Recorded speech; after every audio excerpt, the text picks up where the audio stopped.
Chapter 1. The waves of the Thames crashed against the rocks, sending cascades of frothy spray into the air.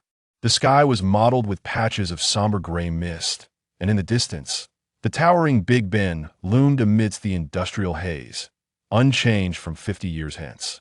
In 1938, the Wooton Orphanage in London. It was a square, foreboding edifice, steeped in grim antiquity. The origins of the orphanage were shrouded in obscurity. Some claimed it was established to assist the children of soldiers who perished in the Great War, while others asserted it had once served as a medieval church's holding cell for plague victims.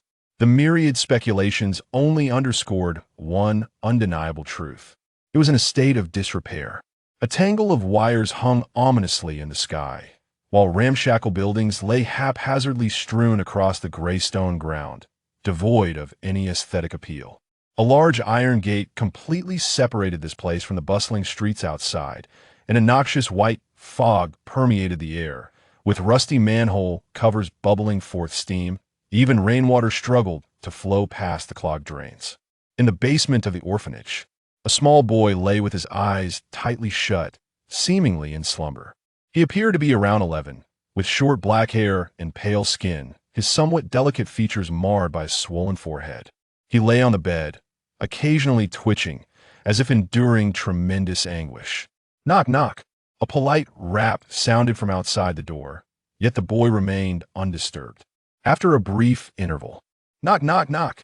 The knocking grew louder. Hofar awoke from a nightmare, abruptly sitting up to touch his head, then his groin. It was only after confirming he was intact that he exhaled in relief. He was still alive. Sniffing the air, he detected a sour, musty odor. Before him was not the scene of an explosion in a cinema, but rather a filthy, dimly lit room. Hofar stared in shock at his pale, frail hands. Suddenly, a sharp pain surged through his forehead. His eyes rolled back, and he collapsed again, vaguely hearing the knocking outside becoming increasingly urgent. Uncertain how much time had passed, Hofar gradually recovered from the pain. A portion of memories that felt entirely foreign to him now resided in his mind. He still bore the name Hofar, yet he was no longer the same Hofar from Earth. The earthly Hofar was merely an ordinary student from China, solitary and without possessions, no home, no car, no money, with only a penchant for saving to buy a few books and watch films. But during one fateful IMAX movie outing, an explosion had thrown him into this cursed place. Now, he was known as Hofarbach, an exceedingly ordinary child raised in an orphanage. Some lingering memories revealed that the original owner of this body had been deceived during a picnic organized by the orphanage, lured to a seaside cave, and pushed off a cliff, plunging into icy waters. By the time he was returned to the orphanage, he was on the brink of death, allowing Hofar to take advantage of the situation. Everything the child remembered revolved around the sewage-laden streets of London. Beyond that, he had never ventured elsewhere. He was oblivious to what telephones and computers were, and knew nothing of the internet. He had only seen the old cars belching black smoke on the streets, along with the ubiquitous dark umbrellas. Hofar strained to think, attempting to glean any useful information for survival from the fragmented memories. Shaking his head, more scattered memories surged forth. In this life, his father was a native Chinese man who had fled from war to Europe, only to perish in a foreign land during the First World War. His surname, Bach, likely stemmed from a foreign mother. Yet, Hofar possessed no recollection of his mother whatsoever. An orphan has actually traversed realms. Hofar rubbed his head, exhaling a cloud of stale air. He was indifferent to the notion of traversing realms after all. He had little to lose from his previous life, but the template he had inherited was rather dismal. He scrutinized his surroundings more closely. A filthy bed, a rickety wooden table, and the walls adorned with faded posters of soldiers. And hanging from the ceiling was a British short-hair cat. Indeed, the unfortunate creature dangled lifelessly from the ceiling, a pitiful sight. A name surged forth in Hofar's mind for this cat. Adu. It had been the best friend of the previous owner of this body. An inexplicable rage welled up within him, as he felt an extreme loathing towards whoever had dared to hang this innocent creature here, especially before its owner's eyes. Before he could delve into his memories to unearth the identity of the perpetrator, A soft knocking and the sound of a key turning in the lock echoed from outside. Suddenly, the heavy door swung open with a thunderous bang, as if someone had kicked it open with force. Hoffa stumbled back in fright. Standing outside were two figures, a man and a woman. He recognized the woman immediately upon seeing her. Hoffa retrieved her identity from his memory. It was Mrs. Cole, the administrator of the Wooten orphanage, a gaunt woman perpetually tinged with anxiety. Beside her stood an unexpected visitor, an eccentric old gentleman, as Hoffa could only describe him. His attire clashed starkly with the surroundings. He possessed blue eyes, a long nose that seemed to have been broken, and his reddish-brown beard and long hair were neatly tied back. He was clad in an exquisitely tailored velvet suit, holding a cane and a top hat. Hoffa had no doubt that the clothing was custom-made on Savile Row. However, what astonished him was not merely the old gentleman's attire. It was his beard and hair. Hoffa felt an uncanny sense of familiarity about him. "Tom, someone has come to see you," Mrs. Cole said nonchalantly. Yet shortly thereafter, she leapt as if someone had stepped on her tail. "Wait a moment. How is it you?" "Hoffa, did he steal your room?" Still pondering who this familiar old man was, Hoffa was momentarily taken aback by Mrs. Cole's words. The old man had already entered the room, surveying his surroundings, and sighed upon seeing the hanging cat. He then stood before Hoffa, his long nose and deep blue eyes calmly scrutinizing him. He extended a slender finger, gently brushing over the bruise on Hoffa's forehead. "Poor child." A soothing sensation coursed through the wound, and a flash of realization struck Hoffa as he glanced at the doorplate. It bore the misshapen, shaky English inscription, "Tom Marvolo Riddle." Good heavens! The world of Harry Potter? I am Voldemort. Hoffa's mind spun in confusion, but he quickly realized he was overthinking it. He was merely Hoffa, now residing in Voldemort's room. The reasons for this were revealed to him almost instantly through memory. This was an orphanage, and in his past life he had been a well-behaved child, much favored by the orphanage's administrator, with his room located on the ground floor, basking in sunlight. Tom's room, however, was situated in the basement. Tom Riddle, the young Voldemort, had coveted his room, tricking him into a cave, and, after threats proved ineffective, had pushed Hoffa off the cliff.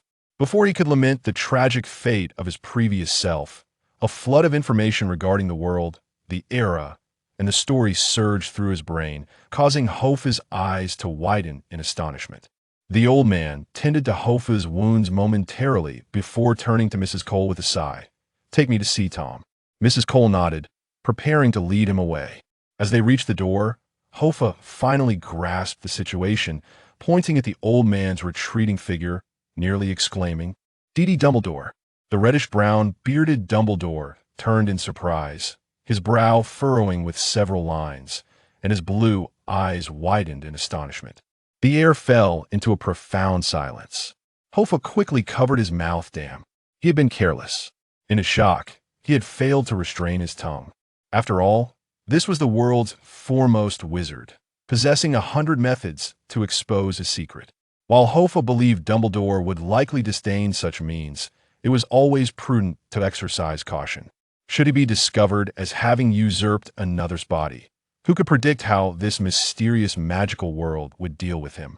However, Dumbledore appeared intent on pursuing Hoffa, gently inquiring, "Have we met before?" Hoffa covered his mouth, shaking his head vigorously. "Then how do you know my name?" As he spoke, Dumbledore stepped closer. Hoffa retreated a step. Dumbledore stood momentarily dumbfounded. He politely turned to Mrs. Cole, saying, "Please wait a moment. I would like to have a private conversation with this child." In the year 1938, Albus Dumbledore was not yet the esteemed headmaster of Hogwarts. At that time, he merely served as a professor of transfiguration, likely in his 50s.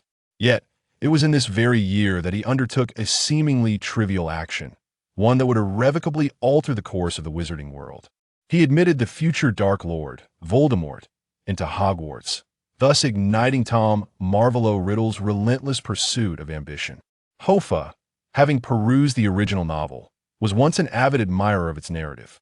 However, he could scarcely fathom that he would find himself transported to this realm after death, specifically to England in 1938, and upon awakening, be confronted by one of the most renowned wizards of this universe. Uncertain of the implications of this encounter, Hofar retreated to the corner of the room once Mrs. Cole departed. He gazed at Dumbledore, apprehensive of the possibility that the wizard might perform legilimency or obliviate. Both outcomes were intolerable to him, especially after having just endured death and a tumultuous muddle of memories. His nerves were in a fragile state of tension. Yet, Dumbledore did not proceed in such a manner. Clearly, his eyes sparkled with curiosity. He was intrigued by the child from the orphanage who could articulate his name. Dumbledore did not rush to speak with Hofar. Instead, he removed the enchanted hat that hung above him and leaned against the dilapidated table, smiling as he scrutinized Hofar. Non-magical people would not know my name. Hofar. He had already committed Hofar's name to memory. Oh, Hofar replied dryly.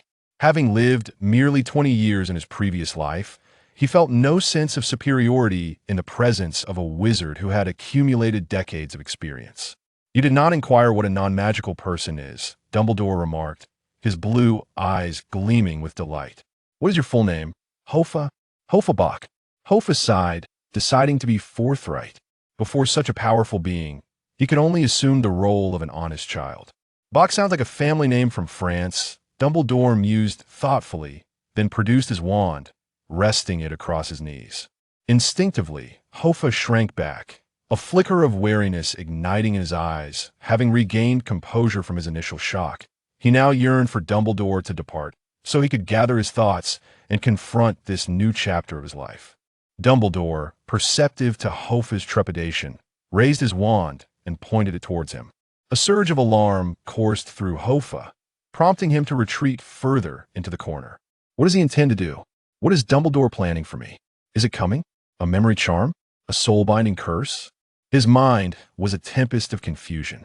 Just as his anxiety peaked, a sudden bang erupted from a glass cup on the table, shattering as if in response to Hofar's heightened tension. Then came a pft, accompanied by a sound reminiscent of a substandard trumpet, akin to a cheap firecracker on Halloween. Dumbledore's wand expelled a flurry of colorful streamers that floated languidly from the ceiling, adorned with twinkling specks of light, landing gently upon Hofar's face. Hofar, dumbfounded, remained pressed against the wall, allowing the streamers to cascade over him. What is happening?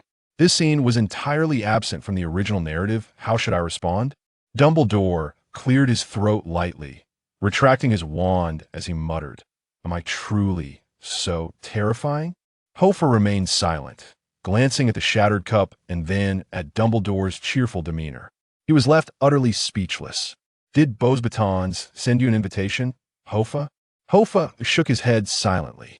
Ah, I see, Dumbledore replied, though Hofar was oblivious to what exactly he had gleaned.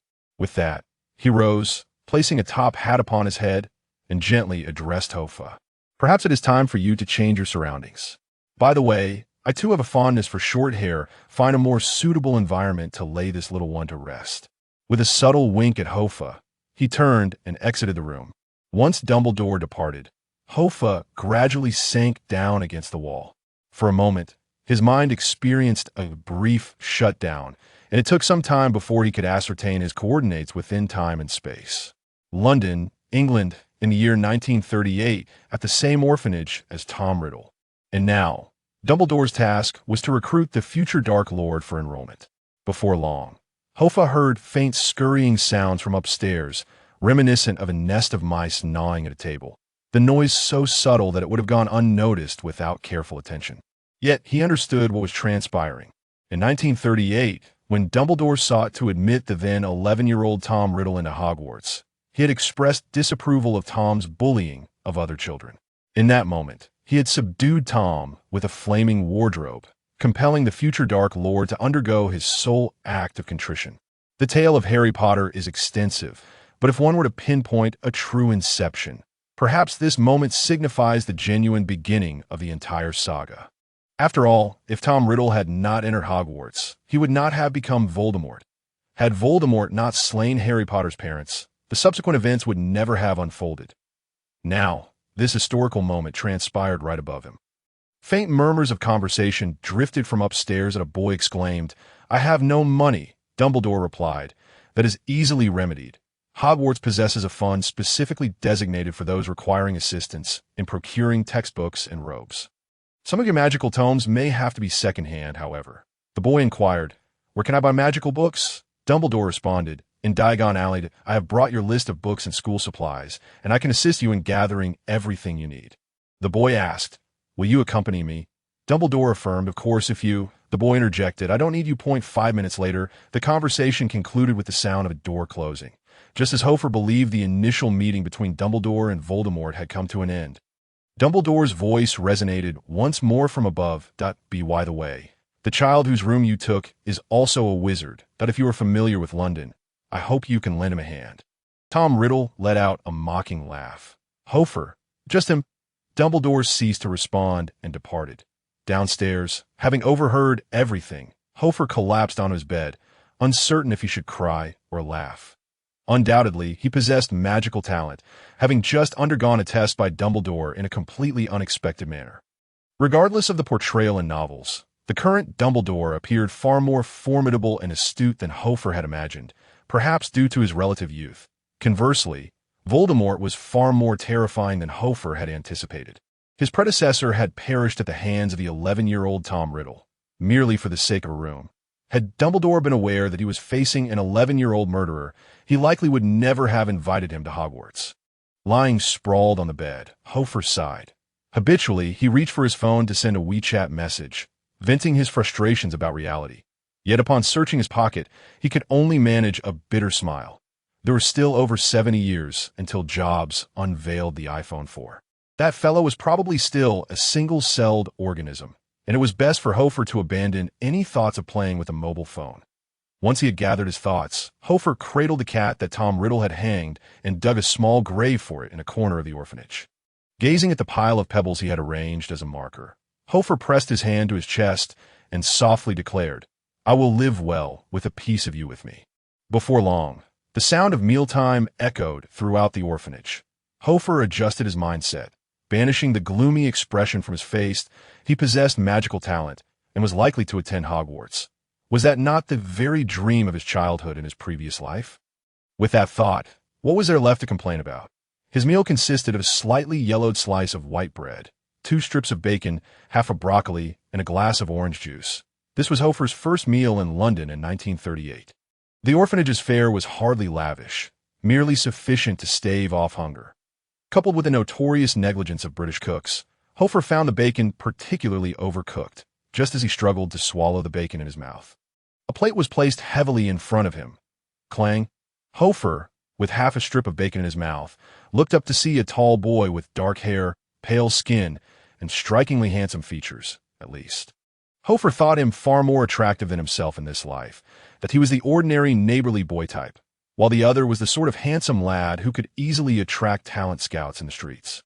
"Your forehead healed rather quickly, Hofar," the boy said, narrowing his eyes and speaking softly, as if examining a curious new toy. Undoubtedly, this striking boy was none other than the infamous Tom Marvolo Riddle. No doubt about it. The most powerful dark wizard in European magical history, Voldemort. 50 years hence, his name would be utterly unutterable. Hofar detested him, and one would take a liking to a child who dared to kill at the age of 11.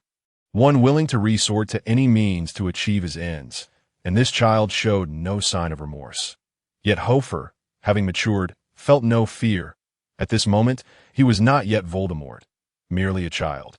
He swallowed the bacon and slowly rose to his feet, but he gazed at the youthful Voldemort before him, pondering what sort of person would transform such a handsome face into that of a serpent.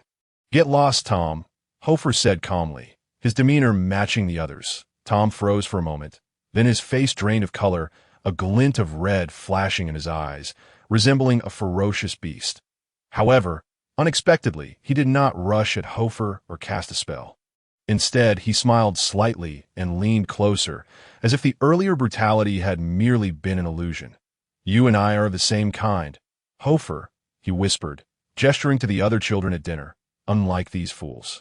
Hofar was taken aback, but he could only surmise that this was indeed the youthful Voldemort, a future tyrant. Such a mentality was beyond that of an ordinary child.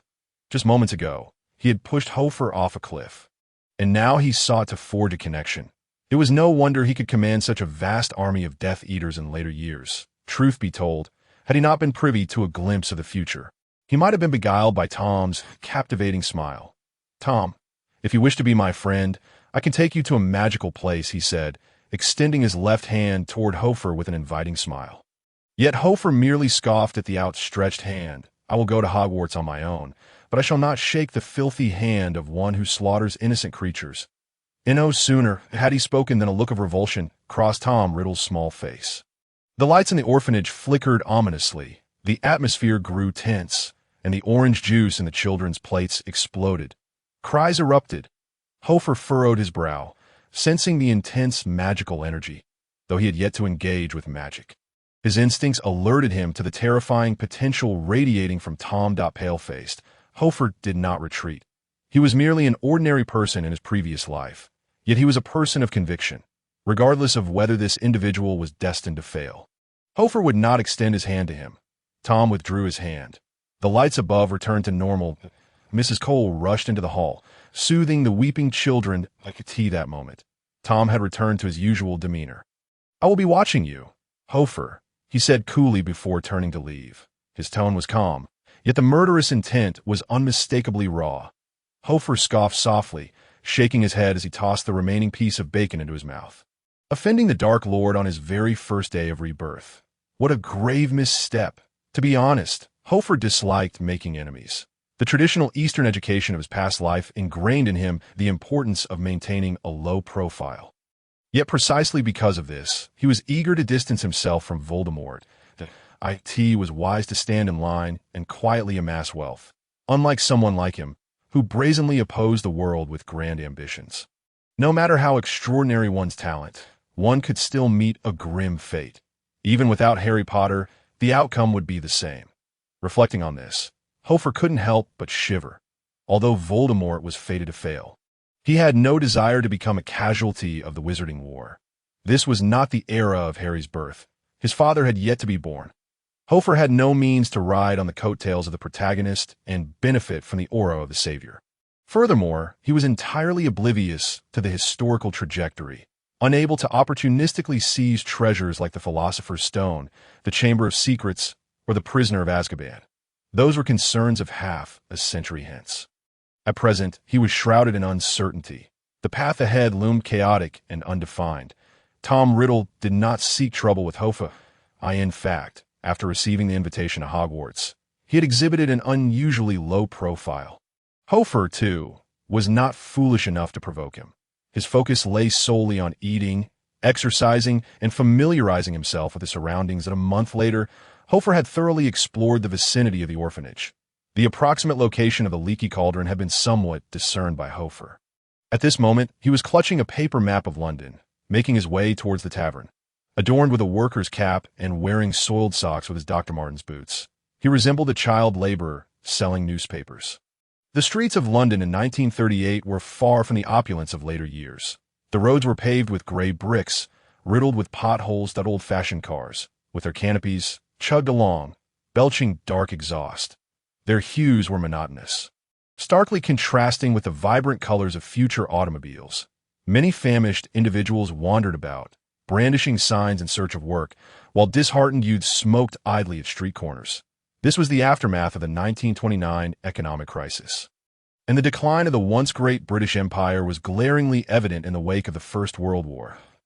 As Hofar turned a corner, he noticed a group of workers, pipes in their mouths and paste in their hands, painting a wall. Upon closer inspection, he realized they were affixing black and white posters for military conscription by the British royal family. The sight of the posters sent a chill through Hofar's heart. This juncture, he had forgotten the most crucial detail. This was not merely a matter of the wizarding world, but of the Muggle realm as well. World War II was on the verge of eruption. Hitler was still alive. A host of Dark Lord from the same era were also alive. Tojo Hideki, Mussolini, compared to the yet-to-emerge Dark Wizard Voldemort. These figures were bona fide tyrants in their own right. The destruction and slaughter wrought by Voldemort paled in comparison to the mere fraction of chaos these men had caused. While Hofar was not particularly well-versed in history, he was aware that the war was set to commence in 1939. Just a year away from now. Staring at the poster, he found himself momentarily frozen, map in hand, teetering on the brink of despair. Oh, why must he arrive in such a tumultuous era? The blaring of a car horn jolted Hofar from his despondent reverie. He turned to see an old-fashioned motorcycle approaching, the kind he had last seen in a World War II drama. One rider operating it while another sat in the sidecar. Two soldiers clad in dark green uniforms halted before him, one of whom, puffing on a cigarette, leaned over the sidecar and inquired loudly, "Are you Hofar Bach?" Taken aback, Hofar gazed in puzzlement at the two young soldiers, wondering if his name was inscribed on his face. He nodded. "That's me." Immediately, the soldier in the sidecar produced a bundle of letters from behind him, moistened his thumb, rifled through, and extracted one to hand to Hofar. "Your letter, young lad. Don't lose it." With that, the soldier revved the motorcycle and sped away.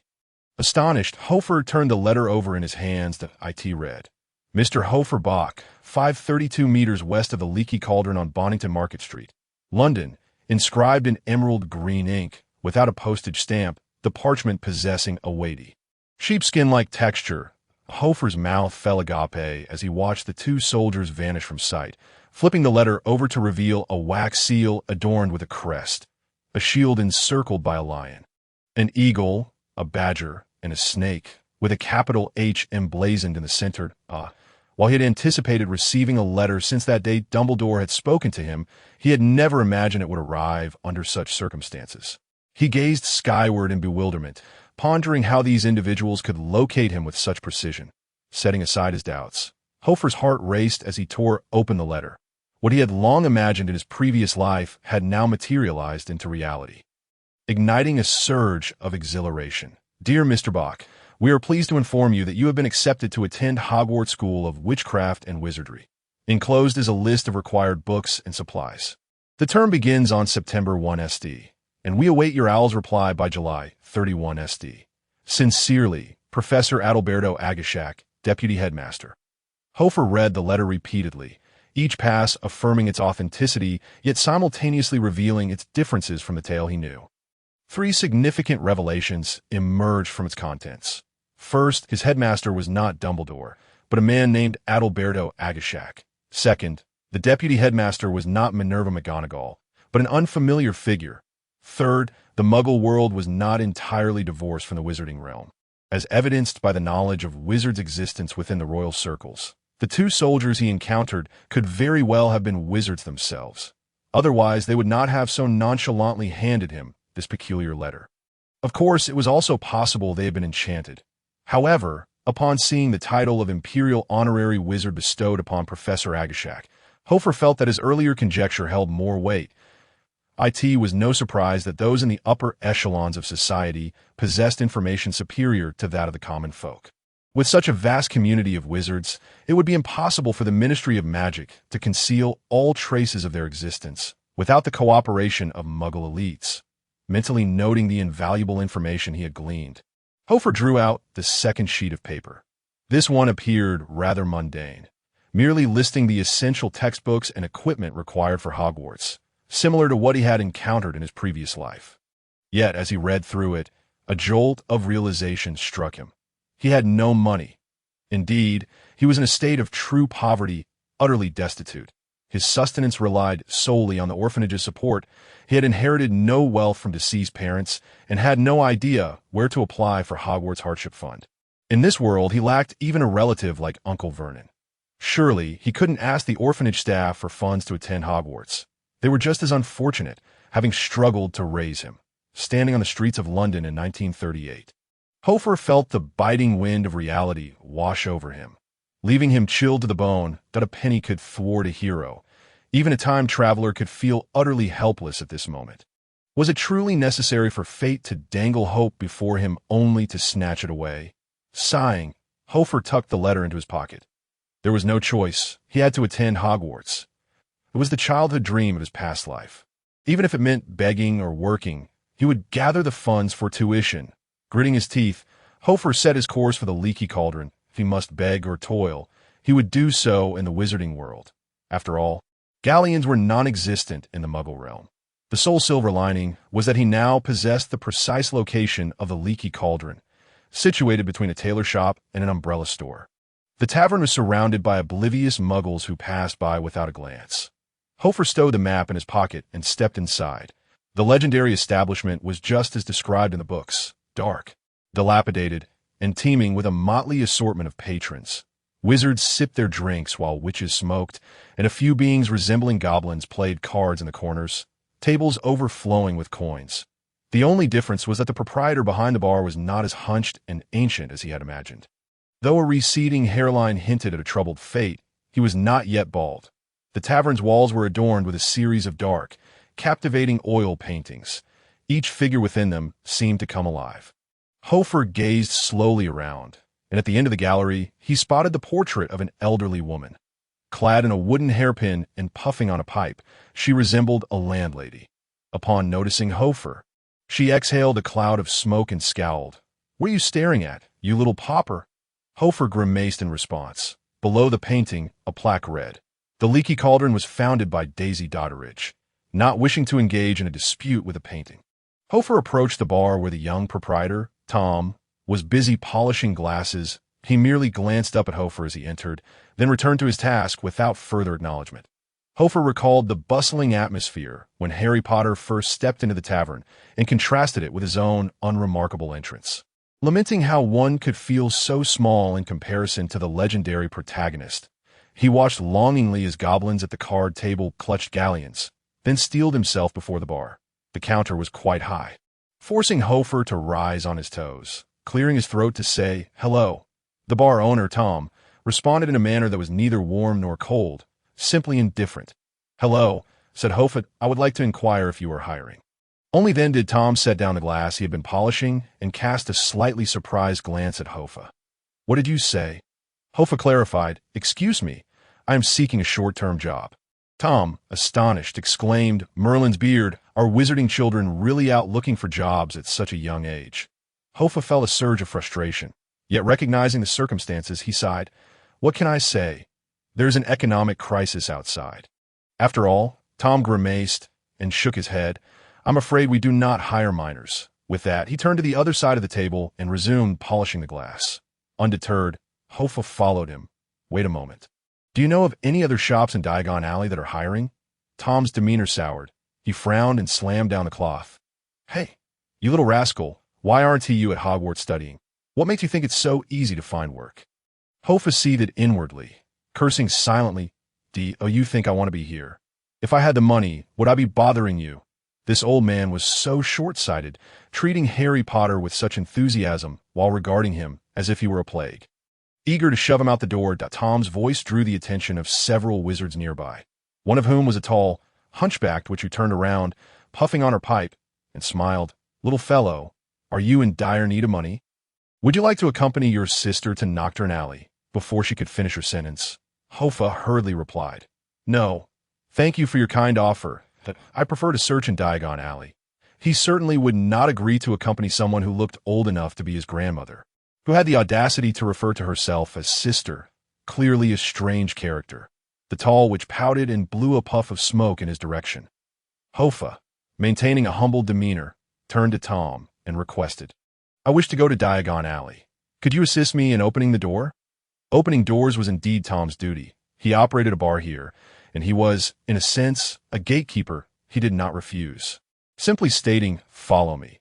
Hofar pondered the multitude of shops in Diagon Alley, hoping one might offer him a job opportunity. Standing before the wall, Tom instructed, "Count 3 bricks up, then 2 bricks inward, and finally knock 3 times. Remember to use a bit of magic when you knock, if you have a wand by then." Hofar nodded eagerly, though he thought to himself that he didn't have a single canute to his name. Ollivander would hardly extend credit for a wand. Seeing Hofar's agreeable attitude, Tom inquired, "What is your name, and why are you looking for work?"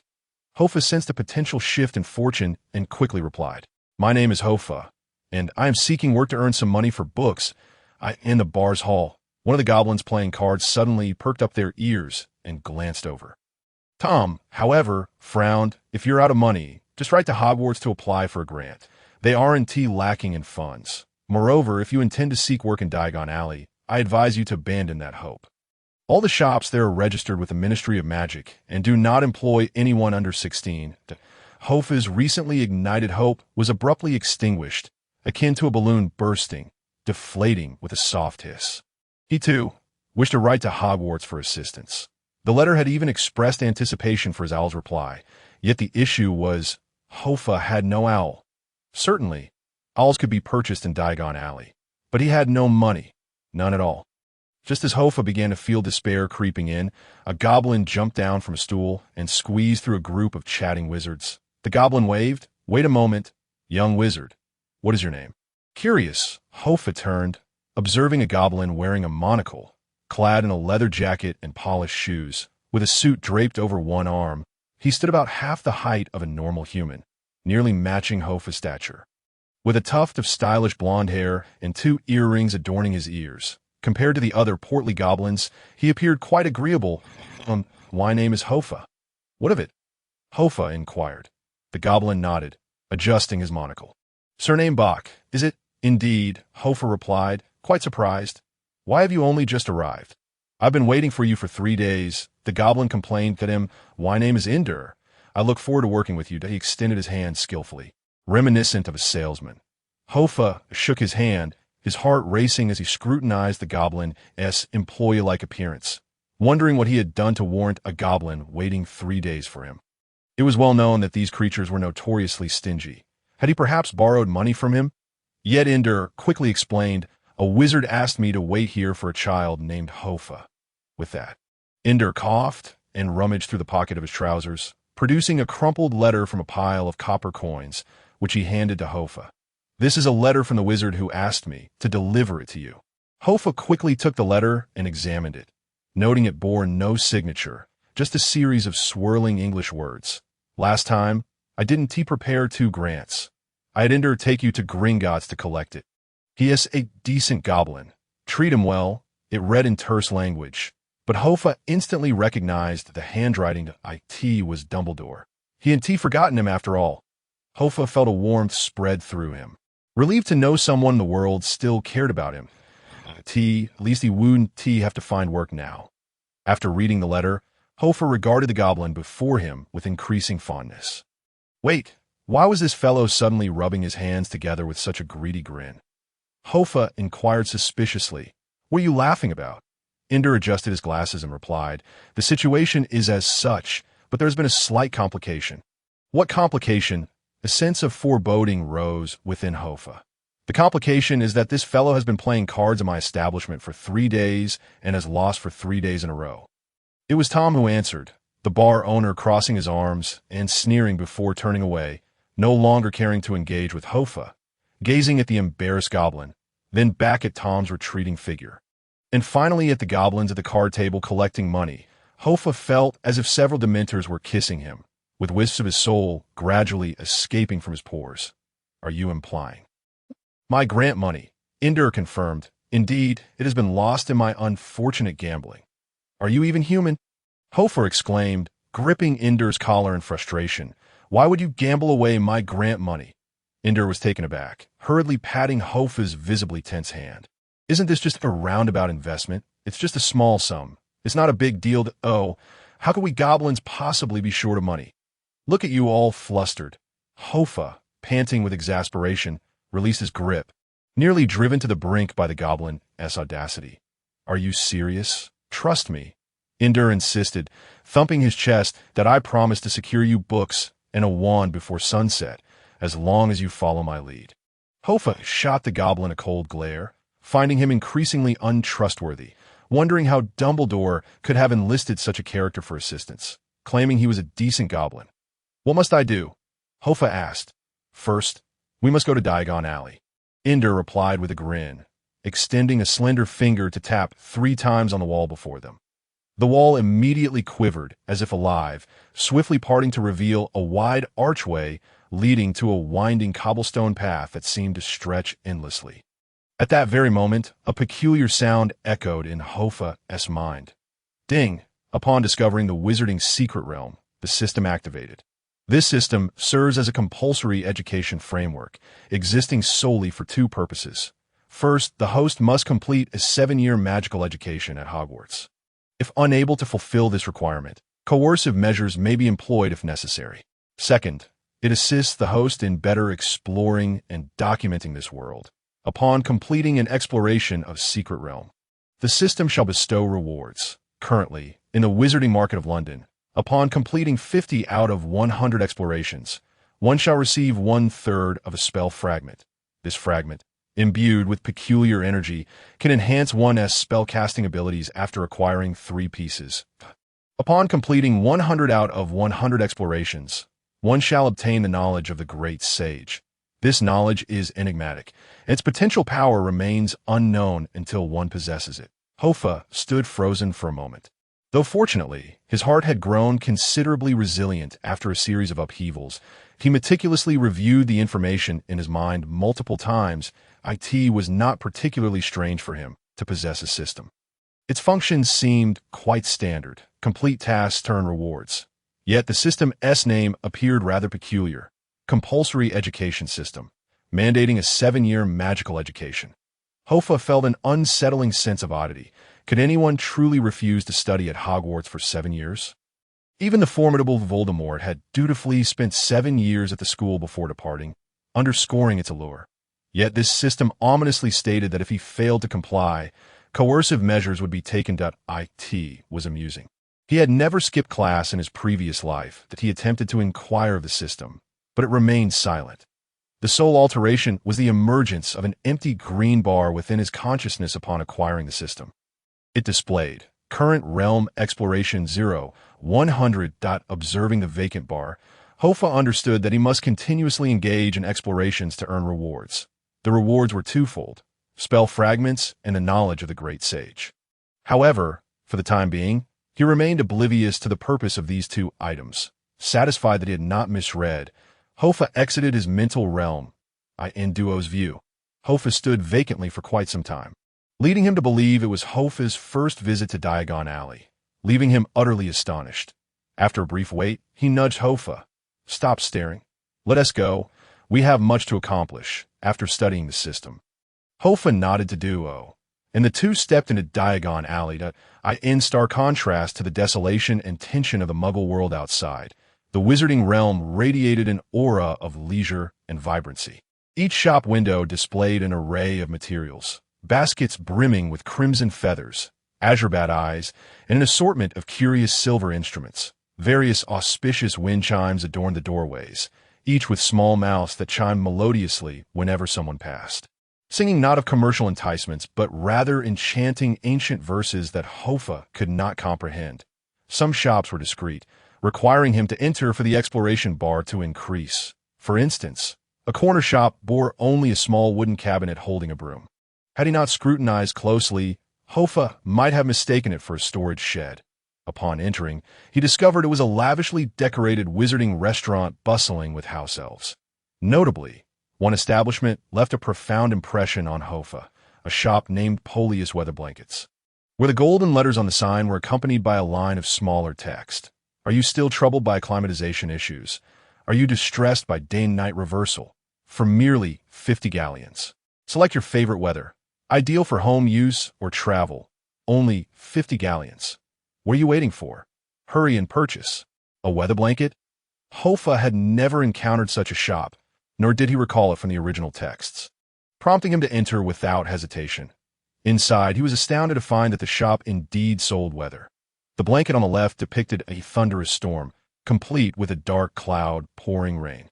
The one on the right showcased a parched desert, where miniature camels wandered. Beyond the desert lay a rainforest, lush with greenery, where vibrant parrots flitted about, and the air was thick with humidity. Hofar noticed a bespectacled wizard lounging on a chair in the rainforest section, basking in the sunlight. Nearby, a shopkeeper beamed as he promoted his wares. How does it feel? I assure you, you will never experience sunbathing in a tropical rainforest like this anywhere else in the UK. The sunbathing wizard rose from his chair. Indeed, it meets my expectations, but I believe the humidity could be increased slightly, and perhaps a few more parrots in the center of the forest. Certainly, the shopkeeper waved his wand. And instantly, amidst the chorus of singing parrots, the entire rainforest was folded into a blanket, perfectly aligned. After the male wizard paid, he left, satisfied with his purchase. Hofar marveled as he strolled through the shop. which featured an array of weather patterns, endless grasslands, snow-capped glaciers, picturesque islands, and even a volcano that seemed on the verge of eruption. The shopkeeper approached and inquired, "Good day. Are you looking to purchase a weather pattern or customize one to your liking?" Hofar replied casually, "I'm just browsing." Duo, shaking his head, covered his face with his hands. 10 minutes later, Hofar and Duo exited the Polius weather shop, and Hofar's fascination with wizarding abilities deepened as they walked. The green bar in his consciousness gradually increased. Exploration degree at 13, 22, 29, 37. That Duo expressed his dissatisfaction with Hofar's leisurely pace, incessantly reminding him that time is money. Finally, after an hour, when Hofar paused before a fabric shop, the green bar reached 40 Maginess robes. Hofar glanced up at the sign, familiar with this establishment. Many years hence, it would be here that Malfoy and Harry Potter first crossed paths. As for now, there were still many years before Lucius Malfoy's birth. With a sigh, Hofar was forcibly ushered through the door by Duo. Inside stood a somewhat hunchbacked man with a hooked nose, clad in an exquisite purple robe. Casting a dark glance at the entrance, his squinting eyes lingering on Hofar's tattered shoes, Duo paid no heed. He boldly leaped to the counter and produced a gold watch from his pocket. Tossing it to the hunchback, "Same as usual, Mogin. I'd like to rent a set of robes." Mogin took the gold watch, his gaze fixed intently on Hofar. "Your current guest seems to lack potential." Duo retorted, "That's none of your concern, Mogin. According to the rules, if we don't return within an hour, my grandfather's watch will be yours." Mogin shoved the gold watch beneath the counter and bellowed, "Paulina, come and get to work." Hofar was uncertain of their conversation, but it appeared the shop was a family business, and the hunchbacked owner had some connection to the future Mrs. Mogin. However, the next moment revealed the truth. At Mogin's call, a small girl with rosy cheeks bounded out from behind the counter. "I'm here, Dad. No need to shout so loudly." She was shorter than Hofar by half a head, appearing only 8 or 9 years old. Despite her small stature, her movements were swift. Upon spotting Hofar, she promptly shoved him onto a wooden stool. "Stretch out your hand." Hofar obediently extended his arm, pondering whether this girl, named Paulina, would be the future Mrs. Mogin, seemingly born for this vocation. Yet, without taking her husband as surname, one wondered if she had ever married. Hofar found the thought quite amusing. Unaware of Hofar's musings, Paulina measured his dimensions, inquiring, "Are you a newcomer here to customize your school robes?" Before Hofar could respond, Duo chimed in, "Hey, little girl, we're not here to buy robes. You need to make my client look dashing, like an ancient Persian prince." Old Imogen let out a disdainful grunt. Paulina stuck out her tongue and made a face at Endur, then turned to Hofar and whispered, "How did you end up entangled with him?" "Fairies are nothing but trouble." Hofar sighed. "It's a long story." Although old Imogen appeared rather snobbish, his tailoring skills were undeniable. 10 minutes later, Hofar looked utterly transformed. He donned an opulent crimson robe adorned with subtle golden patterns, complemented by knee-high calfskin boots. And his black hair was impeccably styled. Endur even snatched old Imogen's ring and placed it on Hofar's hand. I could see that moment. He resembled a scion of an ancient noble family, standing before the mirror. Hofar mused about how striking Voldemort would look in such an ensemble. Endur, with his long fingers caressing his pointed chin, suddenly turned to Paulina and asked, "Do you fancy him now?" The future Mrs. Imogen's face flushed crimson as she kicked Endur hard and bolted away. Covering her face, it seemed that they were nearing the desired effect. Endur snapped his fingers and declared, "Let us go." "Your Highness, we have a busy day ahead." After admiring his reflection, Hofar crossed his arms and looked at Endur with a grin, saying, "You're not planning to package me up and drag me off to Gringotts for a loan, are you?" Endur stepped back in alarm, nearly toppling over. Old Imogen, momentarily taken aback, burst into hearty laughter. "Oh, fairy, look at you now. How does it feel to have your tricks seen through by a mere lad?" Hofar retorted coldly, "If you ask me, you lost my scholarship, but your golden watch must hold some value. Why not part with it as compensation?" Endur leaped as if springs were affixed to his feet, exclaiming, "Absolutely not. There are plenty of ways to make money, but my watch is one of a kind." "No way." Hofar calmly responded, "Is that so? Then tell me, what is the interest rate at Gringotts? You've dressed me up like this." How much do you intend to borrow, and how much will I need to repay later? Hofar stood resolutely before the fairy, looking down at him. I only trusted you because of Dumbledore's reputation. But your actions make it difficult for me to continue doing so. Old Jean muttered softly. Merlin's beard. Cold sweat dripped down Ender's forehead as he gazed at Hofar and murmured, "Galloping Gorgons. Are you truly only 11? Hofar loosened his somewhat tight collar and took a seat. You have two choices. Either compensate me for the watch or clarify your plan. Ender sighed and ruffled his hair. 10 minutes later, clad in splendid attire, Hofar and Ender exited Madame Imogen's shop, en route to Gringotts for a loan. Despite Hofar's persuasive efforts, Ender refused to part with the watch. Instead, he divulged his entire scheme to Hofar. With the current tense situation in Europe, Gringotts was seizing the opportunity to expand into other countries, requiring numerous foreign partners, and Hofar's mixed heritage could provide significant advantages. If executed properly, Ender could present Hofar as a foreign noble and extract a considerable venture capital fund from Gringotts. Indeed, Ender's tricks were not particularly impressive to Hofar, who had experienced an era of information overload in his previous life. Yet, it must be said that Ender displayed a certain cleverness in exploiting the loopholes of such a grand bank. And it appeared he had done so before it was precisely because Ender confidently assured Hofar of his past successes and promised to shoulder any risks that Hofar agreed to take this gamble. He genuinely needed the funds for his studies at Hogwarts. Gringotts, situated in the heart of a bustling commercial street, was a strikingly tall white building, standing out among its surroundings.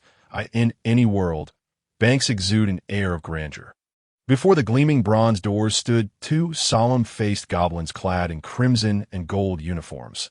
Upon noticing Hofar approaching, both goblins slightly inclined their heads in unison.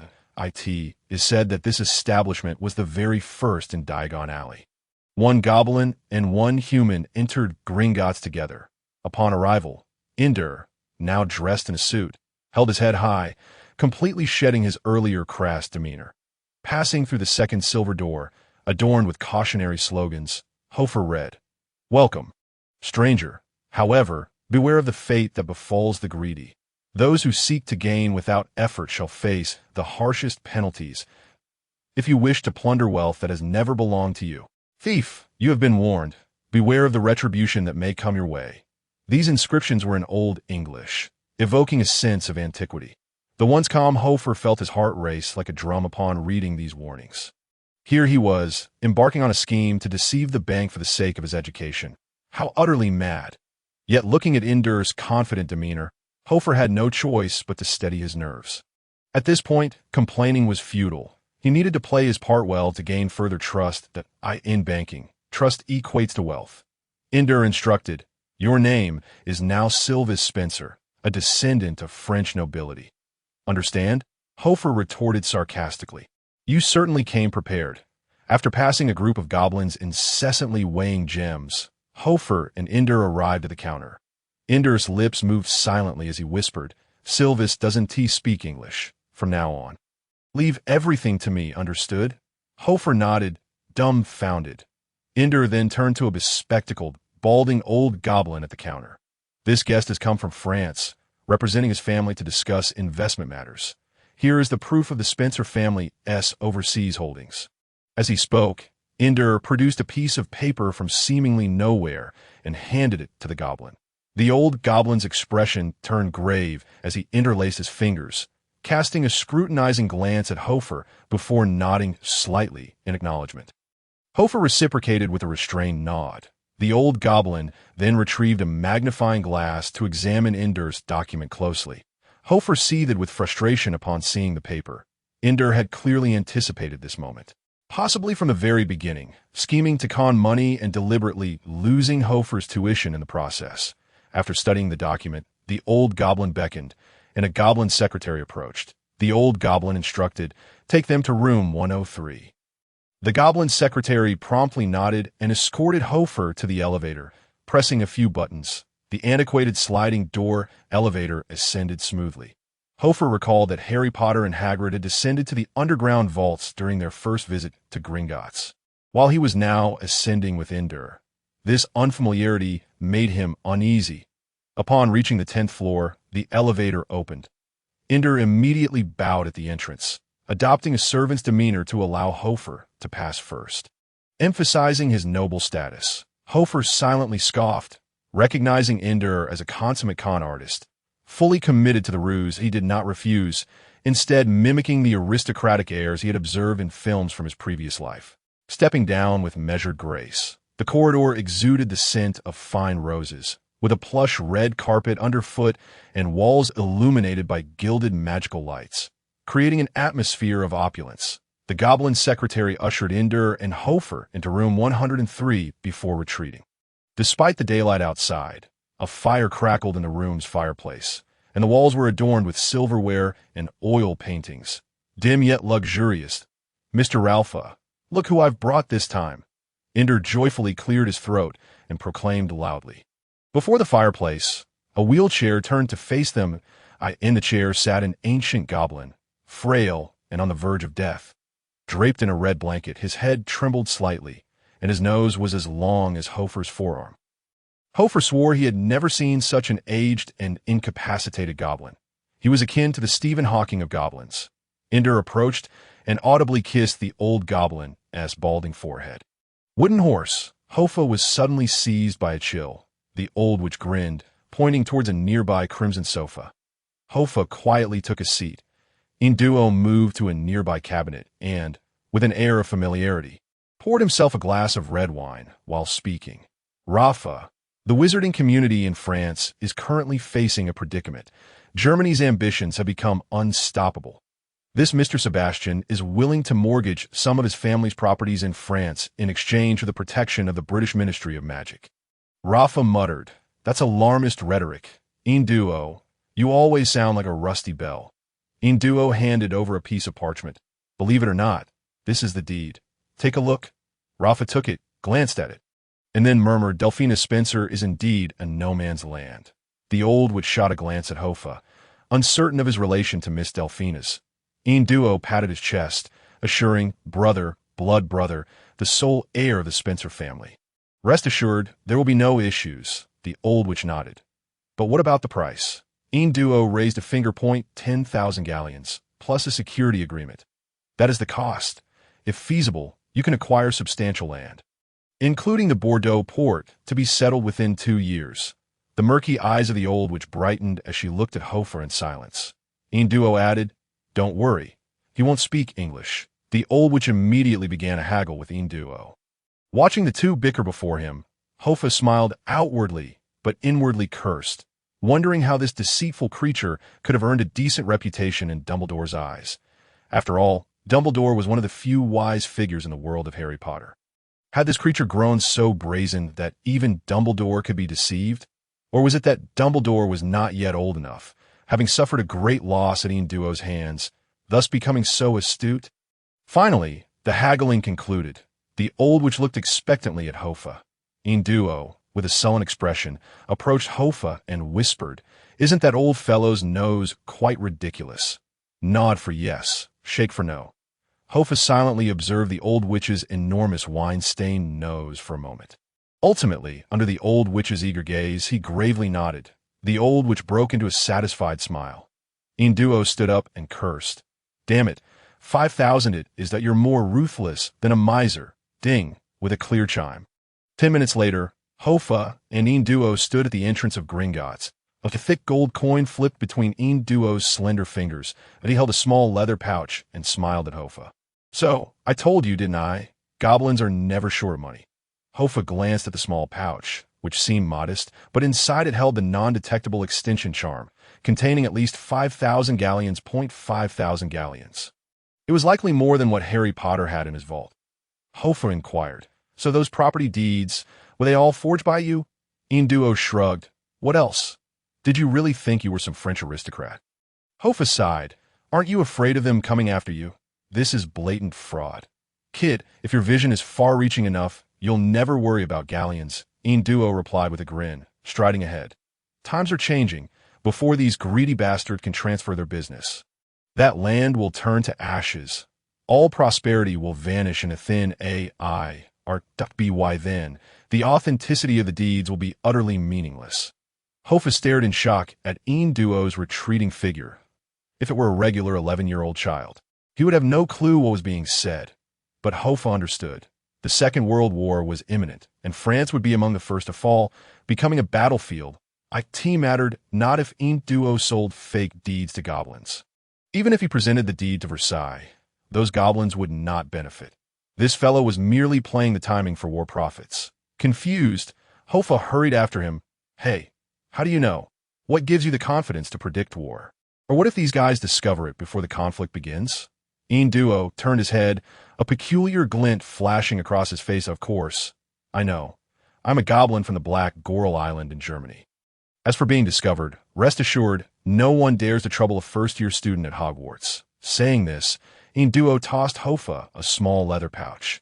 Hoffa grasped the pouch, feeling its weight. Upon opening it, he found it filled with gleaming galleons. Duo remarked, 1 galleon exchanges for 17 sickles. 1 sickle for 29. I've given you 100 galleons. Far more generous than Hogwarts scholarships. Enough to buy some books and a wand, and not second-hand ones either. After toying with the wizarding coins for a moment, Hoffa, slightly irritated, lifted his head. Why do you get 5,000 galleons while I only receive 100? We are supposed to be cooperating. Duo blinked. Well, you didn't do anything, did you? Hoffa pouted, choosing silence as he tucked the small pouch close to himself. 0.1 galleon could be exchanged for 5 pounds. If converted to future RMB, it was worth 45 yuan. 100 galleons equated to 4,500 yuan. For his current self, it was already a considerable sum. Though Hoffa liked money, he also understood that ill-gotten gain should be avoided this time. He had no choice but to take this risk. Next time, he wouldn't dare do it again. He had no desire to test Gringotts' power. Upon returning to Moggin's clothing store, under the reluctant gaze of old Moggins, Duo reclaimed his golden watch. Meanwhile, Hoffa shed his luxurious attire, replacing it with his tattered clothes, resembling Cinderella returning to her original form after midnight. Fortunately, he purchased a school robe, and it wasn't second-hand. After acquiring the robe, accompanied by Duo, Hoffa procured his Hogwarts textbooks from the Leaky Cauldron.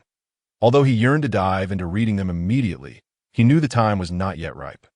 After wandering through the majority of Diagon Alley, Hoffa's exploration level had reached an impressive 45%.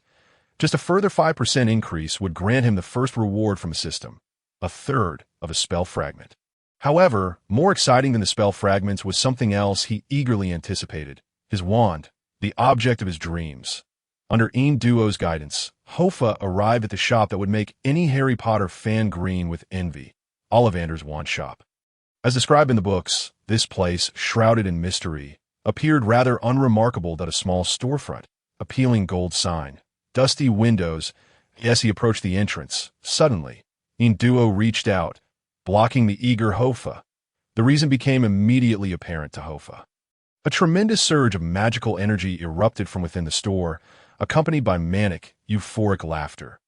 Indeed, just like that, the voice was eerily familiar, and as the raucous laughter subsided, a tall, slender figure burst through the door of Ollivander's shop. A handsome boy emerged, his eyes gleaming with excitement, his body slightly trembling as he admired a purple wood wand in his hand, completely oblivious to Hoffa and Duo standing at the entrance. The air crackled with wild magical energy, tousling Hoffa's hair. Watching the boy's departing silhouette with unease, Duo quietly inquired, "Who is that? How can someone so young possess such formidable magical power?" Hoffa knew perfectly well who it was, Tom Marvolo Riddle. The future Dark Lord Voldemort had already acquired his first assistant, the powerful purple wood wand. And no wonder he was so exhilarated. Regrettably, that wand would be mercilessly discarded after accompanying him for over 50 years. Shaking his head, Hoffa said to Duo, "Shall we go in together?" Duo shook his head. "You go in by yourself. Goblins don't need wands, and one enters such shops. This old fellow uses goblin bones among his wand-making materials. I fear I might kill him if I see him." Hoffa was left speechless and thus pushed open the door to Ollivander's shop alone. The moment he stepped inside, a chime rang out. The current exploration level of the Mystic London Wizarding Market stands at 50%, having acquired 13 fragments of spells. Within the depths of his mind, a hazy shard has emerged. Hofar yearns to delve into this fragment.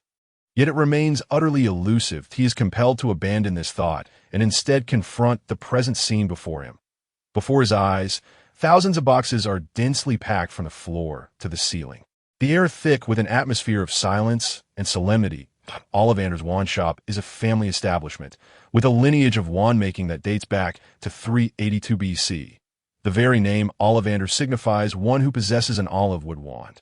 Thus, it is believed by some, including the current Ollivander himself, that their ancestors followed the Romans to Britain.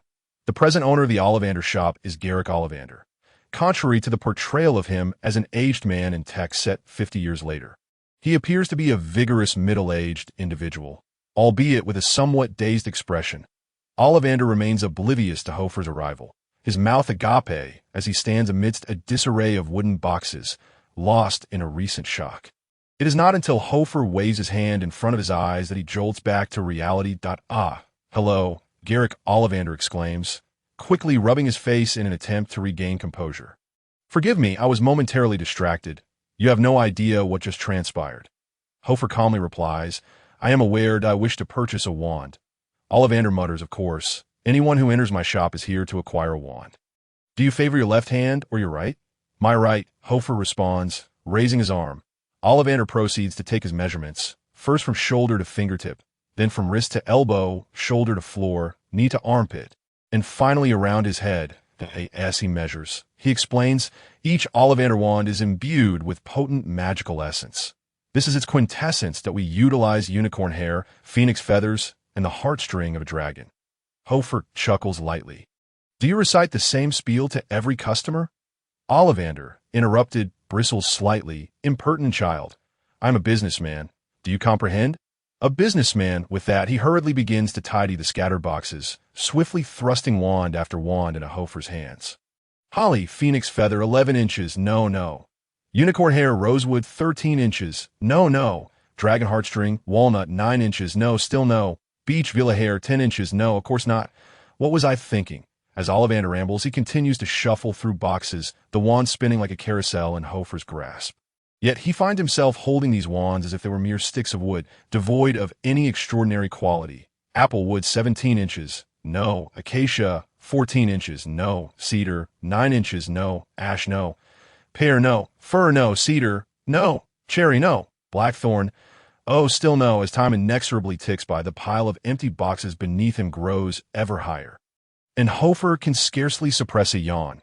Were it not for the letter of acceptance from Hogwarts, he might have begun to doubt his magical potential, but he glances outside, where Ender is pacing impatiently.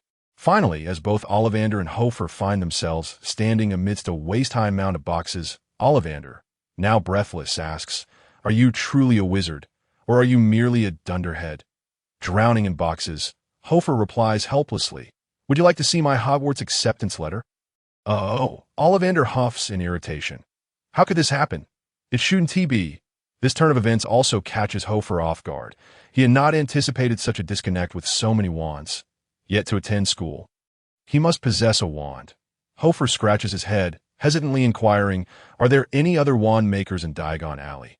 This question strikes a nerve with Ollivander, whose pale gray eyes widen in disbelief. What? You dare question my craftsmanship? Let me tell you, since 100 BC, there has not been a wizard's wand that I, Ollivander, could not create. Even Merlin himself wielded a wand from my family. Hofar remained silent, the two men locked in a tense stare amidst the sea of boxes. The air thickens with a palpable awkwardness. After a moment, Ollivander softly inquires, You do not appear to be British. Half and half. I suppose, I'm not entirely certain, but my father is from China. Hofar replies, the East? Ollivander muses, That explains it. Their customs differ quite significantly from ours. With a flick of his wand, he causes all the boxes to vanish, restoring order to the shop. Follow me, he instructs, leading Hofar to the back room of the shop. Here, an array of materials is stacked haphazardly. Feathers, hair, heartstrings, spider legs, various woods, and even a fairy skeleton. Hofar reflects on why Ender is reluctant to enter. Indeed, wand making can be a rather brutal affair. Beneath the pile of materials, Ollivander bends down, rummaging for a considerable time, before finally producing a crumpled gray box that a puff of dust erupts as he blows upon it, transforming the gray box into a black one. Standing solemnly before Hofar, Ollivander opens the box. Inside lies a wand, though to call it merely a wand would be misleading, for it bears rough bark-like nodes, appearing quite unrefined, as if it were a branch freshly severed from a tree. A peculiar sensation envelopes Hofar's heart. It is watching him. Hofar becomes aware of this and feels a surge of excitement. Without hesitation, he reaches for the ancient branch in that moment, a sensation of bloodline connection courses through him, a profound warmth and a sense of age-old solitude that nearly brings him to tears. Nothing overtly magical occurs, yet Hofar understands that this is destined to be his companion. He releases his grip. And in a most peculiar turn of events, the wand does not fall, but hovers above his palm. As it floats, he notices the sole trace of human craftsmanship upon it, a deep engraving at its base, coated in slightly faded red paint, spelling out a square font. Phone. After admiring the wand's entirety, it gently descends back into Hofar's hand, but a smile graces his face as he gazes at Ollivander, eager for an explanation. Yet Ollivander's expression is one of sheer disbelief. With his hands clasped behind his back, he paces in confusion. How could this happen? How can this be? What is the matter? Hofar inquires, how much for this wand? I wish to purchase it. Ollivander coughs lightly. Ah well, the wand chooses its master. Let it be. However, I must caution you, this wand is an unfinished product. Should anything go awry, I cannot be held responsible. What? Hofar exclaims, bewildered. Unfinished? What does that mean? Ollivander begins to recount the tale. Over a century ago, my grandfather, Gregor Ollivander, traveled with the Queen of England to India, where he visited a very tall mountain at the border of the Qing dynasty. At its base stood a tree, known locally as the Bodhi tree, my grandfather spent some time there, and upon his departure, an elderly monk gifted him this branch, claiming it to embody extraordinary powers. My grandfather felt no such power, but brought it back as a memento. My father did not discern its uniqueness either, nor did I a few years ago. I attempted to fashion it into a wand, only to discover it could not be paired with any core, dragon heartstring, phoenix feather, unicorn hair. None were compatible, hence it has remained here ever since. He spoke. Ollivander sighed deeply. I always believed that the only thing my grandfather brought back was a mere piece devoid of magic. Yet, it appears to be quite extraordinary. It seems there exists wood that can wield enchantments without relying on magical substances. Hofar expressed his astonishment. So, this is merely a branch? Indeed, Ollivander shrugged, but it is my cherished keepsake. If you wish to purchase it, you must pay me double the price. As Hofar exited Ollivander's shop, twilight was fast approaching in the distance. The sunset painted the sky in hues of crimson, while a throng of hurried wizards passed by. Judging by their attire, many appear to be returning from the Ministry of Magic, making their way to Diagon Alley for some shopping. Standing outside Ollivander's store, Hofar beamed as he gazed at the carved branch of the sacred Bodhi tree. He thought to himself that he finally possessed a wand of his own. After spending 20 galleons, Hofar had acquired his wand, and Ollivander generously gifted him a small leather case to strap onto his arm, intended for the everyday care and protection of his wand. Inder, who had been waiting outside, was on the verge of slumber when he saw Hofar emerge and exclaimed, "Have you fallen in love with that old man?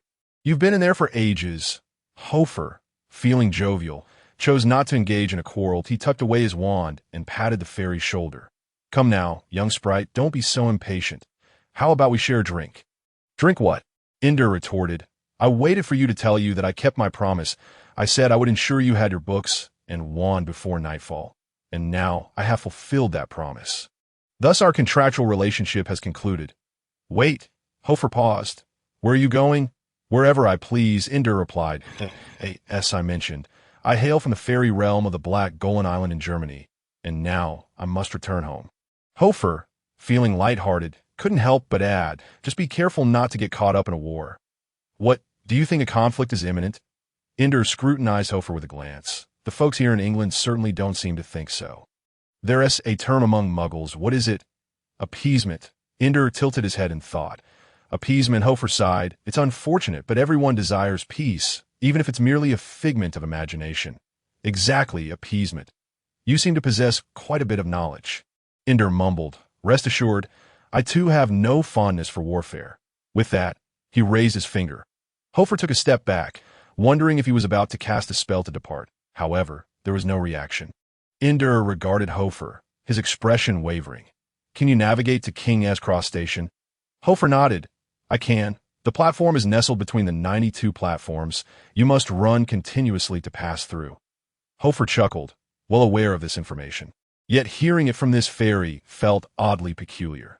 Perhaps this creature was not as insufferable as he appeared, and I understand. "Thank you for the information. It has been immensely helpful." "Humph," Ender declared with pride. "You possess a modicum of cleverness, but you are still merely 11 years old. Enough of this. Return to your black Golan Island." Hofar sighed in resignation.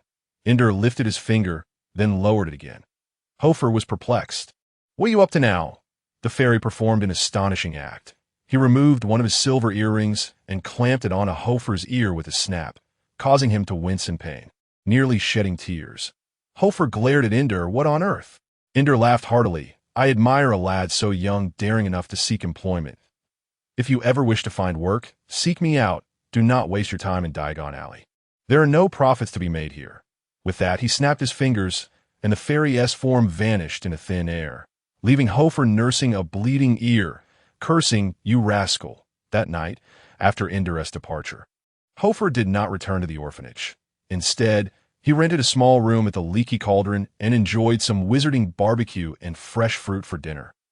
He possessed 100 galleons, and after deducting his expenditures on the wand and books, he still had over 70 galleons left. For an 11-year-old, he was quite prosperous, albeit only temporarily. He would be at Hogwarts for 7 years, and this amount would not suffice. Nevertheless, he resolved to tackle future challenges when they arose, focusing instead on enjoying the present, a principle Hofar held dear. During the bustling daytime, he felt little sensation of excitement, but once night fell, the thrill within him was uncontainable. He repeatedly took out his newly acquired wand, examining it from various angles, savoring the sensation of magic coursing through him. In the latter half of the night, unable to restrain himself any longer, he pulled out his spell book. He attempted several simple incantations, and the wondrous wand did not disappoint him. The half-finished wand, as Ollivander had described, exhibited remarkable functionality. The levitation charm that had once perplexed Ron and Harry was effortlessly mastered by Hofar in the blink of an eye. Seated on his bed, he pointed his wand at the pillow and uttered, "Wingardium Leviosa." The pillow soared around the room in a flurry. After some playful experimentation, Hofar grew concerned that casting spells outside of school might attract the attention of the Ministry of Magic. Thus, he spent the night in a mix of anxiety and exhilaration. However, it proved to be a needless worry, as no one came to seek him out in the days leading up to the start of term. Hofar exchanged a few galleons for some pounds and purchased some mundane clothing in London, several pairs of jeans and white shirts. As his previous attire was too tattered, he also procured some fruits and a few bottles of meat to present to Mrs. Cole as a parting gift. Although his soul was not that of the previous Hofar, his body had been cared for by her for quite some time. With the remaining time, he lingered in Diagon Alley, hoping to complete the exploration task for the system to 100% and gain the knowledge of the so-called deity. Regrettably, due to his tender age, he was unable to enter Nocturne Alley and several other perilous shops dealing in dark magic. Thus, his exploration level stagnated at 60%. This left Hofar feeling somewhat regretful, realizing only now the advantages of Harry Potter's invisibility cloak. If he could become invisible, the vastness of the world would be at his fingertips, and exploration tasks would be a breeze. Alas, Harry Potter's father had yet to be born, and who knew where that cloak lay hidden. Hofar also contemplated using his newly acquired wand to experiment with the disillusionment charm. But the incantation was not found in the school as beginner spellbook. After perusing all the spellbooks, he discovered that most of the spells were mundane in nature, lacking any advanced incantations. Perhaps he could find information on the disillusionment charm in the school library. Hofar reassured himself, as for the earring Ender had given him. Hofar puzzled over its peculiar nature for several days, but could not uncover its secrets. Even more frustratingly, he found he could not remove the earring. It felt as though it had melded to his ear. Hofar could only hope that Hogwarts would not resemble his previous school, allowing students to express their individuality, had he worn an earring at his former school. He would likely have been expelled on the very first day. Time flew by in Diagon Alley, and soon, September 1st, the day of school, had arrived that on this day, he woke up exceptionally early, nearly before dawn. Fearing he might miss the train due to unforeseen delays, Hofar had little in the way of belongings. He did not require a cart, spending £2 on a canvas bag and a suitcase to pack his clothing and books. While the collapsible cauldron found its place in the suitcase, fortunately, he had risen early, as the day was marked by heavy rain, and Hofar faced the misfortune of encountering the morning rush hour traffic in London. He darted across several streets before finally reaching the underground station.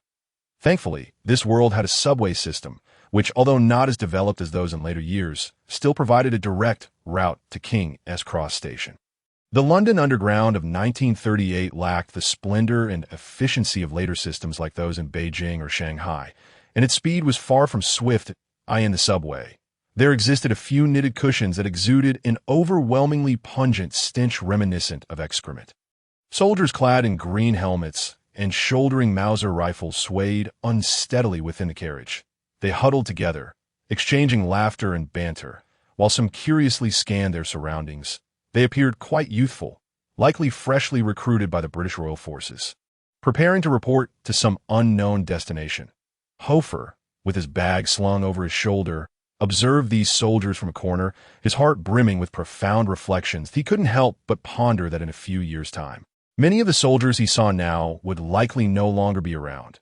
Sometimes, knowing the future is not a burden to be taken lightly, especially in such tumultuous times that King's Cross Station is situated in the heart of London. At the intersection of the Camden and Islington districts, favoring the Camden side, as Hofar emerged from the subway station, he found the area bustling with people, predominantly dressed as Muggles. Among them were those unfamiliar with Muggle customs, garbed in an incongruous manner reminiscent of wizards. Hofar noticed several individuals in women's attire standing by the station, engaged in conversation while picking their noses. Knowing the way, Hofar had no need to ask for directions like Harry Potter. After pinpointing platforms 9 and 10, he adjusted his backpack and charged straight toward the stone wall in the middle. As he sprinted, he closed his eyes, picking up speed. Then with a resounding thud, Hofar collided with something soft. A cacophony of clattering ensued as he was caught off guard and tumbled to the ground, rolling twice. What an absurd international joke, was Hofar's immediate thought. I hope I haven't just knocked myself out. Regaining his composure, he lifted his gaze to see what he had crashed into. It turned out he had not collided with a wall, but rather a silver-haired girl who had unexpectedly positioned her cart in the middle of the space between platforms 9 and 10. He had nearly fallen into her arms, scattering her belongings across the floor. Hofar's frustration bubbled over. Why did she have to block the way? Moreover, she was clearly not a Muggle, as a white owl flapped around in a cage that had also fallen. While others entered the wall upright, did she really think it wise to stand in the way? Annoyed, Hofar hastily moved forward to help the girl up, quickly beginning to gather her scattered items. I am sorry, are you all right? He asked without lifting his head. After standing, the silver-haired girl crossed her arms and watched Hofar collect her belongings, showing no inclination to assist. Silence enveloped the air. Halfway through gathering her items, Hofar sensed something amiss. Indeed, I crashed into you, but must you remain silent? Would it kill you to lend a hand? He raised his head to scrutinize the girl. At first glance, he was taken aback by her beauty. She had fair skin, an oval face, silver hair cascading over her shoulders, and striking blue eyes that gazed at him unblinkingly, resembling a specter. However, his admiration faded almost instantly as irritation surged within him. The girl remarked, "Are you going to pick up the things, or just stand there?" Her ethereal blue eyes were filled with pride and dissatisfaction. Hofar's expression darkened, although he had a good temperament. That did not mean he was willing to be treated like a house elf. Besides, she was clearly at fault for her careless positioning. Why were you standing here? Hofar coldly inquired. That I'm looking for platform 9. Do you know where it is? The girl asked indifferently. So she too is a newcomer, yet she carries such arrogance despite her ignorance. Hofar observed her haughty demeanor and felt a mischievous urge to toy with her. He pointed behind her, saying, "Look, I send tea at the station." The girl turned her head. Seizing the opportunity, Hofar dashed straight into the wall, vanishing from her sight. The girl glanced back, frowning. Where? No one answered. She quickly turned back, only to find the space empty, save for her half-gathered belongings and the squawking owl in its cage. The boy had completely vanished, her expression soured. Emerging from the wall, Hofar suppressed a triumphant chuckle. Thinking, foolish girl, that LL teach you to show off in front of me, he noticed an old brass plaque embedded in a stone column by the exit of the corridor. It read, Platform 9 was established in 1849, created by Evangeline O. Pington, the 15th Minister of Magic. This was of no particular use to Hofar, who merely glanced at the sign before stepping out into the throng of people. Before him lay a sea of humanity. A deep crimson steam locomotive rested beside a platform teeming with travelers. The sign on the train indicated, Hogwarts Express, 11 o'clock. The thick smoke from the locomotive spiraled in the drizzling rain, while various colors of luggage shuffled beneath the feet of the crowd. Amidst the buzzing conversations and the clamor of heavy bags, the owl continued to screech, responding to the noise around it. Just as Hofar began to appreciate the scene, a light chime echoed in his mind. Ding! Discovering the Wizarding Realm. Current Wizarding Realm. Platform 9. The completing 5,100 realm explorations will reward you with 1/3 of spell fragment. 1/3 of a spell fragment contains unique energy. Collecting 3 will upgrade one of your spell abilities. Completing 100 realm explorations will grant you the knowledge of the Great One. The knowledge of the Great One is enigmatic. Until you possess it, you cannot fathom its potential power. Could this activate an exploration task? Hofar was momentarily taken aback, then filled with exhilaration. It seemed that any wizarding settlement could trigger an exploration task. Unlike the London wizarding market, where he could not venture in a nocturne alley or the dark art shops, this was merely a platform, and if he moved swiftly, he could complete the exploration in no time. Without hesitation, Hofar began his exploration. He dashed from the front of the train to the rear. Along the way, he observed a plethora of children with pets, some with frogs, some with owls, others with rats, snakes, and birds. He even spotted the handsome Tom Riddle engaging in lively conversation with several older girls clad in green robes. But none of this pertained to Hofar. His entire focus was on the exploration. As he ran, the green bar in his mind visibly grew 20%, 30%, 45%, 50%. Ding obtained spell fragment 23.60%, 70%, 90%, 100%.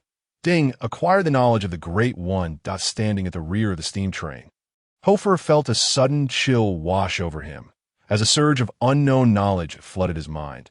Within seconds, he shivered as an arcane text materialized in his consciousness. The meditation method of the Wandering Mira. Through mysterious meditation, you can continuously enhance your mental strength, solidify your beliefs, and rapidly replenish your magical power. The simplicity and swiftness of this reward took Hofar by surprise. He yearned to immediately practice the Great One's meditation method. However, the train emitted a loud whistle, signaling its imminent departure. Hurrying into the carriage, countless wizarding children waved goodbye to their parents from the windows. Some even shed tears, while the older children frolicked and played within the carriage, thoroughly enjoying themselves. Hofar, however, had no parents or friends to bid him farewell. Following the conventions of other transmigrators, he should have sought out the trio to cling to the Savior's coattails. Yet, the current era extinguished any thoughts of pursuing them. In truth, Hofar did not particularly care for the trio or the likes of Harry and Ron. The only one he wished to find was Hermione. It was truly lamentable that every time he thought of entering the world of Harry Potter, he was unable to encounter Hermione. By the time he finally met her, he would likely be old and nearly toothless. Hofar yearned to recline languidly on the railway tracks, surrendering himself to the merciless embrace of the Hogwarts Express. I was born before you, yet you live on, while I have already aged. How I lament that we were not born at the same time, to share in the joys of each day together. He murmured in Chinese, harboring a sense of resentment for the unattainable goddess. In a state of despondency, Hofar sought a secluded spot, free from the prying eyes of others, to experiment with a newly acquired meditation technique. Though the train was vast, it was teeming with passengers, and after much searching, Hofar finally discovered an empty compartment towards the rear. That moment, the train commenced its journey. The steam locomotive exhaled a cloud of thick smoke and let out a piercing whistle. Clattering forward, setting down his luggage. Hofar settled comfortably. Wiping the rain from his face, he sat cross-legged, gazing out the window. The train swiftly exited London, entering fields dotted with grazing cattle and sheep, interspersed with some barren, grey boulders. Shortly thereafter, the train ventured into the verdant Scottish Highlands. The seemingly endless terrain was devoid of the vast forests of the north, nor was it a desolate wasteland. Instead, it was cloaked in gently undulating low grass and moss. The sparse vegetation grew in a desolate manner, while the exposed rocks and crisp air constantly reminded one that they were traversing a highland on an island. Mirareba's meditation technique instructed Hofar to perpetually attune himself to nature, to embrace simplicity and harmony. Thus, he closed his eyes and inhaled deeply, initiating a slow, rhythmic breathing pattern. Indeed, the wisdom of the great sage was extraordinary. As soon as he began to meditate, he felt his mind clarifying and illuminating, his thoughts sharpening, while many of his corporeal desires gradually faded away. However, barely 3 cycles into his meditation, a sudden noise interrupted him. With a thud, the sliding door of the compartment was pushed open. Displeased at being disturbed, Hofar opened his eyes to see a silver-haired girl standing in the doorway, coldly regarding him. She wore a round hat, and perched on her shoulder was a white-headed eagle. It was the haughty girl he had previously collided with and playfully teased. She exhibited no intention of greeting him or engaging in conversation. Instead, she plopped down opposite him, tossed her bag aside, removed her hat, and nonchalantly crossed her legs, regarding him with a frosty stare. The eagle on her shoulder mirrored its owner's demeanor, glaring at Hofar with its large eyes, seemingly eager to devour him. Hofar was taken aback by the girl's unexpected appearance, especially given her accusatory demeanor. He felt an urge to chastise her for being unreasonable. Yet he refrained, remembering that humility is a traditional virtue when entering a new environment. Thus, he nodded in her direction. "Hello." The girl smirked with a hint of derision. A hypocritical fellow, cursing me in his heart while pretending to maintain a fa of amicable coexistence. When did Hogwarts cease to consider the true nature of its students during admissions? "You." Hofar hesitated, unprepared for her keen observation, nor for her sharp tongue at such a young age. Although he initially intended to retort, he dismissed the notion, chiding himself for being childish to argue with the girl. Had his youthful body also dulled his intellect? Consequently, Hofar fell silent. Indeed, he not only closed his mouth but also shut his eyes, resuming his practice of Mirareba's meditation technique. The girl, noticing his eyes shut and his indifference, felt a surge of irritation rising within her. Narrowing her eyes, she asked dangerously, "What is your name?" Hofar, still in meditation, merely snorted in response, signaling his disinterest in answering. The girl cackled coldly. "Do you think that if you remain silent, I won't figure it out? Do you believe I won't deduce your identity immediately?" Hofar found her arrogance excessive and retorted with a smirk, "Be my guest." The girl mused. "You wear earrings of the German black Golan Island fairies. Yet you attend Hogwarts. The British Ministry of Magic does not accept students from beyond the British Isles. Therefore, you must be a descendant of some immigrant family. However, if we consider the timeline, the ministry implemented a policy prohibiting immigrant wizards after 1918. Thus, your family must have originated before 1918. A minute passed. Historically, there are 5 pure-blood immigrant families in the British Isles: Lycett, Bryant, Malfoy, Dracarys, and 12 mixed-blood families, including Baird, Cuppa, Byron, Davis, Ian, and Goshawk. Another minute passed. Most immigrant families have faded into history, and the remaining families have dwindled significantly. Given your age, you must either be a first-year or a second-year student. Among these existing immigrant families, the range of 11 to 12-year-old boys narrows down to a third: Dracarys, Byron, Baird, and Goshawk. However, there's only one family from Black Golan Island, the Goshawk family. This year, Goshawk has only one new student, Miller Goshawk. The girl continued her monologue for 3 minutes before finally pausing. She crossed her arms, looking down at Hofar with a sense of superiority, while the eagle on her shoulder mirrored her haughty demeanor. Hofar sighed softly, feeling a twinge of sympathy as he opened his eyes. "With such knowledge, how is it that you don't even know how to enter King's Cross Station?" The girl raised her chin, brimming with arrogance, replied, "Because life is too dull without challenges. After receiving my acceptance letter, I severed all channels of information. I intended to discover the station on my own. Humph. Even without your assistance, I managed to get here. Miller.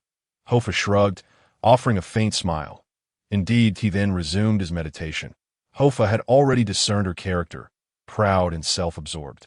He found such a girl unappealing. Regardless of her beauty, he felt a tinge of disdain towards her. After her lengthy monologue, the girl appeared less furious than when she entered and curiously inquired, "Hey, Miller, which house do you wish to join?"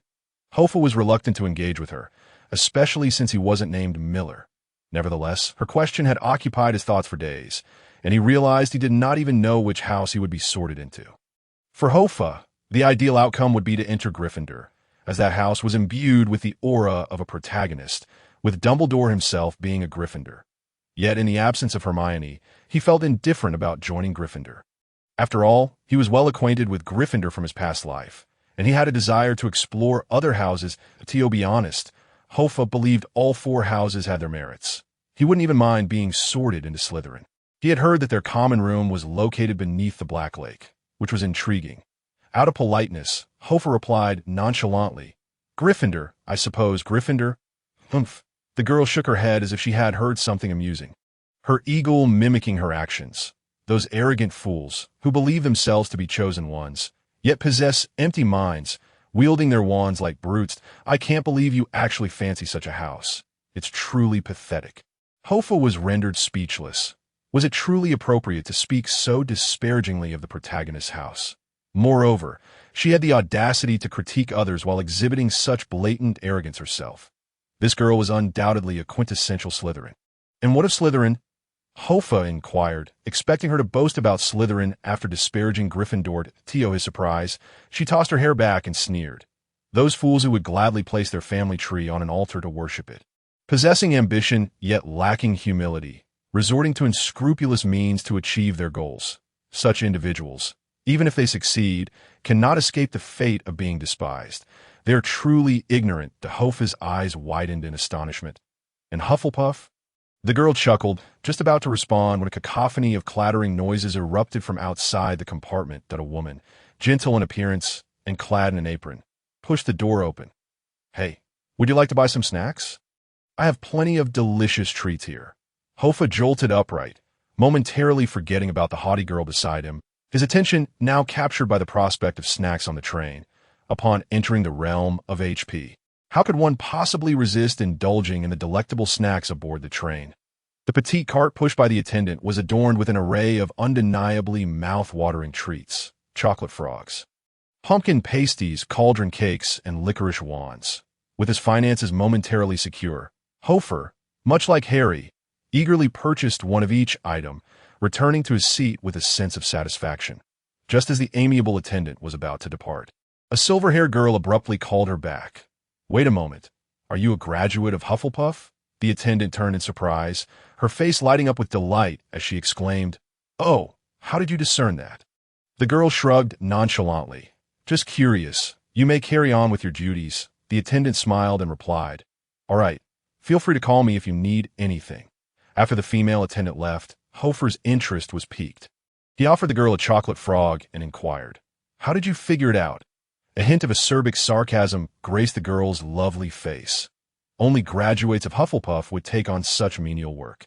Hofar's expression hardened, his body turning to stone. This girl was insufferable. He inhaled deeply and silently reclaimed the chocolate frog, the anticipation of enjoying the snacks, now thoroughly disrupted by her presence in his 2 lifetimes. He had never encountered someone so presumptuous, even more so than Draco Malfoy. "I reckon you shall be sorted into Slytherin," Hofar remarked coolly, as he stuffed the snacks into his pocket, his desire to remain in the compartment evaporating. "How could that be?" The girl scoffed. A soaring eagle could never associate with a wretched snake. The eagle perched on her shoulder let out a proud screech that I can only be sorted into one house. "The one with the fewest students at Hogwarts, the place where the wise belong."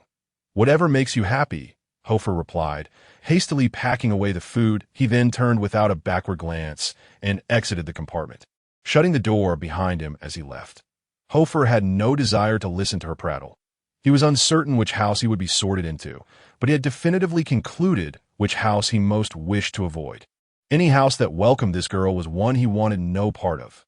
Leaving his compartment behind, Hofar strolled through the corridor, munching on snacks. Inside the compartments, various children chatted and laughed, fostering budding friendships. As he passed the Slytherin compartment, Hofar spotted Tom Riddle reclining in his seat, engaged in jovial conversation with others. Setting aside everything else, the charisma of this individual was undeniable. His archaic attire did nothing to obscure the aura of leadership that surrounded him. Hofar felt a twinge of resentment. After all, he had yet to make a single friend at Hogwarts. It was hardly surprising. He wasn't born into a wizarding family, nor was he a renowned savior like Harry. And he certainly did not possess the striking looks of Tom Riddle. Thus, he could only remain a mere shadow in the background. After wandering for half an hour, he found himself in an awkward predicament. Hogwarts was drawing near, and students were hastily drawing the curtains of their compartments, preparing to change into their robes. With the compartments nearly all occupied, Hofar glanced down at his jeans and t-shirt, thinking to himself that he certainly couldn't change in the corridor. Returning to change was out of the question. He had no desire to encounter the silver-haired girl again. Consequently, Hofar began to jog down the corridor, in search of an unoccupied compartment. After a lengthy search, he had yet to find a suitable space. Either he encountered compartments filled with girls, which he wished to avoid, or those bustling with people, leaving no room to breathe. Hofar ran from the rear of the train to the front, only to discover one solitary compartment. Inside sat a girl clad in a black robe, quietly engrossed in her reading. Although she too was a girl, there was only one, and time was of the essence. Hofar had no choice but to seize the opportunity. He knocked gently on the glass door. The girl glanced up, regarding him with a calm expression. She was a demure-looking girl, sporting round glasses, fair skin, short black hair, and gray eyes, with a slender figure. Hofar, feeling somewhat apologetic, raised his hand, displaying his robe. The girl understood immediately. She closed her book, stood up, and opened the door. Hofar stepped into the compartment, smiling warmly. "I apologize. All the other compartments are full, and I have no place to change. May I borrow yours for a moment?" The girl nodded. "Go ahead. We're almost there." As she spoke, she helped Hofar draw the curtain. She stepped outside, leaning against the door. Hofar hurriedly changed his clothes, and once finished, he opened the door. "All done." "Thank you." The black-haired girl nodded, returning to her seat to resume her reading, indicating she had no intention of engaging in further conversation. The compartment was infused with a faint floral fragrance, which Hofar suspected was her personal scent. The only sound that accompanied them was the rustling of pages being turned. After a brief silence, Hofar's curiosity got the better of him, prompting him to ask if all the other compartments are full. "Why are you sitting here alone?" The girl replied, "Because I'm reading, and they don't wish to disturb me." Hofar glanced down, noticing the yellow cover of the book, War and Peace. He was quite familiar with that title. "You read Muggle literature too?" he inquired. "Of course," the girl replied, lifting her gaze briefly to Hofar, seemingly reluctant to delve further into the topic. She turned a page and asked, "Are you a first year as well?" "Yes," Hofar responded, extending his hand. "Hofar Hofabach." The girl nodded and reciprocated the gesture. "Miranda Goshawk." Hofar felt a flicker of recognition at the surname Goshawk. Hadn't the arrogant silver-haired girl mentioned something about Miller Goshawk? He couldn't help but ask, "Do you have a brother named Miller?" The girl looked up, adjusted her glasses, and smiled gently. "I'm afraid I don't know anyone by that name." "Oh," Hofar murmured, dismissing the thought as he nearly forgot about the haughty girl. With a flick of her wrist, the black-haired girl summoned her wand. Casually waving it, Hofar's discarded clothing neatly folded itself into perfect squares, resembling tofu blocks. After completing the task, she returned her book to its case and said to Hofar, "No need to worry about your belongings. Someone will take care of them for us." From beginning to end, Miranda exuded an aura of grace and tranquility, neither hurried nor flustered, nor did she boast of anything. Such a person was indeed worthy of friendship. In the final minutes aboard the train, Hofar and Miranda engaged in a light conversation, with first years often discussing their respective houses. However, Miranda appeared indifferent regarding her house assignment. "Honestly, aside from the location of the common rooms, everything else is quite similar. The classes are all the same," Miranda remarked. Hofar, intrigued, asked, "You seem to know quite a bit about Hogwarts." Miranda smiled. "My family has connections here. I visited Hogwarts when I was 3. Hofar felt an inkling of familiarity with the surname Goshawk. He quickly reached into his pocket, and sure enough, he found the enrollment notice with the signature of Adalbert Goshawk. The Deputy Headmaster Adalbert Goshawk? He's my grandfather, Miranda sighed. Could we please refrain from discussing this? 10 minutes later, darkness enveloped the outside world as the train gradually came to a halt at a small, dimly lit platform. Young travelers jostled each other, eager to disembark. Hofar and his newly acquainted friend made their way off the train, the chill of the night air sending a shiver down his spine. Old-fashioned lanterns swayed above the heads of the students. He had anticipated seeing Hagrid here, but alas, he did not. Instead, there stood a one-eyed old hunter atop his horse, who turned with authority and bellowed. "First-year students, follow me. This must be the keeper of keys and grounds," Hofar mused, likely a predecessor to Hagrid's position. As for Hagrid, he was probably just 9 years old, needing a couple more years before he could enroll. Navigating through the pitch-black forest path, the one-eyed keeper guided a chattering group of children to the shores of a dark lake. By the lakeside, clusters of small wooden boats lay moored on the opposite shore. A majestic castle towered atop a high hillside, its numerous spires piercing the starry sky. With each window twinkling like a distant star, this moment, Hogwarts appeared nearly identical to the descriptions found in the original text. Save for the absence of its inhabitants, the system chimed. Ding! Discovered the wizarding secret realm of Hogwarts School of Witchcraft and Wizardry. Complete 50,100 secret realm explorations to obtain 1/3 of a spell fragment. This fragment contains unique energy. Collecting 3 will enable you to upgrade one of your spell abilities. Current collection count, 23. Complete 100,100 secret realm explorations to gain the knowledge of the Great Ones. This knowledge is shrouded in mystery. Until you possess it, you remain unaware of its potential power. Rarely did Hofar heed the system's notifications. He gazed at the castle, his heart stirred, feeling as though his dreams were finally materializing. The Hunt Guardian dismounted his steed, grasping a bough and lifting a lantern, shouting to a boat. No pushing. The children clamored excitedly as they boarded the vessel. Miranda settled beside Hofar, while 2 unfamiliar students occupied the seats opposite him. Chatting and laughing, he sighed with relief. The persistent silver-haired girl had not followed them, which was preferable to any news. As the crowd settled, the small boat began to glide across the dark lake. Nearby, the children pointed excitedly at the surrounding scenery, their enthusiasm palpable. Hofar plunged his hand into the frigid waters, the splashing sound invigorating him. Suddenly, a sharp sting pricked his finger, and upon lifting his hand, Hofar was startled to find a tiny mermaid coiled around his fingertip, resembling a Thumbelina with a fish tail. Upon being discovered, the little mermaid shot a jet of water at his face.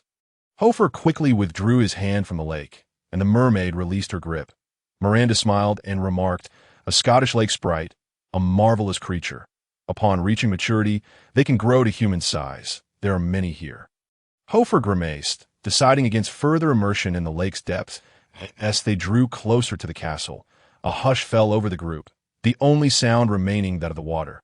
They traversed several arches adorned with dense, evergreen ivy, passing through a dark tunnel that seemed to lead underground, ultimately arriving at a place resembling an underground dock before ascending a path of gravel and small cobblestones. They reached the opposite shore. At the foot of Hogwarts, whether it was merely his imagination or not, the school appeared far larger than he had anticipated, its dark stone walls stretching endlessly, the tallest towers seeming to pierce the clouds. Upon reaching the entrance, Hofar noticed something amiss. That he recalled the original text describing the castle's grand door as crafted from oak, yet the door before him was entirely made of black metal, intricately engraved with peculiar patterns and inscriptions, exuding an aura of ancient solemnity. Had some unknown transformation occurred over the past half-century?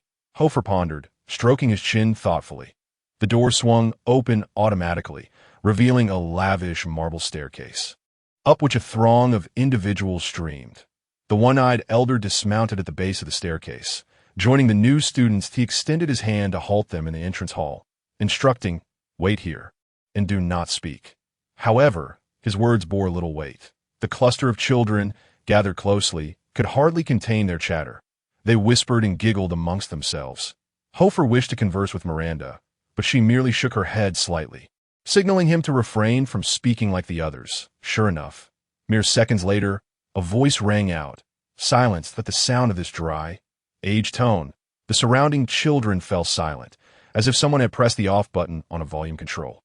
An elderly man with graying hair emerged slowly from the flaming entrance, donned in a bronze robe, his hands clasped behind his back, his gaze sharp as that of a hawk. This was a nameless professor of the school. Hofar felt a tightening in his chest, though he could not quite discern the reason in that instant. He sensed that the current Hogwarts might be far stricter than it had been 50 years hence. The old man sauntered before the new students, stating at Hogwarts, "You will learn much, but first and foremost, what you must learn is not magic, but discipline." S's gaze swept across the crowd. Every new student dutifully lowered their heads. The sorting ceremony was soon to commence. The house they were assigned would be final and irrefutable. "Follow me," he concluded succinctly, showing no inclination to elaborate further. With one hand still behind his back, he turned towards the entrance hall, his stride exuding an air of authority. The throng of new students followed the elder through a towering Gothic corridor, where flames flickered on the walls every 10 meters. A few students murmured softly, "Is that Vice Principal Abe? How fearsome, even more so than the legend suggests."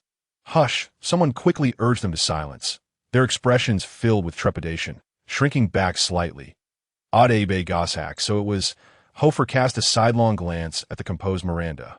Thus, this elder must be her grandfather. He certainly appeared quite formidable.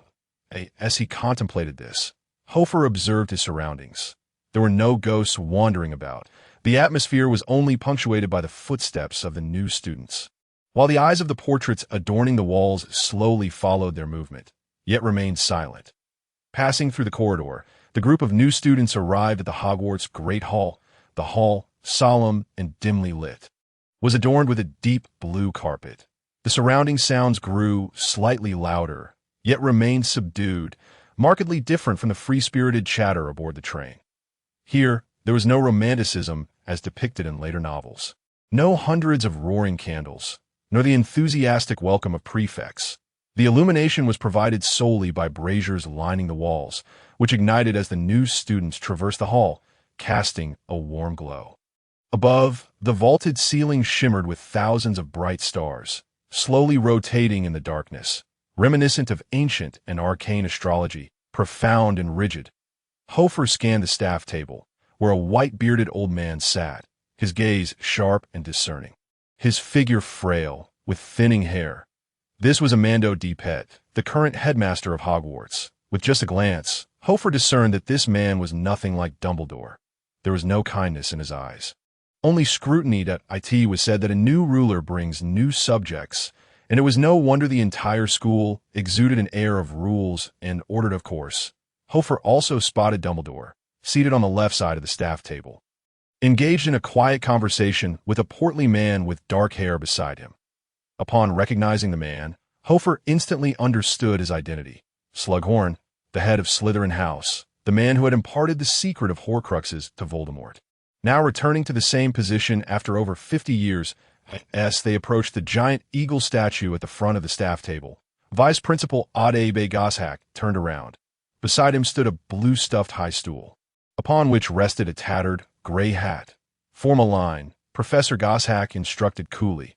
His tone was flat, yet all the new students immediately obeyed, lining up in order. Only then did Professor Goshawk produce a long roll of parchment from his sleeve. "Upon hearing your name, step forward to don the sorting hat." "I claim." A boy dashed forward, hastily placing the hat upon his head, which promptly declared Gryffindor. Gentle applause erupted from the left-hand table, though it was notably restrained. Lacking the fervor depicted in later writings, Alfred Black, Goshawk continued to call out names. Hofar was well acquainted with that surname. Black, a member of Sirius's family, he looked up to see a boy clad in black robes with a cold expression parting the crowd. Taking his place on the high stool, the sorting hat hesitated upon his head for an extended moment before ultimately assigning him to Slytherin. The young man, Blake, furrowed his brow, seemingly in a state of discontent. As Hoffa observed the boy of similar stature pass by, he pondered the potential connection between this individual and the future Sirius Black. Not long after Alf had departed, Hoffa heard another familiar name. Eileen Prince. Prince? Eileen Prince? The mother of the half-blood Prince Snape? Hoffa immediately lifted his head. Before him stood a girl with dark hair, pale complexion, greasy locks, and a multitude of freckles surrounding her nose, her visage marred by an expression of distress. She nervously jogged toward the Sorting Hat, which swiftly assigned her to Slytherin. Hoffa mused that today he had truly opened his eyes. All present were ancestors of future luminaries. He even contemplated whether winning Eileen Prince's affections might elevate him to the status of Snape's father. Quickly shaking his head, he chastised himself for entertaining such frivolous thoughts in this solemn hall. Moreover, Eileen was hardly what one would deem beautiful. The Sorting Hat's speed varied. Some were sorted in mere seconds, while others waited for as long as a minute, during which the assembled crowd remained in silent anticipation. One by one, individuals stepped forward and apart from a few notable family names from the future. Hoffa found it difficult to recognize anyone familiar in this sorting ceremony. Suddenly, a voice rang out as Goshawk called. Aglaia Dracis, a silver-haired girl with blue eyes, emerged from the crowd, her expression devoid of emotion as she seated herself upon the stool. Hoffa's eyes widened in surprise. Aglaia Dracis was indeed a lengthy and unwieldy name. The moment the hat brushed against her silvery tresses, it proclaimed, Ravenclaw. Hoffa inwardly sighed in frustration. If only he were the Sorting Hat. He would undoubtedly have placed this individual in slang. Aglaia descended from the stool. She cast a mocking smile in Hoffa's direction. Seemingly ridiculing his judgment on the train, he thought to himself that if he were Harry Potter, Aglaia would surely embody a character akin to Malfoy. Tom Marvolo Riddle. The mention of a name by the deputy headmaster broke Hoffa's reverie. He raised his gaze, eager to witness this historic moment. Tall and composed, Tom parted the crowd and approached the Sorting Hat, appearing calm.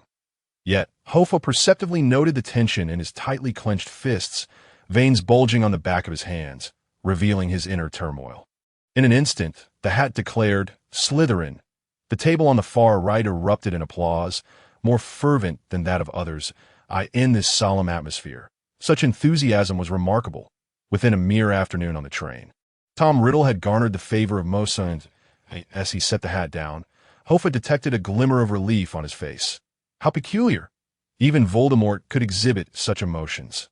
After a few more names were called, Goshawk's expression remained impassive as he announced, Hoffa Bach. Miranda lightly nudged Hoffa, prompting him to step forward. The crowd exhibited little reaction. To them, it was merely an exceedingly ordinary name.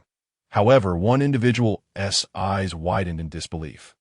Aglaia, seated at the Ravenclaw table's corner, had initially maintained a dispassionate demeanor, but upon seeing Hoffa emerge, her expression shifted from confusion to a dark scowl.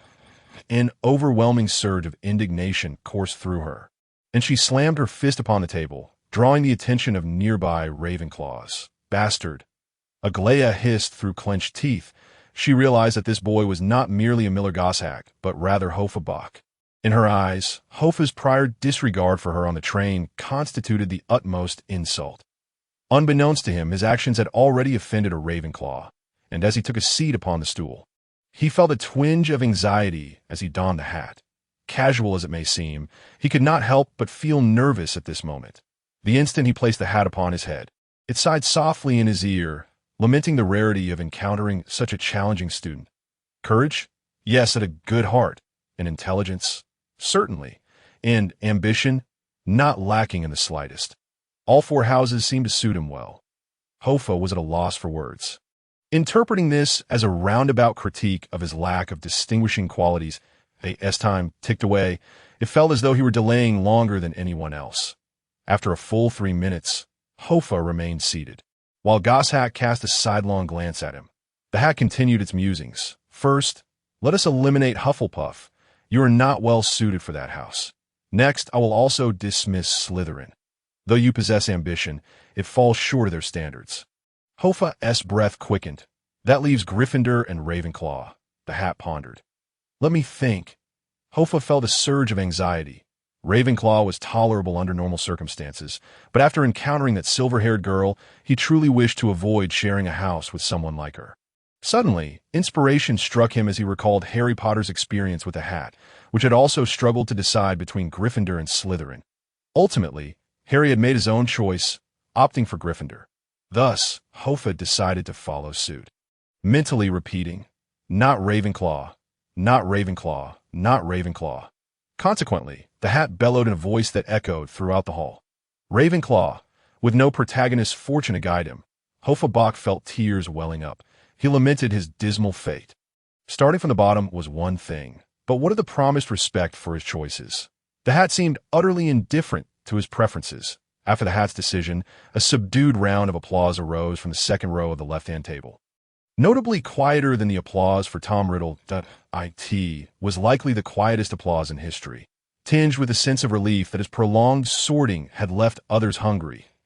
As he approached the Ravenclaw table, Hoffa felt piercing gazes directed at him. Following the source of the stares, there was Aglaia, arms crossed, her ghostly blue eyes brimming with cold fury. At this point, Hoffa wished to avoid further conflict. He carefully selected a spot at the long table, as far from Aglaia as possible. Not long after Hoffa's arrival, Miranda ascended the stool, uniquely receiving the hat from Goshawk himself, who showed no signs of favoritism. The hat soon proclaimed her a Ravenclaw, and she removed it nonchalantly, taking a seat opposite Hoffa. "Looks like we're classmates," she remarked. "Indeed," Hoffa replied, feeling slightly more at ease upon her arrival. At least this house wasn't filled entirely with individuals like Aglaia. Keeping his distance would suffice. 30 minutes later, the sorting concluded. Goshawk gathered the parchment, casually tapping the high stool with his wand. The stool and hat vanished simultaneously, and he returned to the faculty table. Hoffa was ravenous, recalling that he had consumed only a few snacks that day. Others around him echoed his sentiments, the air filled with the sounds of grumbling stomachs. Yet, the ceremony was not yet over. The headmaster, Albus Dumbledore, stood up at the center of the faculty table.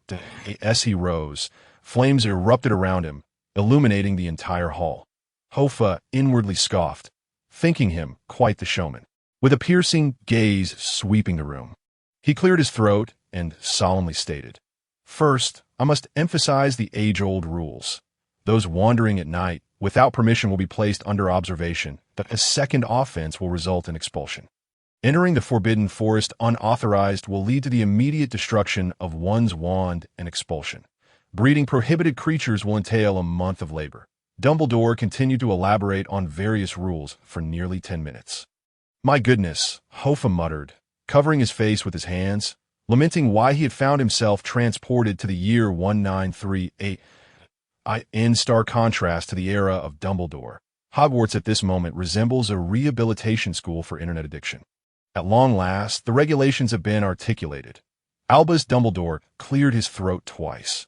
This year brings some new changes. Due to the escalating tensions within the magical communities across Europe, the Ministry of Magic has established designated teleportation points within the school's hunting grounds.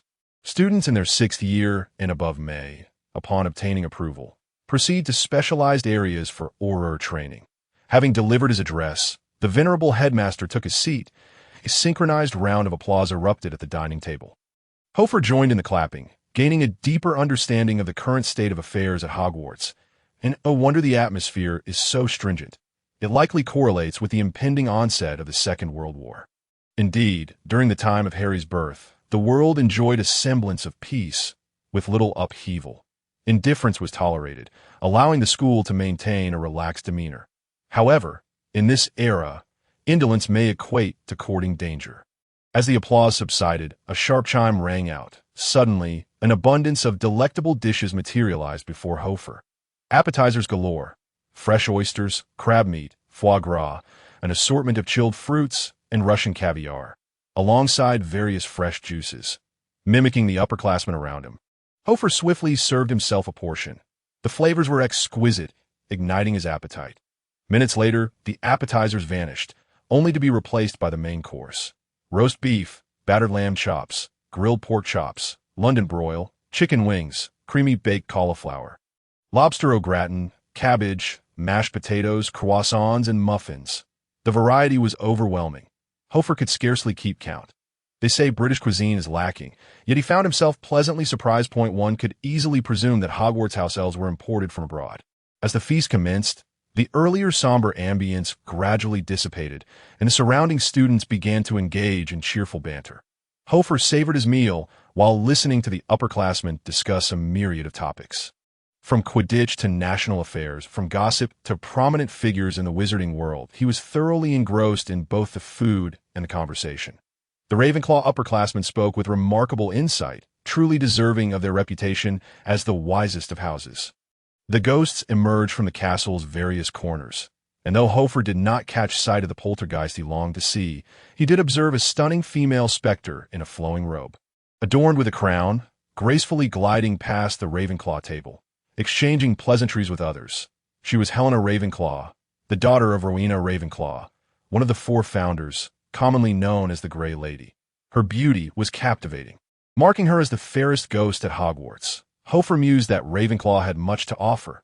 After finishing the main course, the soup course arrived. Rich chicken and mushroom soup, creamy tomato soup, French leek soup, and oxtail soup. Upon seeing these offerings, Hofar regretted having overindulged in the main course. The students had hearty appetites, while the professors at the faculty table remained relatively composed.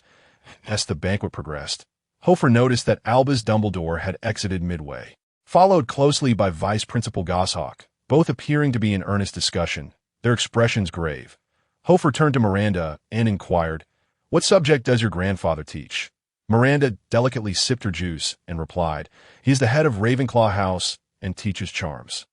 I must warn you, never oppose him in class." The revelation about the Ravenclaw head left Hofar speechless. This elderly gentleman appeared even more formidable than Professor McGonagall. He feared future encounters might prove challenging. After the soup, an array of desserts appeared: jelly, caramel pudding, apple tarts, mousse, and lime-flavored ice cream.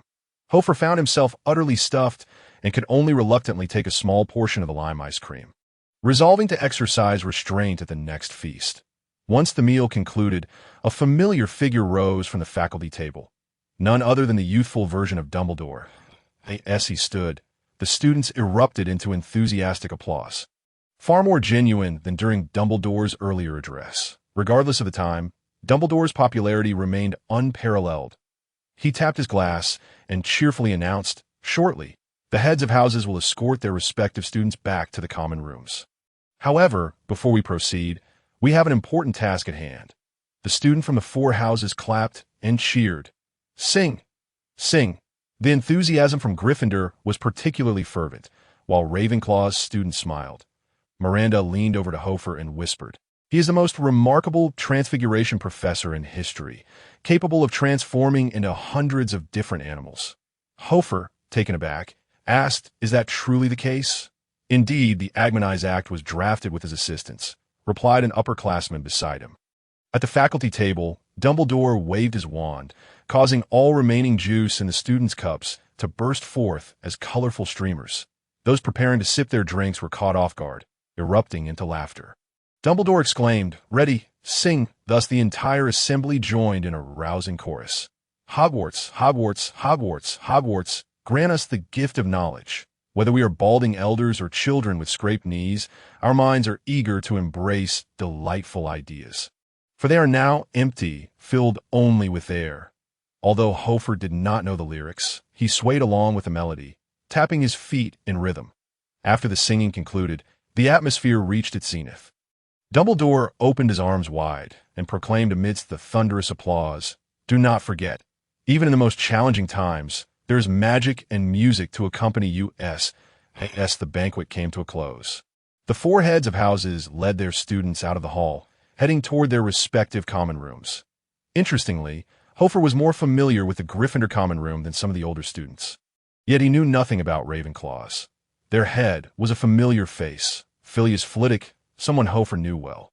The moment he spotted Flitwick, Hofar called out his name, startling the diminutive head. Flitwick, now clean-shaven and quite handsome, stood at a height similar to that of Indur. Years later, he would become the head of Ravenclaw, having taught Harry Potter, and was known for his amiable disposition, As Flitwick walked, he began explaining the history of Ravenclaw to the newcomers. Our house was founded by Rowena Ravenclaw, symbolizing the element of air. Our emblematic creature is the eagle. Naturally, as eagles do not dwell in lowly places, if any of you have trouble with mobility, I suggest you see the school nurse first. Laughter rippled through the group. However, their mirth was short-lived. As Hofar followed Flitwick, they ascended higher, the magical staircase shifting positions like building blocks, aiding them in their ascent.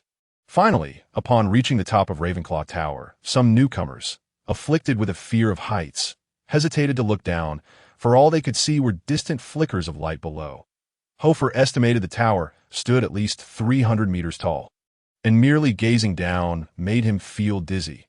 Were it not for the enchanted stairs, he could only imagine how long it would have taken them to climb. Flitwick chuckled. Ravenclaw's first rule is not to throw anything off the tower.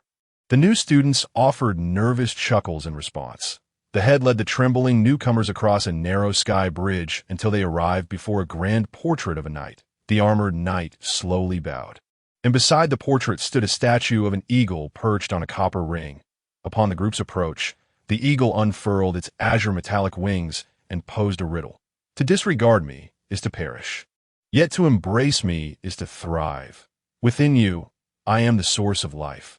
Flitwick stepped aside, stating, Ravenclaw's common room has no password. You must answer the statue's question to gain entry. The newcomers bowed their heads in contemplation, pondering the riddle. Amidst the crowd, a silver-haired girl named Aglaia boldly declared, That's simple. The answer is water. The surrounding students gazed at her with admiration and respect. Flitwick snapped his fingers. Correct?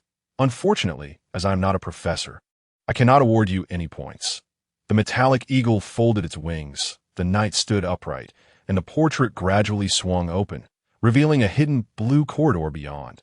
Hofar sighed. He perceived in the silver-haired woman a shadow of Hermione. They both embodied the essence of intelligence and pride. Upon entering the common room, he found himself in a spacious, circular chamber. Soft cushions adorned the floor, accompanied by several chairs.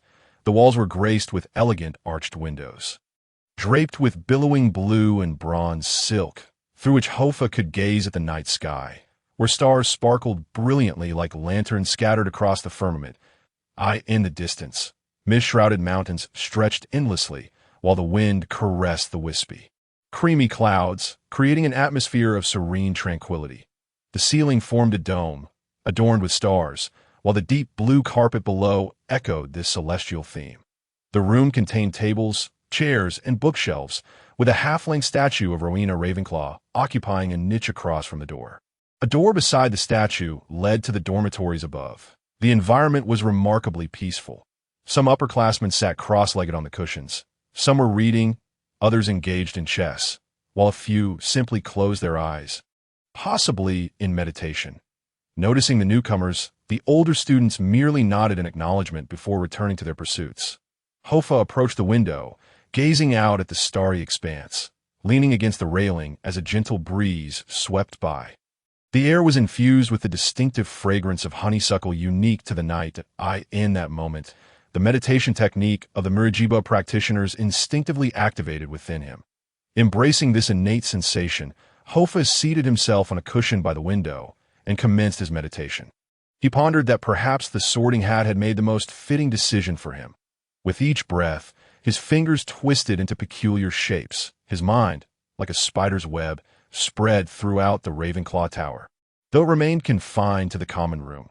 Whenever he attempted to extend his consciousness beyond the common area, he was met only with boundless darkness that was unclear whether it was due to his limited mental capacity or some magical barrier in place. In meditation, the passage of time eluded him, and by the time he concluded, most of the others had departed. Only two remained. Miranda sat on the carpet by the bookshelf, reading by the light of a magical illumination, while a girl named Aglaia occupied a chair, scribbling away on parchment densely covered with text. Upon noticing Hofar rise, Aglaia cast a cold glance in his direction, accompanied by a barely perceptible smirk. Miranda, meanwhile, closed her book and stood up alongside Hofar. The two approached the junction leading to the boys' and girls' dormitories, where Miranda suddenly whispered, "Did you offend Aglaia?" Hofar mumbled, "If avoiding her counts as offending, then indeed. Miranda chuckled lightly. Then you might be in for it. Aglaia is quite the vengeful creature. What?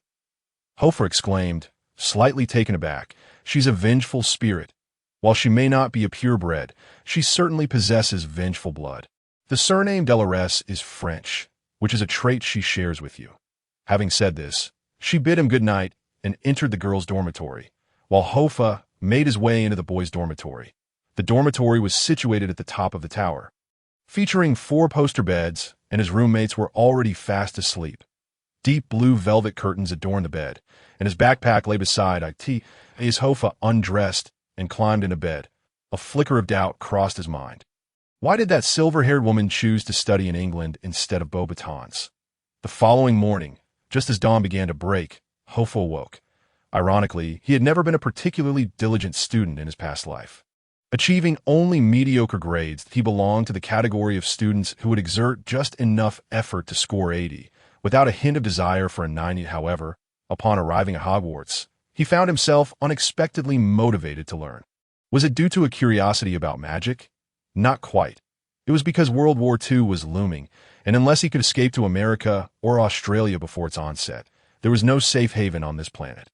Particularly in Europe, it was perilously dangerous.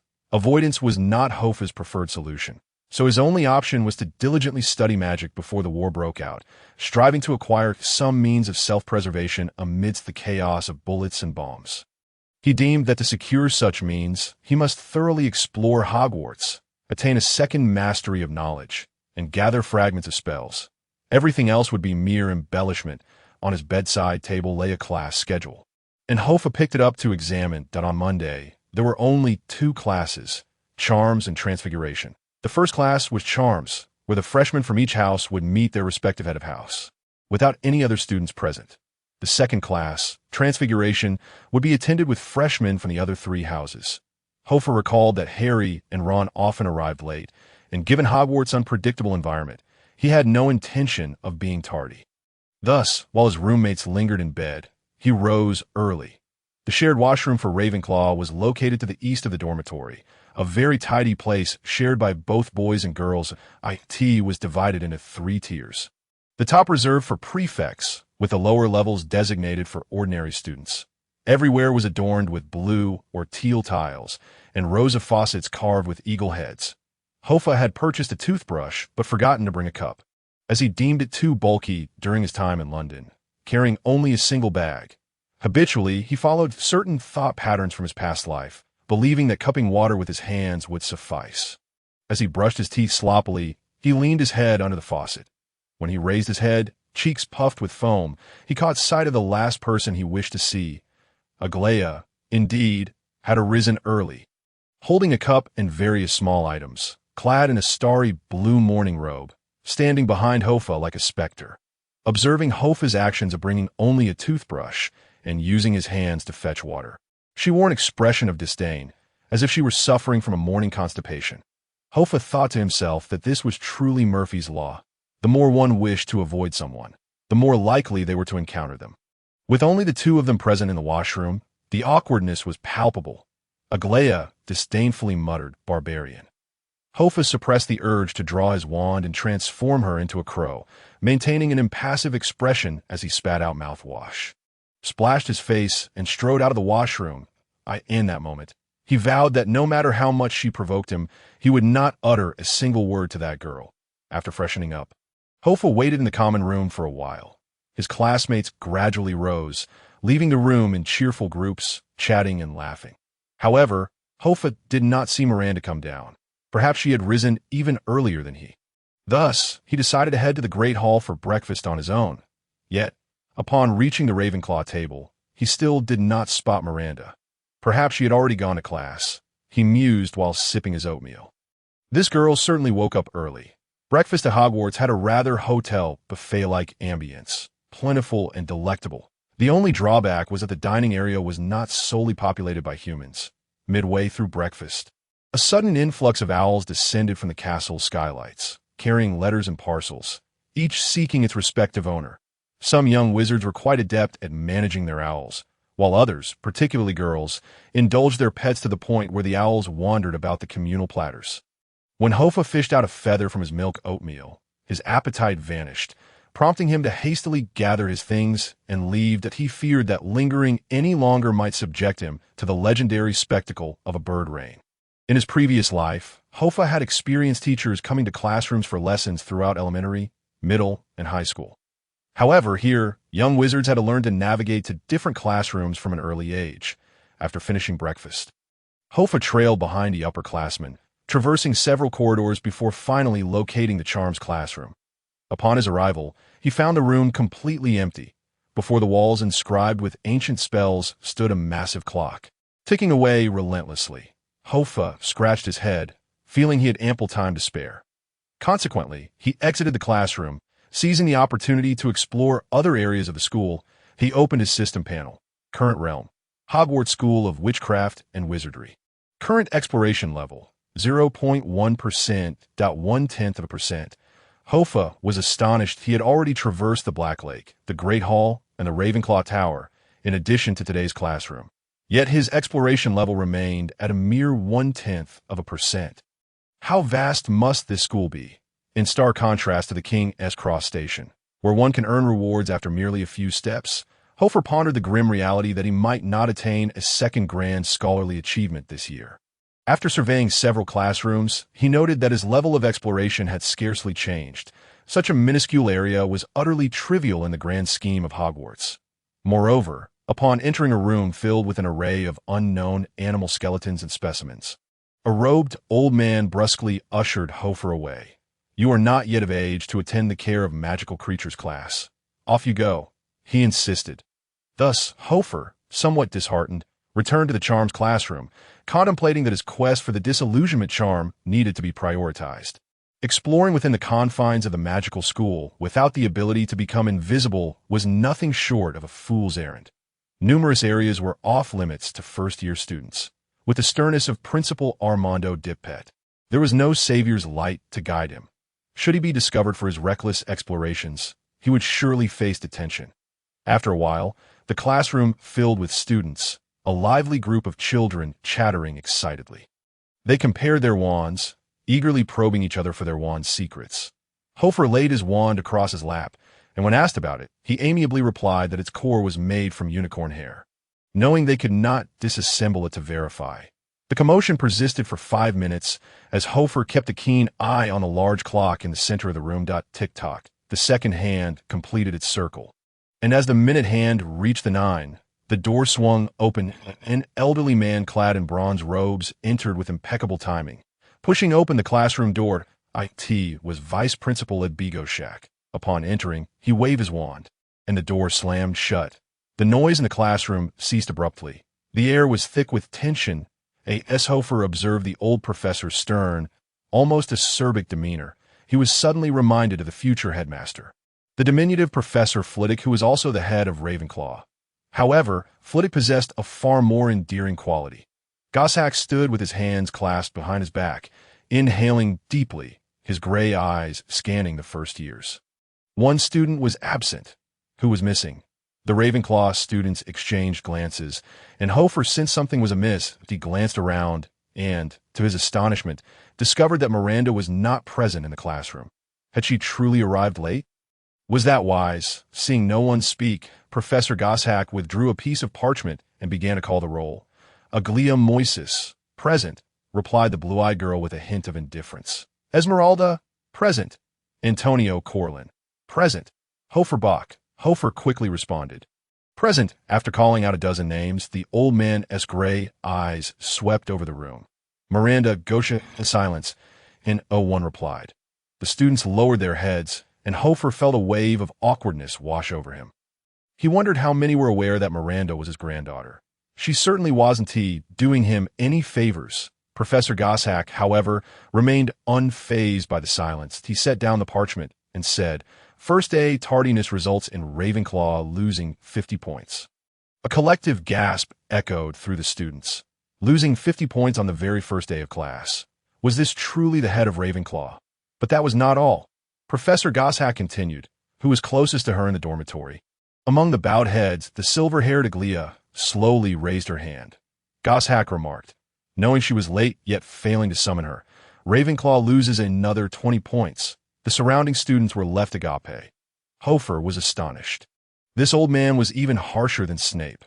At least Snape deducted points from Gryffindor. Here, Goshawk penalized his own students and imposed collective punishment. Aglia, now visibly agitated, protested. I didn't call her. I did call.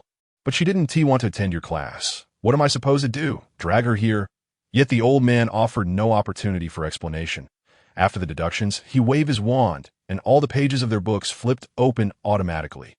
Charms is an exacting discipline, distinct from potions and transfiguration.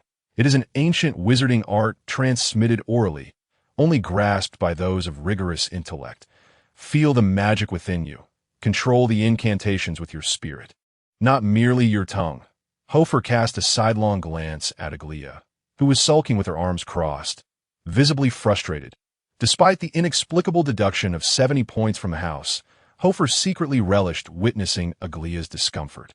The old man expounded on the lesson, and Hofar took out his quill, diligently jotting down notes like his peers. If there was any merit to adult wisdom, it was knowing how to remain humble. In the realm of magic, he was but a novice. Halfway through the class, Miranda still had not arrived. Hofar realized he knew virtually nothing about this new friend.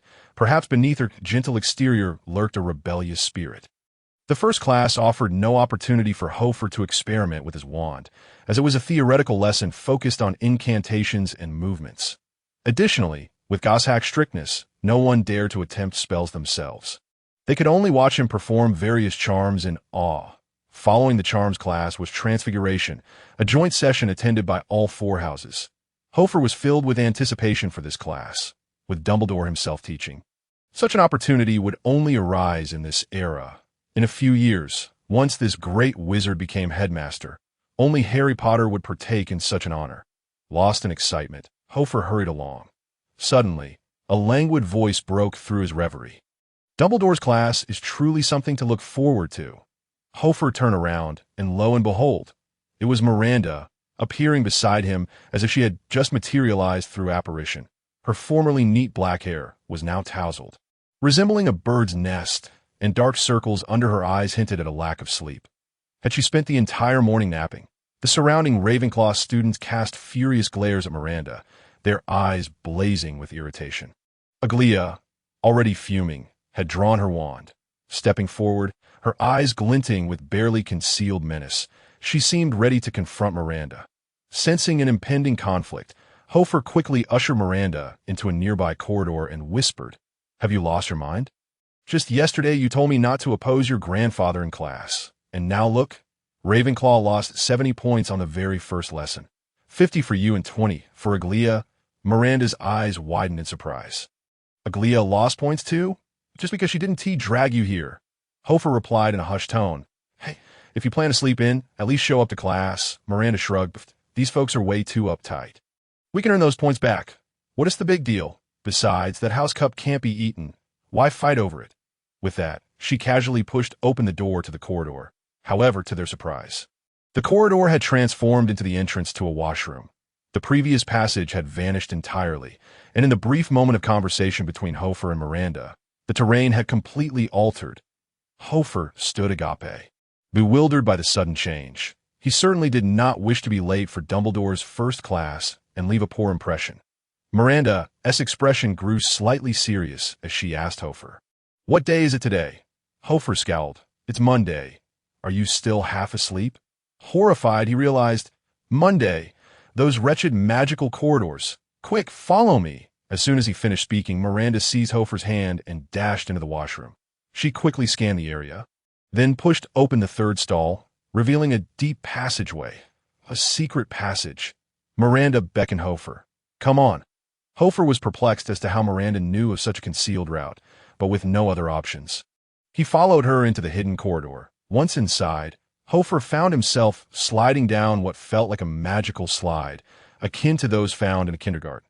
They sped down the passage, one after the other, gaining speed as they went. After a thrilling descent, Hofar collided into the hem of Miranda's robes, sending them both tumbling together. Fortunately, in the inky darkness, visibility was non-existent, and Hofar was unsure what he had crashed into. Collecting himself, his face flushed, Hofar exclaimed, "Lumos!"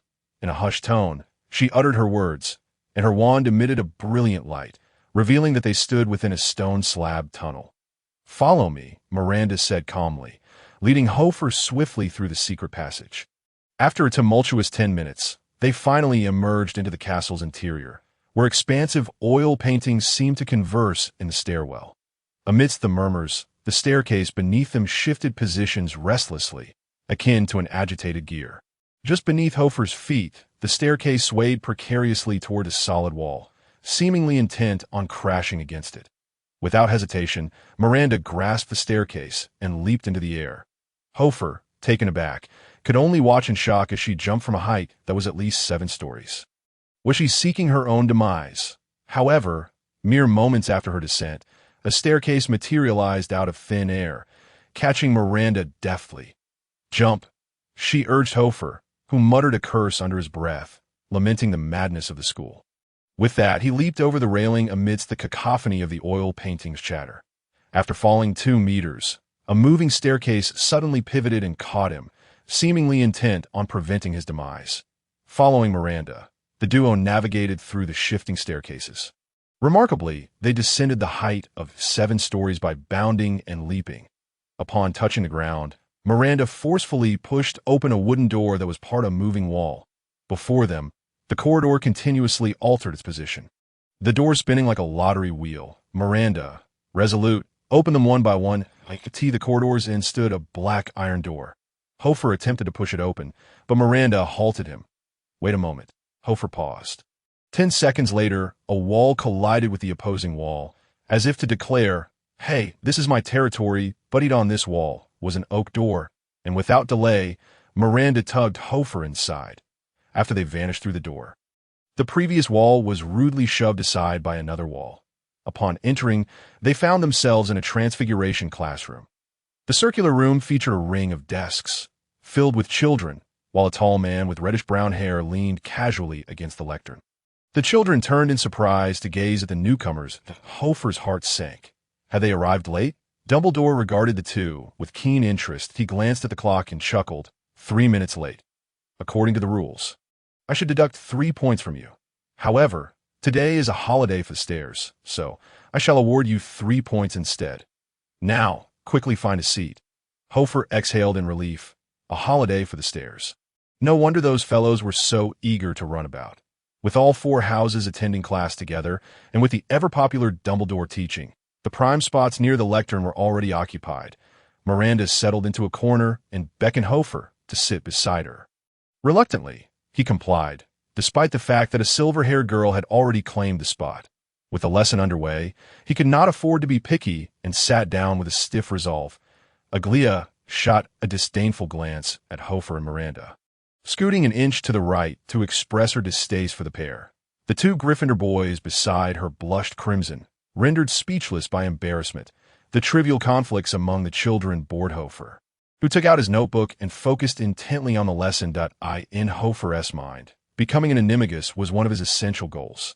Arriving in the world of HP without transforming into a cherished animal would be akin to being a mere fish out of water.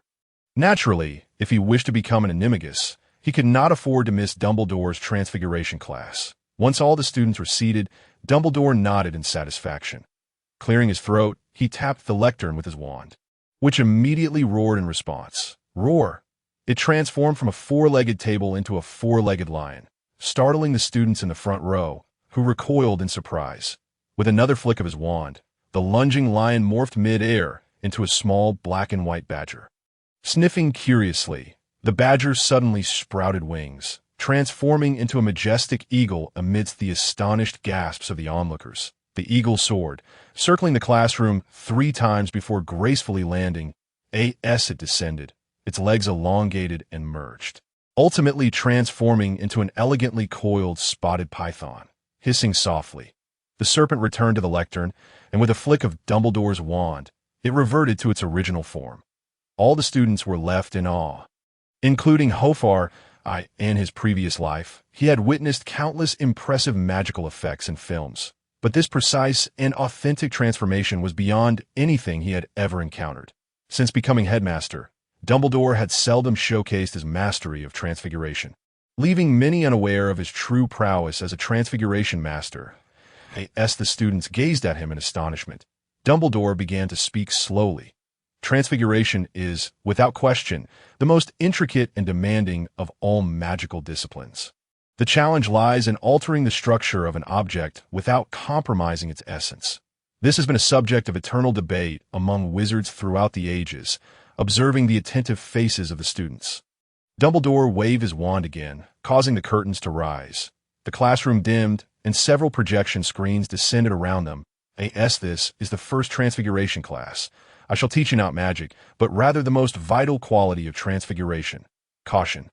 As he spoke, a series of black and white images flashed upon the screen. Hofar widened his eyes as grotesque creatures appeared.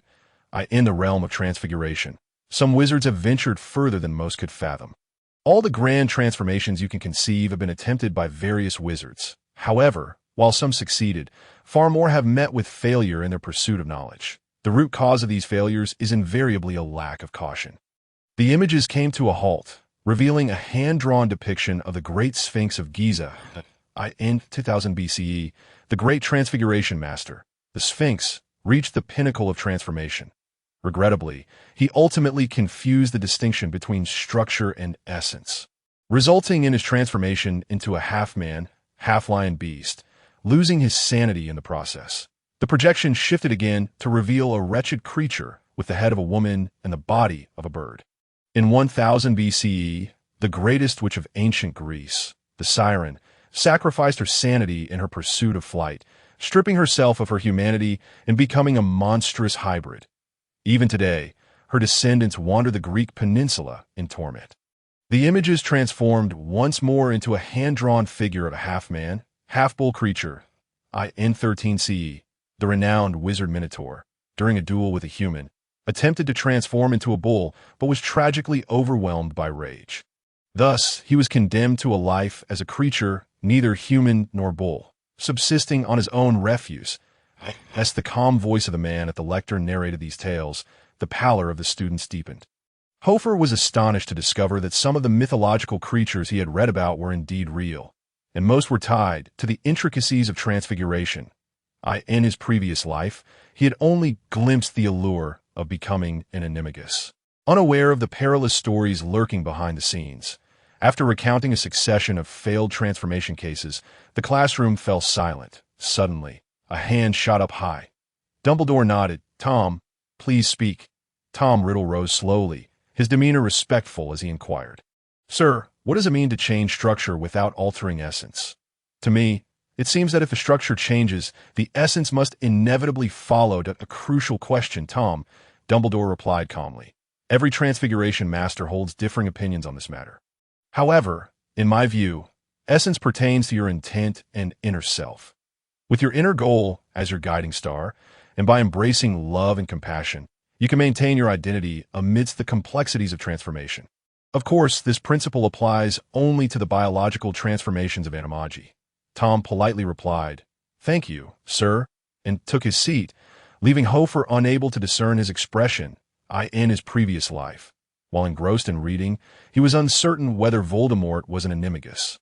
However, it now appears that Voldemort's greatest prowess lies in the realm of dark magic, rather than transfiguration.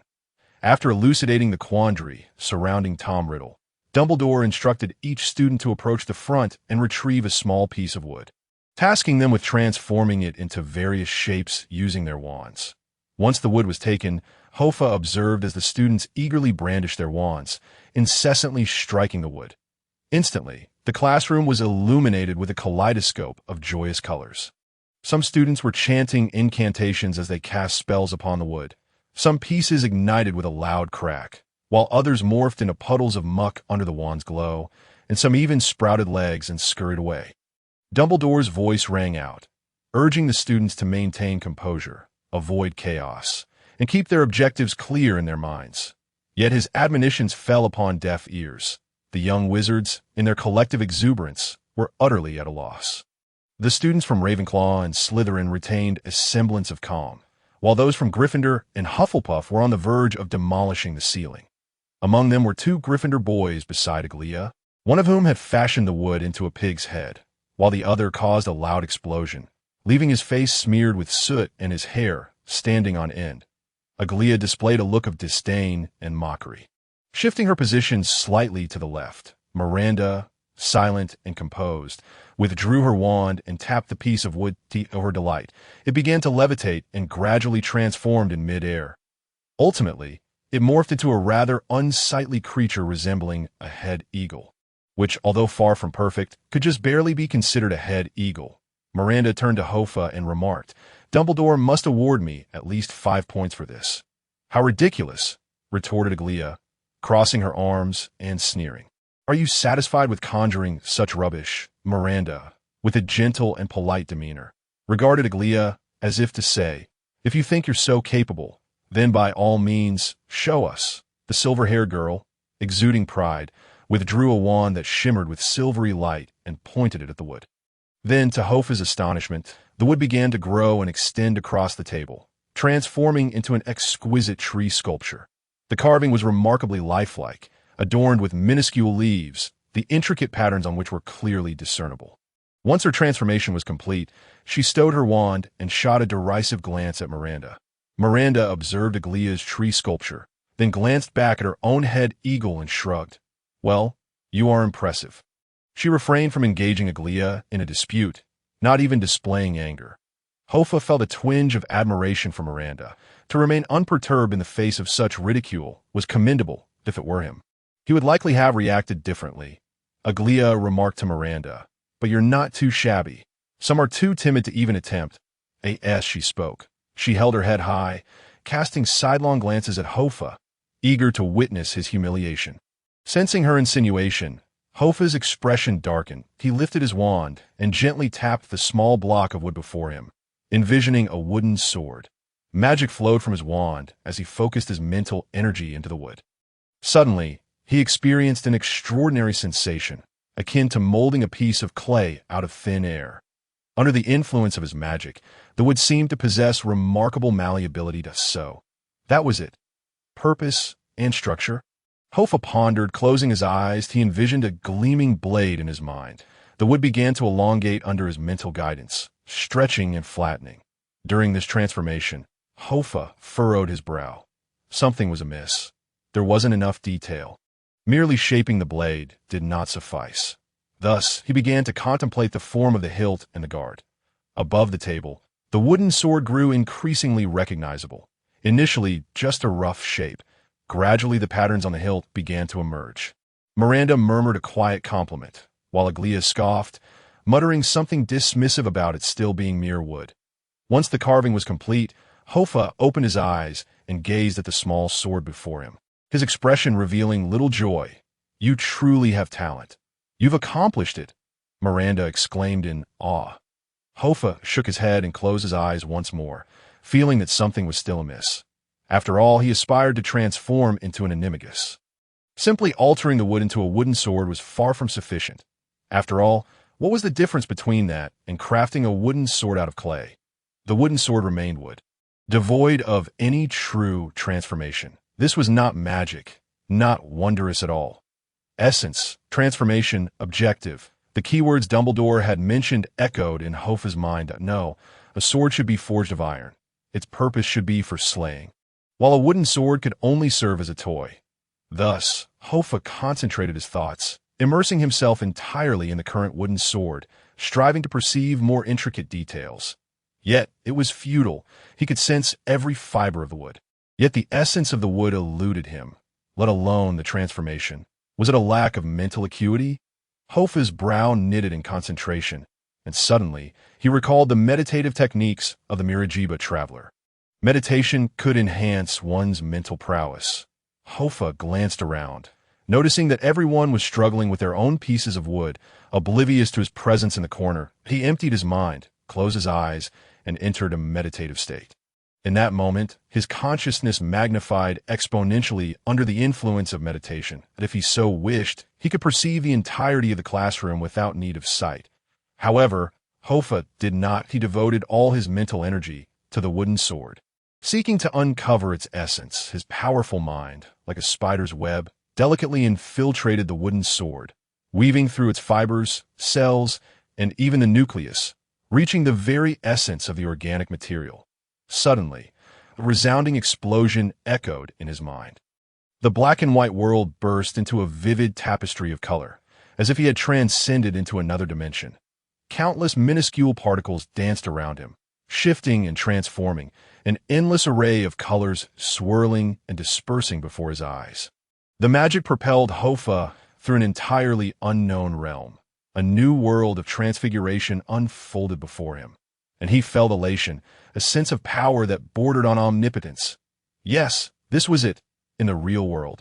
The wooden sword before Hofar suddenly shattered into a fine powder, dissipating completely into the air. That Miranda's expression grew slightly grave. Aglia, however, wore a triumphant smile, thinking to herself, "What a fool! He has simply made the sword disappear." In the classroom, Dumbledore, who had been correcting students at the front, abruptly turned his gaze toward the corner, and a potent surge of mental energy had erupted in the room. On the opposite side, Tom Riddle furrowed his brow. Sensing something amiss, Dumbledore set aside his current task and swiftly approached the corner, all eyes following his movement. Upon reaching the corner, Dumbledore beheld Hofar, his eyes tightly shut. The next moment, Hofar raised his wand. In the air, glimmers of crystalline metallic light began to materialize. The astonishment of all present, the metallic light rapidly arranged itself, forming a blade, a guard, and a hilt. Dumbledore's blue eyes widened in disbelief. The gleaming blade indicated that what lay before him was undeniably a metal sword, not a wooden one. That Miranda's mouth fell open in incredulity. Aglia's face turned pale as she abruptly stood, pressing her hands against the table. The surrounding students turned their heads, captivated by this miraculous spectacle. They had no comprehension of the situation. They merely saw a metallic sword materialize out of thin air. Yet Dumbledore understood. This boy had fundamentally altered the nature of the object before him. As the transformation concluded, Hofar opened his eyes, pale yet brimming with delight, and grasped the sharp little sword before him. But he had done it. He had utilized transfiguration to change the essence of an object. This was true magic. Dumbledore clapped his hands in genuine admiration, and soon the surrounding students joined in, applauding in unison. They were unaware of the reasons behind their enthusiasm, but they could not help but feel the extraordinary nature of the moment. Tom Marvolo stood, his brow furrowed as he gazed incredulously at the Ravenclaw table, murmuring, "Hofar." Startled by the applause that erupted around him, Hofar looked up to find himself encircled by awestruck peers, all applauding in admiration. What was happening? Wasn't this merely a basic exercise? Without hesitation, Dumbledore seized Hofar by the arm, regarding him as though he were a rare gem. Then he seized the small sword that Hofar had transformed. Raising it high and exclaiming in an admiring tone, "Mission accomplished beyond expectations. Hofar, look, I have never witnessed a first-year student achieve such a feat remarkable. The last person capable of such transformation was Nicklemore over 5 centuries ago." Ravenclaw gains 50 points. He was so elated that he hardly paid attention to the work of others. This infuriated Aglia to the point that she stormed out immediately after class, discarding her wooden sculpture into the trash bin. After class, Hofar intended to leave the classroom as well, but Dumbledore called out to him. "Wait a moment, Hofar." Hofar halted as the crowd passed by him, Ravenclaw classmates excitedly patting him on the shoulder, showering him with encouraging words. However, Hofar noticed Tom Riddle brushing past him with a sullen expression, catching a barely audible whisper, "Quite impressive, Hofar." Once the classroom emptied, Dumbledore gestured towards the table before him, and Hofar, perplexed, took a seat. Dumbledore smiled at the earrings adorning Hofar's ears, remarking, "It appears you are quite comfortable with fairies." Reflecting on Ender, Hofar could only scratch his head. "It's all right, just can't take them off." "Why take them off? They are gifts from friends." Saying this, Dumbledore also pulled up a chair and sat down, intertwining his fingers, his expression turning somewhat serious. "What you just did was perilous, you know." Hofar's heart skipped a beat. Feeling somewhat bewildered, Dumbledore returned the sword to Hofar, stating gravely, "Can you revert the sword back?" Hofar stared at the wooden sword for a moment, his face blanching. He realized why Dumbledore had kept it behind. He understood the structure of metal atoms, but was utterly confounded by that of wood. He could not transform it back. Dumbledore crossed his arms, and quietly advised, "Caution, Hofar, caution that I have encountered too many gifted but reckless transfigurists. You possess formidable mental talents. Yet remember, it's about altering the structure of things, not their essence. The ecstasy and impulse brought by transformation can easily lead one astray. It seems to me you just executed an irreversible change. Had the object of your transformation been yourself rather than a piece of wood, you would have been utterly lost." Hofar gazed into Dumbledore's piercing blue eyes, momentarily at a loss for words. Dumbledore straightened up and tapped the metallic sword with his wand. The metallic sword gradually morphed back into a small wooden block. Remember, a true transfigurist must not only know how to turn stone into gold, but also how to turn gold back into stone. Dumbledore's words haunted Hofar for a considerable time, to the point that when he exited the classroom, he felt a cold sweat on his back. Indeed, at the moment he completed the transformation, he had nearly been overwhelmed by joy. He had even felt that becoming an animagus was within arm's reach. Yet now, it appeared that his journey in transfiguration was still exceedingly long, while the other students remained oblivious to Dumbledore's warning to Hofar. They've busily discussed how Ravenclaw had produced a student proficient in transfiguration. Ravenclaw students regarded Hofar as a hero. Although Professor Goshawk deducted 70 points from them, Dumbledore awarded 50 points, effectively neutralizing the penalties. However, unlike the others, Aglaya's attitude towards Hofar grew increasingly unfriendly.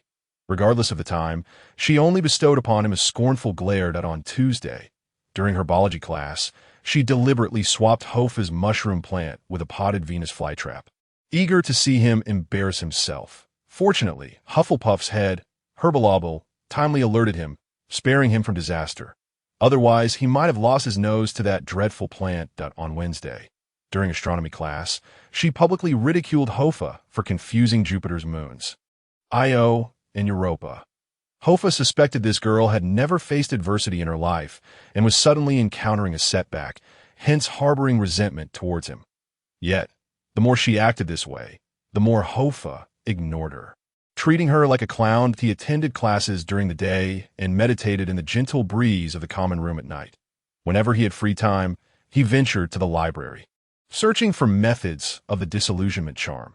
Regrettably, the areas accessible to lower-year students in the library were quite limited, containing only basic theoretical textbooks with no specific spell books. Without finding a means of invisibility, he could not freely explore Hogwarts. However, Hofar was not in a hurry. After all, time was on his side. If it weren't for Aglaya's incessant annoyances, he would have deemed his life at Hogwarts utterly perfect. This tranquility persisted until Thursday. On that day, there was a flying lesson. Hofar awoke earlier than ever, for flying was the dream of humankind. As a wizard, he naturally harbored ambitions of soaring through the clouds. Especially in 1938, when airplanes were not as ubiquitous as in later years, if he could master riding a broomstick, not only would it simplify his outings, but it would also provide him with an additional means of survival in the future. After all, the Muggle Air Force of this era was not as terrifyingly precise as in later years. Warfare primarily relied on ground battles. In the dining hall that morning, a rare sight unfolded as the usually composed Ravenclaw students engaged in animated discussions about Quidditch anecdotes. Hogwarts breakfast was quite sumptuous. Fried eggs, bread, vegetable or fruit salad, sausages or bacon, coffee, tea, milk, butter, jam, and juice, along with various cereal porridge. Yet Hofar's thoughts were solely on the flying lesson, fearing that overeating might lead to nausea while flying. Thus, he ate very little, just a sausage and a bit of porridge. Some students from wizarding families boasted about their flying histories. William Carlson, another dormitory mate of Hofar, had been regaling his friends with tales of his family's illustrious flying legacy from the break of dawn, claiming that his father had once evaded enemy aircraft during World War I while riding a broomstick. Tyler Smith, a Muggle born in their dormitory, listened intently, his eyes filled with envy as William bragged. For Muggles of this era, unless one joined the Royal Air Force, flying was essentially an unattainable dream for life.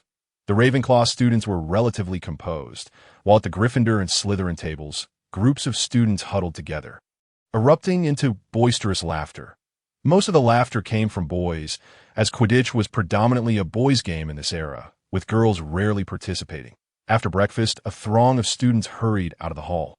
Making their way to a grassy area near the Quidditch pitch. It was a sunny day with a gentle breeze, the grass beneath their feet swaying slightly. Beyond the lawn lay the forbidden forest, with dark trees swaying in the wind in the distance. This lesson was to be shared with first-year Slytherin students who had already gathered there, a row of broomsticks neatly lined up on the ground. Tom Riddle was chatting merrily with a few classmates, and upon catching sight of Hofar, he displayed no reaction whatsoever. In fact, since their arrival at the school, their conflict seemed to have vanished, transforming into two unrelated passers-by, devoid of the animosity from the orphanage, nor any sign of recognition. Hofar understood Riddle's immense ambition. He was not the foolish type like Malfoy, unlikely to waste energy on trivial provocations. Shortly thereafter, their instructor arrived.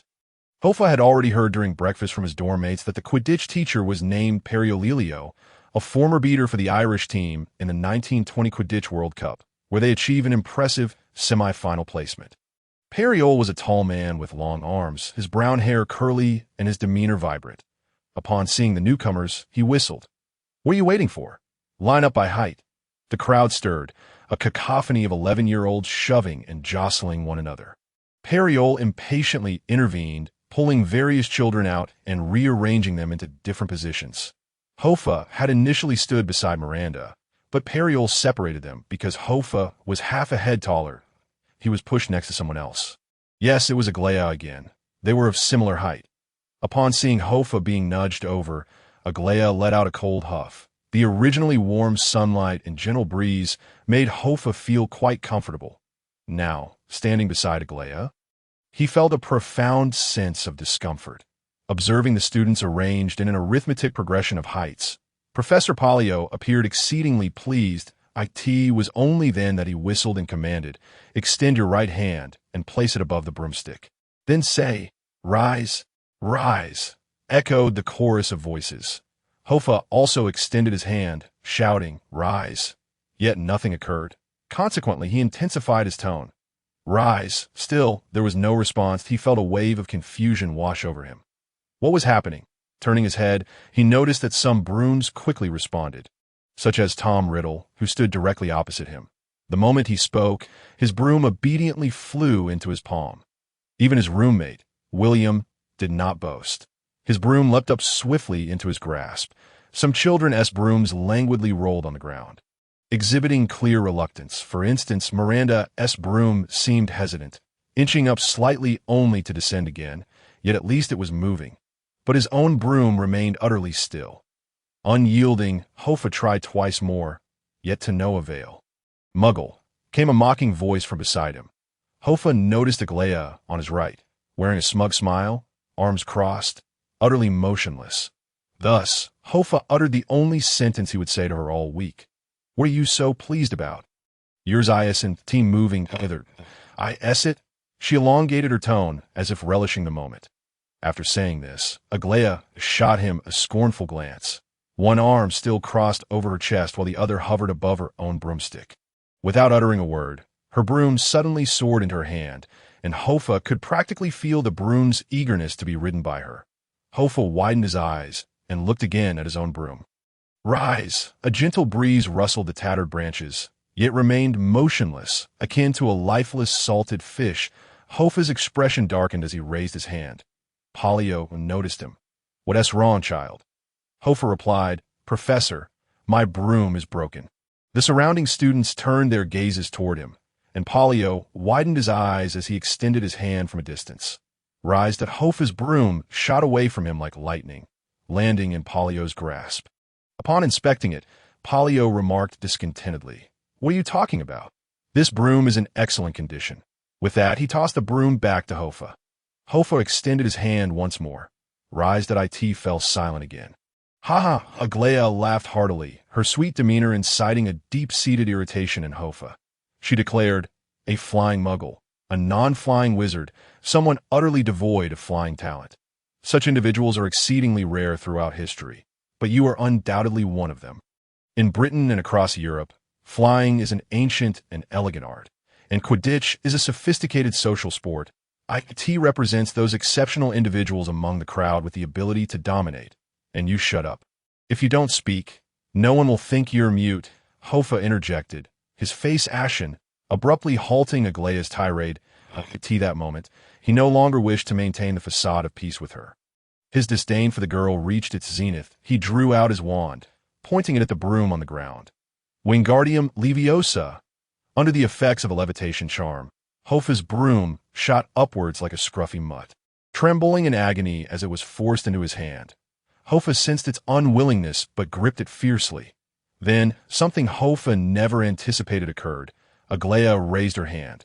Indeed, she lifted her right hand high and declared loudly, "Professor Polio, Hoffa is cheating. He has cast a spell on the broom." The previously bustling grass field fell silent. All eyes turned to Aglaya and Hoffa. Hoffa was taken aback. How could there exist such an odious person in the world? One to report another? This act, detested in any realm, was brazenly executed by the person beside him. If she couldn't garner attention and admiration, she sought to vex others. Did the world revolve around her? Why had she even been sorted in a Ravenclaw? Polio approached Hoffa with displeasure.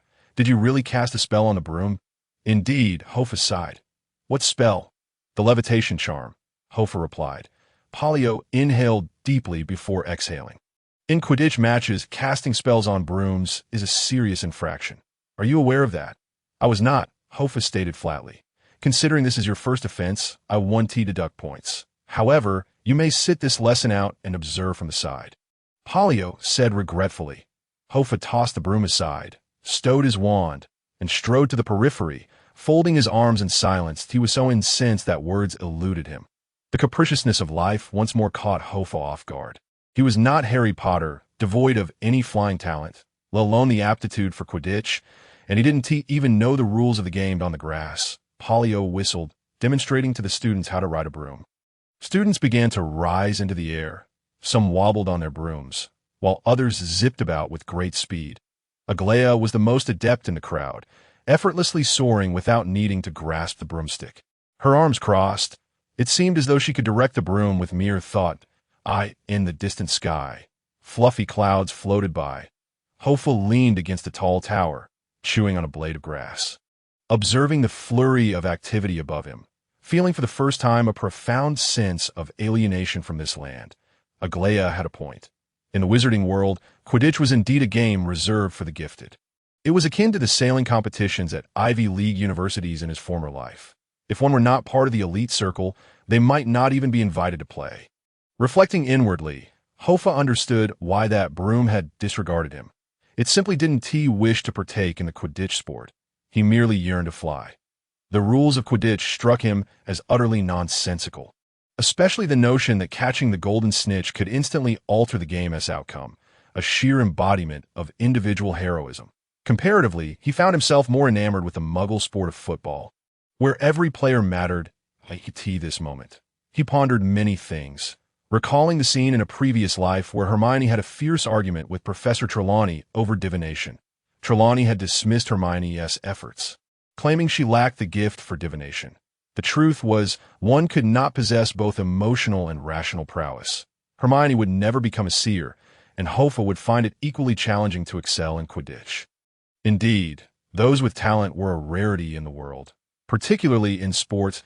In his past life, he had felt somewhat awkward regarding sports, watching as others played while he could only spectate. It was a surprise to find himself in the wizarding world. Still in the same predicament, he could find some talent in transfiguration, and that was sufficient. Why be greedy? If he wished to fly, there were countless ways. He need not hang himself from a tree.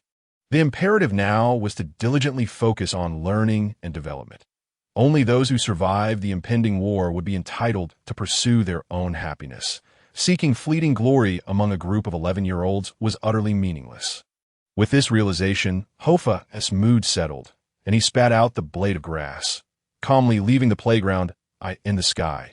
Aglaya continued to soar, yet her gaze remained fixated on Hoffa, who sat in the corner. The feeling of having struck a blow against Hoffa was exhilarating for her. Ever since encountering him, she had faced continual setbacks, particularly during that incident on the train when her attempt to deduce his identity had left her feeling utterly humiliated. Today, she felt she had finally redeemed herself. However, Seeing Hoffa depart so nonchalantly left Aglaia with the impression that her blow had landed on a pillow instead of solid ground. As Hoffa walked away, contemplating the prospect of skipping Quidditch class, he resolved to head to the library to seek out a few books. With a stroke of luck, he might even discover literature on the disillusionment charm. To truly emerge victorious in the end, in this magical world where he sought his own freedom and happiness, strength was indispensable. The quickest way to gain that strength was through the development of his system.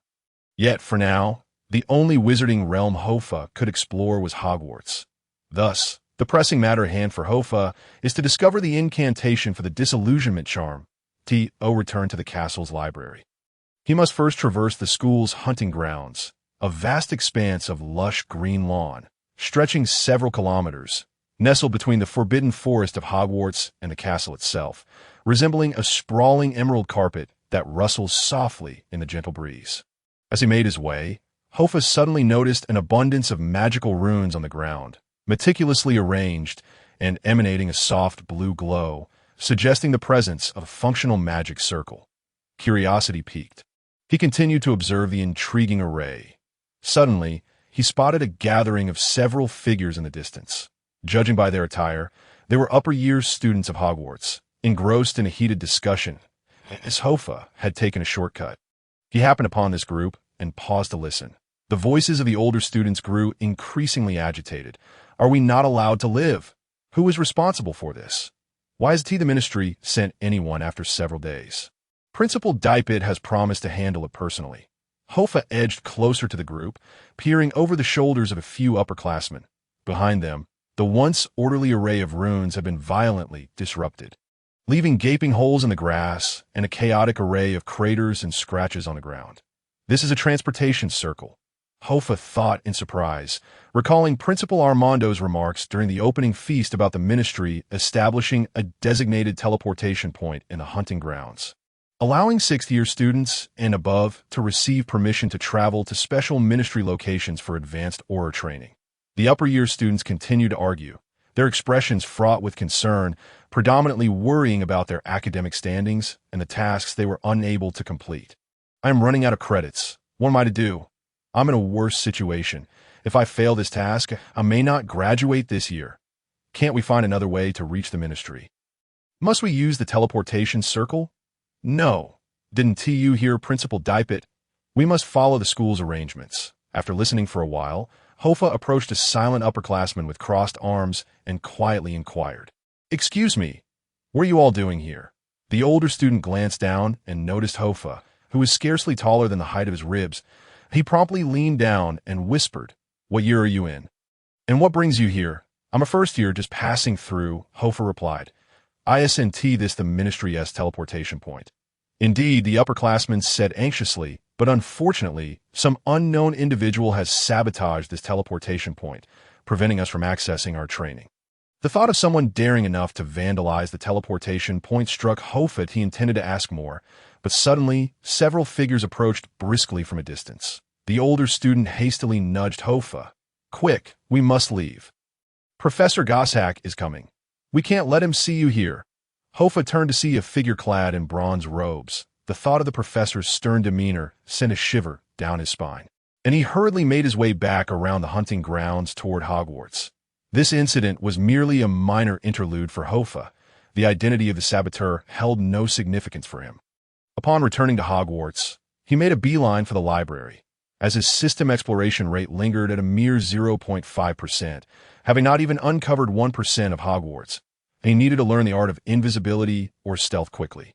Upon entering the library, he was greeted by thousands of volumes, with narrow aisles and towering shelves, where some students had to resort to ladders to reach the higher books that first years were absent, as most students present were upperclassmen engaged in research and writing papers. Wizards like Hermione were indeed rare that first-year students had little coursework, and being young, they were prone to distractions, seldom venturing into the library. Previously, Hoffa had searched in the section dedicated to charms for the disillusionment charm, but having thoroughly explored the beginner charm area accessible to lower years, he found his spirits waning after another round of searching. He had not discovered a single book containing the term invisibility in its index. His recent luck seemed to have turned. According to the law of conservation of luck, perhaps his slight talent in transfiguration had exhausted all his good fortune. After contemplating for a moment, Hofar realized that exploration was essential, and school rules could not be strictly adhered to. Discoveries must remain undetected. Hence, aside from invisibility, were there alternative methods? Suddenly, he thought of the Marauders' team, namely Harry Potter's father and Sirius Black. They were notorious rule breakers. But their ability to do so stemmed not only from their invisibility cloaks, but also from their status as animagi that a glimmer of hope sparked within Hofar. Indeed, if he could not become invisible, transforming into a small animal would allow him to explore the school unnoticed. Wasn't this precisely where his talent in transfiguration could be applied?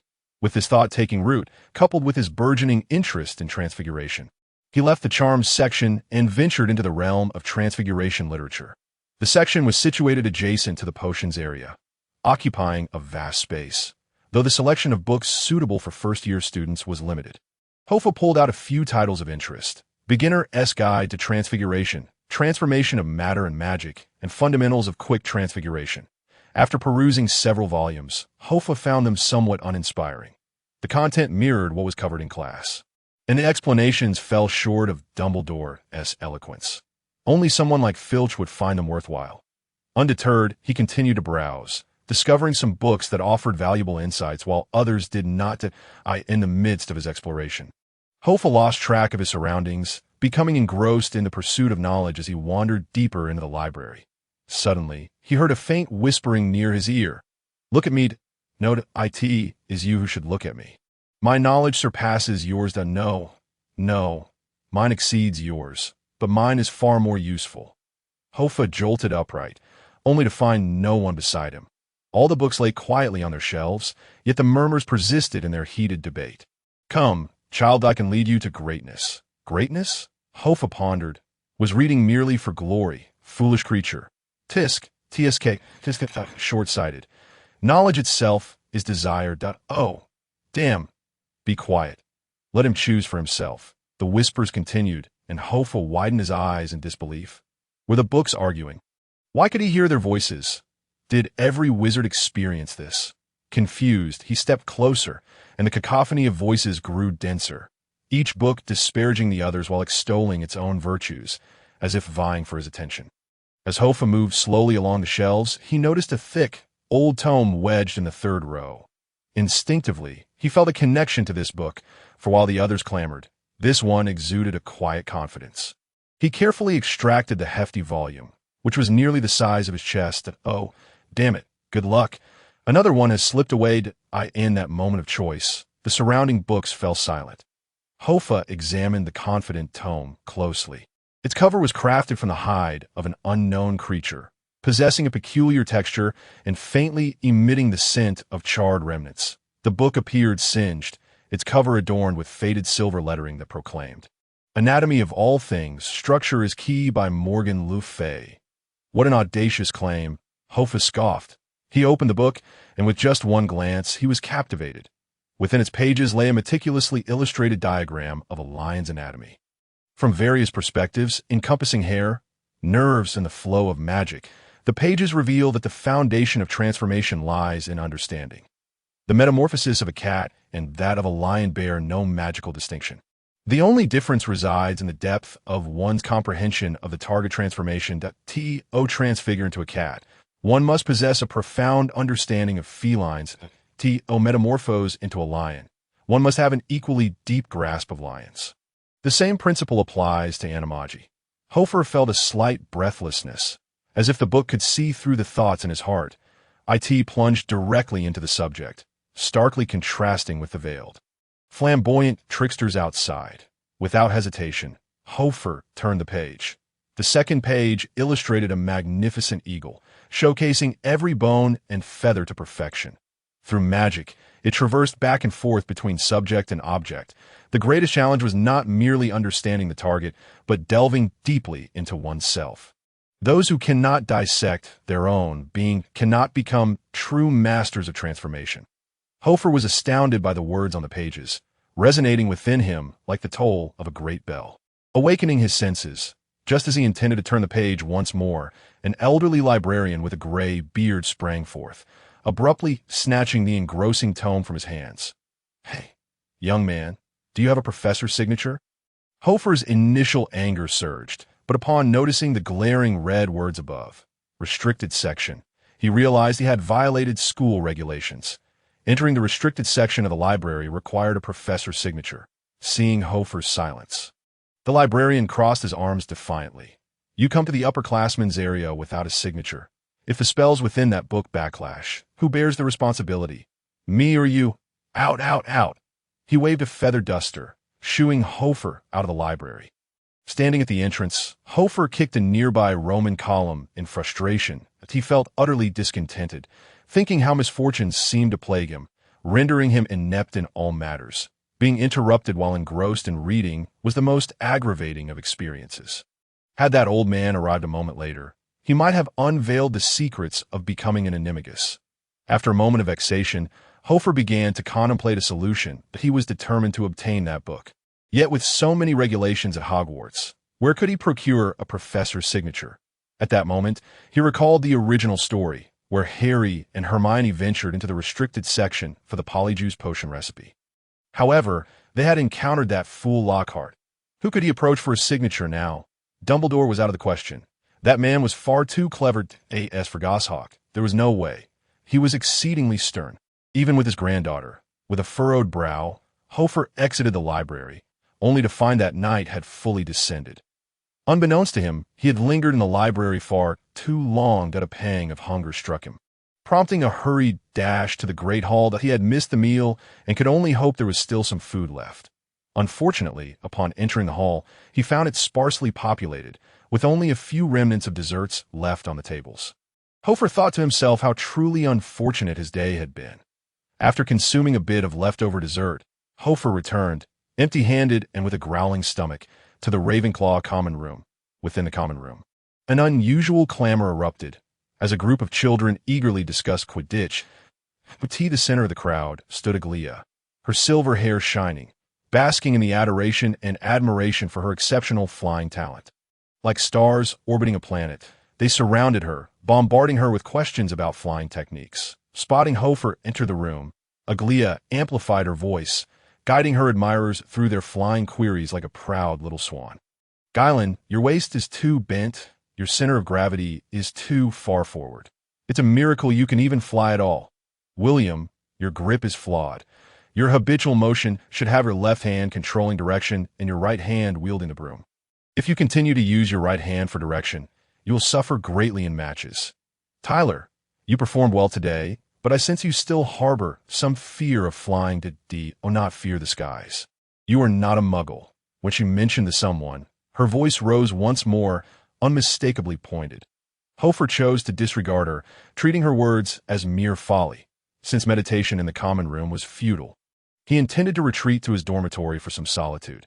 However, just as he was about to ascend the stairs, Miranda emerged from the throng and grabbed his arm. "Where have you been? I've been looking for you forever." "What is it?" Hofar asked, his tone indifferent to "haven't you eaten tonight?"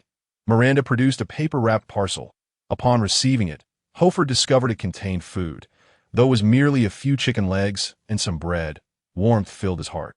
He took the somewhat cold food and began to eat, while Miranda comforted him. "It's all right if you can't fly. I'm not very good at it either. In half a month. Our house has its first Quidditch match against Gryffindor. Will you come to watch?" Hofar fell silent. After today's events, he felt little enthusiasm for Quidditch. Did Miranda come to console him, fearing he might be disheartened? She truly was a kind-hearted girl. However, Hofar's mind was consumed with transformation magic, rendering such matters trivial. Yet, with Miranda asking, he felt it impolite to outright refuse. He shrugged and replied, "Sure, why not?" Miranda leaned in closer, whispering, "Aglia has been selected as a substitute seeker for the house team. Next week, the official seeker will attend training at the ministry, so if you could cheer for her once, I believe it would be a splendid opportunity to mend any rift between you." Substitute seeker, Aglia, mending rifts by cheering her on. Hofar felt a knot tighten in his gut, as if he had swallowed something unpleasant. Miranda was truly cunning, first providing him with food and then prompting him to support her. Had she discerned his propensity to yield to soft tactics rather than hard ones? With his thoughts still fixated on how to procure the transformation book from the library, Hofar didn't dwell on Miranda's request too much. He casually responded, "All right, I'll go." Miranda continued softly. Polio had originally planned to discuss with the headmaster about making her the official seeker. Unfortunately, Goshawk insisted that first years cannot participate in Quidditch, so she was only appointed as a substitute. Hofar was somewhat taken aback. Wasn't this treatment akin to Harry's? If Goshawk were just a tad more lenient, she would undoubtedly be a first-year seeker. He turned his gaze to the girl at the center of the crowd. Contemplating how she seemed to fit the mold of a protagonist, that a seeker was essentially a king within the team. Many renowned figures from the past had excelled in Quidditch: James, Harry, Malfoy, Cedric, Cho, Zhang, Krum, Ginny, and so forth. Hofar had previously thought she resembled Hermione, but upon reflection, he realized he had misjudged her entirely. She was a versatile player. If Hofar believed that a conciliatory approach would yield results, he was gravely mistaken. What transpired next would once again challenge his worldview. On Friday, Hofar had two classes: Defense against the Dark Arts and Potions. In this era, Defense against the Dark Arts had not yet been cursed. It was a standard course. The instructor was a retired Auror named Alatia Mellis, who also served as the head of Gryffindor House. He was amiable and humorous with the younger students, often regaling them with tales of his encounters with various creatures: vampires, werewolves, dark fae, and other monsters faced in his youth. That if Hofar recalled correctly, he was the last normal teacher for Defense against the Dark Arts. Upon his retirement after teaching the 7th year, Tom Riddle sought to obtain the position but was rejected by Dumbledore and others.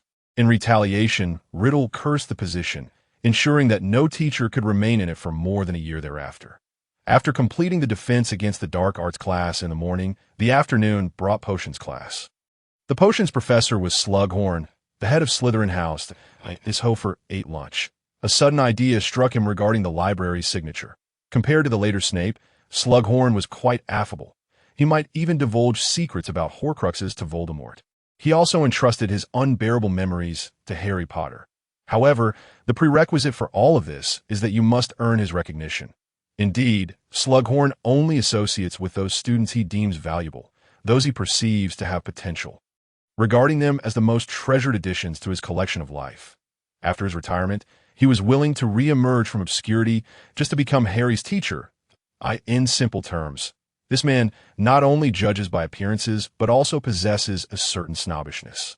Yet his heart is not entirely unkind. If Hofar can gain his approval, obtaining a library borrowing signature from him should not be an insurmountable task. After all, he has imparted the secrets of Horcruxes to Voldemort. So what is Amir's signature? Typically, Hofar attends class in a rather casual manner, but today, after finishing his meal, he headed straight to the washroom to tidy himself up meticulously. He combed his dark hair neatly back, which made him appear significantly more spirited. His looks were not unattractive to begin with, and after his grooming, he had an added charm. With a good first impression, coupled with a more proactive demeanor, Hofar believed he could capture Slughorn's attention. The Potions classroom is situated in the basement of Hogwarts. It is much colder than the main castle above, with glass jars lining the walls, containing preserved animal specimens and mutated bodily organs. Hofar found this environment rather intriguing. The Slytherin common room should be nearby. Upon entering, a faint mist enveloped the basement, filled with various peculiar odors and bubbling cauldrons. Hofar surveyed the room, recognizing all the potions currently being brewed. Thanks to his exceptional mind, he had memorized a significant portion of the potion textbooks. If Slughorn were to pose a question, he felt confident he could stand out. The desks in the basement classroom were round, designed to accommodate cauldrons in the center. Slytherin students shared a table, as did those from Ravenclaw. Consequently, Hofar found himself sitting at the same table as Aglaia. To make matters worse, the Slytherin table was situated uncomfortably close to Ravenclaw's, with Tom Riddle, the future Dark Lord, sitting directly across from Hofar.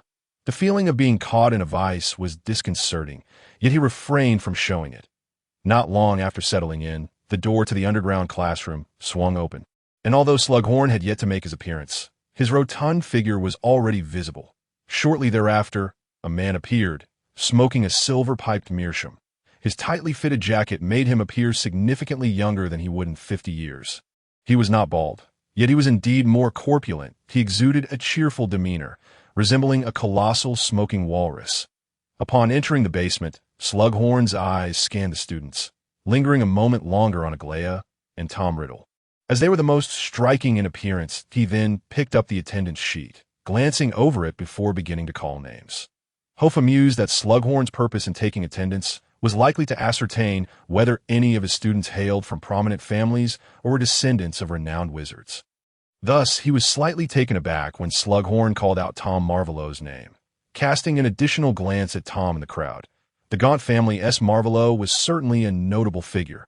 Hofar concluded that Alexander and Voldemort were far more handsome, with Voldemort bearing the aura of Salazar, Slytherin. Win this person's favor. One must exhibit extraordinary prowess. Otherwise, one would end up like Ron, forgotten and unremembered, let alone receiving a signature to access the restricted section. Once attendance was completed, Slughorn exhaled a smoke ring and cheerfully announced, "All right, students, please take out your scales, potion ingredients, and your potions textbook." The classroom erupted with the sound of rustling as students gathered their materials. Hofar felt a pang of disappointment. Was class starting already? However, Slughorn continued, "Before we begin, I have prepared a few potions for you to behold, to allow you to experience the enchanting allure of potion making." As he spoke, he pointed to a hissing cauldron on the Slytherin table, emitting white smoke. "Can anyone tell me what this potion is?"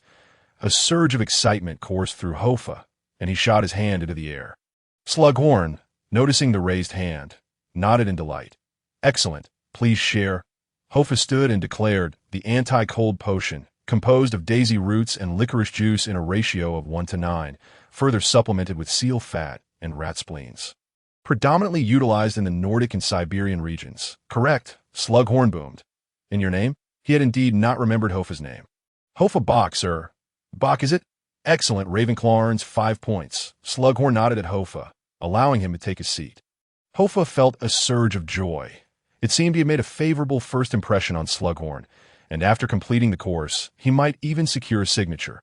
Aglaia crossed her arms, snorting disdainfully. Tom Riddle, at the Slytherin table, leaned back in his chair with apparent interest. Slughorn strolled to another cauldron, bubbling with a gray solution, and inquired, "Now, which student can tell me what this potion is?" "Undoubtedly." Hofar's hand shot up once more. Slughorn wore a look of surprise. "Bach, splendid. Please continue." Hofar rose again, stating, "This is the petrification potion, crafted from petrified mandrake eggs, ash snake eggs, along with rock lichen and a spider eye from a cave spider. It is non-toxic and induces a temporary state of petrification lasting approximately 15 minutes. Very accurate indeed. 5 more points for Ravenclaw." Slughorn exclaimed, exhaling a puff of smoke, his face alight with appreciation. He turned to the students, saying, "What are you all waiting for? Take notes." The sound of parchment rustling filled the air. Even Tom Riddle picked up his quill. Yet, one person remained motionless, Aglaia, leaning back in her chair, rubbing her chin, gazing skeptically at Hofar. She began to suspect Hofar's motives. Hofar sensed Aglaia's ghostly scrutiny, but paid it no mind. His entire focus was on Slughorn. As long as he could create a positive impression and obtain that signature, he could acquire the transformational book from the restricted section. Once the students completed their notes, Slughorn approached a pale, purple cauldron. "Is there anyone?" Before he could finish, a hand shot up towards the ceiling, but this time it was not Hofar's, it was Aglaia. Hofar was completely taken aback by this unexpected turn of events, as was Slughorn, who paused, pipe in mouth. "Miss Delacour, do you have a question?" Aglaia stood, pointing at the pale purple cauldron. "The fear potion. Consuming it induces hallucinations. If taken in sufficient quantities, it can also cause psychological trauma. A technique over a century old." She disdainfully shook her head. "The ingredients are crow feathers, short deer antlers, and a touch of blood from a dark elf. Ordinarily, this potion is crimson, but to render it more deceptive, you added a dash of purple mountain flower." She smacked her lips. A clumsy tactic. However, it suffices to deceive some individuals. Her gaze drifted towards Hofar, as if fearing that some naive souls might mistake it for a restorative potion and drink it without hesitation. Hofar took a deep breath, biting down on his lower lip, remaining silent in his seat. Slughorn's expression was one of astonishment, but the spectacle was far from over. Aglaia then pointed to another cauldron, shimmering with a brilliant green hue. The glow potion, composed of tree sap, luminescent mushrooms, and ghostly skin, produces a radiant glow effect throughout the body. Ancient wizards stumbled upon this during certain animal courtship rituals. However, I believe that if you were to add a few scales from a chameleon, the luminosity would become richer and more enduring. A minute later, Aglaia stood alone, basking in her brilliance. Hofar's face was ashen, while Slughorn's eyes sparkled with admiration. Aglaia continued, "This potion is the Featherlight Potion, which allows your body to become as light as a feather. The materials you used include eagle feathers, flying mushroom, and the wings of a moon moth. However, from my perspective, this method is rather cliché. Merely a drop of purified siren's blood would suffice to achieve the same effect."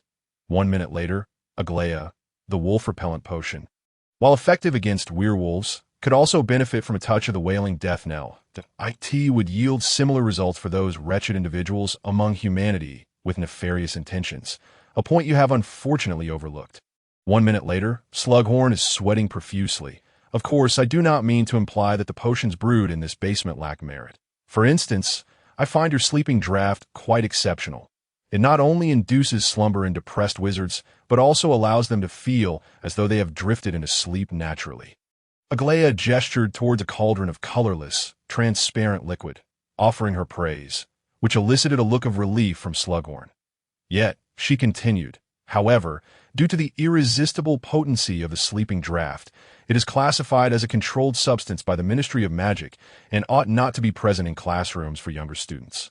You might consider it a point of merit, but should any individuals lacking self-control be involved?" Slughorn began to sweat again. After an indeterminate number of minutes, the silver-haired girl at the center of the classroom finally concluded her lengthy discourse. She crossed her arms and surveyed the room, smirking mockingly upon seeing Hofar. "Like a tea last." Slughorn, trembling, retrieved a handkerchief to wipe his brow. Rasping, "Why you and the president of the European Apothecaries Association, Igamoises," Aglaia retorted. "He is my inept great-grandfather." The entire class gasped in unison. Hofar slumped back in his chair, exhaling deeply, his face ashen. Indeed, Slughorn clapped his hands. "Extraordinarily gifted, simply extraordinary. You are a natural-born potion prodigy. Ravenclaw earns 50 points. At that moment, his gaze upon Aglaia resembled that of a connoisseur admiring a rare gem. As for Hofar, he had long since forgotten his significance. The entire class followed Slughorn's lead, applauding, except for Hofar, who had closed his eyes, fearing he could no longer contain the fury brewing within. After class, Slughorn cheerfully called out to Aglaia, "By the way, Mr. Lassus, I am hosting a small soiree on the 3rd of next month with a few upperclassmen. Might you be available to grace us with your presence?" Aglaia frowned slightly, hesitating for a moment. However, upon noticing Hofar's glum expression, a look of realization crossed her face. She nodded pleasantly at Slughorn, offering a sweet smile. "It would be my honor, sir." Hofar stormed out of the room, feeling as though he were about to explode with rage. Everything has gone terribly wrong. All of it. Now, Slughorn only has eyes for Aglaia. How could I possibly acquire her autograph? What constitutes a problematic girl? Hofar believed no one embodied that label better than her, that he finally understood that this insufferable girl was determined to oppose him at every turn, seeking to thwart his every effort to find respite. She had become the most irritating individual he had encountered in both his lives. Tom Riddle seemed positively charming in comparison. At least Voldemort was discreet. Entering an empty restroom, Hofar turned on the tap, splashing water on his face, but the cold water did little to calm him. He had thought himself quite mature, capable of masking his emotions, yet he found his patience fraying dangerously close to its limit. Finally, in a fit of frustration, he kicked the tiled floor, cursing, grudge-holding, vanity. What sort of lunatic exists in this world? Just as Hofar seethed, a loud thud echoed from the doorway, followed by the sound of books hitting the ground. He turned swiftly to find Miranda standing at the restroom entrance, her eyes wide in shock as she dropped her books. Hofar instantly realized he had lost his composure in the face of his unmet objectives. His patience had been worn down to a thread, leading to this impotent rage. True wizards did not succumb to such folly. Miranda mumbled as she collected her fallen books. I saw you rushing and thought I'd come check on you. It's nothing, Hofar replied. I was just momentarily flustered. What's wrong with you today? You seem off, Miranda inquired once she had gathered her books. Off? You mean that white-haired girl? Hofar scoffed out of course. I've never seen you take your hair seriously. At the opening feast, you appeared quite nonchalant. Why are you suddenly so eager today? Miranda asked. Hofar fell silent. Seeing his lack of response, Miranda reassured him. Actually, Aglaia isn't that difficult to get along with. She merely enjoys the spotlight. I suppose she embodies the essence of Ravenclaw. Since when did Ravenclaw become an adjective? Hofar retorted, exiting the restroom. Miranda followed closely behind, questioning, what do you consider Ravenclaw to be? In my opinion, Aglaia would not be well received in any other house. However, Ravenclaw students have their own way of interacting. Perhaps you could attempt to view her through a different lens. Hofar let out a derisive chuckle. As long as she doesn't interfere with me, I have no qualms. Even if she were to win a Nobel Prize this year, it wouldn't concern me. What is a Nobel Prize? Never mind, Hofar said, waving his hand irritably. Don't you find such a person annoying? Not at all. She hasn't Wait, Miranda suddenly halted. You said she interfered with you. Did she actually disrupt you today? Of course, Hofar began to speak truthfully, but quickly caught himself. Ravenclaws were astute. He did not wish for anyone to discern his yearning for forbidden texts. However, Miranda had already seen through him. She adjusted her glasses and smiled knowingly. You've tidied yourself up and answered questions eagerly. Are you trying to make a good impression on Slughorn? Hofar quickened his pace, feeling that Miranda was behaving less like a girl and more like a schemer. Miranda chased after him. Oh, it seems you're not entirely devoid of desires. What is it that you want? To join a slug club, or perhaps procure a few potion vials from him? Neither, Hofar snapped, halting abruptly. Then what do you desire? Tell me. Hofar hesitated, aware of the implications of conversing with a vice principal's granddaughter. Are you attempting to catch the attention of a certain girl? Miranda ventured, her curiosity piqued. Hofar was infuriated, wondering if all these British kids were so precociously matured or perhaps, do you fancy Aglaia? Hofar felt a shiver run down his spine, his anger flaring as he raised his book as if to strike. Enough, shut your mouth. Can you not be so revolting? I merely want a signature from Slughorn to borrow a book from the library. Is that answer satisfactory for you? Is that all? Miranda exclaimed in surprise. What else would it be? If the librarian weren't so strict, do you think I would go to such lengths to please the head of Slytherin? You should have said so earlier. Miranda covered her forehead, exasperated. Such a simple matter could have been resolved easily. Why compete with Aglaia over it? What? You have a way. Hofar's face brightened. Oh, you mean you can ask your grandfather for a favor? Not a chance. That Ada Bay fellow wouldn't do something so kind, Hofar replied. Then what is the point of your words? He wouldn't, but I would. Miranda grinned mischievously. We can employ a little trickery. Hofar was intrigued by what she could possibly have in mind. Yet Miranda withheld the details, insisting they collaborate and keep it a secret. Soon, another Monday arrived. It was a gloomy, rainy day, with droplets tapping against the castle's glass, rendering the surroundings dreary. In the morning, during Charms class, Ada Bay Goshawk entered the classroom precisely as the second hand ticked. Standing before the podium, his gray eyes scanned the room, and in a deep voice, he asked, "Why is there yet another student absent?" Hofar, without needing to look, was already aware that Miranda had once again skipped class. However, this time, before Professor Goshawk could deduct any points, a hand was raised towards the heavens. It was Aglaia, Miranda's dormitory mate. Professor Goshawk inquired, "What is it?" Aglaia replied, "Sir, here is Miranda's excuse note. She has fallen as she spoke. She produced a piece of paper from the table and handed it over. Goshawk took it, and upon glancing at it, Hofar noticed a rare flicker of disappointment cross his otherwise impassive face. This expression evoked a tinge of sympathy in Hofar for the aged professor. He mused that if he were Goshawk, he would undoubtedly be furious. His granddaughter had shown him such blatant disrespect by repeatedly skipping class, yet he could do nothing in retaliation. what remained of his authority. Nevertheless, the elderly Professor Goshawk swiftly masked his disappointment, promptly signing his name before returning the excuse note to Aglia. The students of Ravenclaw breathed a sigh of relief at the absence of point deductions. Goshawk announced, "In our last lesson, we covered the syllables and gestures of basic spells. Today, we shall engage in practical spellcasting. The first spell we will learn is the duplication charm, primarily used for tangible objects. But it can also extend to intangible entities such as thoughts and memories. That it is a non-basic yet profoundly intricate spell." As the lesson commenced, the previously solemn and tense atmosphere began to dissipate. This class marked the official beginning of their study of spellcasting. Although Hofar had mastered the first-year spells, he remained attentive as they delved into the duplication charm, which he had already studied extensively in his introductory spellbook. Thanks to his above-average mental acuity, Hofar excelled in both charms and transfiguration.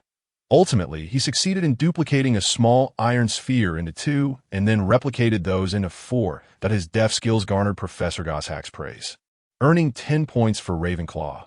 While not as generous as Dumbledore, it was enough to stir Aglia's ire, as her duplicated spheres were noticeably smaller than the original, lacking perfect similarity. Of course, this was commendable compared to the average student, but it paled in comparison to Hofar's achievement. Hofar chose to disregard her discontent. He had already resolved to no longer allow her to provoke his anger.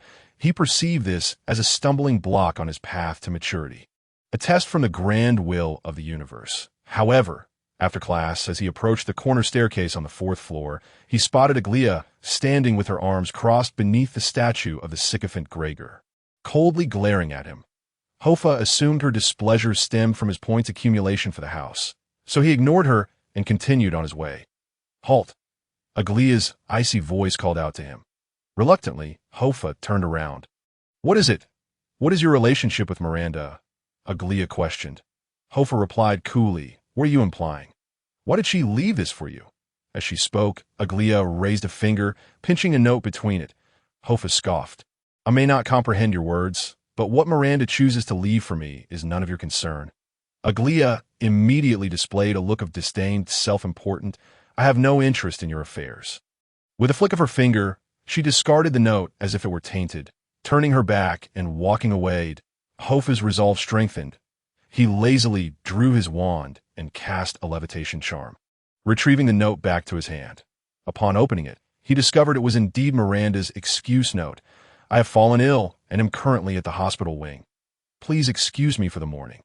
Signed, Miranda Goshawk, followed by Professor Adby Goshawk's signature. Perplexed, Hofar held the note, and just as he was pondering its significance, the letters began to rearrange themselves rapidly.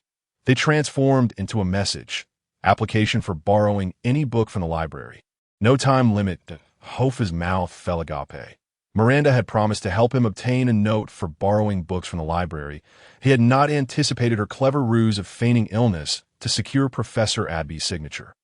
She had not only deceived Goshawk, but had also outwitted that insufferable Aglia. Amazed, Hofar felt a surge of exhilaration. Fortune was finally smiling upon him. The initial objective had been achieved. As long as he could procure the Transfiguration book, he might have the potential to become an animagus. If successful, it would grant him the ability to move stealthily. While invisibility and becoming an animagus each had their advantages, transforming into a small creature would allow him access to places inaccessible to many humans. And an added bonus was that an animagus's footsteps would become completely silent. Hofar yearned to express his gratitude to Miranda, yet during Dumbledore's class, she still did not appear. This left him feeling perplexed. Was she truly unwell? After the Transfiguration class concluded, Hofar hurriedly made his way to the library, clutching the sign note. Upon reaching the section for Morgan's Anatomy of All Things, Structure is King, he was just about to pull the book from the shelf when the librarian, an elderly man, sprang forth. Armed with a feather duster, he barked, "Hey, it's you again." A piece of paper was thrust under his nose, interrupting the old man. "Enough chatter. Give me the book," Hofar demanded. The old man snatched the note, scrutinized it twice, and begrudgingly swallowed his unspoken reprimands, his wrinkled face contorting into a vexed expression. Rules were rules, leaving him no room for dissent. He begrudgingly extracted the book, and handed it to Hoffa. Clearly displeased, as Hoffa grasped the tome, feeling its rough cover beneath his fingers, a sense of relief washed over him. However, he decided against reading it immediately, choosing to wait until he was alone, that evening in the dining hall. The ceiling was draped in a dreary overcast, mirroring the weather outside. It was then that Hoffa finally spotted Miranda, whom he had not seen for a day. She sat at the dining table, consuming a potato pie with a vacant expression. Hoffa waved his hand in front of her. Hey, Miranda slowly turned her head. Strangely, she was not wearing her glasses, her complexion pale and sullen, exuding an air of illness. Are you truly unwell? Hoffa asked with concern. Miranda appraised him from head to toe, emitted a noncommittal grunt, and returned to her meal, displaying an evident disinterest in engaging with him. How unfortunate, Hoffa murmured, taking a potato pie for himself. He quietly expressed to Miranda, Thank you so much, I managed to borrow the book. Miranda paused her chewing, evidently contemplating. What? The book borrowing? Hoffa replied cheerfully, I got it from the library. What does that have to do with me? Miranda interrupted flatly, turning away to continue eating her potato pie. Hoffa's jaw dropped in confusion. What did it have to do with her? If it weren't for her assistance, would he have been able to borrow it? This usually amiable girl had suddenly morphed into someone unrecognizable. He speculated that Miranda might be experiencing her period and was in a foul mood, but then he quickly dismissed the thought. This girl was merely 11 years old, well below the threshold for such developments, a quintessential little girl. Where would such afflictions come from? In truth, Hoffa, having found a semblance of stability at Hogwarts, should have been able to enjoy a leisurely and comfortable life like others. He could have spent his days sleeping, attending classes, dining, and playing games with friends. Yet in reality, he found himself unable to do so. Perhaps other students could afford such indulgences, but Hoffa was different, as he was acutely aware that Europe was a society steeped in relationships, one that placed great importance on lineage and family ties, particularly in Britain. Other students could relax and play, safe in the knowledge that their families would shield them from any consequences, regardless of the student. Hogwarts had relatives, be them Muggle-born or wizarding descendants. Even Tom Riddle, who had emerged from the same orphanage as him, had family, whether he liked it or not. But Hoffa had only himself to rely on. Faced with an unpredictable future, he found his solitude disconcerting. The countdown to war loomed with roughly 10 months remaining. This pervasive tension weighed heavily upon him, akin to the sword of Damocles hanging precariously above. It fostered an unshakable sense of insecurity within him. Though armed with a few rudimentary spells and a tome on transformation, he remained far from optimistic. Hoffa often pondered to himself whether his physical form could withstand a bullet, whether he could traverse a battlefield of gunfire unscathed. If the answer was in the negative, then he had no choice but to strive harder, strive to grow stronger, to absorb all knowledge advantageous to himself. Thus, as the weekend dawned and the first light of day broke, while his roommates indulged in slumber, Hoffa ventured out, clutching the hefty book he had painstakingly borrowed. Acquiring the tome did not imply that Hoffa could morph into an animagus. There were myriad intricacies within that warranted his diligent study.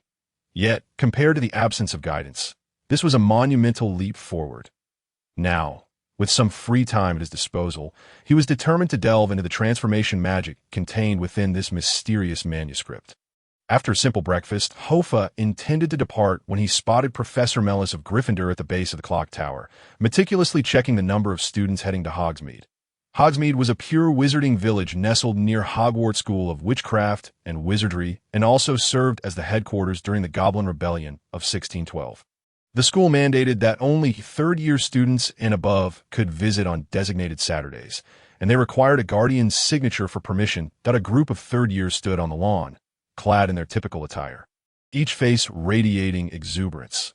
Hoffa regarded their behavior with disdain. They were oblivious to the treasure trove before them. For Hogwarts was one of the foremost wizarding sanctuaries in Europe, that wouldn't it be delightful to spend this time in the library?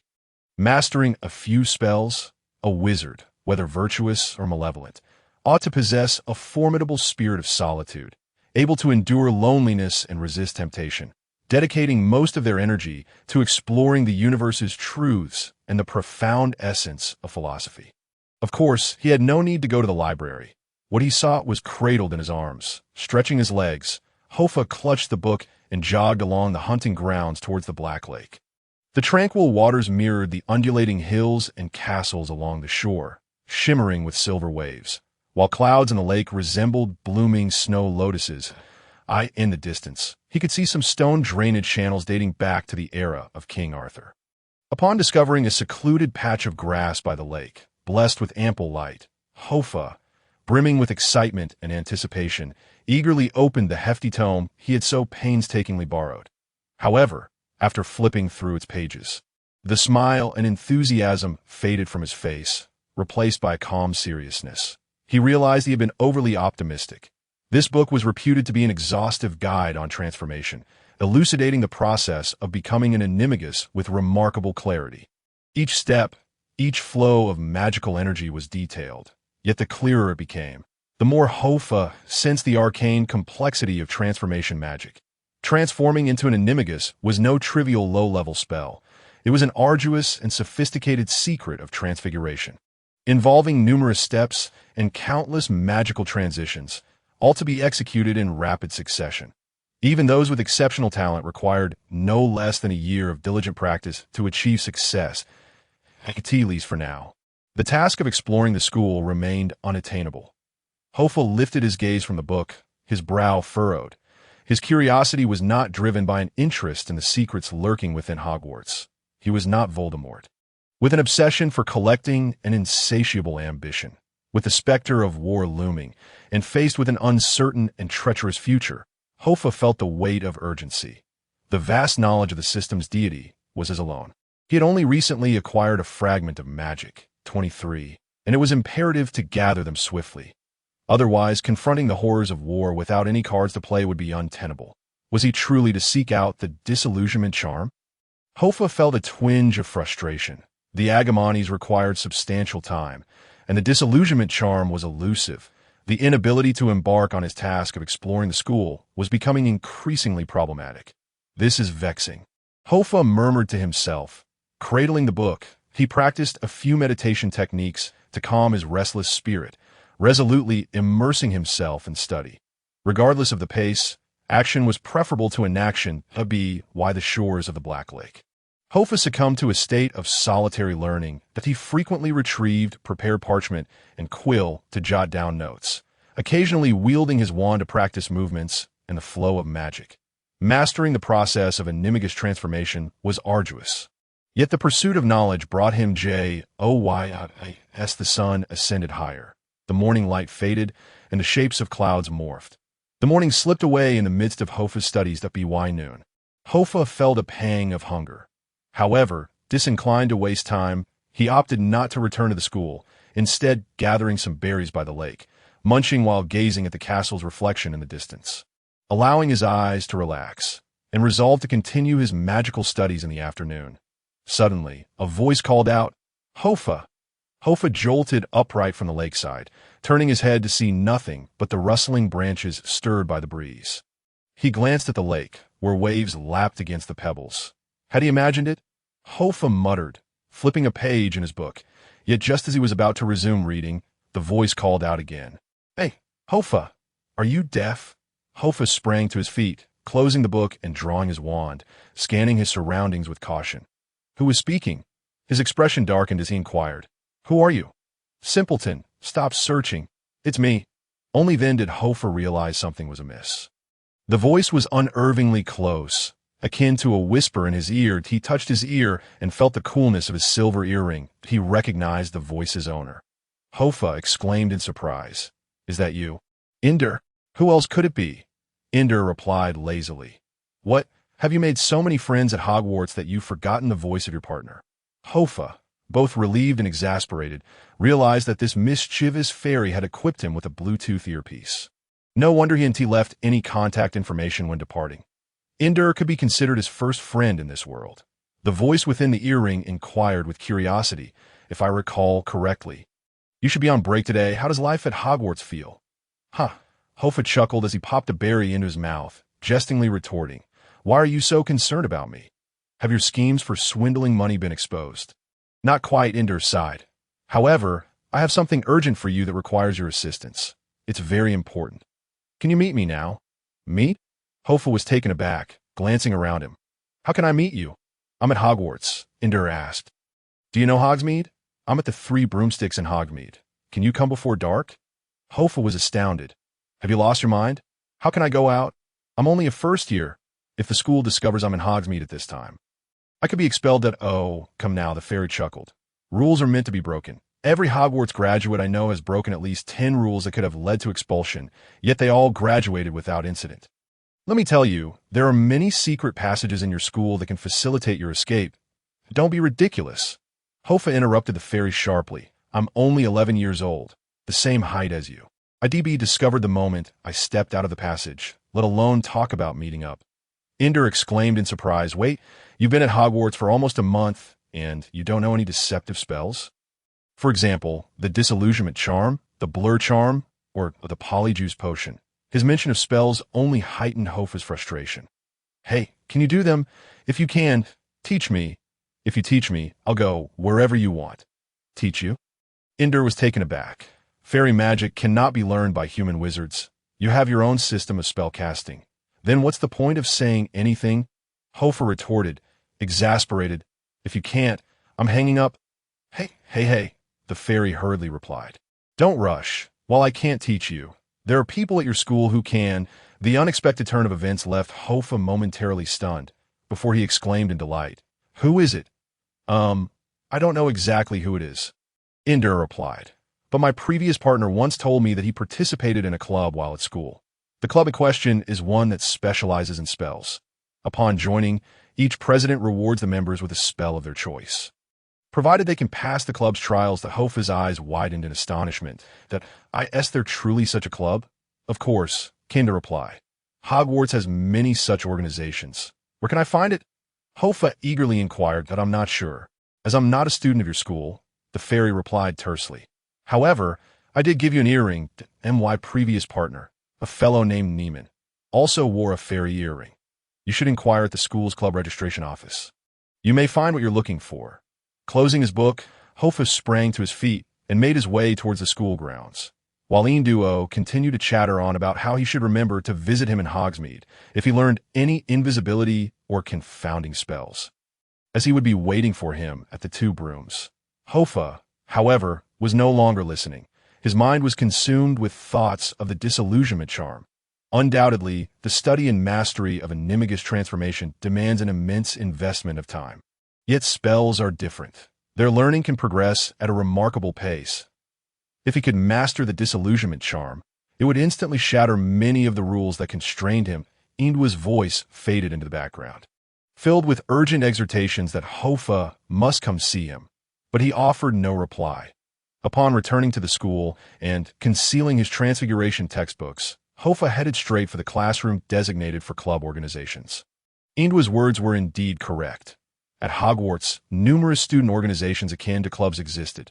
For instance, in the later stories of Harry Potter, he founded D.A, or Dumbledore's Army, a club focused on defense against the dark arts, which was forced to convene the Room of Requirement due to the oppressive atmosphere imposed by the Ministry of Magic and the watchful eyes of Dolores Umbridge. However, Hogwarts in this era was evidently free from such constraints, and the clubs were flourishing. Hofar casually approached an upperclassman on the way, who kindly directed him to the location of the school's club registration office. In Western society, education largely leans towards nurturing interests and hobbies, essentially focusing on the development of innate talents. From elementary school onward, various clubs are established to cultivate students' diverse skills that, of course, due to different cultural perspectives and lifestyles, Hofar had never experienced such clubs in his previous life. In high school, there were none, as everyone feared it would detract from their studies. By the time he reached university, most clubs were merely FA-aids, serving as venues for upperclassmen to pursue romantic interests with naive freshmen, rather than genuinely fostering any interests. Thus, clubs were a novel concept for Hofar. The club registration office at Hogwarts was located behind a massive portrait on the second floor, depicting numerous philosophers from ancient Greece, who appeared to be engaged in heated debate. Entering through the portrait required no password, as students were constantly coming and going. Traversing the stone corridor beyond the portrait, Hofar arrived in a grand hall adorned with numerous arched colonnades. The intricately carved patterns occasionally transforming into strings of magical symbols that flickered softly on the walls. To the center of the hall stood statues of young wizards wielding wands, exuding an air of vigor. The walls were lined with portraits of distinguished students from various eras, the oil paintings actively advertising their respective clubs and recruiting new members. Many students meandered through the hall, most of them freshmen around his age. After observing for a while, Hofar spotted a desk designated for inquiries and registration in one corner of the hall, where a pretty sixth-year girl sat, diligently recording notes with a quill. Hofar approached her, and she looked up, offering a professional smile. "Hello, how may I assist you? I would like to inquire if you know of any clubs that teach spells," Hofar politely asked. "There are a total of 17 spell clubs in the school. Which one are you interested in joining?" As she spoke, the girl pulled out a stack of parchment. Hofar stammered, taken aback. Induo had only mentioned the existence of spell clubs that could teach him spells, but had not specified which one. He certainly hadn't anticipated there would be as many as 17. Noticing his silence, the girl continued, "Do you have an invitation? Some clubs require one for entry." "No," Hofar admitted candidly. "Well, only 3 clubs do not require an invitation. However, I suggest you sift through them yourself." With that, she handed Hofar a stack of parchment. Upon glancing at it, Hofar was met with a long list of club names: the Trastrag Spell Society, the Horn Club, the Compendium of All Things Magical, the Creptia Society, the Amahini Brotherhood, and the Northern Ireland Magic Club, among others. Each club not only listed its founding date and members, but also its specific requirements. Many clubs had stringent criteria for membership, including region, family background, and even blood status. Hofar perused the list for some time, struggling to identify which club Induo had mentioned that would allow him to learn spells upon joining. Thus, he turned to the older girl and asked, "Which of these clubs permits members to teach spells?" "Any spell?" "Any spell?" The upperclassman furrowed her brow. "I've never heard of a club boasting such a claim." Typically, when freshmen join a club, the focus is on learning the club's rules. It is uncommon for spells to be shared so readily. Hofar was taken aback. This contradicted Induo's assertions that he absently flipped through the parchment, contemplating the matter. Suddenly, his finger halted on the last page, which bore the name of a club called the Violet Wizard Society. The inscription stated that only those of wisdom, rigor, and fortitude may join, and only those who are strictly secretive may enter. The bottom of the parchment, a small note read, "Membership full." Yet, what truly captured Hofar's attention was not the club's name or its requirements, but a small drawing on the parchment that depicted a man wearing a peculiar pale mask that obscured his entire face, rendering his features unrecognizable. However, the man's ear bore an earring identical to his own. Hofar instantly knew which club he wished to join. He turned to the female upperclassman and declared, "This one, I want to join this club." The girl glanced at the parchment and widened her eyes. "But the Violet Society is already at capacity. Did you not see that? Please tell me its location. I will visit on my own." Hofar insisted, his determination to acquire the disillusionment charm unwavering, undeterred by any obstacles. "Very well," she conceded, pulling out a stack of small cards from beneath the desk and selecting one to hand to Hofar. "Here, just follow the arrow. However," she added, "if others do not permit you entry, I cannot assist you." Hofar accepted the card and examined it. It featured a hand-drawn map of a tower area, with a small animated arrow at its center indicating his current location. After expressing his gratitude to the upperclasswoman, Hofar followed the directions on the card, making his way to the area designated for clubs within the school. Hogwarts had a specific area allocated for most of the clubs, in stark contrast to the earlier bustling hall.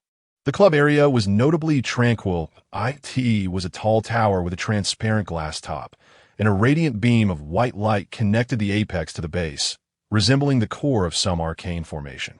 Several strange instruments orbited the light, emitting a delightful chime at intervals.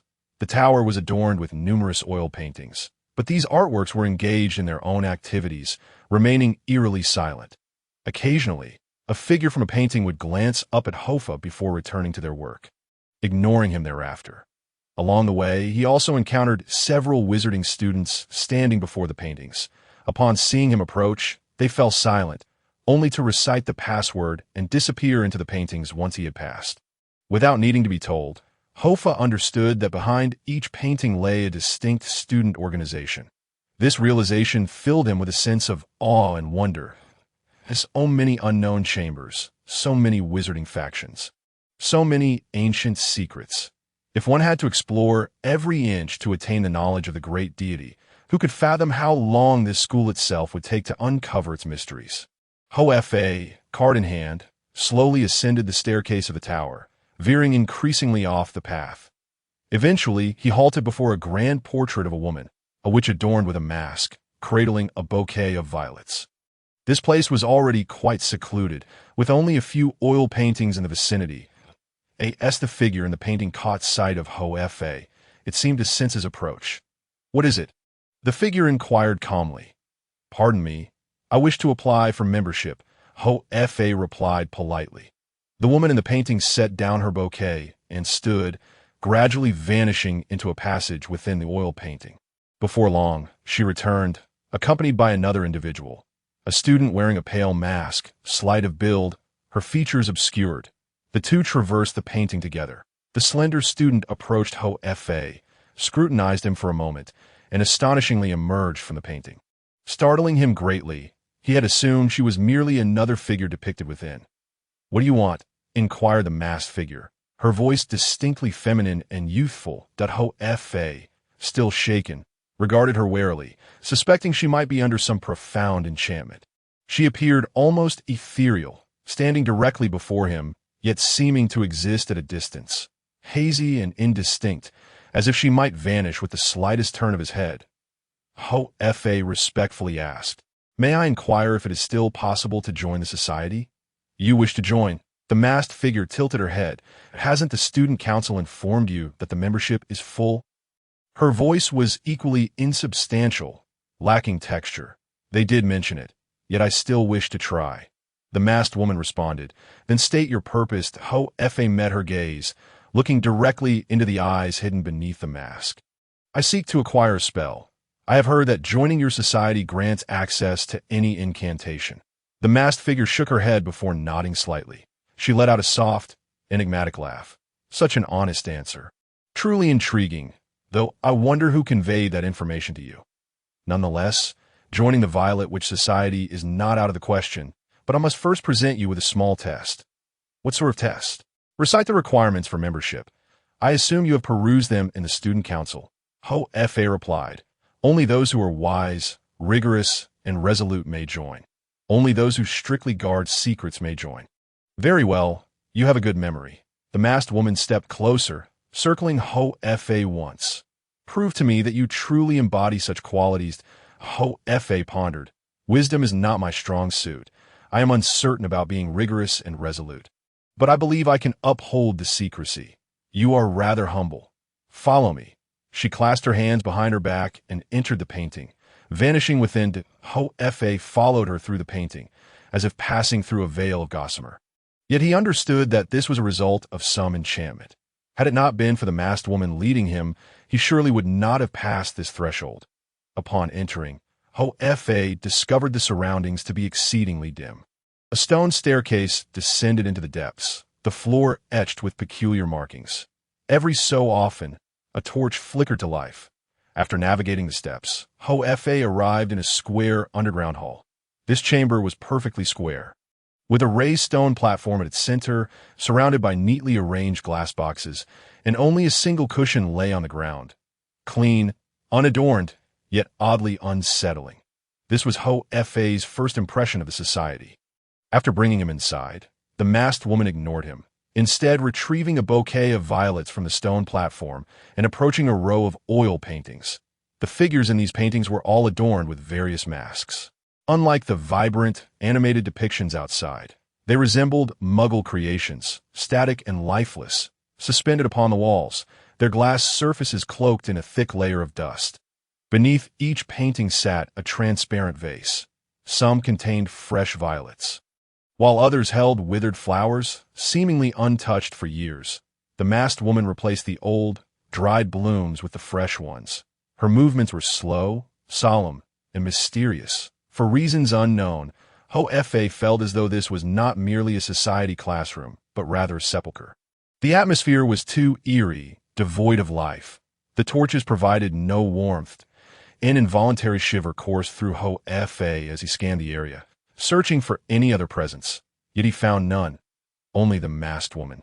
Methodically exchanging the flowers at tea last, having completed her task, she approached the stone platform and gestured toward the lone cushion on the floor. "Sit. Where is everyone else?" Hofar inquired as he settled down, surveying the surroundings. "There's only me in the society," the masked woman replied in her ethereal tone. Hofar was taken aback. "You said your ranks were full. If one person can accomplish the work of 10, then the existence of the other 9 is rendered meaningless." The masked woman clasped her hands within her sleeves, standing behind Hofar. "However, you are fortunate. I was just looking to recruit someone to assist in organizing the society. And you have arrived. Will you teach me spells?" Hofar asked, half in disbelief, sensing a foreboding intuition that if you passed the true assessment, I wouldn't mind. The masked woman approached the stone platform, drew her wand, and tapped the pile of glass boxes. They slowly opened, and she extracted a scroll from within. Hofar frowned slightly. "What is your test?" "Quite simple. The Violet Witch Society is an organization of spellcraft, and thus has an obligation to assist students in learning incantations." She placed the scroll before Hofar. "I do not know who informed you that we provide spell instruction, but it is evident that you harbor some misconceptions about our existence. Our test requires students to learn any spell within a limited time frame. Only upon mastering it do they pass the assessment. But if you fail to learn," the masked figure unfurled the scroll, "the consequences are yours to bear. Please proceed." Hofar gazed at the scroll before him, only to see a flowing light, devoid of any text. He raised his head, about to inquire. Suddenly, the light from the scroll erupted, and Hofar felt his entire being twist as if 20 dementors were tearing at his soul, rendering him unable to breathe. Moments later, the light dissipated, and Hofar collapsed onto the table. Unconscious, the expression on the masked woman's face remained inscrutable as she bent to retrieve the scroll from the stone platform, then produced a small white hourglass from her sleeve, placing it beside Hofar. She glanced at his vacant eyes and coldly said, "A friendly reminder. Within the Book of Spells, only a pure intention is the sole truth. Only a pure intention is the sole truth." Her words reached Hofar's ears, yet he was at a loss for how to respond. In that instant, he felt as though he had been thrust into a weightless, immaterial vacuum, surrounded by blinding white light. He found himself utterly unable to see anything. He was oblivious to the whereabouts of his own corporeal form, lost in an incomprehensible realm that defied understanding. The unfamiliar experience instilled a sense of panic within Hofar. Yet he swiftly recalled the words spoken by the masked man. Only a goal is the singular reality. His objective was the transfiguration spell. As this thought emerged, the surrounding white light immediately sensed it. One beam of light detached itself from the others, merging with Hofar's being. Arcane and intricate syllables, "Io and I ma int disler swamit," echoed in his mind before he could discern their meaning. Suddenly, the blinding light began to materialize, gravity and matter manifesting in the space around him. Gradually, the white light dissipated, revealing the scenery that lay beyond. Ding, ding! A chorus of church bells mingled with the flapping of birds reached Hofar's ears. The cacophony of voices surged around him, accompanied by the clattering of wooden wheels. The world before him became increasingly lucid. Once he acclimated to his surroundings, he realized he was not in the dimly lit basement he once occupied. Nor was he at Hogwarts. Instead, Hofar now stood at the bustling intersection of a grand thoroughfare.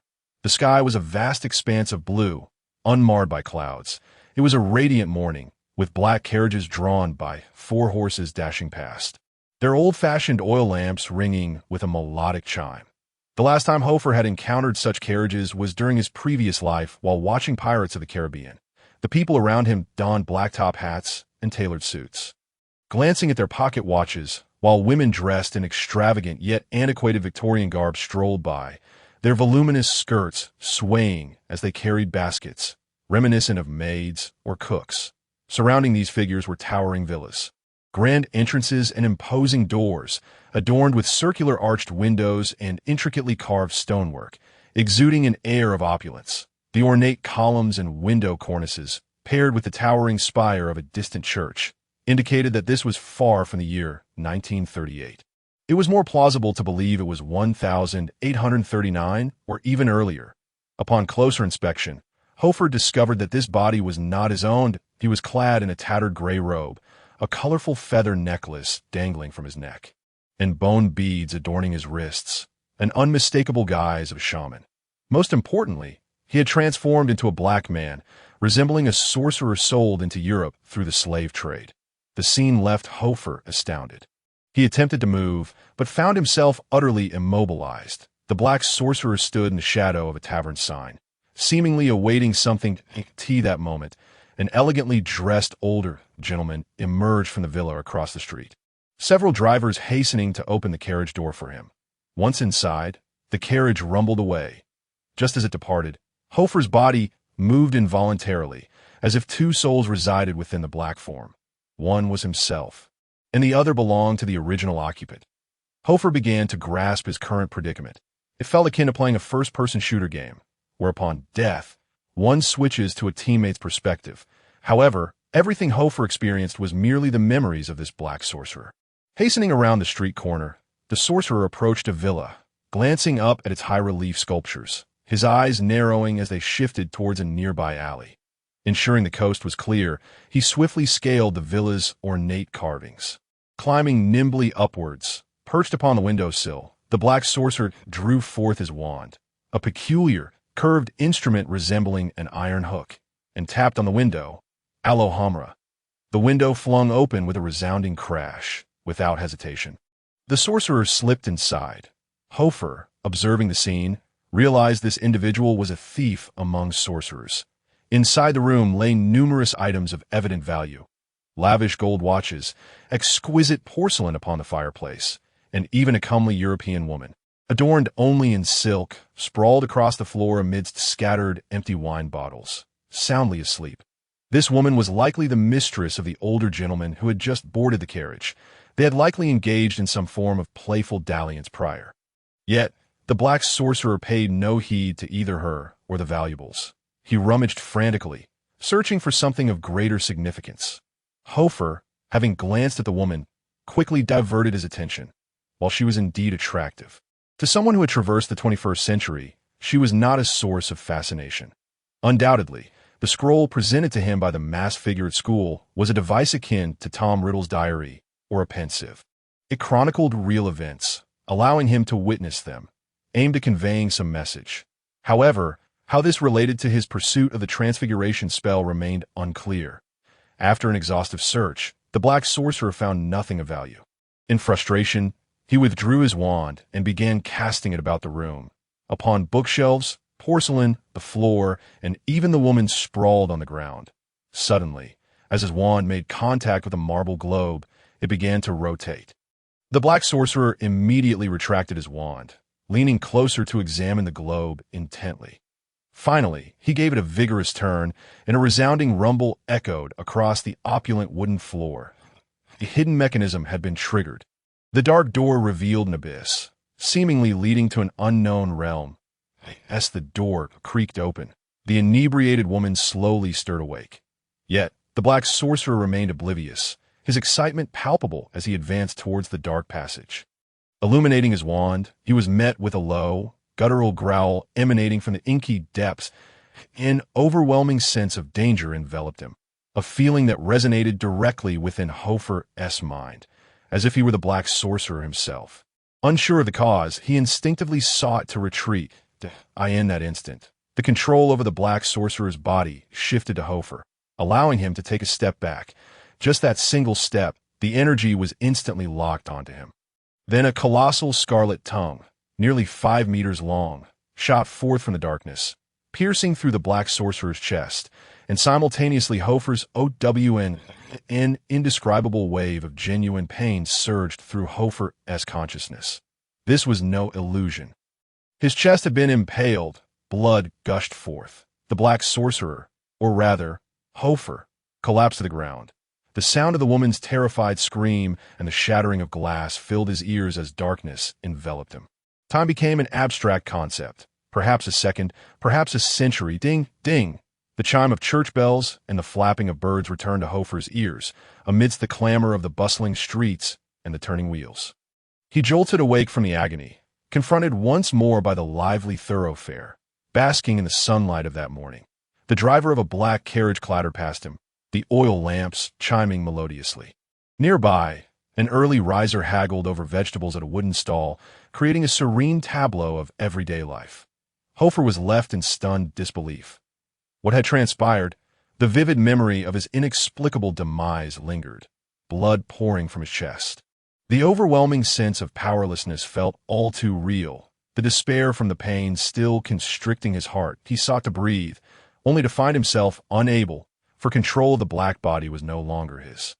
He stood once again beneath the tavern sign, his gaze dark and watchful. To add to his despair, a portly old man emerged from the opulent villa, garbed like a Muggle politician, his face bearing the pallor of a hangover and the irritation of an early morning workday. He climbed into a carriage, the door slamming shut, and it departed. As the old man left, the black sorcerer stirred, striding once more towards the alleyway, replicating his previous movements. How infuriating! Hofar sought to intervene, yet how could an entity devoid of physical form thwart this being from descending into death? He remained perplexed. In the alley, the black wizard grasped the protrusion of a Roman column, swiftly scaling its height. Hofar, in a state of urgency, found himself at a loss for words and actions, rendered helpless to merely observe. The portal to Eerie opened wide. The wizard extracted his wand and flung open the window. The male sorcerer leaped into the room, which bore an uncanny resemblance to its prior state: scattered bottles, alluring women, and limbs sprawled in disarray. Even the drool at the corners of their mouths remained unchanged. The black wizard located the globe and activated the hidden passage. The deep, guttural roar reverberated once more. Indeed, in that fleeting moment, control was handed over to Hofar. "Damn it!" he exclaimed, instinctively bolting towards the window, desperate to avoid another piercing agony. Yet, fate conspired against him. The enormous crimson tongue surged forth from the dark tunnel, swiftly catching up to Hofar, impaling him against the windowsill with lightning speed. The woman's screams and the shattering of glass bottles gradually faded into the distance. Gigi, the church bells tolled once more. And Hofar found himself returned to the starting point. Before him lay the bustling thoroughfare, with cheerful cooks engaged in lively conversation and hurried coachmen passing by. For a moment, Hofar was momentarily disoriented. As the irritable old senator stepped into his carriage, the black wizard resolutely led Hofar into the shadows of death. Damn. Hofar finally comprehended the gravity of his situation, fury boiling within him. This was truly a visceral game. How could such a concept, yet to be developed in the 21st century, have been conceived by these wizards as early as 1938? Undoubtedly, throughout the entire sequence, he would gain approximately 3 seconds of control. Within those 3 seconds, he must react and make the right choices to alter his fate.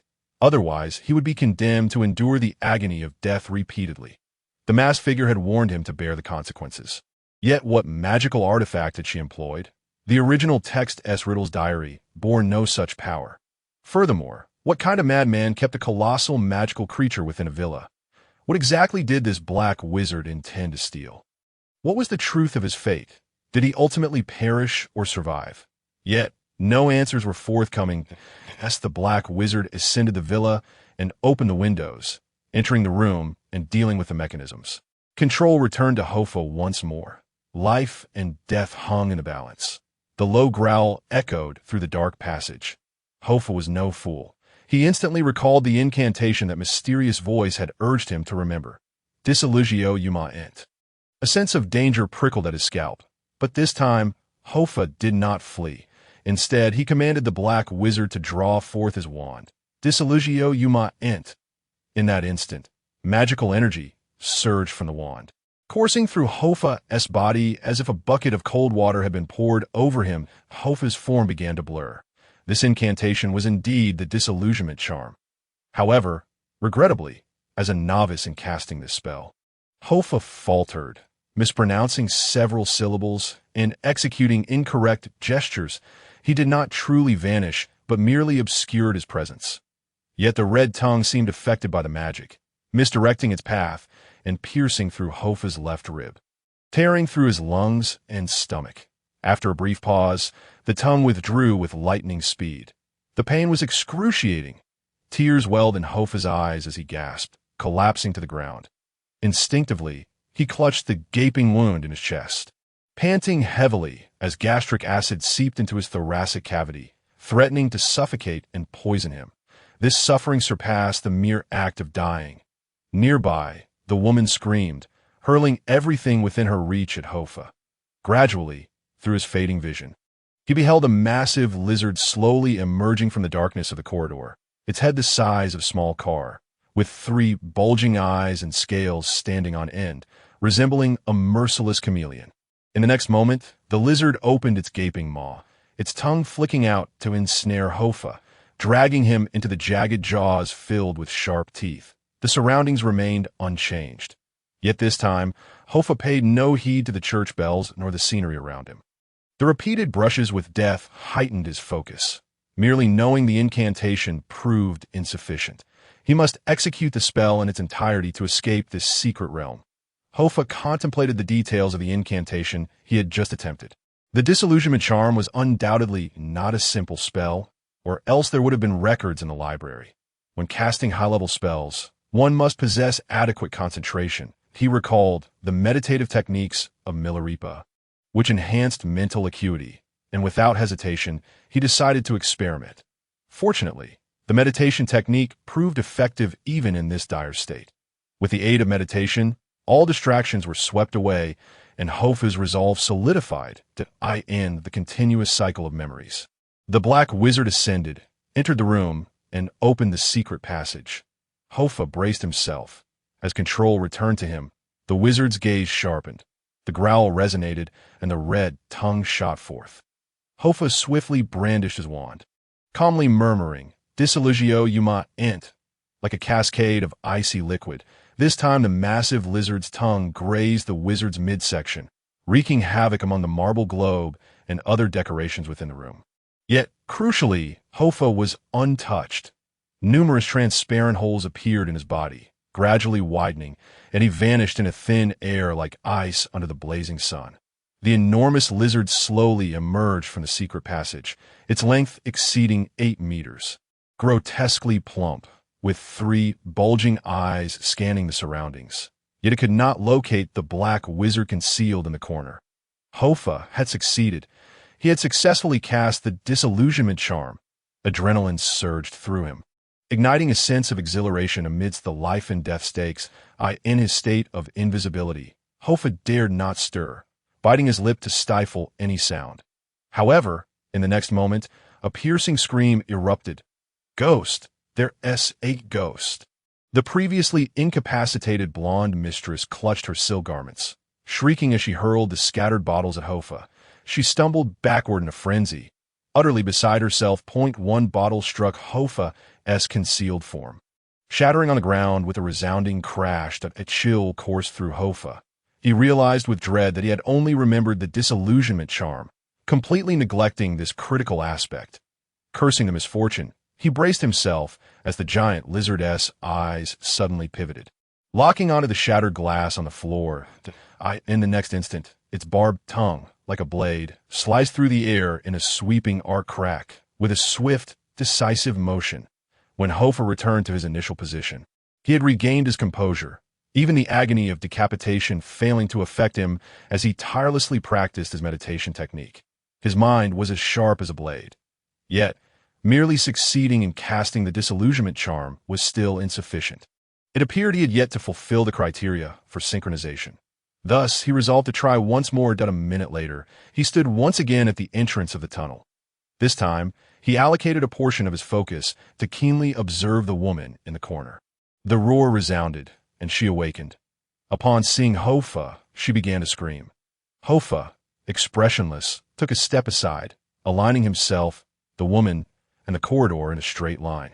The massive tongue lunged forward, and Hoffa bent low, The red gust brushed past his waist. Hurtling toward the screaming woman, he rolled on the ground, and the shriek abruptly ceased. The lizard's tongue pierced through the woman's neck, ensnaring her entirely. Disillusionio Yuma ent.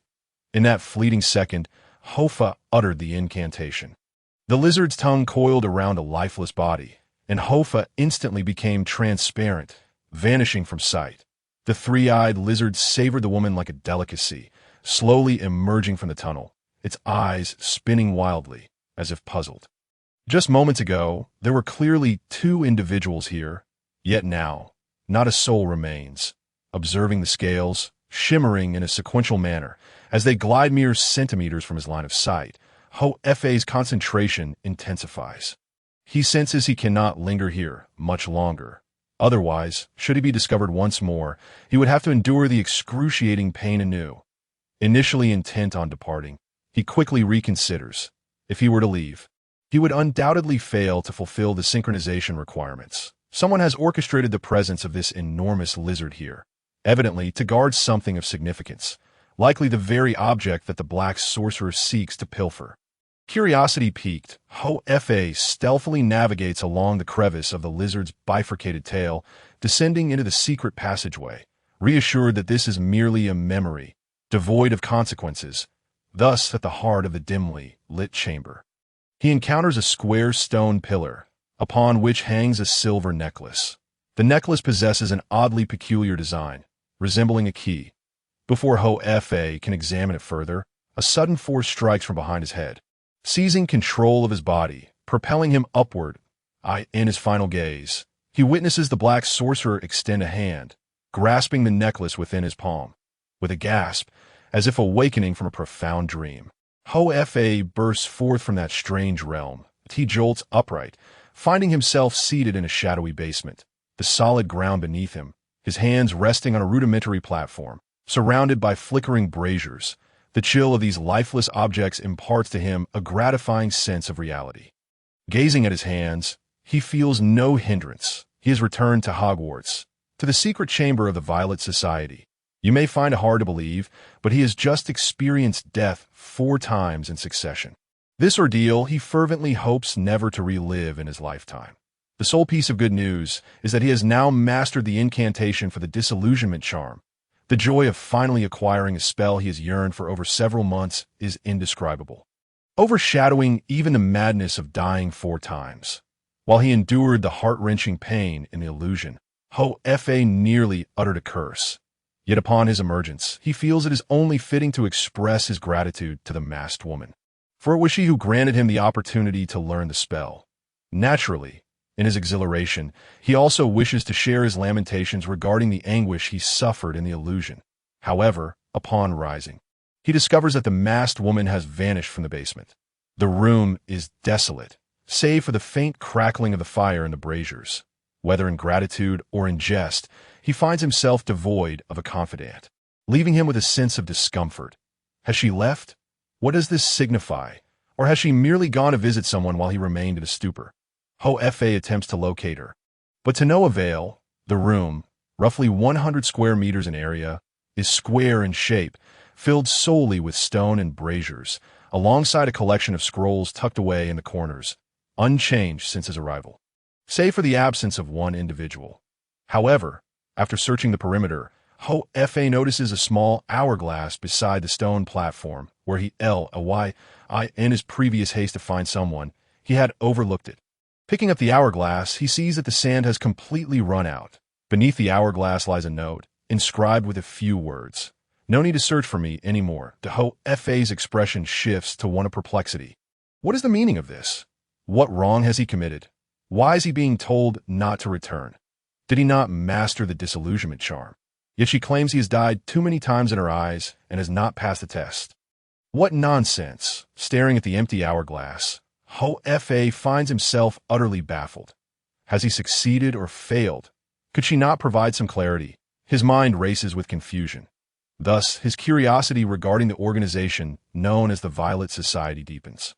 The entire society comprises only one individual, a masked member, yet possesses the means to facilitate such magical learning. What sort of organization is this? He circles the walls slowly, observing the portraits of the society's members illuminated by the flickering firelight. Absorbing the quiet, desolate atmosphere, he notices several scrolls piled in the corner. Those are indeed the tools he requires to learn the disillusionment charm. Hofar swallows hard and approaches them cautiously. Upon closer inspection, the dark scrolls encased in glass appear unremarkable at first glance. Yet he can feel the aura of ancient magic surrounding them. He instinctively reaches out to touch the glass cases. Yet at that very moment, a prickling sensation courses through him. As if he were being watched, he turns abruptly, only to find the eyes of every portrait silently fixed upon him, which had not moved just moments before. Hofar retracts his hand in a flash, retreating to the doorway with hurried steps. The eyes of the portraits remain still, yet their gaze follows him as he approaches the exit. This society holds secrets. Hofar swallows hard and hastily pushes through the portrait, escaping into the corridor. The unsettling sensation of being observed dissipates at last. Wiping the cold sweat from his brow, he feels a newfound reverence for this place. Standing at the entrance, Hofar closes his eyes and engages in a moment of meditation, gradually calming his mind. The secrets lurking within this society are of no concern to him. If he has not passed, so be it. His objective has been achieved, that he has successfully learned the disillusionment charm. Hofar buries his doubts deep within, unable to contain himself as he taps his arm with his wand. Disillusionment charm. A chilling liquid flows from the point of contact, coursing through his body as if someone had drummed a dozen icy egg whites upon him.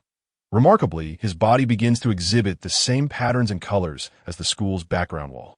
Transforming him into a human-shaped chameleon, Hofar entirely dissolves into the air. He covers his eyes with his hands, yet it proves futile. Even through his arms, he can still see several male wizards chatting and laughing 50 meters ahead.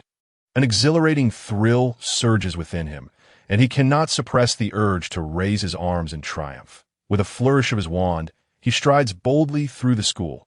Such an ostentatious display of arrogance is uncharacteristic of Hofar.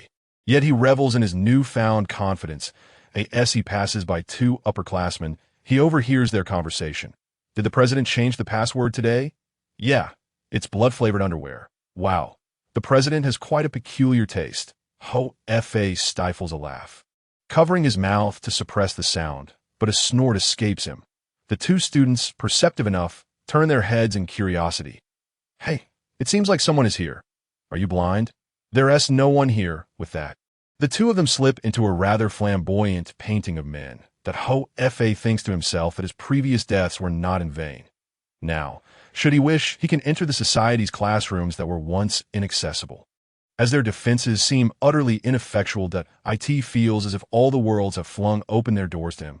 As he continues forward, he turns a corner and Hofar spots a familiar face. Aglaia. She is also in the tower of the society. Striding confidently ahead, she is followed by a throng of upperclassmen, all wearing expressions of desperation. Miss Dracis, please stay. Our Calvin Transfiguration Society offers truly excellent benefits. Indeed, we can make you vice president, if you desire. With a bit more experience, you could even be the president. Aglaia turns, hands on her hips, her expression fierce. Get lost. You lot can't even perform the transfiguration spell properly.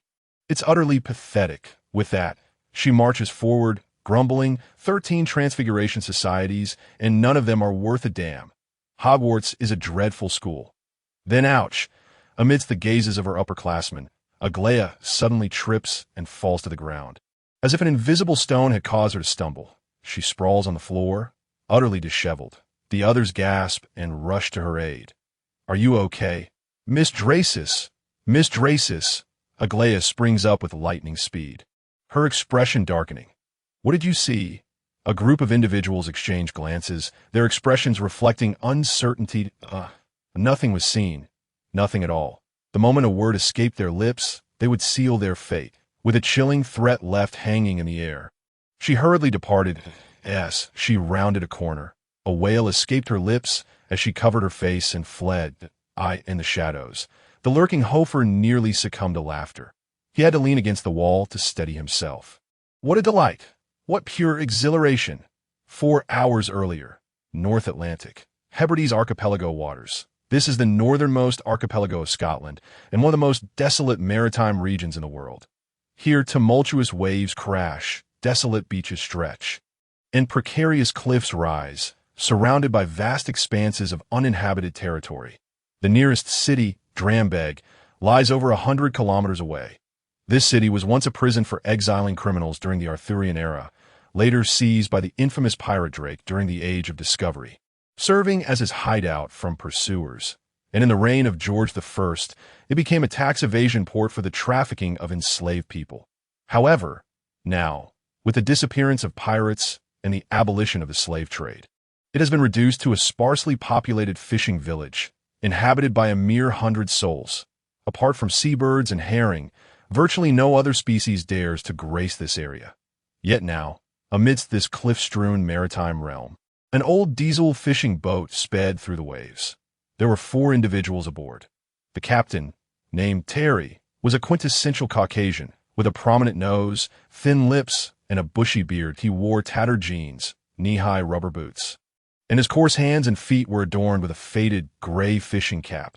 His appearance was indistinguishable from that of the other herring fishermen in the vicinity, but he was not a fisherman. He had once been, but no longer was. Before turning 20, Terry had fished the seas alongside his father. However, after surviving the harrowing experiences of World War I and returning to his hometown, he could no longer regard fishing as a stable job with any promising future. After over 2 decades of struggling in the waters of his homeland, he had now secured a more lucrative occupation: smuggling. Smuggling people. The Hebrides archipelago connects Scotland, Denmark, Iceland, and Norway. Since the outbreak of World War I, the flow of undocumented migrants has never ceased.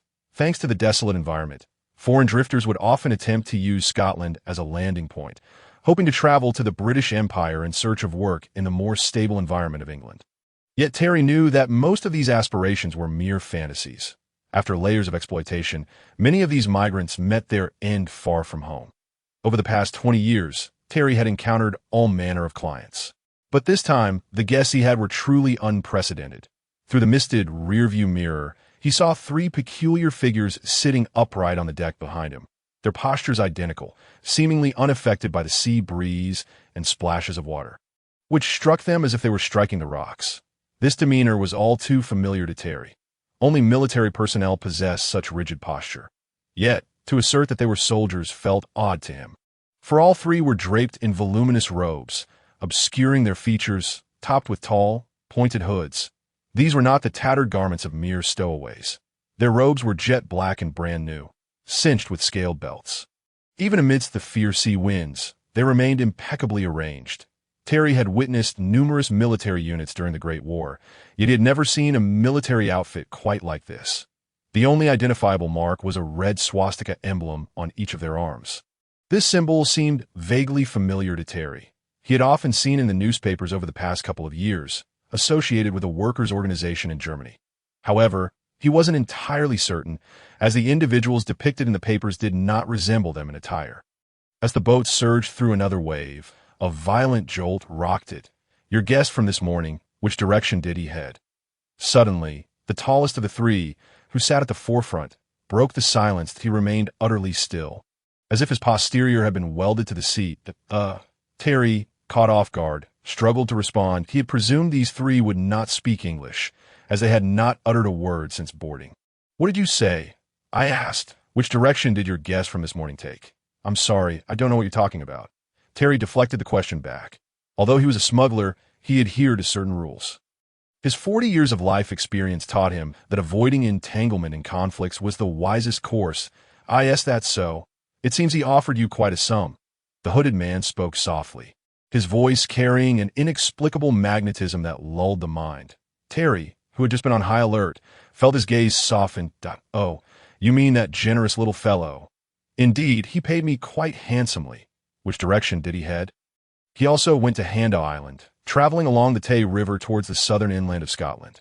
There's nothing there, and many who enter get lost, some never to return. That I would advise against venturing in." A sudden crash. The fishing boat lurched violently once more, and the sea breeze snapped Terry back to reality. He sensed he had just divulged far too much, yet he could not recall what he had said. In the rearview mirror, The three figures remained immovable as stone, their expressions unchanged. "Damn it," Terry muttered, hastening the boat's speed. He yearned to conclude this peculiar transaction. Fortunately, the vessel soon reached the island's shore. Here, lichen and moss adorned the ground. The cliffs were mottled with sedimentary rock, and jagged stones protruded from the coastline. While the cliffs were cloaked in bird droppings on the shoreline, stood two burly men, smoking and waving at the approaching boat. Upon seeing them, Terry exhaled in relief that he was a cautious man, unwilling to undertake uncertain ventures. Those two were his cousins, partners in the smuggling business, and exceedingly reliable allies. Terry anchored the boat, and one cousin came aboard to drive a rusted iron stake into the ground while the other tied the rope around it. "You can disembark here. The total fee is $45, but I'll give you a discount, making it $40 if you need a ride. Just walk 30 kilometers east along the coast." With that, he stood at the edge of the boat, arms crossed, awaiting one of the three to step forward and pay. His two cousins stood beside him, vigilant against any unforeseen incidents. After all, they were engaged in an illicit trade, and their clientele varied widely. The three aboard the boat rose, and the tallest man asked softly, "Did the little fellow disembark here as well?" Yes, don't ask any more questions. Just pay quickly and leave. This area has coast guards too." Terry replied impatiently. Ignoring Terry's evident unease, the tall man turned to his companions and stated, "Burp or fun." The other two disembarked silently, spreading out to survey the surroundings, one even producing a black stick to draw circles in the air. Observing their behavior, Terry squinted, a glimmer of danger flashing in his eyes as he slowly lifted his damp shirt, revealing the grip of a revolver made of redwood at his waist. His cousins exchanged glances, sensing Terry's growing tension, and each reached into their pockets, where hefty knife handles awaited. Terry was a smuggler, a man with blood on his hands. He had encountered dangerous stowaways before, murderers, robbers, thieves, but in 20 years, none had ever gained the upper hand over them. Yet an astonishing scene unfolded before Terry. The towering hooded man suddenly puffed up at the chest, and then a glistening silver monkey head emerged from within.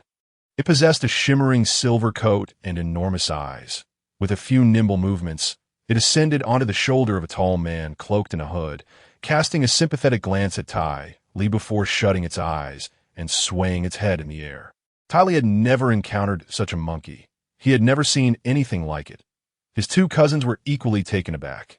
Suddenly, the silver monkey opened its eyes, pointed in a direction, and began to chirp excitedly.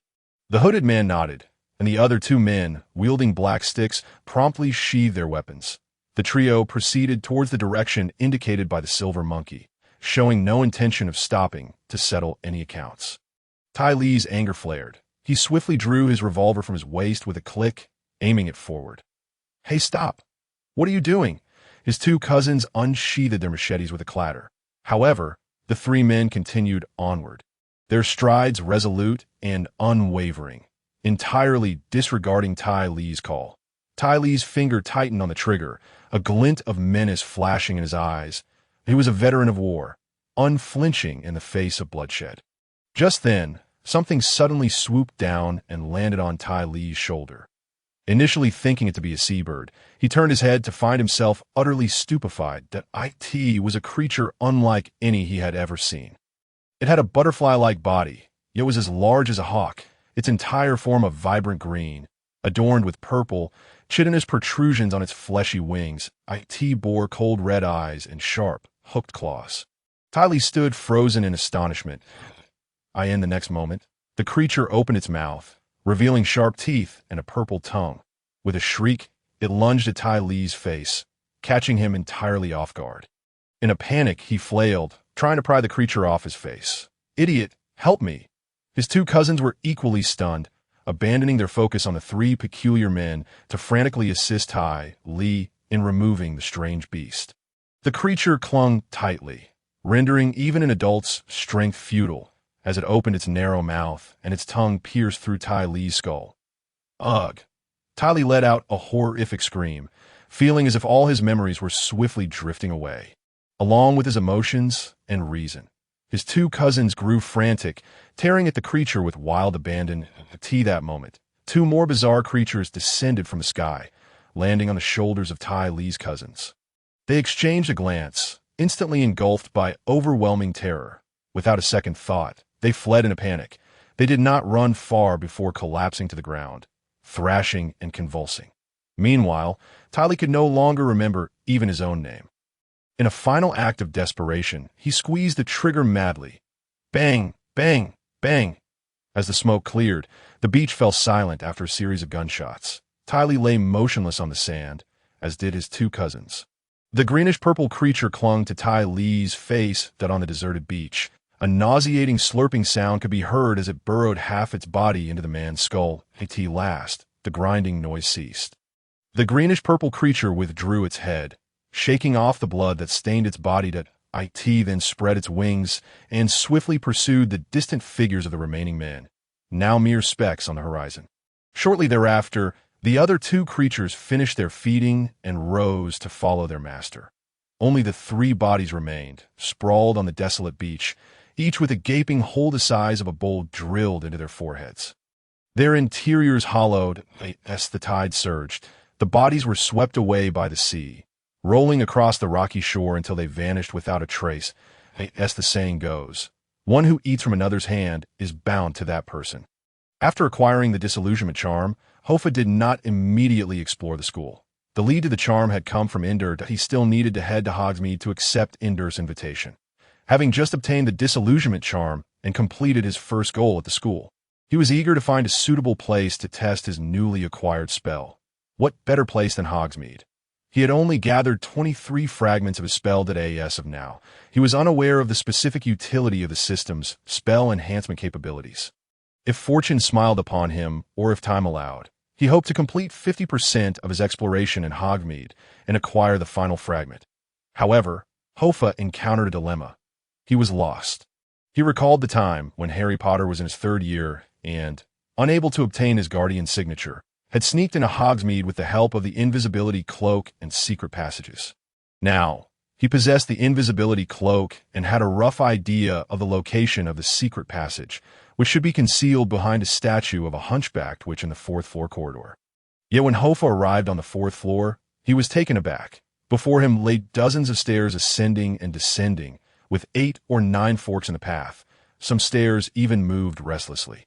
Harry had been able to locate the statue because he possessed the Marauder's map, but Hofar did not have such guidance. Facing the vast and intricate fourth-floor corridor, he lost his sense of direction.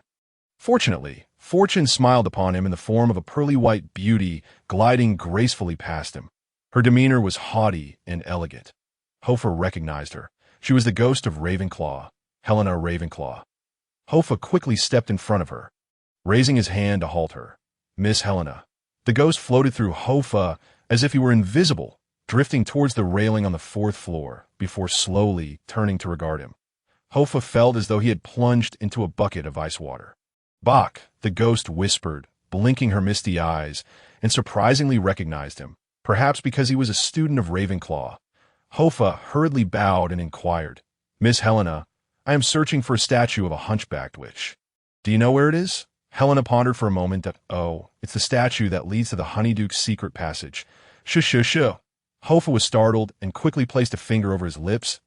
In this era, Hogwarts was strictly monitored. Who knew what would happen if they were overheard? Helena subtly curled her lip. "Follow me, child." With that, she changed direction and glided away. Hofar breathed a sigh of relief. Perhaps these ghosts had existed for so long that they no longer cared much for the rules.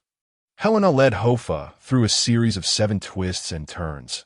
At times, she passed through walls, while Hofar had to hastily navigate around several classrooms just to keep pace with her. Finally, Helena brought a breathless Hofar before the hunchbacked witch. "I want to tell you the spell. I just happened to pass by here." With that, the ghost vanished through a wall. It seemed that ghosts were still inclined to assist students of their own house. Hofar mused. Although Helena did not divulge the spell, this posed no challenge for someone familiar with the original text. Hofar retrieved his wand and gently tapped the statue of the hunchbacked witch. Separating left and right, the statue's hunchback opened, wide enough for a slightly slender person to enter. Hofar quickly glanced around the corridor, ensuring no one was in sight, before slipping inside. Boom! The statue closed behind him. The light vanished, and before Hofar could fully comprehend the situation, he suddenly slipped, landing on the ground and sliding forward. After what felt like an eternity on the cold, damp ground, Hofar stood up and surveyed his surroundings. Everything was shrouded in darkness. He raised his wand and muttered, "Lumos." A silver light emanated from Hofar's wand, illuminating the surrounding gloom. He found himself in a narrow, low passageway, winding and twisting like a rabbit's burrow. Hofar hurried along, as the uneven ground posed a challenge. Occasionally stumbling along the way, he kept his wand raised before him. The dark atmosphere weighed heavily on Hofar, as this was his second journey through the castle's secret passage. The last time he had followed Mitsai. After what seemed an eternity, approximately an hour later, the passage ascended 10 minutes hence. He arrived at the foot of a crumbling stone staircase, which stretched upward into an unseen realm. Above loomed a trapdoor. Hofar slowly pushed it open, revealing a cellar filled with wooden chairs and boxes. Clambering out, he closed the trapdoor, blending seamlessly with the dusty floor. It was nearly imperceptible that such a door existed there. Just as he secured the door, the long silent system chimed in with a notification. Discovered Wizard's Secret Realm, current Wizard's Secret Realm. Hogsmeade complete 5100 realm exploration to obtain 1/3 of a spell fragment. 1/3 of spell fragment. Imbued with peculiar energy, can upgrade one of your spell abilities upon collecting 3. Complete 100 realm exploration to gain the knowledge of the great deity. The knowledge of the great deity. Shrouded in mystery, its potential power unknown until possessed. As always, the system remained unfazed, and Hofar was not surprised. Achieving a full exploration seemed implausible. Perhaps he could strive for a 50 completion. He recalled that this place was not as vast as Diagon Alley. If he could manage to explore 50 before returning, he might acquire another spell fragment. He was uncertain what would occur upon assembling 3 fragments, but he was filled with anticipation. Exiting the mindscape, he heard the lively chatter of a crowd above. Be cautious. Hofar cast the disillusionment charm upon himself. Instantly, he felt enveloped in a cold, liquid sensation, signaling his entry into stealth mode. He cautiously crawled towards the wooden staircase leading upstairs. Now, he was certain he could hear the voices of various individuals, not to mention the sounds of bells ringing and doors opening. Reaching the door at the top of the stairs, he slipped out. Finding himself behind the counter of the Honeydukes, he bent low and sidled sideways, then stood upright, and one noticed his presence. The effects of the disillusionment charm mirrored that of an invisibility cloak, perhaps even surpassing it. While the cloak might be stepped on, the spell would not. Honeydukes was teeming with Hogwarts students, and the shelves were laden with the most enticing confections imaginable. Large slabs of creamy peanut brittle, glimmering pink coconut ice, an array of meticulously arranged chocolates, a huge barrel of Bertie Bott's every flavor beans, and a vat of fizzing Whizbees. Alongside fruit-flavored beverages, as people selected their treats. Laughter erupted intermittently. Stealthily, Hofar navigated among them, keeping an eye out for the older students. Then he spotted a striking upper-classwoman at the entrance, engaging in cheerful banter with several boys. In a playful mood, Hofar brushed his fingers between the lovely girl's waist and hips, then slipped out behind one of the departing boys. The stunning girl, infuriated, turned and slapped a passing boy. The stunned lad stood bewildered, caught between indignation and confusion. Thus, a minor commotion ensued. Hofar silently chuckled to himself, his mind conjuring 1,000 mischievous applications for this spell, such as entering the girl's lavatory, dormitory, or bathhouse. This was the essence of a true wizard. Suddenly, a faint pang of discomfort interrupted his daydreams. He began to feel an odd sensation, as if something were amiss within his body. However, the feeling quickly dissipated without a trace. Shifting his focus to the matter of increasing his exploration percentage, the system within his mind rapidly raised the exploration level. Although not as dramatic as King's Cross Station, it was remarkably faster compared to Hogwarts' sluggish pace. Merely turning 2 corners, the exploration percentage surged to 5. Zoko's jokes. Has it really been around this long? He mused, spotting the post office. Wizards have a post office too. Hofar was eager to glimpse the shrieking shack, the famed attraction of Hogsmeade. However, he recalled that it only gained notoriety during the era of Harry Potter's father, notorious for the howling werewolves within. But at present, Remus Lupin had yet to be born, and thus, the Shrieking Shack did not exist here. As he turned onto the street behind the post office, Hoffa grasped its purpose. It appeared that wizards utilized owls for delivering mail, specifically public owls. Just then, his attention was caught by a row of wanted posters affixed beneath the owl cages. The conflict among wizards never ceases. Eliminate all German dark wizards. The posters featured moving images of snarling heads, with a line of small text below each German dark wizard's head. 500 galleons. A slight dizziness washed over him as he stood before the array of flyers. The conflict among wizards never ends. A head fetches 500 galleons. The bottom of the notice was the official seal of the British Ministry of Magic. Hoffa seemed to sense the hidden bloodshed beneath the village's serene facade. He recalled witnessing similar recruitment propaganda on the streets of London during World War II. He encountered the same grim reality.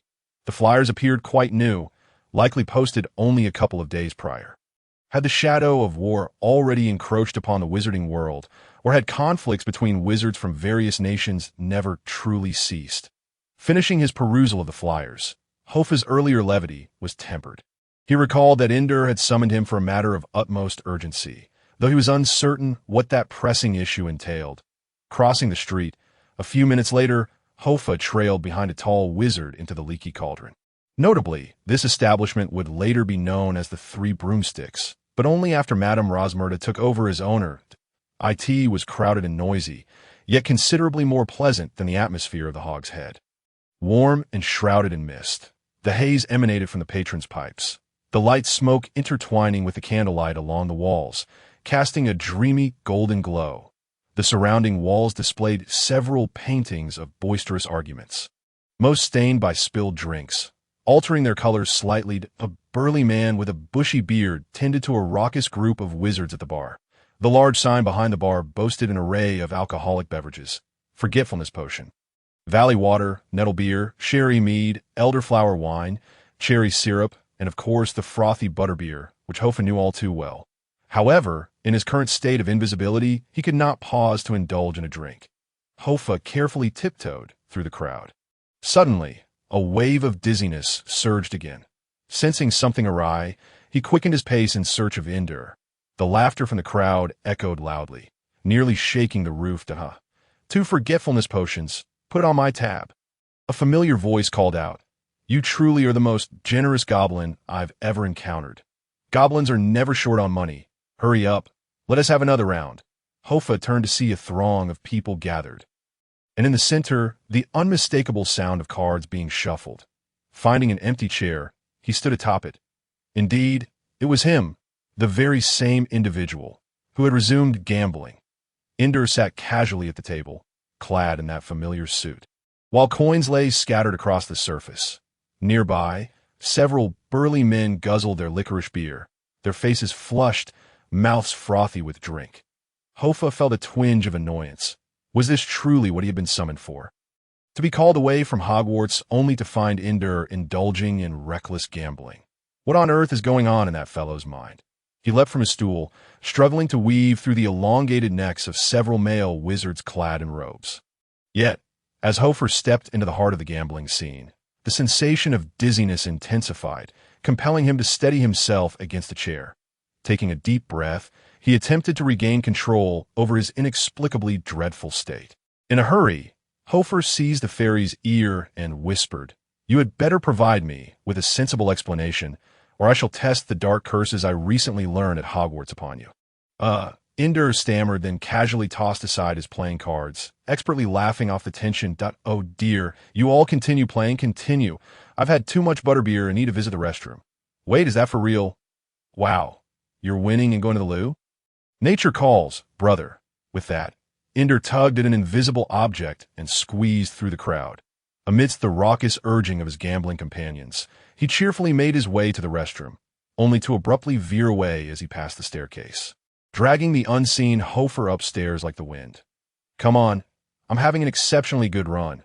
Hofar remained silent, his discomfort escalating. Unsure of the cause, he could only relent to Ender's pull. When Ender flung open the door, a surge of pain engulfed Hofar's mind. causing his complexion to drain of color as he collapsed to the floor, abruptly exiting his stealthy state. Ender, taken aback by the sudden turn of events, turned to see Hofar sprawled on the ground, panic overtaking him. "Hey kid, are you all right?" In that moment, Hofar found himself enveloped in darkness, his limbs feeling cold, and his head pounding as if it were being torn apart. "This is unbearable." Ender reached out to touch Hofar's forehead, exasperated. "You foolish boy, did you maintain the disillusionment charm the entire way here? What else could I do? You've overexerted your magical powers. Damn it. Has no one taught you any better?" It was only then that Hofar realized the disillusionment charm was not infallible and certainly not akin to an invisibility cloak. Like other spells, it demanded a wizard's physical strength and mental fortitude. He had been so caught up in the thrill of invisibility that he momentarily overlooked the fact that his magical reserves were rather limited. Such a state was perilous. "Help me up," Hofar murmured softly. Ender hastily helped Hofar into a reclining chair, then dashed downstairs with a thud. After a brief interval, he returned, balancing 2 large cups in his hands, and offered one to Hofar's lips, feeding him some steaming butterbeer. The mild bitterness of the beer mingled with the sweetness of the butter as it slid down his throat, allowing Hofar to feel a semblance of rejuvenation. After a considerable time, the world around him gradually regained its hues. Hofar lay languidly in the chair, staring vacantly at the ceiling. Ender muttered, "Impressive indeed. You learned the disillusionment charm so swiftly. Some individuals never master it in a lifetime." "Be quiet, gambler," Hofar replied weakly. "I wish to be alone." After a moment of silence, Ender, now anxious, said, "I thought you would at least take until evening to arrive. Who would have guessed you'd come so swiftly?" "I certainly do not wish to add roaming at night to the charges of sneaking out of school." Hofar impatiently retorted, "Speak plainly, and don't tell me you're looking to con me out of money again." "No, I'm not in need of money right now." "Then why are you here?" The fairy fell silent, walking to the window to cast a wary glance outside before shutting the shutters. "What on earth is happening?" Hofar rubbed his temples, feeling drained from the magical overexertion. Pulling aside the curtain, the fairy snapped his fingers, magically silencing all external sounds, and the surroundings fell into an abrupt hush. "Hofar, you must assist me. My homeland is on the brink of collapse." "What?" Hofar's eyes widened. "Isn't your homeland in that place? Germany's black?" "Germany's Black Golan Island." The fairy took a hefty gulp of beer at a truly beautiful island, but regrettably, "We are on the verge of succumbing." His ears drooped in despair. "Succumbing to what?" Hofar furrowed his brow. "Explain yourself slowly. What do you know about the war among wizards?" The fairy did not answer directly, but posed a question back. Hofar, now serious, replied, "Not much, you tell me." Ender continued, "Wizards are born from muggles, yet fundamentally, they remain human. In major conflicts among muggles, wizards invariably participate, and they are more prone to disputes than muggles. Different factions, varying ideologies, divergent beliefs sometimes. A mere spark is enough to ignite conflicts among wizards. Often, wars that erupt among muggles serve merely as a facade for wizarding wars. Black Golan Island was originally German territory, occupied by British wizards in 1807 and ceded to Britain in 1814. At that time, British wizarding influence dominated the island, and my family immigrated there during that era. Essentially, I am a British fairy. However, in 1890, Britain returned the island to German muggles, yet it was never returned to the German wizarding community. The British Ministry of Magic still refuses to allow German wizards to land on Black Golan Island. But in 1914, World War I erupted. A war among wizards broke out there, and even after the war concluded, Black Golan Island has never known peace, with wizards continually clashing, shooting, and dying. But how does this relate to your visit? Hofar asked patiently, "Don't you understand? War is about to commence anew. That a large number of German wizards are secretly gathering. All of Europe resembles a powder keg on the verge of explosion. The first to be affected are these contested lands. We require a considerable number of wizards to withstand this overwhelming onslaught." "Shouldn't you be seeking the Ministry of Magic then?" Hofar inquired. "The Ministry of Magic?" Ender scoffed loudly. "Those drunken fools do not believe in the possibility of another global conflict. They, like those at Gringotts, dream only of galleons daily." "Are you joking?" "I just saw a wanted poster from the ministry outside," Hofar stated. Ender waved his hand irritably that was posted by the Department of Magical Law Enforcement.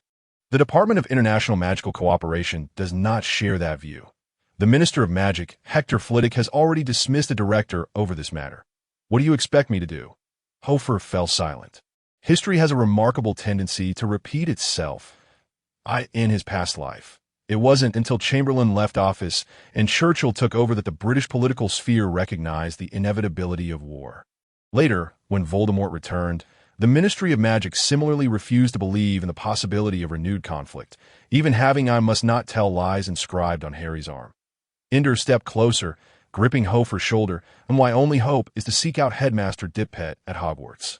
He has always been quite supportive of us, and most of the wizards stationed on Black Golan Island are his students. Hofar was taken aback. Wait, you mean to say Hogwarts has been supporting you all along? Indeed, that we fairies handle the fundraising, while Hogwarts assists us in recruiting wizards. This custom has endured for over 20 years. Hofar remained silent, rising to pace around the room. The words spoken by Headmaster Armando at the start of the school year now carried a deeper significance. Students in their 6th year and above may, upon obtaining permission, venture to designated areas for Auror training. It seems that sending students to those designated areas is not merely for Auror training. They are training wizards as soldiers. How intriguing! From the perspective of war, Hogwarts appears to have consistently aligned with a hawkish stance, both this time and during Voldemort's war in the future. Why did Ender come to seek him out this time? Hofar had already surmised the answer, recalling the scene he witnessed after the last flying lesson. The Hogwarts teleportation array had been damaged. Finally, Hofar came to a halt, his gaze piercing as he looked at Ender. Hasn't the school sent anyone there for a while? Precisely. Ender quickly stood up. You know something? Hofar's tone turned grave as he replied, the teleportation array leading from the school to the outside world has been compromised. I suspect someone is interfering with your collaboration with Hogwarts. However, this is merely speculation.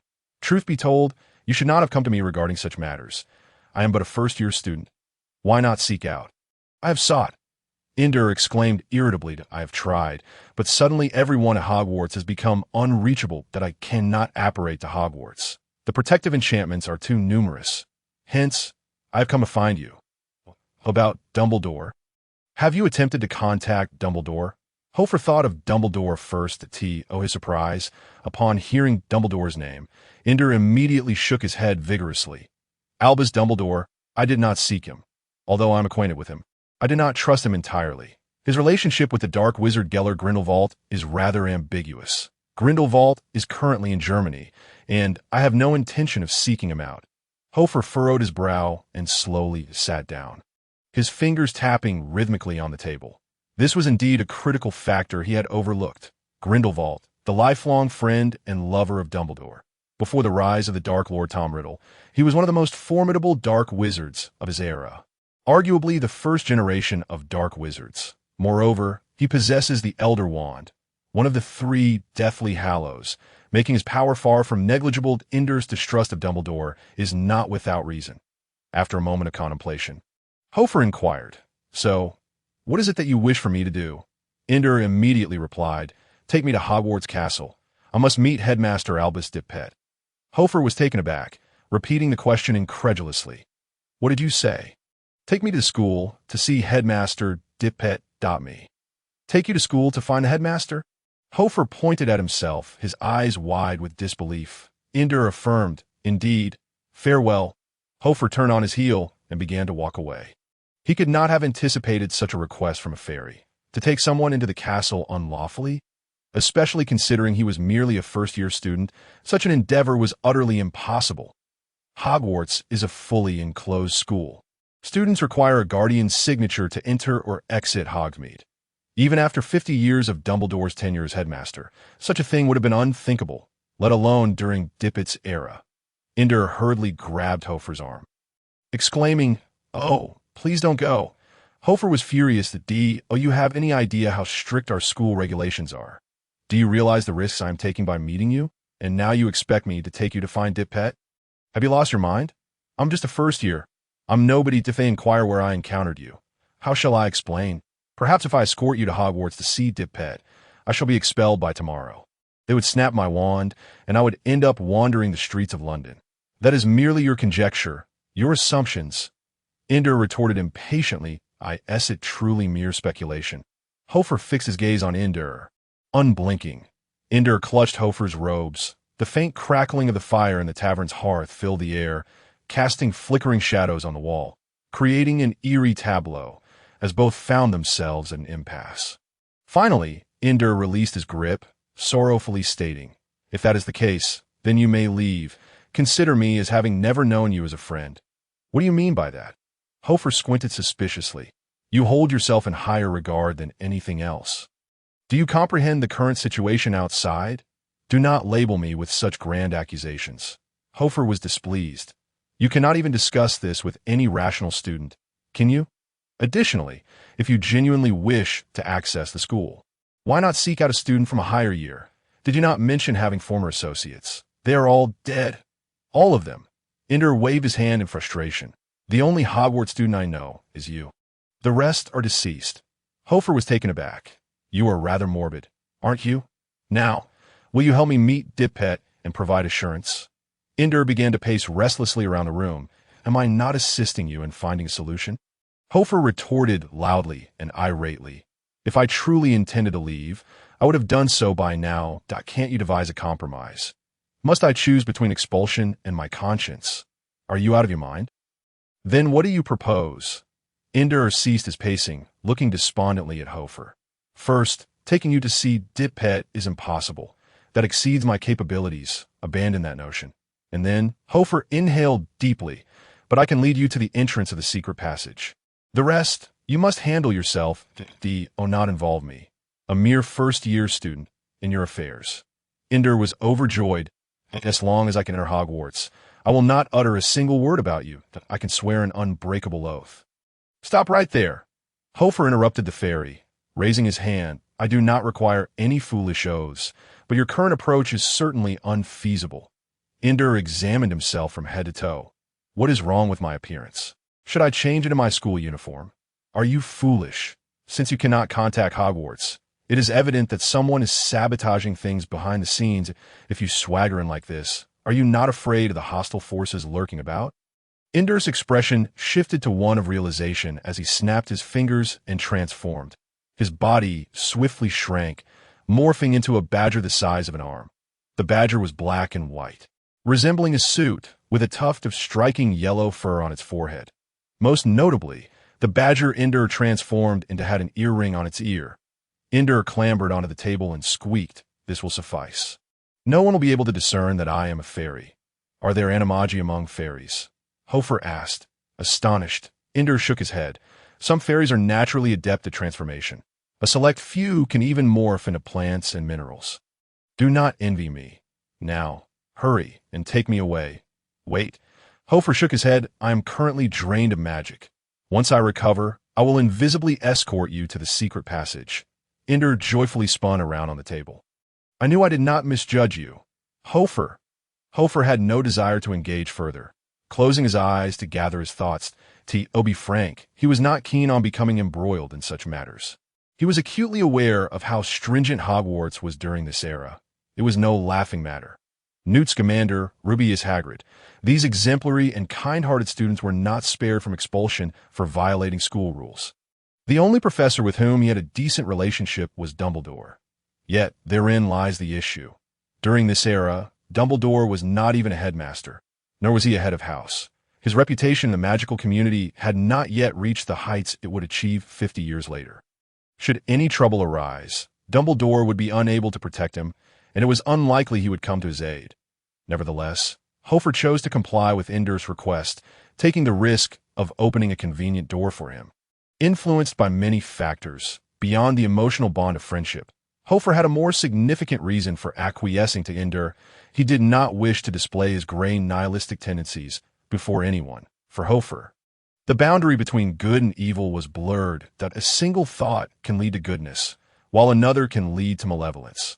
Eastern philosophy had taught Hofar moderation and conservatism, occasionally tilting towards negativity. He had always believed that as long as one conducts oneself well, that is sufficient. However, The Western world of 1938 was starkly different from the Eastern world of 80 years hence. People of this era did not play it safe, did not adhere to moderation. Nor did they subscribe to the notion of if my fellow traveler perishes, I shall not live. They engaged in ideological battles, delving into various unspeakable matters. This state of affairs persisted until the conclusion of the Cold War between the United States and the Soviet Union. These Westerners at their core valued loyalty, rules, and faith. Which side one supported, what one's surname was, such matters were deemed more important than life itself. This held true for Muggles as well as wizards. No one could ascertain the number of die-hard fans Dumbledore would have in later years. Yet each individual was acutely aware of their position and rarely wavered. In this era and on this continent, choosing a side was of utmost importance.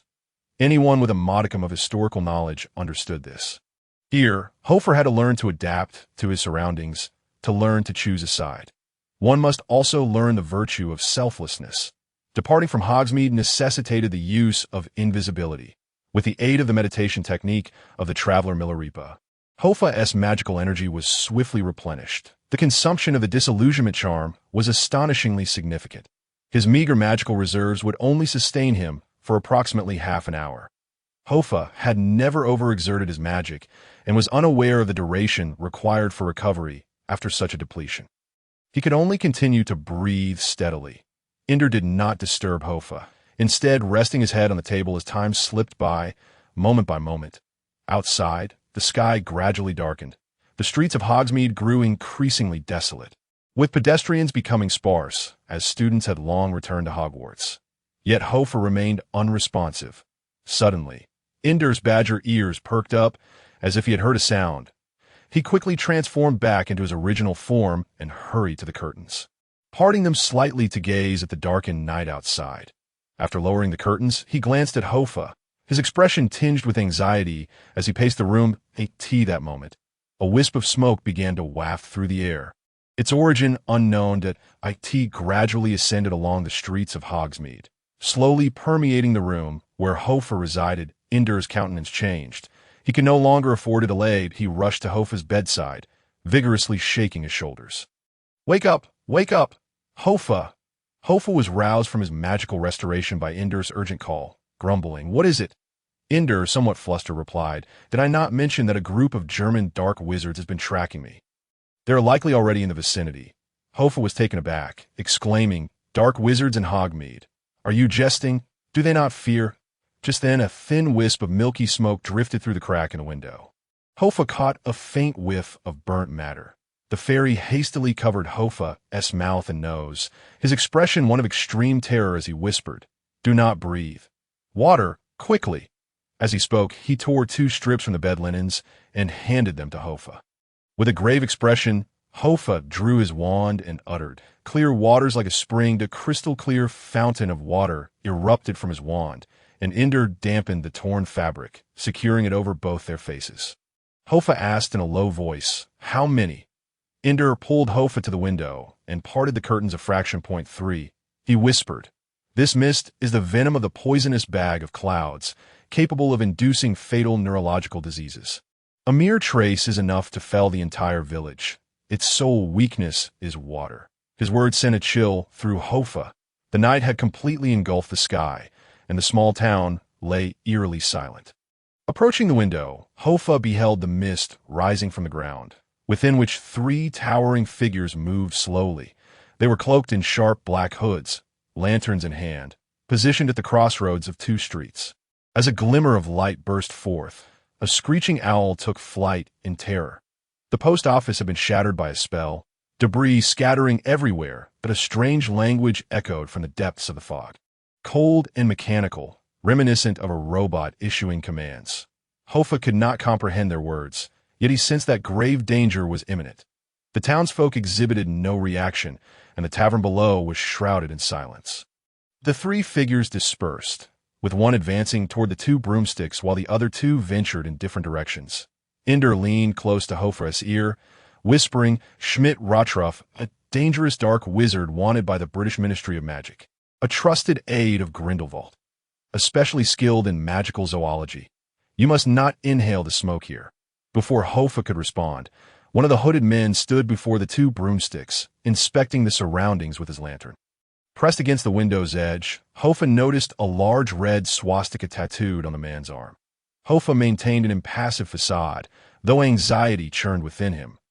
Ender, the harbinger of disaster, had unwittingly attracted such a presence. Dark wizards were no trifling matter. Those without skill dare not claim the title of Dark Wizard.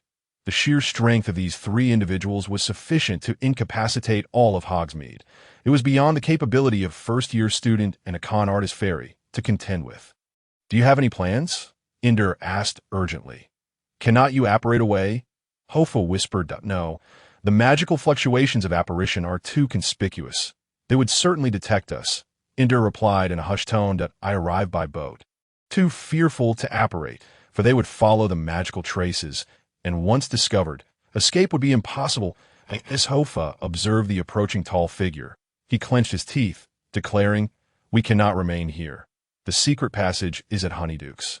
We must make our way there." Creak! The wooden door of the two broomsticks slowly opened. Hofar heard faint footsteps from below, and no longer hesitating, he pried open the old-fashioned shutters. The rusted metal latch emitted a sound that made Hofar's heart race with tension. He could scarcely fathom that he had been leisurely studying at Hogwarts in the morning, only to find himself gambling for his life against dark wizards that very night. Fortunately, the noise of the window went unnoticed by the man below. The footsteps grew louder, accompanied by the sound of shifting bodies. The man was inspecting the area. Hofar gestured toward the window, signaling for the fairy to go first. The fairy swiftly climbed onto the window ledge, standing on the wooden beam outside the tavern. Hofar followed suit, leaping through the window. At that moment, they were more than 3 meters above the ground, a considerable height for an 11-year-old child and half-human. Half-fairy creature. Bang! A sound erupted from behind as the door swung open. Hofar turned abruptly, realizing it was not their room, but another. He exhaled deeply and shared a glance with the fairy. The fairy pointed downwards, then gestured to himself, spreading his arms wide. The implication was clear. He would descend first, and once safely down, Hofar was to leap into his arms. Hofar nodded in agreement. The fairy leapt from the window ledge, landing softly on the ground. Silence enveloped the room for a few seconds. Soon after, Hofar heard the footsteps on the staircase growing increasingly louder. He dared not hesitate, leaping down at once. Fortunately, Ender's strength was sufficient to catch him without a sound. Just as Hofar left the window ledge, the door to the room they had occupied was flung open, revealing a tall man within. He scanned the area, his gaze landing on the open shutters. Striding to the window, he bent down to peer outside. The fog below obscured everything. Not a sound could be heard, the air thick and viscous as if it were butter, making breathing laborious. Hofar and Ender covered their mouths and noses, pressing silently against the sign of the two broomsticks, enveloped in the dense mist, scarcely daring to breathe. The tavern sign shielded them from view above. They both felt the weight of the man's piercing, cold gaze, one that could only belong to a killer. After a prolonged examination, the hooded figure's sharp head retreated slowly. Ender nodded at Hofar, and the two moved stealthily along the wooden wall like moles. Hofar refrained from using the invisibility charm. On one hand, his magic had not fully recovered, and on the other, he was uncertain whether the spell's magical fluctuations would betray their presence. He did not wish to create further complications. Hogsmeade was neither vast nor minuscule. Honeyduke's was at least 5 streets away from the two broomsticks. Having never visited the village before, Hofar was far from familiar with the area. Once they left the vicinity of the two broomsticks, he could only rely on memory to navigate towards Honeyduke's. With the fog thickening, he was compelled to halt every few steps to ascertain whether he was on the correct path. Along the way, he encountered a few incapacitated pedestrians, and some shop doors stood wide open, with their owners collapsed within. The consequences are the result of inhaling toxic fumes. Hofar, like the Bodhisattva crossing the river, finds himself in a precarious position, unable to concern himself with the fate of others. After only a short distance, the two came to an abrupt halt. Facing away from them stood a tall figure, nearly 2 meters in height, wielding a wand and a lantern, scanning the surroundings. Fortunately, nearby there were a few empty wooden barrels, behind which they concealed themselves, covering their mouths to suppress any sound. just as they settled into their hiding place. The towering dark wizard turned around. His cloak brushed against the ground, producing a rustling sound. Hofar caught sight of the wizard's wand, thick and long, almost suitable for use as a melee weapon, as they turned the corner. The tall man raised his lantern and glanced around. Thankfully, Hofar and the fairy, being of only waist height to him, remained undetected amidst the dense fog. Once the man moved further away, Hofar lowered his voice to a whisper. "We must change direction. He has blocked our path." The fairy nodded tremulously. Hofar rubbed his face, attempting to calm his wildly beating heart. He thought that if he could escape this time, he must learn to cast spells silently before venturing out again. After navigating 2 more streets, Hofar spotted a shop with its door wide open, a store specializing in quills, named Wunsunt Jewfeather Shop. Inside, the sound of dragging echoed. Then, a tall man emerged from the shop, dragging the unconscious shopkeeper, and arranged the fallen bodies in a line, his wand glowing ominously as he meticulously examined each one. Damn it. Another one. Hofar cursed inwardly. They would have to change direction again. When would they return to Ducunny? He tugged at Indu to shift their course. But just as they took a step, Hofar suddenly felt something amiss. Something had suddenly ensnared his arm. He looked down and saw a creature with bluish-green wings. Its form a grotesque blend of reptile and butterfly, tilting its head to observe him with a chilling glare. Indu also noticed the bizarre entity on Hofar's arm. Upon seeing the blue creature, he screamed, "Shake it off, Hofar! That's a wing crawler. It feeds on human brains." The butterfly-like creature opened its gaping maw, its sharp tongue darting towards Hofar's head. Hofar barely had time to fling his arm away, unable to evade in that fleeting moment. Indu snapped his fingers, unleashing a powerful surge of magic from his fingertips, striking the winged crawler like a silver bullet. Boom!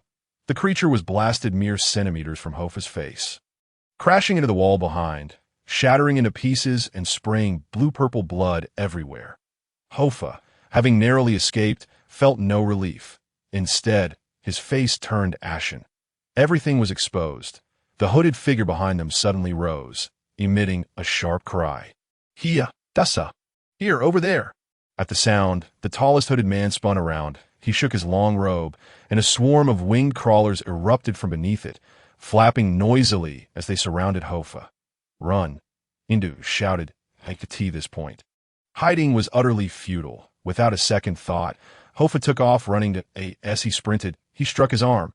"Disler Huanman!" In the midst of his flight, Hofar vanished into the mist, evading the first wave of the winged crawlers. The sight of his invisibility did not escape the keen eyes of the dark wizard behind him. The dark wizard reacted swiftly, loosening his cloak once more. A gleaming silver monkey perched on his shoulder, squinting its eyes around before swiftly raising its arm, screeching and pointing towards Hofar's direction. The dark wizard sprang into action, his cloak billowing under the moonlight. Simultaneously, 2 other dark wizards approached at breakneck speed. Hofar felt the rapid approach of the dark wizards behind him, panic swiftly engulfing his mind. These individuals could see through his stealth. What should I do? What should I do? Misfortune piled upon misfortune, and Hofar suddenly tripped over an unconscious passerby. Behind him, the dark wizard raised his wand, unleashing a dangerous green light that shot directly at the grounded Hofar. Am I going to die? No, thanks to that masked woman. Hofar had faced several life-and-death trials in the illusion that moment. He bit his lip. Rapidly calming himself, he stepped against the wall, leaping forward and rolling to the ground, narrowly avoiding the curse. The green spell struck the wall, rapidly corroding a large pit, with hissing, smoking liquid dripping onto the ground. The power was terrifying. Before Hofar could catch his breath, another wizard raised his wand that a massive gray serpent appeared from thin air, its mouth wide open, aiming for Hofar's head. It was silent but swift, leaving little room for evasion. Just then, a tremendous crash echoed through the air, and a silver suit of armor fell from above, landing heavily in front of Hofar. It raised its shield, confronting the gray serpent. The clash of teeth and steel produced a sound that grated on the nerves, yet this was only the beginning. The serpent's eyes turned crimson, its body swelling before it exploded in an instant. Boom! The violent explosion illuminated the dark night, flames mingling with the fierce winds that dispersed the smoke. The silver armor bent low, shielding Hofar from the shockwave, though its shield and back were utterly destroyed by the serpent's blast. Hofar, awestruck by this unprecedented display of magic, found himself speechless. The fairy pointed, panting heavily from a distance. "Run! What are you waiting for?" The pale-faced Hofar immediately snapped back to reality. Indu had saved him once more. He dared not squander the opportunity, scrambling to his feet. Behind him, the dark wizard spotted Indu and quickly turned his head, that eye in the sky. The swarming winged crawlers locked onto the fairy below, darting towards him like bullets. Indu dared not linger, snapping his fingers in an attempt to disapparate away. However, the dark wizard was quicker. He swung his wand with a flourish, the golden lightning bolt shot from the tip of his spell, ensnaring Indu and forcibly pulling him from his apparition state. Indu barely had time to cast a protective spell to shield himself from the swarm of winged crawlers before he became immobilized under the power of the lightning. "Schmidt, see Griefnik Tostraten. One more, don't let him escape." The voice was devoid of emotion. The silver monkey leaped from Schmidt's shoulder, swiftly climbing onto another wizard's head, while the other two dark wizards resolutely pursued Hofar's fleeing form. The wizard with the silver monkey anticipated Hofar's route, deliberately blocking his path to Duke Honey. Having narrowly escaped death, Hofar bit down hard on his lower lip, drawing blood. He had completely calmed himself. He cast a spell to halt his invisibility. Stealth was futile. With that peculiar monkey around, he could not remain hidden without wasting magic. With Indu now bound and the route to Duke Honey obstructed, Hofar found himself in a dire predicament. But it was not yet time to surrender. Hofar quickly organized his options in his mind. Conventional methods would not suffice to escape this place. The disparity in power was too great. Yet he still possessed 23 fragments of spells in his system. With the situation as dire as it was, he could only take a gamble, observing the 45 exploration rate of Hogsmeade in his mind. Hofar's gaze hardened with determination. The two dark wizards, seeing Hofar dispel his invisibility, assumed he had been frightened into submission. With a cold smile, he strode purposefully towards Hofar. Yet, the silver monkey seemed to sense something amiss.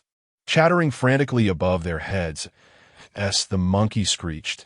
The two dark wizards instantly became alert, their focus sharpened. Without hesitation, Hofar took to his heels, realizing that the monkey possessed an uncanny ability to foresee events. He could no longer walk with intent. Instead, he began to change direction aimlessly, his steps utterly erratic. At times he would vanish from sight, only to reappear moments later, his movements devoid of any logical pattern. The monkey atop the dark wizard's head was thoroughly perplexed by Hofar's chaotic actions, becoming increasingly agitated as it leapt up and down in a frenzy. Amid the turmoil, Hofar retained a sense of purpose. His eyes darted swiftly over the nearby shops. Each time he passed one, he would dart inside, only to leap out through a window moments later.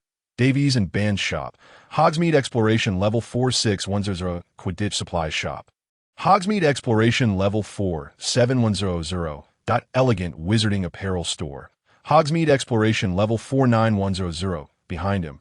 The two wizards were utterly baffled by Hofar's antics. Their patients wearing thin point one of them raised his wand, unleashing a torrent of magical flames that tore through the night towards Hofar. Suddenly, the fleeing Hofar came to a halt. He spotted the sign of the Hog's Head in the distance, but there was no longer any need to approach it. Mindscape. Ding! Hogsmeade Exploration Complete 50100. Acquired 1/3 of a spell fragment. Spell fragment 33. You may now upgrade any spell ability. Without a moment's hesitation, Hofar chose to enhance the Disillusionment Charm, the only spell currently at his disposal. Within the Mindscape, the 3 fragments radiating a soft glow abruptly crystallized, yet before he could examine them closely, they fused into a perfectly symmetrical equilateral triangle. The triangle flared with intensity, burning brightly before swiftly disintegrating and merging into his very essence. Upgrade accepted. A surge of exhilaration coursed through him, akin to a potent adrenaline rush flooding his heart. A brilliant silver star shimmered in his consciousness. Ding! Disillusionment Charm has been upgraded. Current spell. Advanced Disillusionment Charm. Spectral Glide. Spectral Glide. When you enter shadow form, your movement speed is significantly increased, and you become immune to any damage for 10 seconds. Hofar abruptly lifted his head. Time was no longer on his side. A wave of scorching heat bore down upon him, and as he turned, he beheld an inferno raging around him. There was no time to savor the process of spell enhancement. Hofar activated his newfound ability. Spectral Glide. In that instant, the dark wizard's magical flames engulfed him. Yet he shimmered momentarily, vanishing into thin air. He didn't even need to utter an incantation. This speed eclipsed that of the disillusionment charm by a wide margin. Time appeared to slow, and in the eyes of the dark wizards, the boy before them merely distorted for an instant before being consumed by the roaring flames. But to Hofar, his entire world was reduced to shades of gray and white. Buildings, storm clouds, the moon, fairies, and dark wizards all morphed into this monochromatic palette. He could hear the relentless howling of an inexplicable wind, witnessing the world ripple before him, creating water-like patterns, glancing at his own form. He found himself standing amidst the gray-white flames, his body rhythmically pulsating, the fire devoid of heat or sound, as if it bore no relation to the world around him. He had transcended the material realm. This is it. Hofar raised his head, excitement gleaming in his eyes. He had evaded capture. He shifted his feet, instantly propelling himself over 3 meters away from the searing flames, light as a feather. The two wizards, convinced Hofar had perished, turned to leave. The moment they did, Hofar exited his shadowy state. Lunging towards the captured fairy point, one of the wizards caught sight of him, his eyes widening in disbelief. He was utterly at a loss as to how Hofar had survived the inferno unscathed. Yet this did not hinder his response. He swiftly raised his wand. A dangerous blue light shot forth, a shattering curse. Without a moment's thought, Hofar struck his arm with his wand. Spectral Glide. He once again slipped into shadow, disappearing from sight. The perilous shattering curse sailed directly through him, striking the building behind, sending a cascade of debris flying. He had transformed into a ghostly existence. As the rubble tumbled down, the wizard who had unleashed the explosive curse stood dumbfounded, watching as the boy vanished into thin air. The curse he had cast landing harmlessly in empty space, that he immediately turned and shouted, "Vorsicht! Wannik! Careful! Something's off!" Grabbing the fairy's arm, Schmidt suddenly turned, but saw nothing. In the mist, only his two companions remained. In that fleeting moment of distraction, the fairy snapped her fingers. Countless stones erupted from the ground, hurtling towards Schmidt. This was his chance. Hofar sprang into action, locking onto the dark wizard holding the fairy captive. Racing forward with the speed of the wind, Schmidt, remaining composed, whistled sharply, redirecting the attacking winged demon spells towards Hofar. In the gray-white world, the winged demons swooped directly through Hofar's form, causing no harm whatsoever. Magical energy was rapidly depleting. Observing that Ender was becoming increasingly ensnared by the dark wizard's magic, Hofar felt a surge of urgency. He had yet to learn any offensive spells, so he resorted to the novels he had read. Waving his wand and declaring, "Shatter," a soft beam of white light emitted from the wand, lacking any potency. Clearly, his incantation was flawed. Hofar couldn't help but curse audibly. Damn it, he stowed his wand and, amidst his frantic sprint, seized a brick from the ground. Just as Schmidt was locked in a stalemate with Ender, he felt a gust of wind approach. Suddenly, a small figure burst through the fog, appearing right before him. Hofar disregarded everything else, leaping high, tracing an arc in the night sky. Then he brought the brick crashing down. Die. With a resounding thud, the impact of speed combined with inertia shattered the brick against the wizard's forehead. The force sent his hood flying, revealing a head of disheveled gray hair and a distinctly Germanic visage, now marred by a trickle of ominous blood. But a tooth mingled with blood and saliva erupted from his mouth. And without a second thought, he rolled twice before collapsing heavily to the ground. The binding magic that held Ender dissipated instantly upon losing its wielder's control. Hofar's wrist trembled, his palm bleeding. Being young, the recoil from his strike had taken a toll, but there was no time to dwell on his discomfort. Clutching half a broken brick, he gasped for breath, then discarded it and dashed forward, seizing the dazed wizard's wand while dragging Ender away. The towering man, having been unconscious for only a brief moment, soon staggered to his feet with the aid of his comrades. He pressed a hand against the bloodied wound on his forehead. And for the first time, a flicker of shock crossed his typically impassive face, chasing. Yet his tone remained steady, devoid of any emotion or fluctuation. One of his companions let go of his grip and strode purposefully after Hofar. This time, he ran while hefting his wand with great force. Hofar turned his head slightly, shocked into silence. He had never witnessed a wizard throw away their own wand. What on earth was this fellow up to? However, the next moment made it clear. The discarded wand swiftly morphed in midair, transforming into a sharp crossed sword, darting towards Hofar like lightning. It was transfiguration. The sense of danger sent shivers down Hofar's spine as he sprinted, cradling the fairy in his arms, pointing his wand once more at his arm. Spectral glide. A spurt of blood erupted. Endure, and he simultaneously vanished into the air. Just as they disappeared, the ground shook with a series of explosive roars. 3 colossal serpents descended from the heavens, their gaping maws poised to strike at the very spot where Hofar stood. The ground beneath them shattered into fragments as the serpents clamped down. And moments later, they erupted with a thunderous explosion. Chaos ensued, debris and splinters flying in all directions, while flames illuminated the night sky in a crimson hue. The force of the blast sent the black wizard's robes billowing wildly. As the pursuing dark wizard reached the location of the serpents, he bent down, yet found nothing amiss.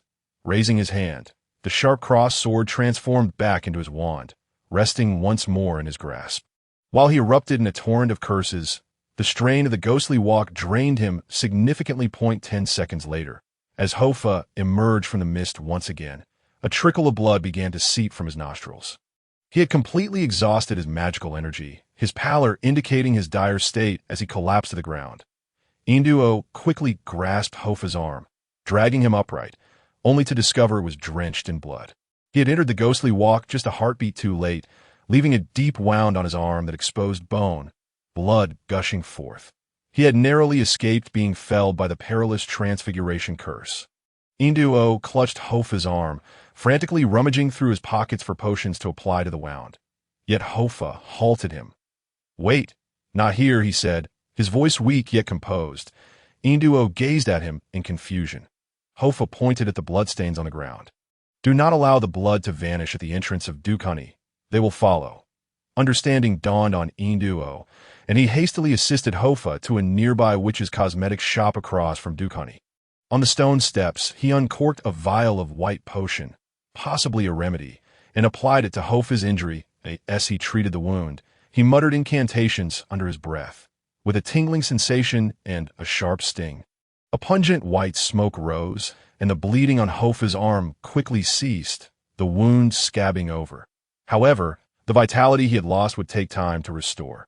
Watching Induo's potion gradually mend his wound, Hofar felt no emotions other than a chilling calm. He had caught a glimpse of the high-level combat power in this world, far surpassing the wand duels depicted in novels and films. The combination of magical creatures and dark wizards proved to be formidable. Had it not been for the potent ability of the ghostly walk, he would have already met his demise. He recognized his own weaknesses. He was too feeble, too young. He needed to grow stronger, to gain more power, to secure more time. Once the wounds were treated, Induo supported Hofar as they hastened towards Duke Honey's establishment. Upon their return, they found the door firmly locked. After knocking, the door swung open with a resounding bang. Inside, all the staff and the owner lay scattered across the floor, rendered unconscious by the mist's influence. Induo inquired, "How do we proceed?" "To the basement." Hofar replied. They traversed through the cellar and arrived at the basement of Duke Honey. Hofar lifted the hatch, and without needing to be urged, they slipped into the underground. Silence enveloped them. Hofar was on the verge of magical exhaustion, his physical strength severely depleted. Induo, noticing Hofar's frailty, swiftly hoisted him onto his back, and together they limped towards Hogwarts. An hour later, chaos reigned at the entrance of the Hogsmeade Witch Cosmetics shop.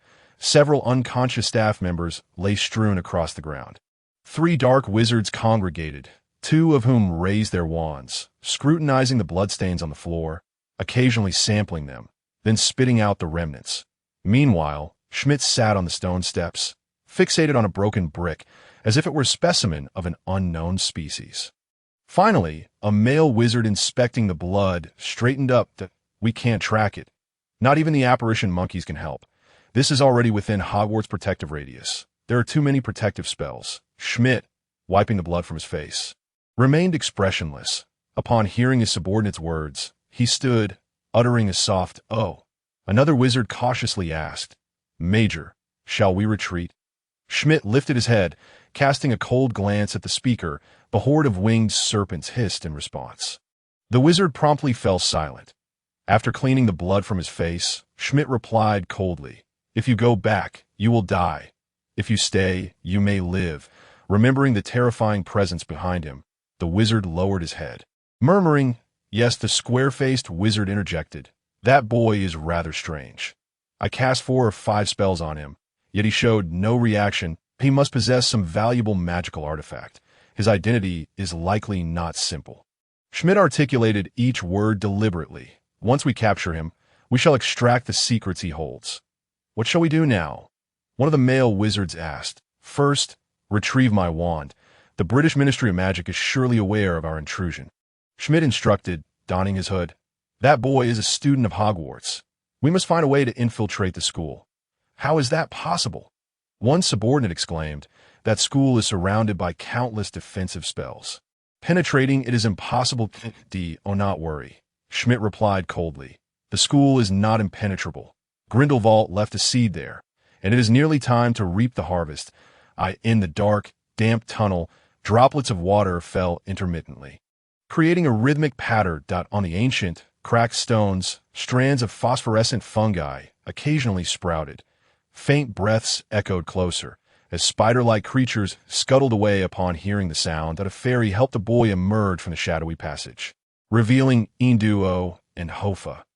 Induo extinguished a cluster of bioluminescent fungi underfoot. He paused to allow Hofar a moment of respite before continuing to support him forward.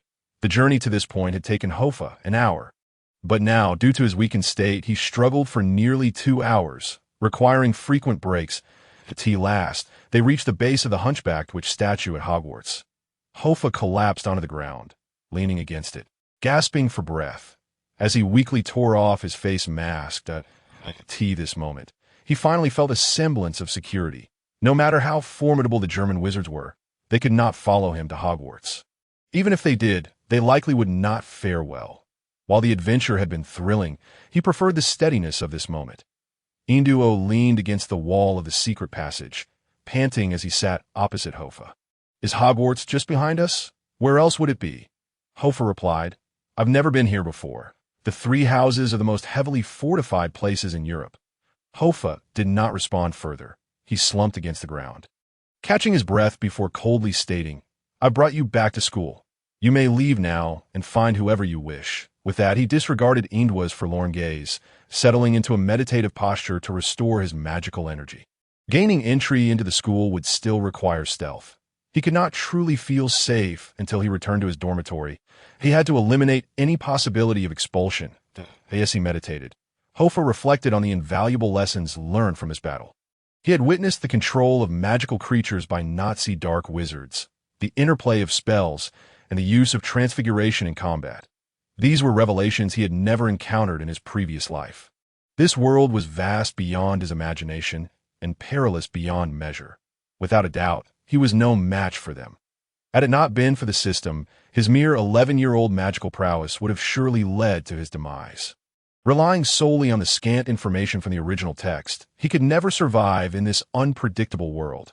After organizing his thoughts from the battle, Hofar's mind grew heavy. The world was captivating, igniting his desire for exploration. Yet today, he also recognized his own shortcomings, his fatal flaw, a lack of magical power. He had heard it said that a barrel could only hold as much water as its shortest stave. It seemed he was riddled with deficiencies throughout.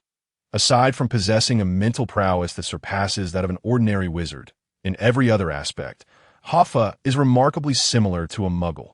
His magical talent has never been particularly strong. His only distinguishing feature is his above-average mental acuity.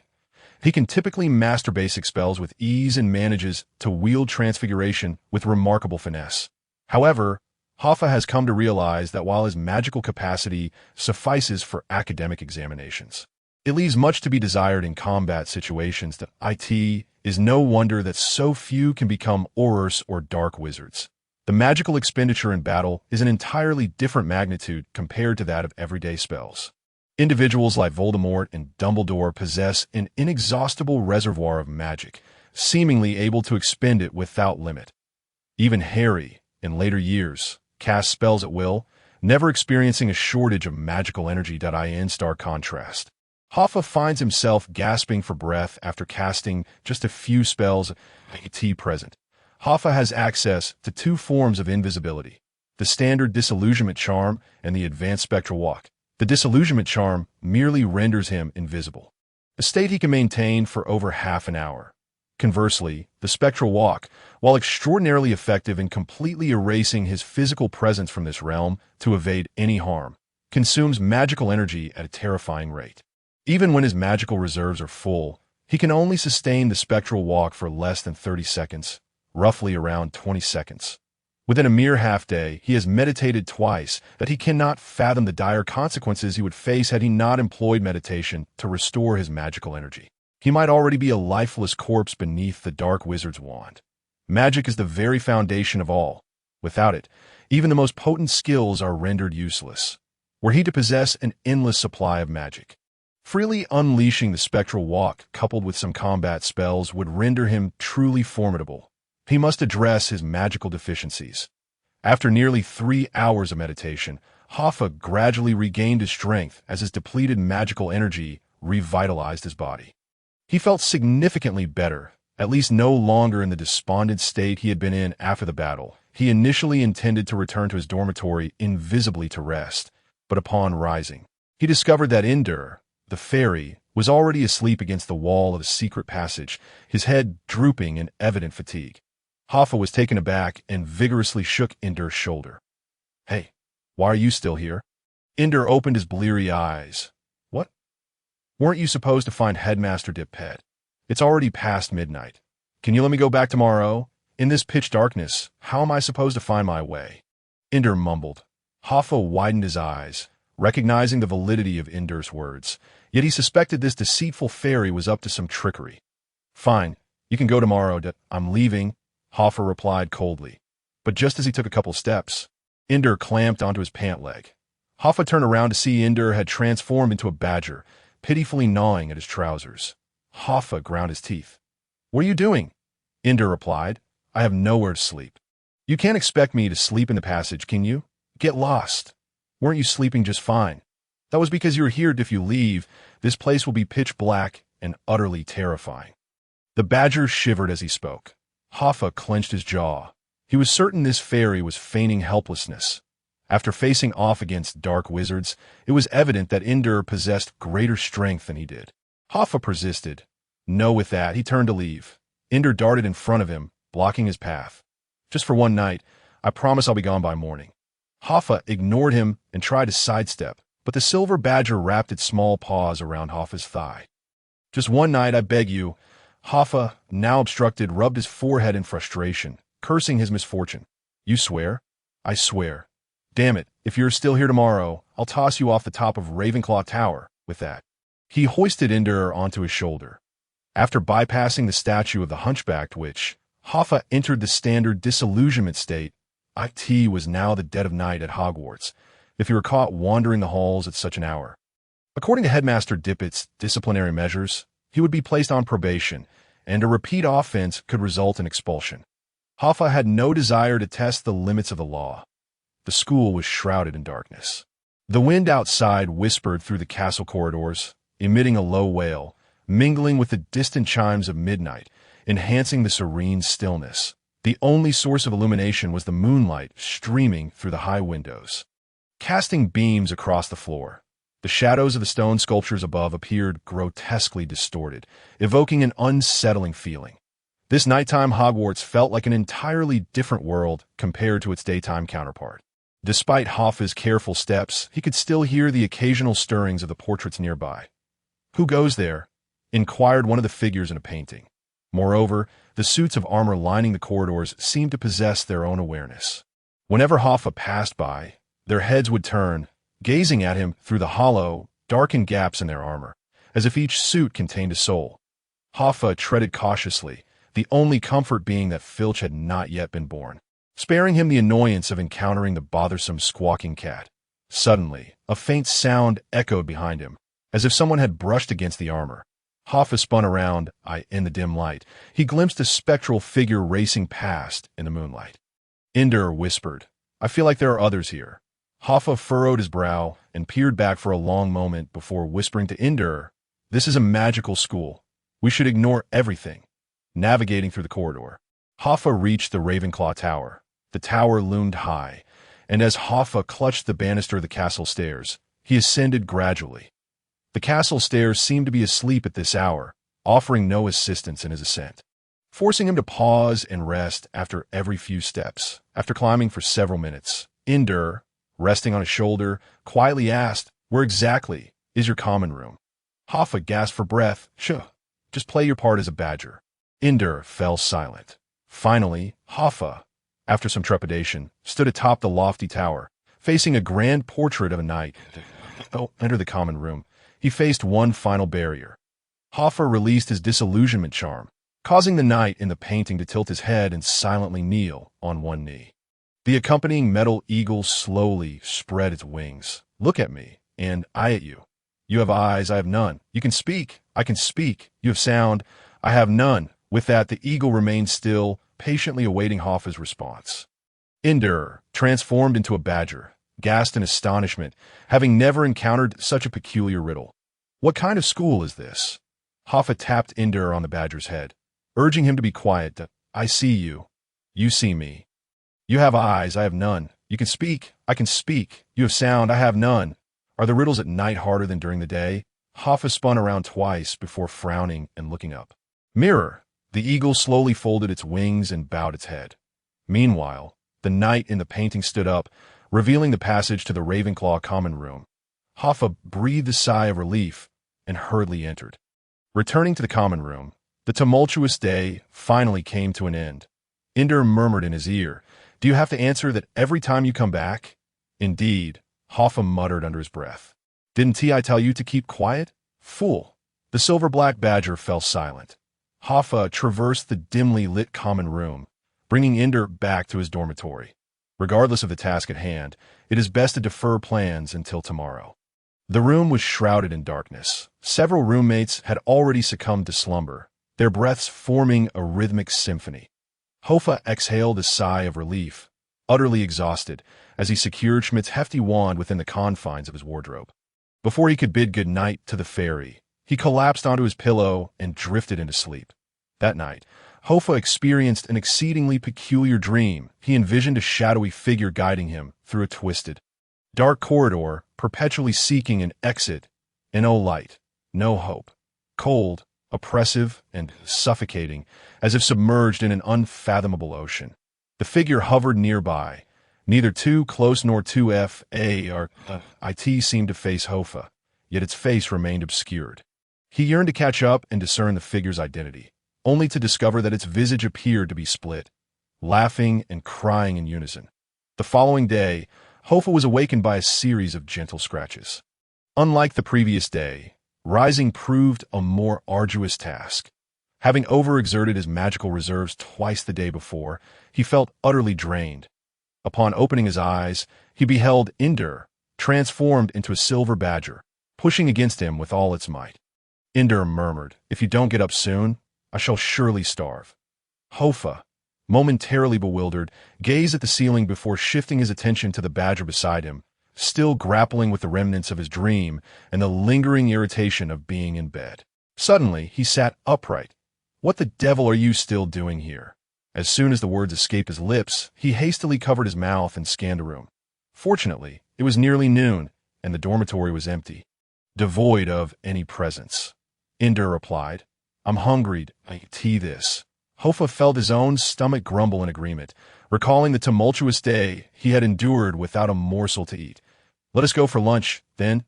Hoffa abruptly threw off the covers, leaped from the bed, and, hands on hips, directed a reprimand at the badger.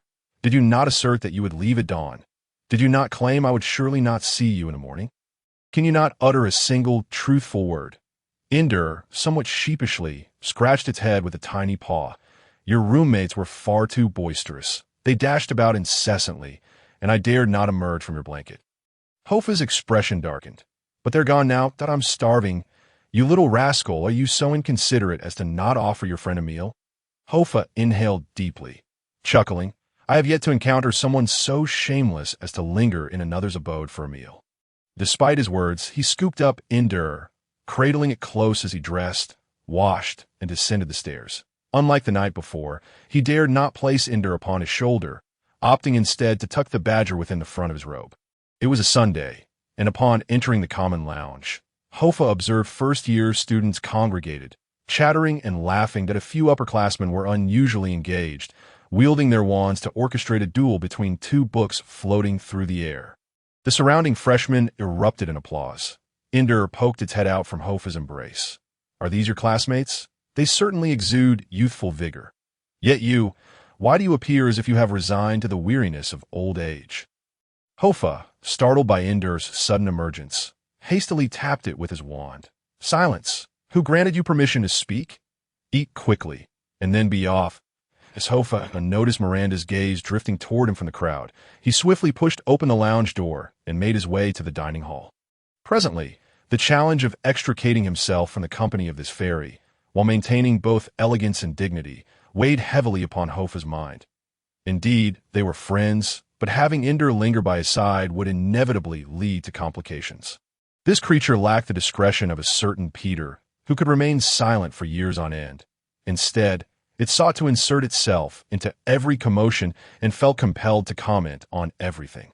Hofa worried about the potential repercussions if others discovered he had a talking badger, and he was particularly anxious about the exposure of his clandestine trip to Hogsmeade, but he sensed that the previous day's incident had attracted considerable attention. In the dining hall, as the house elves served food freshly prepared, Ender exhibited the fervor of a starved ghost, eager to leap forth and feast. Hofa struck the badger's head gently with his wand several times, urging it to settle down. Upon spotting Hofa, Miranda inquired with curiosity, "Where were you yesterday? I didn't see you all day." Hofa had anticipated this question and had prepared his answer. "I got lost in the school. The corridors twisted and turned, and I couldn't find my way out until it was dark." That Miranda's expression brightened with realization. "Ah, you encountered the magical corridors. If you can't traverse them, you can simply jump. Hogwarts wouldn't allow students to fall to their demise." Hofa laughed awkwardly, and the two engaged in casual conversation like a tea that moment. A skylight in the corner of the hall opened, and a flock of owls swooped in. The owls flitted about the tables until they located their respective owners, delivering letters or packages to their laps. Owls typically arrived in the morning or at noon, and Hofa did not possess one, nor did he anticipate receiving any correspondence. Miranda had her own owl, a beautifully plumaged brown speckled owl adorned with starry blue and white spots on its forehead that a newspaper landed before Miranda. The Daily Prophet. Hofa, too impoverished to subscribe, lamented the cost, 10 silver sickles a month, equating to a gold galleon after several months. After delivering their messages, the owls clamored for food from their owners, and Miranda's owl elegantly opened its beak. And she offered a slice of jam toast. Hofa often felt that pets bore resemblance to their owners, as exemplified by Aglaia. Her white owl mirrored her personality, being rather self-absorbed. After delivering its parcels, it plunged its head into the communal nut dish, munching contentedly. Seizing the moment of chaos created by the arrival of the owls, Hofa hastily placed Ender on the table. The famished badger voraciously snatched several chicken legs. Stuffing its cheeks to bursting, Miranda, engrossed in unwrapping her newspaper, suddenly noticed the badger on the table. Her playful curiosity ignited. "Hofa, where did you acquire a badger? It's quite rare to see one as a pet." The mention of a badger drew the attention of all the Ravenclaw students in the vicinity, while even the Hufflepuffs at the adjacent table approached, intrigued. "What a peculiar badger, silver and black. Oh, it is utterly adorable. Look at its markings, don't they resemble a suit?" The Hufflepuff emblem being a badger, they were particularly sensitive to such creatures. Hofa was taken aback, quickly shoving the gluttonous Ender back into his robes. "I found it by the Black Lake," he said, forcing a smile. Wow, you are quite fortunate. Several Hufflepuff girls gazed at him with stars in their eyes. May I pet it? Before Hofar could respond, delicate hands reached toward Ender's head, eager to stroke it. Ender appeared to revel in the attention, prompting Hofar to grasp its tail and pull it down forcibly. This foolish creature, does it not comprehend the consequences of being discovered? Wait! A cool voice pierced the air, causing the Hufflepuff girls to turn in unison. Emerging through the crowd was Aglaia, with an owl perched on her shoulder, exuding an air of regal arrogance, with narrowed blue eyes. She addressed Hofar with a sharp tone, a badger found by the Black Lake. Why does this found badger wear earrings? Bah, did you steal someone else's pet? Hofar? Disaster. Not her again. How could her eyes be so discerning? Furthermore, she resorted to the most malicious assumptions regarding his character. Should she uncover the true identity of the badger, she would undoubtedly report him without a second thought, without Hofar needing to say a word.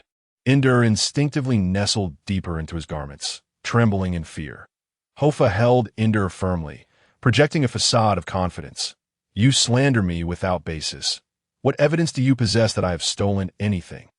Humph, if it were not stolen, why would you only dare to reveal it when the owls arrived? Hofar retorted. You, what of it? She challenged. If it were not stolen, why would you keep it hidden within your robes?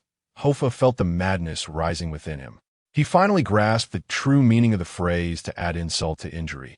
This individual was a veritable poison, an unrelenting specter that clung to him, impossible to shake off. Ignoring her was not an option. It is hardly different from the internet trolls of a past life that he rose to leave, thinking if I cannot confront him, then perhaps I can evade him. Aglaia remarked to the person beside her. See, I was right.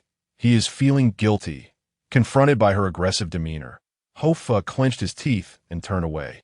However, just as a conflict seemed imminent, a sudden exclamation from Miranda, who was reading a newspaper nearby, interrupted the tension. My goodness. Come quick. Last night, a dark wizard invaded Hogsmeade and unleashed a deadly fog. A dark wizard. This news was far more shocking than any mere badger, and everyone quickly gathered around Miranda. Aglia's attention was diverted as well. Hofar let out a sigh of relief. Miranda continued. 47 individuals fell unconscious, and 2 succumbed to the effects of the toxic gas after being transported to St. Mungo's, one of whom was the owner of 2 brooms. The surrounding students gasped in horror, their faces paled. Other tables in the hall, students of all years who received the daily profit were equally alarmed by the news. Miranda turned the page of the newspaper in shock. The remaining 45 are all in a deep coma, and the Ministry of Magic found numerous signs of a struggle at the scene, along with the corpse of a curled winged creature. Preliminary assessments indicate that this act was perpetrated by the German dark wizard Schmidt-Retrov. He was expelled from Durmstrang in 1901 for recklessly breeding dangerous creatures, and has killed numerous muggles in Romania, posing a severe threat. The British Minister of Magic, Hector Foley, issued a strong protest. The Department of Magical Law Enforcement has dispatched a significant number of Aurors to seal off Hogsmeade and has issued a Class A1 notice. As Miranda finished reading the news, the crowd was left in shock. After a few seconds of silence, the hall erupted into intense debate. Why would a German dark wizard come to Hogsmeade? Are the ministry officials blind? That old coward Foley, does he only know how to protest? It's only a matter of time before he is ousted. Wait. Aglaia suddenly interjected, interrupting the debate. You mean to say the ministry found numerous signs of a struggle? Miranda nodded. Indeed, but no parties involved in the conflict were discovered. Aglaia pressed on. Has anyone reported this incident to the ministry? Miranda replied. No, it was the merchant caravan that discovered it while delivering goods to Hogsmeade this morning. There is something amiss, Aglaia asserted. The students at Ravenclaw's table turned their attention to her. Aglaia pulled out a chair and sat down, crossing her legs as she spoke confidently. Every occurrence has its rationale. Why would dark wizards come to Hogsmeade? Why would they engage in conflict here? More importantly, why did no one proactively report this to the ministry? I mean, if we normal folk encountered a dark wizard, we would surely flee and then inform the ministry. Miranda immediately countered. Perhaps the victims were already taken captive. Impossible. Aglaia scoffed. Did you not read the newspaper? There were signs of a fierce struggle, and a curled winged creature was killed. If we only consider the surface, It appears both sides were evenly matched, judging by the outcome. The dark wizards suffered greater losses. Miranda fell silent, as a group of Ravenclaw students and nearby Hufflepuffs gathered around. Even Slytherins and Gryffindors leaning in to attentively listen to Aglia's analysis. Aglia raised 2 fingers. There are 2 possibilities. Either the other party involved in the conflict wishes to keep their identity concealed, or both sides are not part of the British wizarding community, thus they hold no concern. However, since the incident occurred in Hogsmeade, I believe the first possibility is more likely. As for who might be in Hogsmeade, but wishes to remain undetected. It could be a fugitive, a dark wizard, or a lower year student. Naturally, we can rule out the lower year students. That is not plausible. Therefore, this is likely a case of dark wizards turning on each other. A confrontation between British dark wizards and those from abroad, and the British wizard is possibly even more dangerous. The students around her stood frozen for a few seconds before erupting into another spirited debate. The discussion shifted to the identity of the dark wizard, as they enumerated various possibilities, naming all known criminal wizards in Britain. Subsequently, the Gryffindor students began to seize the opportunity to vehemently criticize Slytherin, believing this incident could only have been orchestrated by them. The Slytherin students vigorously refuted this, asserting that anyone capable of battling Schmidt-Rutrov without faltering, even if they were from their own house, would be a point of pride. Yet, amidst their quarrels, no one noticed a figure quietly slipping out the door. Hofar could no longer endure the discourse that Aglia's grandstanding seemed largely a bid for attention, lacking rigor. Nevertheless, it still made Hofar's heart race. If discovered sneaking off to Hogsmeade, who knows what punishment awaited him? He pushed aside his plate and silently exited the hall. At the entrance, a group of upperclassmen wore expressions of terror. Most had visited Hogsmeade the day before, narrowly escaping the horror of the attack, leaving them shaken. As Hofar reached the main entrance, he spotted a one-eyed old man with a bow and arrow. Affixing flyers to the school's notice board, IT was the gamekeeper of Hogwarts. Hofar approached to read the urgent notice. In light of the large-scale disturbances that occurred in Hogsmeade yesterday, all students are strictly prohibited from entering Hogsmeade for the remainder of this term. Those who visited Hogsmeade yesterday must report to the Transfiguration classroom on the 5th floor by 3 o'clock this afternoon for a safety inspection. Furthermore, our teachers will be visiting Hogsmeade from September 23rd to September 30th to assist the Aurors from the Ministry in security efforts. All classes and Quidditch matches for this week have been cancelled.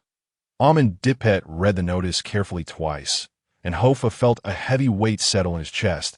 He hailed from a peaceful era, where the closest encounter with war was merely watching patriotic dramas on television. Now, the shadow of conflict loomed ominously overhead. There is a stark difference between hearing about a terror incident and truly being involved in one. Duo remained silent in his embrace. Hofar whispered, 2 lives were lost because of you, and over 40 were injured. Duo retorted angrily, silence. This is war, not the ordinary. All I can do is focus on my duties.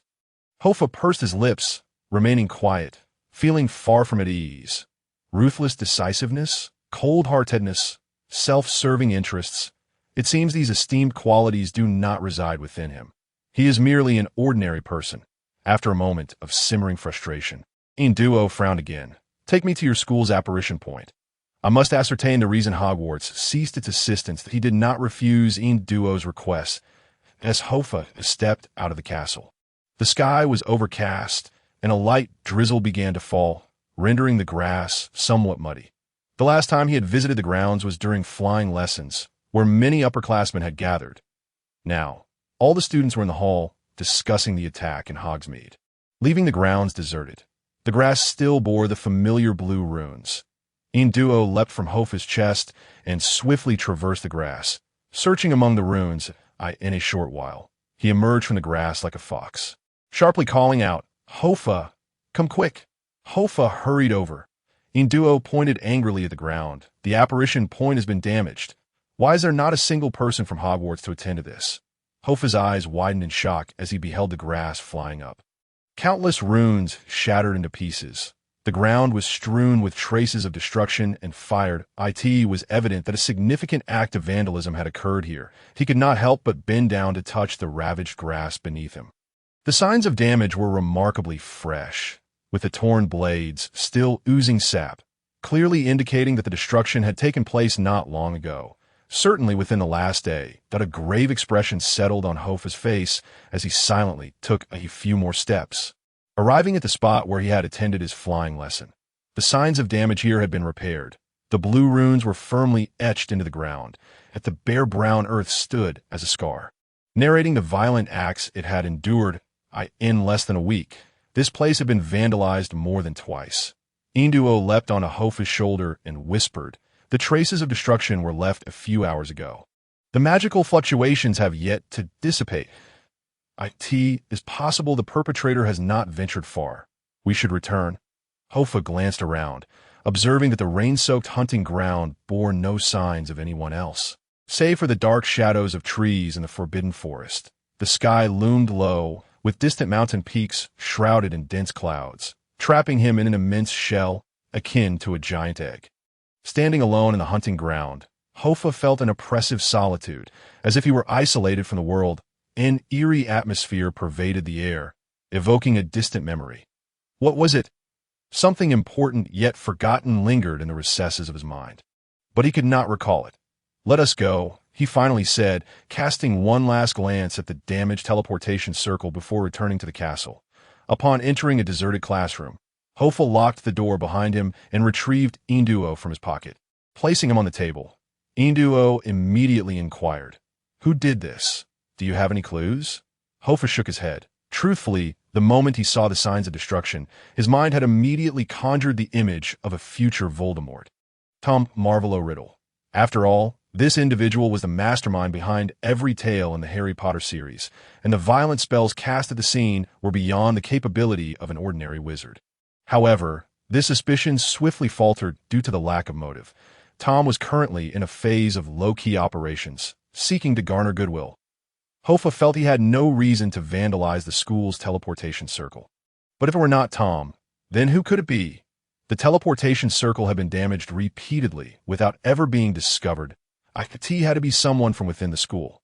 Suddenly, Hofa recalled the flickering figure he had seen in the moonlit corridor the previous night. Had it been responsible for the destruction of the school's teleportation circle?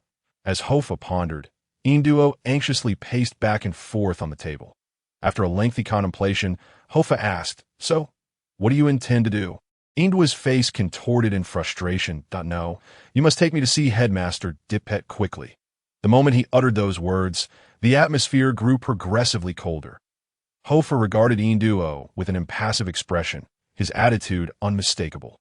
He felt that this fairy's insistence on dragging him to find Professor Armando Dippet was akin to the self-serving behavior of certain undesirable individuals from his past life. Hofa had already stretched his limits by merely sharing a meal and spending the night, even risking exposure to a glia. Yet, Induo stubbornly clung to his original stance, insisting that Hofa take him to find Dippet. Did he not realize he was only in his first year? Even the Dark Lord Tom Riddle had been discreetly developing during his first year. To venture out and cause trouble now would be tantamount to courting disaster. "You say I am self-centered," Hofa replied softly, "but I feel you have not considered my position, Induo, at an ancient Eastern philosophy. There is a saying, when in poverty, one should cultivate oneself. When prosperous, one should benefit the world. I am currently in a state of poverty." Induo was momentarily taken aback, then fell into silence. Finally, he reluctantly raised his head. "Can't you just take me to see Dippet? Just a brief visit. I assure you he will not expel you. I do not understand why you do not go yourself." Hofa replied coldly. "Ha." The black and white badger plopped onto a chair, covering its face with its paws. "I am sorry, but something that happened earlier has left me too fearful to confront Headmaster Dippet alone." "What happened?" Induo hesitated for a moment before shaking his head. "Never mind. You should return. I will manage on my own from here. Thank you for your assistance, Hofa." This time, Hofa did not hesitate. He nodded. "Take care of yourself, Induo." Approaching the door, he pulled it open. However, as soon as he did, Hofa froze. His path was blocked by an elderly man, over 50 years of age, with meticulously groomed gray hair, clad in a deep blue robe, hands clasped behind his back. It was his own head of house. "Professor Gossack?" Hofa shuddered slightly. instinctively positioning himself in front of Induo. He had no idea why Goshawk was here. Was he not supposed to be cooperating with the Ministry's orders to patrol Hogsmeade? Goshawk's expression was stern and unyielding. Bach, I have received a letter of complaint stating that you are harboring illegal creatures. Is this true? The unexpected accusation caught Hofar off guard, akin to being suddenly thrust into a whirlpool. Spiraling downward, the situation had taken a rapid turn, leaving him uncertain of how to respond. Goshawk's keen gaze narrowed slightly. What is that behind you? A badger, sir. Hofar croaked. I grew up on Black Golan Island and am quite familiar with the scent of fairies. Bach, when did you bring a fairy in? Goshawk's words felt like a misstep down a flight of stairs, causing Hofar's complexion to pale and his breath to falter. How had this old man sensed Induo's presence before even seeing him? Did he have a nose of a dog? Now, his plans were utterly disrupted. Would he be expelled for violating school rules? However, upon seeing Goshawk, Induo's demeanor shifted dramatically, resembling that of a sworn enemy, his eyes ablaze with fury. He leapt from the table, instantly reverting to his true form. What do you want, Goshawk? Induo stood protectively in front of Hofar, and for reasons unknown, Hofar could detect a hint of hatred and murderous intent in his tone. It is you, Induo. What brings you to Hogwarts? Goshawk asked, slightly taken aback. What do you mean by that? The fairy glared at Goshawk with rage. I have gathered 10,000 galleons to fulfill my contract. Yet Hogwarts has repeatedly defaulted, failing to send a single guardian wizard to the island for an entire month. Enough, Goshawk sharply interrupted Induo. You need not voice these grievances before a student, I said. What will you do about it? Induo retorted. Silenced, Goshawk's gray pupils remained devoid of emotion as he turned to Hofar, saying coolly, Bach, you are in violation of school rules by harboring prohibited creatures for this month. After each day's classes, you must report to the Hogwarts hunting grounds to assist with the Forbidden Forest tasks. You understand. Induo cried out sharply. How dare you? He was unaware of why he felt such fury. Attempting to grab Goshawk by the collar, only to be shoved aside by the headmaster, I do not require your guidance on how to treat students. Induo. Goshawk regarded Hofar with an indifferent expression. Leave now, Bach. Someone will send you a letter tonight. Hofar, expressionless, turned and walked away. Induo, his chest heaving with anger, shouted, Stop, Hofar. You did nothing wrong. This old man has no right to punish you. Hofar paused, glancing at the furious Induo. Then at the impassive Goshawk. After a moment, he muttered in confusion, I do not know who you are. I merely found a badger. Induo was left speechless. You are quite clever, Bach, Goshawk remarked. However, the subsequent words caused Hofar's heart to plummet. But should you transgress again, you will be expelled. Hofar nodded in silence, opened the door, closed it behind him, and stepped outside. Behind the door, Induo's enraged voice echoed, If you want me to stay away from your school, then quickly repair that damn teleportation circle and send a wizard over. The situation had deteriorated to an unimaginable extent. In an instant, Hofar transformed from an ordinary student into one who was warned by the higher-ups of the school. Should he transgress again, expulsion would be imminent. Goshawk's gaze was no jest. He was indeed capable of such actions at this juncture. Hofar found himself devoid of any means of resistance. He had acquired the disillusionment charm and even attained advanced spectre walk. Yet the reality of his own weakness remained unchanged.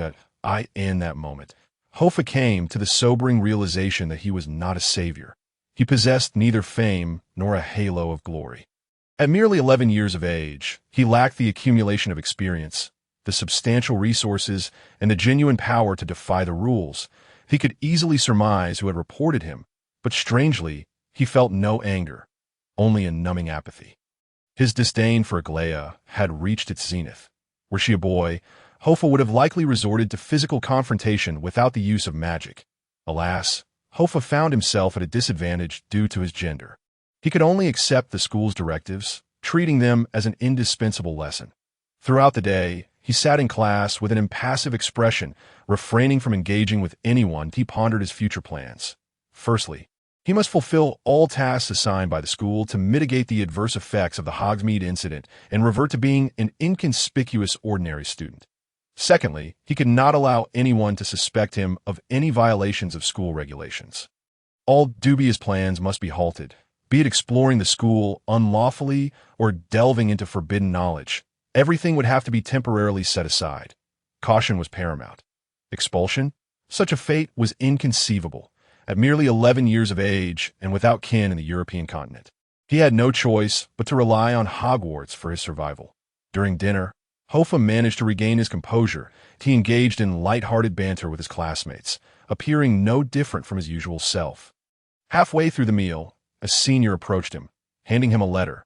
Upon opening it, he discovered 2 pieces of parchment. The first bore the message, "Every day at 5:30, the keeper of the grounds will await you at the entrance of the Forbidden Forest. It is hoped that during your labor, you may discover your own shortcomings." This was a summons from a Dabago shack for a labor punishment. The accompanying parchment chilled Hoffa to the bone. It was an evaluation form for the keeper of the grounds to sign and rate. It displayed 4 categories: excellent, good, ordinary, and poor. Next to the ordinary category was the note, detention, while the poor category bore the ominous, expulsion. The additional goal was to comply for a full month. Hoffa sighed. This was both his objective and his obstacle, as he must surpass it to discuss any future development. Glancing at the time, he noted it was already 5 o'clock, leaving him with merely half an hour until the appointed time. He abandoned his dinner plans, pocketed 2 chicken legs, and bid farewell to Miranda before hastily departing.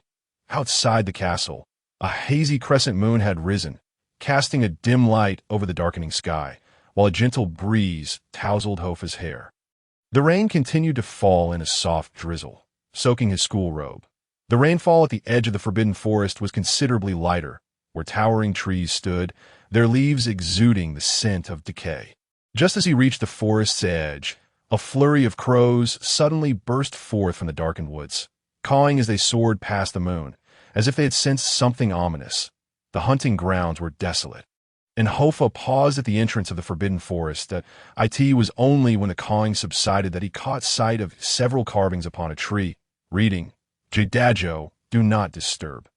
Jadajo, it seemed this individual, was the current keeper of the grounds. The only keeper of the grounds Hoffa was aware of was Rubeus Hagrid, who would not arrive at Hogwarts for another 2 years. Thus Hagrid's hut was nowhere to be found here. He had seen the current keeper, a one-eyed old man who had ferried him across the lake at the start of term, responsible for various school notices, yet Hoffa did not know him personally. When in Rome, do as the Romans do, Hoffa consoled himself.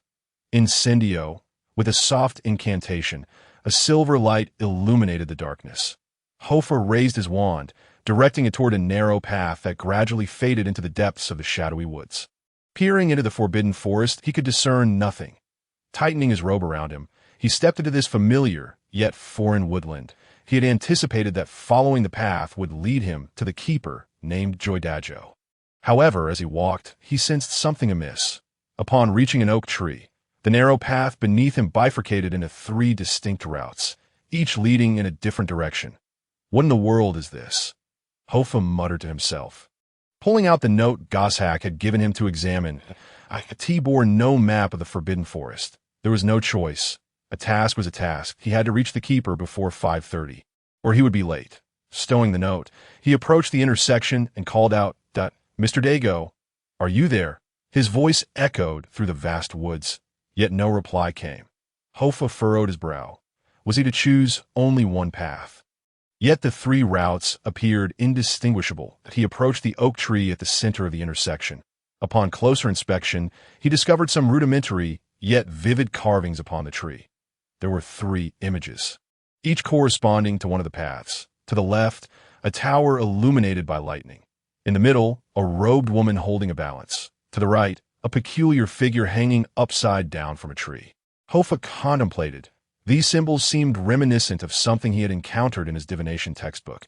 However, he was no adept in the art of divination, and, to be frank, he held little belief in it.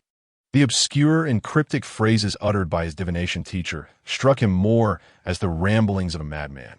He understood each word individually, but together they made no sense.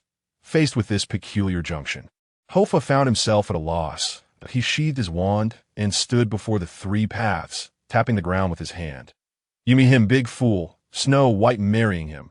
Left, Hoffa ventured down the path leading to the image of the lightning-struck tower. As he stepped into this part of the forest, his figure flickered momentarily before vanishing into the depths of the forbidden forest. The mist enveloped the pathway. Sensing the evening's fog, Hofar squinted. He raised his wand. The silver glow illuminated the surrounding trail, revealing that the damp path at his feet was overgrown with moss and vibrant fungi. Unfamiliar luminescent insects danced in the darkness, scattering at the sound of Hofar's voice.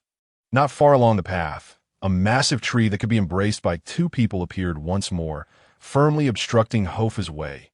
Damn! Frustration surged within him as he beheld yet another barrier. What was the meaning of this? Wasn't he meant to find the keeper of the grounds in the forbidden forest? Why did the paths either fork or become blocked? Was the keeper of the grounds truly lacking in reason? In Hofar's recollection, the faculty of Hogwarts in this generation seemed quite normal. How could they engage in such nonsensical antics? Annoyed, he approached the tree, attempting to circumvent it.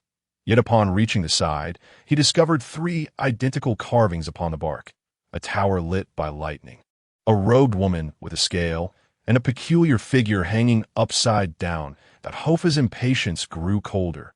Things had taken a turn for the bizarre. A vague sensation of being watched crept over him as the luminous insects began to drift closer. Their numbers multiplying, he drew his wand and began to retreat slowly, intending to return to the entrance. However, as he took a step back, he found his feet immobilized. Upon lowering his gaze, he discovered a desiccated black hand clutching his ankle. A shiver ran through Hofar. With a sudden surge of strength, he kicked away the hand that ensnared him and turned to flee back along his path. In that instant, the fog thickened. Mysterious whispers of laughter echoed around him. Hofar glanced back to see the tiny mushrooms, which thrived in the damp and shadowy corners, suddenly swell in size, enveloping the tree trunks and ground like parasites.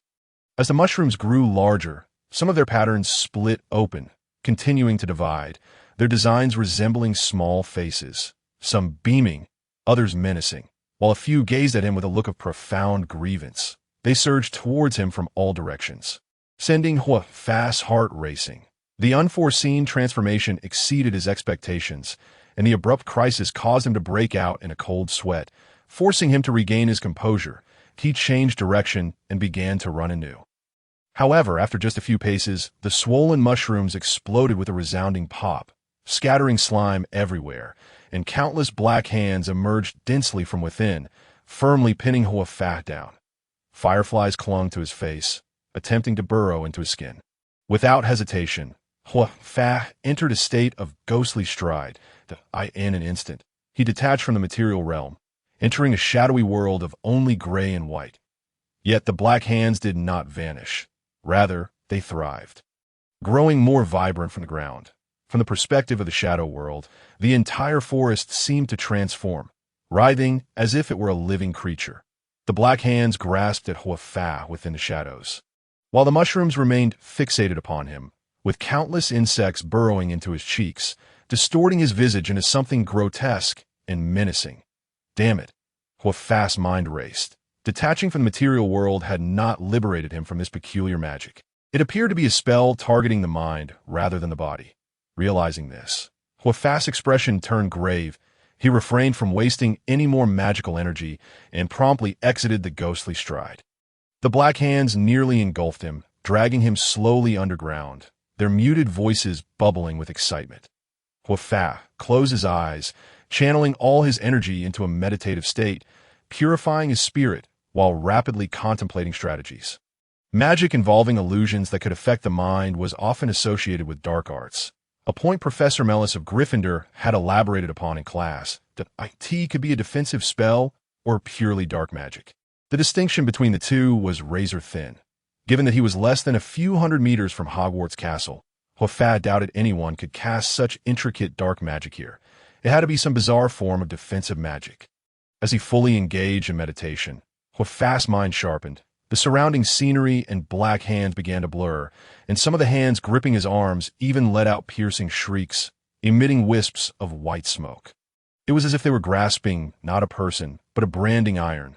The insects clinging to Hofar erupted with explosive pops. Yet his resistance did not deter them. Countless black hands surged from the dark underground like a tidal wave. overwhelming him.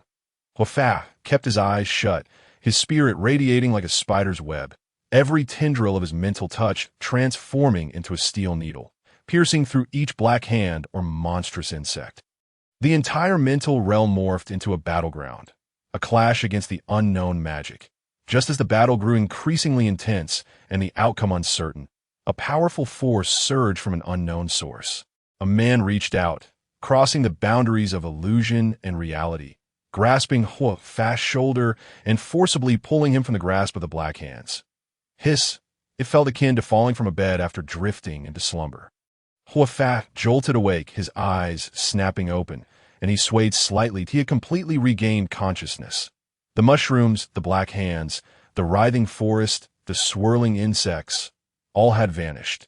The sky continued to drizzle with cold rain, and he now stood before an ancient oak tree at the entrance of the forbidden forest, his face nearly pressed against the trunk, right in front of the engraving depicting a lightning-struck tower.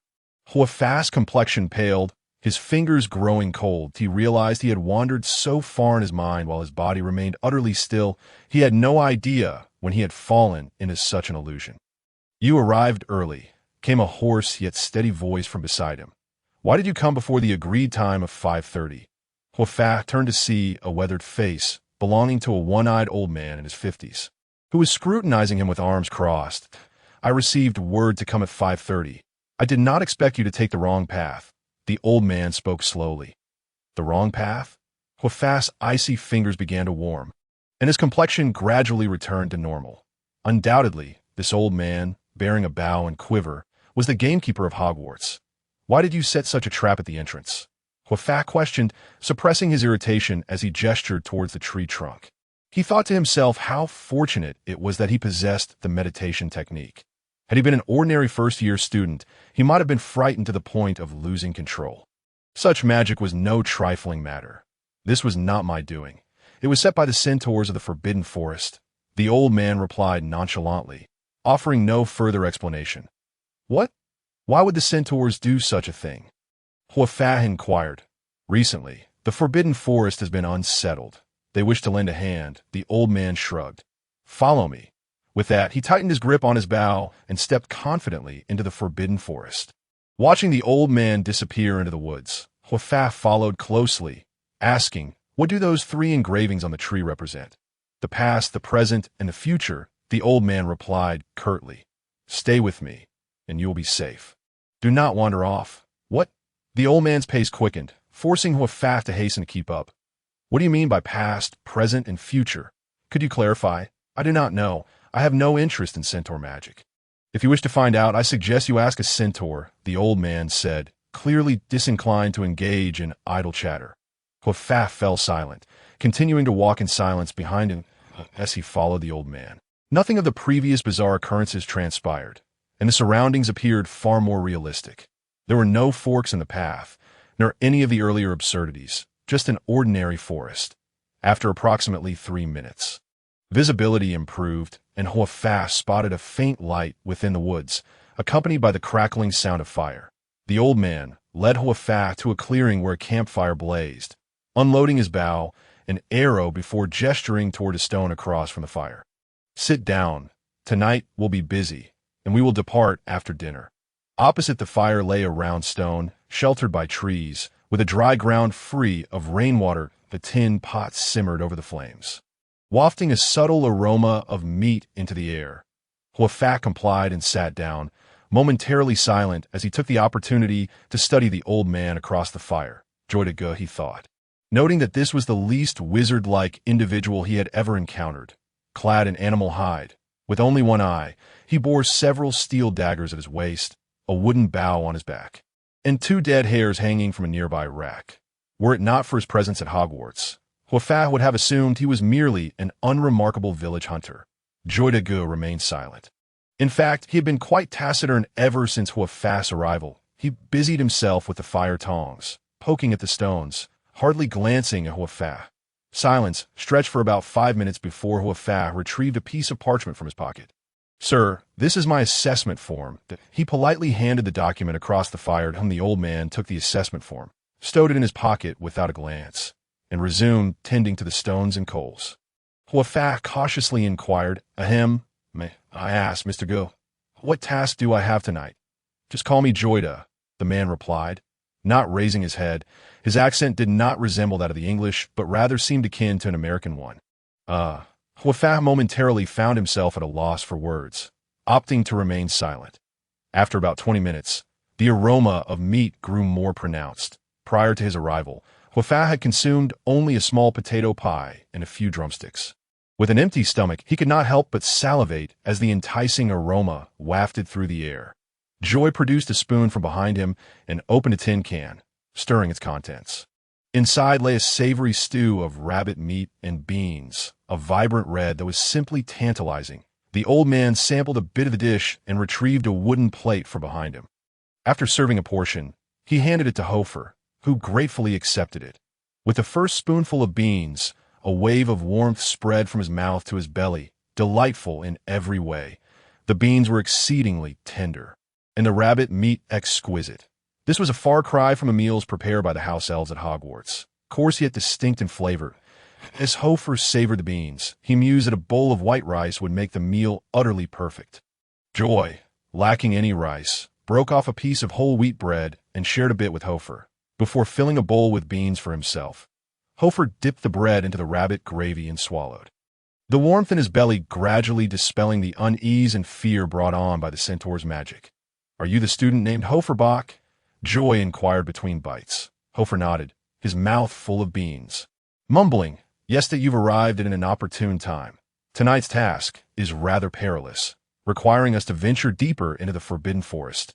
Make sure you don't get lost, understand? What is the task? Hofar asked. To rescue a few magical creatures. The old man replied without lifting his gaze. What kind of creatures? Hofar asked, intrigued as Joy tended to be rather vague. Dodo birds. Dodo birds sound dangerous? Hofar did not refuse. His current aim was simply to behave and erase his unsavory record at school. The old man ate swiftly, finishing in a few bites before slinging a bow and quiver over his shoulder and taking a torch in hand. Let us proceed. Hofar set down his plate and followed. The night in the Forbidden Forest was Hofar's first experience that he felt a twinge of anxiety, wondering what he might encounter if he were in Harry's time. He would not have been afraid, even if faced with a spectral Voldemort or a giant spider, as those scenarios were definite and known. However, now, he had no idea what awaited him in this forest, nor did he know much about the old man beside him. Everything was uncertain, and it was this uncertainty that troubled Hofar the most. Especially after being caught off guard by that peculiar magical illusion, he tread cautiously. Noticing Hofar's cautious demeanor, Joy asked as they walked, Are you from Gryffindor? No, Ravenclaw. Ravenclaw? How rare. I've been at Hogwarts for a decade. And you're the first Ravenclaw student I've seen punished to the Forbidden Forest. Hofar's mouth fell agape. He was the first Ravenclaw student sent to the Forbidden Forest in 10 years. Joy continued. Most who come to me are from Gryffindor. Those exuberant little rascals seem to relish breaking every rule. Next are Hufflepuffs, followed by Slytherins. And you're the first Ravenclaw. Hofar fell silent, feeling a sense of relief as the old man's words quelled his anxiety. This old man seemed quite experienced. If so many Gryffindors had emerged unscathed, surely he would be fine as well. After walking for another 10 minutes, the sound of bubbling water reached their ears. Joy suddenly halted Hofar with a hand, and they arrived at the edge of a small stream. Here, the darkness of the Forbidden Forest faded slightly, illuminated by a scattering of fungi emitting yellow and blue bioluminescence. Their small caps cast a soft glow in the night, creating an enchanting sight. Yet Hofar could not shake the unsettling memory of the mushrooms from the illusion, causing his stomach to tighten. Joy stood by the stream, motionless. Hofar, curious, turned to ask, What's wrong? Wait a moment for a friend. Joy replied, nonchalantly that a friend. Hofar inquired, his curiosity piqued. Before he could voice his question, he understood who the friend was. An astonishing spectacle unfolded in the nocturnal forest as a unicorn, radiating a silvery luminescence, gracefully emerged from the trees. Its mane flowed elegantly, resembling a horse, yet far more pristine and beautiful. Colorful butterflies fluttered around its horn in a delightful display. Old Joy bowed respectfully at the edge of the stream, and Hofar, captivated by the creature's beauty, instinctively followed suit. The unicorn nodded in acknowledgement before taking a sip from the stream and turning to disappear deeper into the forbidden forest. Let us go. Joy signaled for Hofar to follow. The unicorn was well acquainted with the forest's intricacies, often assisting in uncovering its mysteries. However, the issues it revealed were rarely trivial. Something might be amiss in the forbidden forest. As Joy trailed behind the unicorn, he quietly explained to Hofar. Hofar watched the elusive silver figure darting through the dark woods, moving with remarkable speed and grace, nearly soundless in its motions. Each step left behind a trail of luminous magical traces, from which small, glimmering plants quickly sprouted, standing out against the dark earth. This was Hofar's second encounter with a magical creature. The last had been in the company of the dark wizard Schmidt, where those beasts had nearly cost him his life. After a 5-minute trek, Joy announced, "We are almost at the dodo's nest." Hofar replied. Having spent considerable time at the magical school, Hofar possessed some knowledge about magical creatures. Dodo birds were gentle, non-aggressive little birds known for their ability to flee. They should be quite safe. Wait, what is that? The unicorn suddenly halted, letting out a neigh. Joy lit his wand, and Hofar gasped, retreating several steps. Pressing against a tree in shock, in the clearing stood a massive creature, resembling a mountain. An eagle-headed beast with 6 wings, clad in gray feathers and possessing deep golden eyes. It measured at least 10 meters in length. And who knew how vast its wingspan would be when it took flight? In that moment, Hofar felt the oppressive heat of the air, reminiscent of the sweltering stillness before a summer storm. It was unsettling, especially considering it was October in England, that a strange electric energy crackled in the air, sending shivers down Hofar's spine. The giant bird glanced at Hofar, emitting a low, rumbling sound to indicate it meant no harm. "This is a thunderbird, my friend," Joy stated calmly. Hofar was astonished. "This creature is a dodo. You're not joking, are you?" "No, it is a thunderbird." After a brief explanation, Joy approached and gently patted the bird's beak. The creature affectionately nudged Joy. Its head larger than Joy's entire body. Joy's expression softened as he embraced the bird's head, conversing with it in hushed tones and occasionally feeding it morsels. Yet, the bird seemed too weary to eat. Gradually recovering from his initial shock, Hofar finally noticed that the immense thunderbird was quite old. The ground was strewn with large feathers, and many of its own feathers had fallen away. Its eyes lacked luster, and its wings drooped weakly, giving the impression of impending demise. The thunderbird, a legendary creature capable of summoning thunder and lightning with its flight, was one Hofar had seen in films during his past life. These birds were said to reside only in Arizona, so why was one here in the Forbidden Forest? Circling the remarkable creature, Hofar murmured, "I recall this is classified as a level 4 magical creature by the Ministry of Magic, on par with dragons, and is strictly prohibited from being kept." "And so what?" Joy said dismissively, cradling the bird's head. "Rules are merely tools devised by humans. In the animal kingdom, no one dictates whose territory belongs to whom." "Do the people at the school know?" Joy merely shot Hofar a glance, remaining silent. Hofar felt awkward, speculating that the thunderbird was brought by Joy, as his accent suggested he was American. Joy chattered with the thunderbird in rapid succession. Then, with some effort, the thunderbird raised its wings and let out a low, sorrowful cry.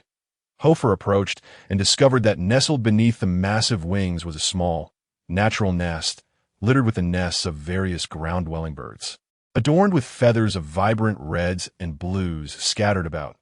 As Hofar walked slowly around the nest, he accidentally kicked something hard, startling him.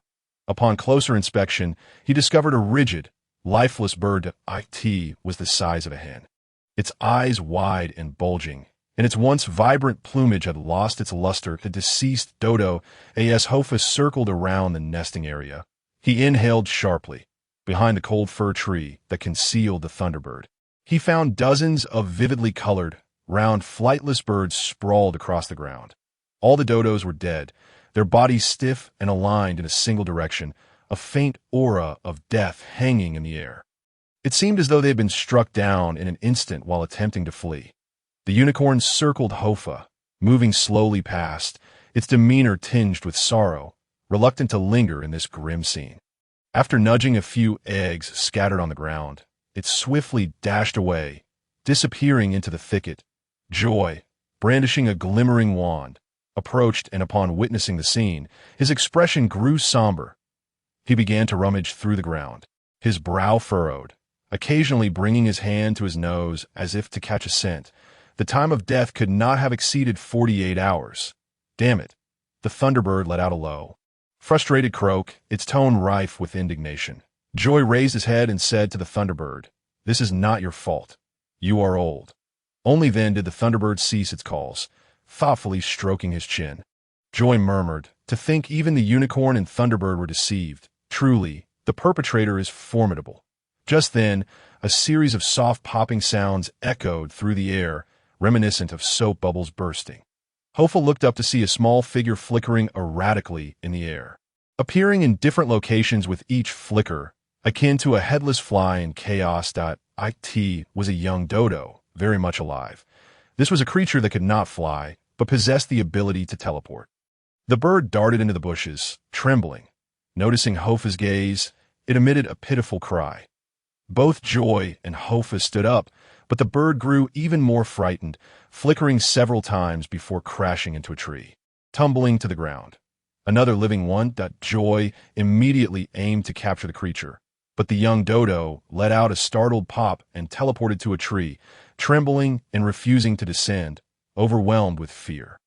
Hofar quickly said to Joy, "You're younger. It might be less wary of you. Help me coax it down. This is the last of its kind, possibly the last on Earth. We cannot let it escape." The pressure of such a revelation weighed heavily on Hofar. He waved his hands amicably at the fledgling perched atop the tree, hoping to entice it down. Yet the bird remained unmoved, distrustful of Hofar. In a moment of inspiration, Hofar retrieved 2 chicken legs he had surreptitiously taken from the hall earlier that evening. The young bird, catching a whiff of the food's aroma, slowly turned its head. It was clearly famished, yet still wary of Hofar. In its conflicted gaze, Hofar placed the chicken legs on the ground and raised his hands, stepping back slowly. Still, the bird would not budge, grinding his teeth in determination. Hofar also laid down his wand. The dodo turned to look at Joy, who immediately disarmed himself as well. With a pop, the fledgling vanished from the treetop, reappearing before the chicken legs, devouring them ravenously. It seemed to have been long deprived of food from a larger bird, and its hunger was palpable. Once the bird finished, Hofar produced another leg and cautiously approached. This time, the young dodo did not flinch, accepting the food from Hofar's hand. Having gained its trust, Hofar exhaled in relief. Once it had eaten its fill, he swiftly gathered the small dodo into his embrace. Its body was warm and quivering, akin to a pitiable plush toy. "Shoo, it's all right," he soothed. The fluffy little bird sensed Hofar's calming energy, gradually stabilizing its emotions. Hofar noticed a wound on the dodo's leg, from which an unusual blue blood was seeping. "Joy, this bird is injured." "Who did this? Why would anyone want to kill dodos?" Joy retrieved a roll of bandages from his waist, murmuring to himself as he tended to the bird's leg. "Could it be a predator?" Hofar whispered, "No. If it were a predator, why would it kill without consuming? Such extermination is rare in nature. Moreover, these birds may lack prowess, but their escape abilities are exceptional. Whoever killed the dodos must possess formidable magical power." Was it human? Hofar pondered, gazing at the numerous bird carcasses on the ground, struggling to comprehend why someone would eliminate them so thoroughly. Was it a psychological aberration or some unknown motive? Having hastily bandaged the wound, Joy said to Hofar, "We must return and treat this bird. We cannot allow it to face further danger. There is still one bird and several eggs left. This lineage still exists." However, before he could finish, a sudden sound of something slicing through the air echoed through the forest. Whoosh! An arrow shot forth from the darkness, aimed directly at Hofar. He sensed the danger, but had no time to react. In that critical moment, the Thunderbird pushed Hofar aside with its wing, guiding him to the safety of the tree trunk. The arrow grazed Hofar's ear and struck the Thunderbird's wing. It did not penetrate the feathers, but elicited a pained cry from it. A jolt of electricity coursed through the air. This incident sent a chill down Hofar's spine, causing him to crouch low and draw his wand, ready to activate ghostly steps. Meanwhile, Joy swiftly nocked an arrow. aiming firmly into the darkened woods. "Who goes there?" The archer revealed himself.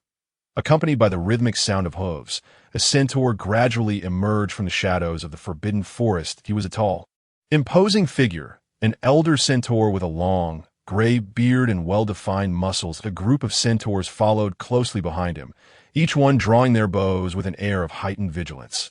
Joy slowly lowered his bow, placing a hand on Hofar's wrist, signaling him to remain calm. The gray-bearded centaur appeared somewhat taken aback. "I ask that you—" Joy coldly retorted, "Do you wish to die, Nanju? Why would you attack students?" The elder centaur's gaze lingered on Hofar. "I mistook you for someone else," the centaur replied in an ethereal voice. "There are more than just you in these woods. Several others have come, each with different missions but united by the same darkness." As he spoke, the surrounding centaurs gradually lowered their bows. Joy immediately inquired, "More than just us? Have you seen the invaders? Who killed this flock of dodos?" The eye is deceived by appearances, and the unseen future is filled with countless divergences. "We have reached the terminus of fate," the long-bearded centaur replied, appearing melancholic and somewhat mournful. "Damn it!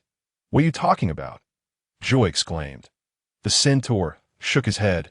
"The day of judgment approaches. I've seen the shadows under the nightfall and the lightning flashing in the sky." Hofar furrowed his brow, puzzled by the centaur's cryptic ramblings. When Joy posed specific questions, he consistently responded with vague, unrelated phrases. Clearly, Joy shared this sentiment. His expression hardened as he took a deep breath, grasped Hofar's shoulder, and said irritably, "If nothing's wrong, let's leave. I have important matters to attend to." With that, he turned to depart. "Wait a moment," Nanju called out to Joy. Hofar glanced back, only to find that the centaur's gaze was firmly fixed on him. "You carry a shadow of the future. Beware of the dark souls, young man," the centaur warned. That Hofar's eyes widened, but Joy grew impatient. "I truly wish you lot would learn to communicate normally." With that, he pulled Hofar along. Striding briskly out of the centaur's circle, as they retraced their steps, the centaurs did not follow. They merely turned their heads, watching the two depart. Navigating through the forbidden forest, Hofar remained silent, contemplating the prophecy. He had encountered a prophecy. Prophecy was, without a doubt, Hofar's most attested ability, and oracles were the most tedious and troublesome profession in existence. Countless powerful figures and ruthless leaders had inexplicably fallen prey to it. For instance, consider Voldemort and Harry, or perhaps Xiongba and Feng Yun, or even Zeus and Kratos. Each of them, driven by a certain prophecy, has acted with reckless abandon, ultimately leading to their own demise. Not only did they seal their own fates, but they also ensnared the protagonists in their tragic narratives, thereby only solidifying the prophetic figure's reputation for prescience that he recalls how, in a past life, he would watch the World Cup, where individuals would post prophecies in forums, claiming that a particular team would emerge victorious. Naturally, they wouldn't limit themselves to just one prediction. They would forecast the outcomes for all 32 teams. Once the tournament concluded, they would re-emerge under a different pseudonym to resurrect their successful predictions. "Look at me.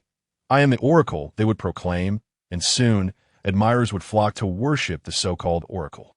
It was all rather tiresome, in a world that adhered to normalcy.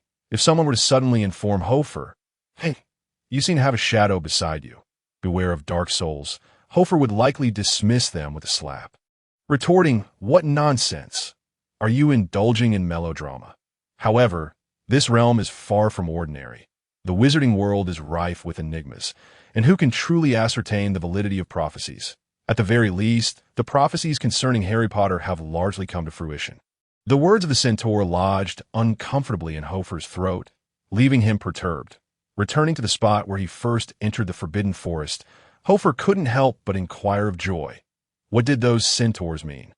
"Ignore those centaurs and dismiss their words," Joy replied with disdain. "Those creatures are nothing more than a bunch of fools living in the future, reveling in self-induced terror." Joy then took the dodo from Hofar's arm and said, "Help me out here. Let us return a bit later tonight." The old man's words provided Hofar with a modicum of comfort. He found a resemblance to Minerva McGonagall in Joy, standing beside an oak tree. Joy whistled, and a soft ladder descended from its branches, allowing him to ascend. When Hofar looked up, he discovered an extensive treehouse nestled among the foliage, concealed in the darkness upon his arrival. Following Joy, he climbed into the treehouse, which was situated in a grand oak tree with dense branches, making the ascent relatively easy.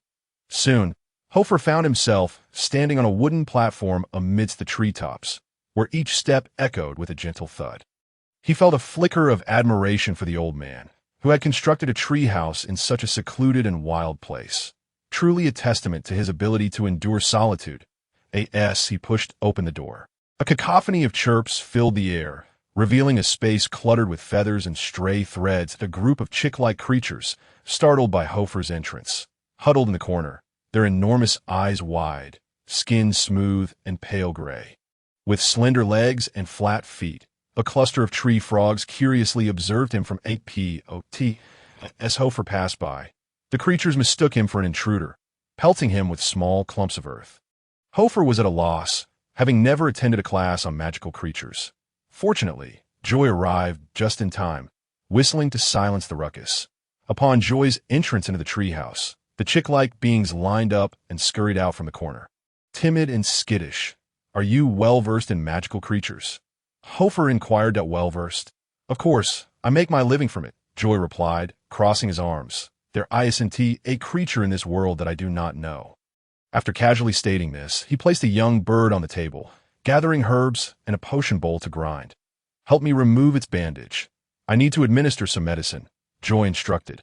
Hofar complied, noticing that the young bird had calmed down, curiously gazing at the tree frogs above.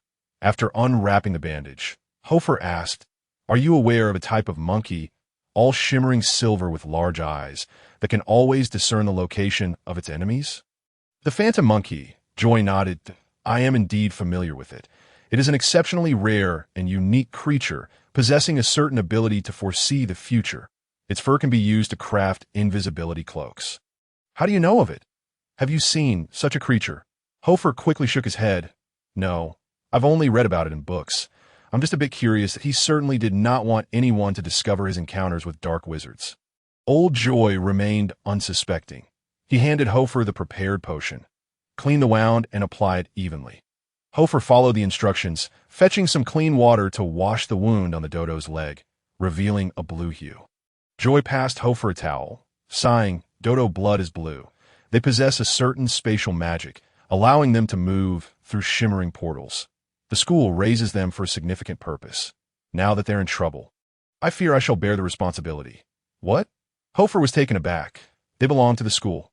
"Indeed. Why raise them? To regularly harvest their blood," Joy said, his tone grim. "Why take their blood? Dodo blood is a crucial ingredient for many teleportation spells, and even for flu powder. Without it, numerous transportation spells cannot be performed." Hofar turned his head mechanically. "What did you say? The blood of this bird can do what?" "It's a resource for teleportation circles. Dodos are magical creatures that can shift shapes at will, a feat many wizards cannot achieve. Their bloodline contains extraordinary spatial magic," Joy explained. "Consequently, this species has been extensively farmed and hunted, and their numbers have dwindled significantly." Hofar's expression grew vacant as he immediately recalled the damaged teleportation circle at the school. Undoubtedly, the perpetrator behind the dodo's demise and the destruction of the school's teleportation circle was one and the same. The broken teleportation circle had led Ender to the school in search of him. Now that Ender had just arrived, had the destroyers severed the source so decisively, truly ruthless? Before long, the young bird had fully recovered under the care of Hofar and Joy. Dodos live in the moment. In just one night, the bird had forgotten the horror of its near extinction, content to eat and sleep. However, Hofar could not share in that bliss. His quality of life continued to decline. The desire to return to being an inconspicuous student and erase his dubious record was no simple task. Each day, apart from his regular studies and assignments, Hofar roamed the forest gathering herbs. More often than not, he patrolled the edges of the forbidden forest, checking on the various magical creatures inhabiting it. It was a laborious job, as the forbidden forest teemed with an abundance of magical creatures. There were the malap mice, resembling rodents, living by the lakeside, feasting on crustaceans, bearing tumors akin to sea anemones upon their backs. Hofar needed to collect these tumors for the school hospital. Then there were the alluring fox sprites, diminutive humanoid beings resembling fairies, yet possessing multiple limbs, their bodies cloaked in black fur and equipped with thick, beetle-like wings. Hofar had to collect their nails for potion-making classes. These were the creatures Hofar despised most. While not particularly harmful, they flitted overhead, buzzing incessantly, akin to summer mosquitoes that on one occasion. Hofar even witnessed two fox sprites mating directly above him, infuriating him to the point where he yanked them apart and hung them from nearby branches. While fox sprites were irritating, they posed little danger. The loathsome, screeching bird, however, was an entirely different matter. This bird, outwardly beautiful with its vibrant plumage in shades of orange, lime green, and yellow, emitted a call that could drive one to madness. Hofar needed to collect their feathers, as they were used to craft quill for the school less instructors. During the collection process, Hofar nearly lost his composure several times due to the maddening song, brandishing his wand in a frenzy. Fortunately, Joy was there to promptly cover his ears. The only magical creature that elicited a modicum of fondness from Hofar was the moonlit beast. With its large eyes, rotund body, and oversized paws, it was inherently shy. Favoring secluded areas, IT would emerge from its burrow only on nights of a full moon to bask in the moonlight, standing on its hind legs to dance, leaving intricate patterns on the ground that would mislead future muggles into believing that UFOs were responsible for creating crop circles. However, this delightful creature could not alleviate Hofar's grim disposition stemming from his laborious tasks. His interactions with them were solely to collect their droppings, which served as high-quality fertilizer. One can gather and sprinkle it upon the magical plants, thereby accelerating their growth and vitality. This task is hardly a pleasurable endeavor. Each time he collects this substance, his dissatisfaction with Ender intensifies. That fellow left him to toil at Hogwarts without uttering a single word after leading him astray. Truly a remarkable display of camaraderie. Amidst the rigors of work and life, Hofar remains ever attuned to the happenings beyond.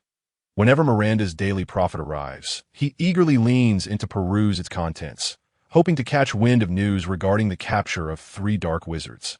Alas, the events in Hogsmeade continue to unfold without any trace of Schmidt-Lutroff, as if he has vanished into thin air. This uncertainty leaves Hofar in a state of unrest, for within the wardrobe by his bedside lies Schmidt's wand. Securely locked away as October wanes, a damp chill envelopes the forbidden forest, signaling the onset of cooler weather, and Hofar's labor in the woods draws to a close on the 30th of October at the forest periphery. A large and a small black horse meander along the frost-laden stream. Hofar and Joy. Hofar rides, while Joy leads his own steed, dragging a large sack and occasionally collecting herbs to toss inside. Given the expansive area of their patrol duties, Hofar has learned to ride over the month, courtesy of Joy's impromptu lessons. However, riding for patrol is far from a glamorous task. Once the novelty wore off, Hofar often found himself jostled painfully, his thighs chafed, making it difficult to walk without keeping his legs apart. Fortunately, today marks the final day of his work in the Forbidden Forest. Once this day passes, he can return to a more leisurely school life, provided Joy bestows a commendable mark on his evaluation sheet.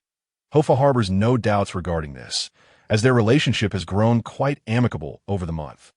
Yet today, on the final day of their collaborative patrol, Joy appears to be in a rather poor state.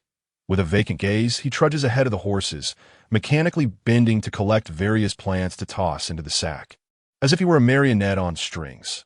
Hofar, perplexed by Joy's demeanor, half-seriously inquires, "Hey, Joy, have you signed my evaluation?" Joy replies absent-mindedly, plucking a few weeds to toss into the bag. Hofar furrows his brow. "And is your score an excellent one?" Joy responds, still lacking vigor, his answer perfunctory. Hofar decides to press further, reining in his horse to block Joy's path. "What is wrong with you?" After a moment of hesitation, Joy slowly poses a grave question. "Talaris is dying. Would you accompany me to see it one last time?" "What?" The sudden news stirs Hofar's emotions. Talaris, the old Thunderbird, is nearing its end. He recalls a month prior when the Thunderbird had shielded him from a centaur's arrow, saving his life. Throughout this month of labor, Joy has taken Hofar to check on the Thunderbird every few days. After the initial shock, he had gradually grown accustomed to the majestic creature. It had a gentle disposition, but remained largely immobile, refusing food or drink. Its age and frailty were evident. Hofar knew the great bird could not endure much longer, yet he hadn't anticipated it would succumb within a month. The cold weather in England has been unbearable for it. It has chosen to end its life prematurely. Joy explains that, of course. I will go. Hofar responds. Not only that, I need you to assist me with something. Joy, suddenly resolute, states through gritted teeth. What do you need? The Thunderbird resembles a phoenix in many ways. Each death heralds a new beginning. Yet, unlike the phoenix, they erase their memories and souls before passing, giving rise to offspring devoid of any connection to their predecessors. With determination in his eyes, Joy continues.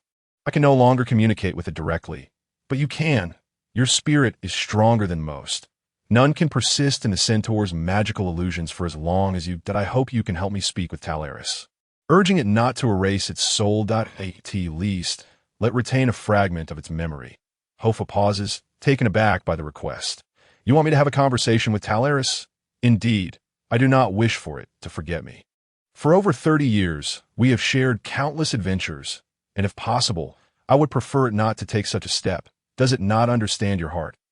Hofar counters, it understands, yet it has rejected my pleas. If it is within your power, I would like to ask you to try one last time. Joy implores. Hofar nods. Merely conversing with the bird seems a small favor. However, he is utterly ignorant of how to communicate with avian creatures and wonders what method Joy intends to employ. The two ride their horses along the pathway, arriving at a clearing in the woods.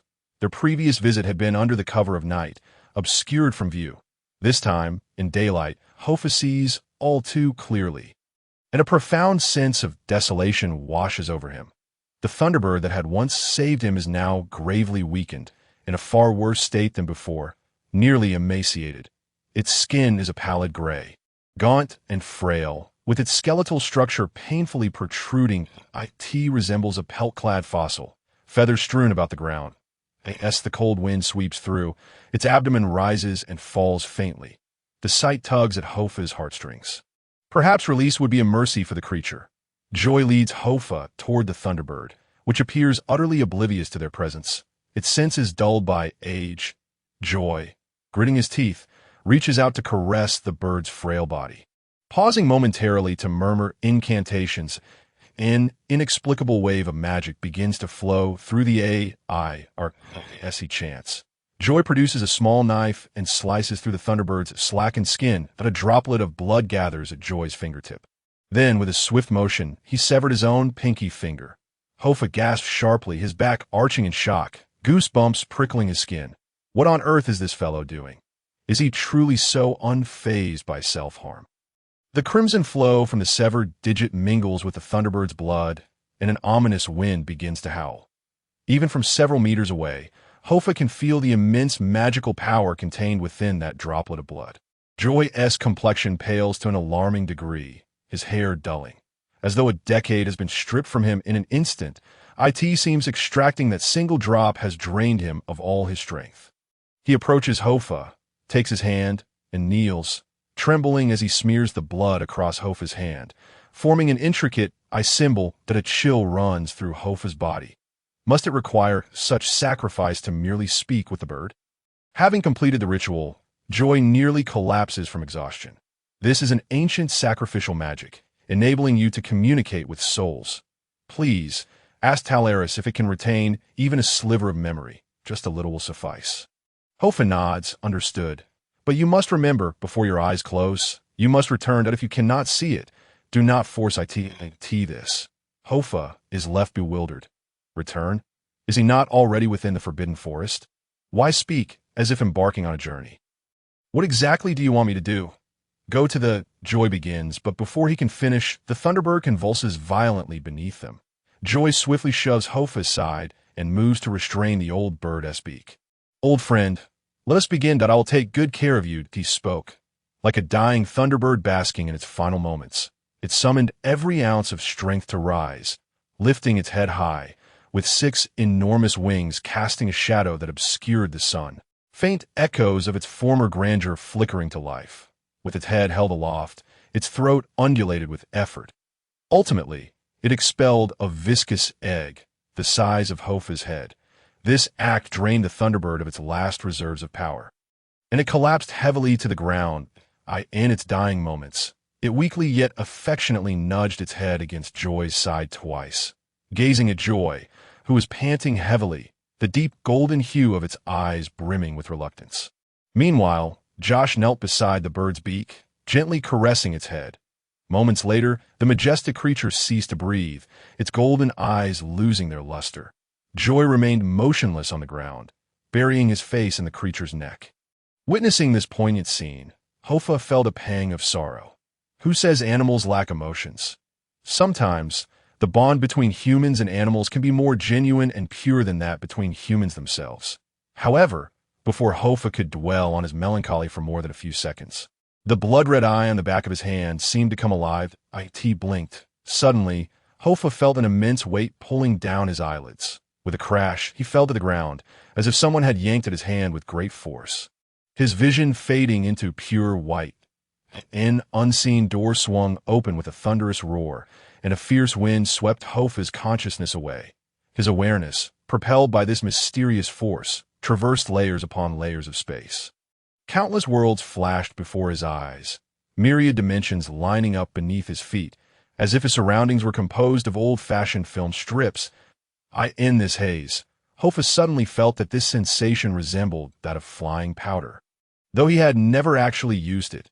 Finally, as his descent came to an end, he found himself standing on solid ground. A bone-chilling wind assaulted him, as if it could obliterate him into nothingness.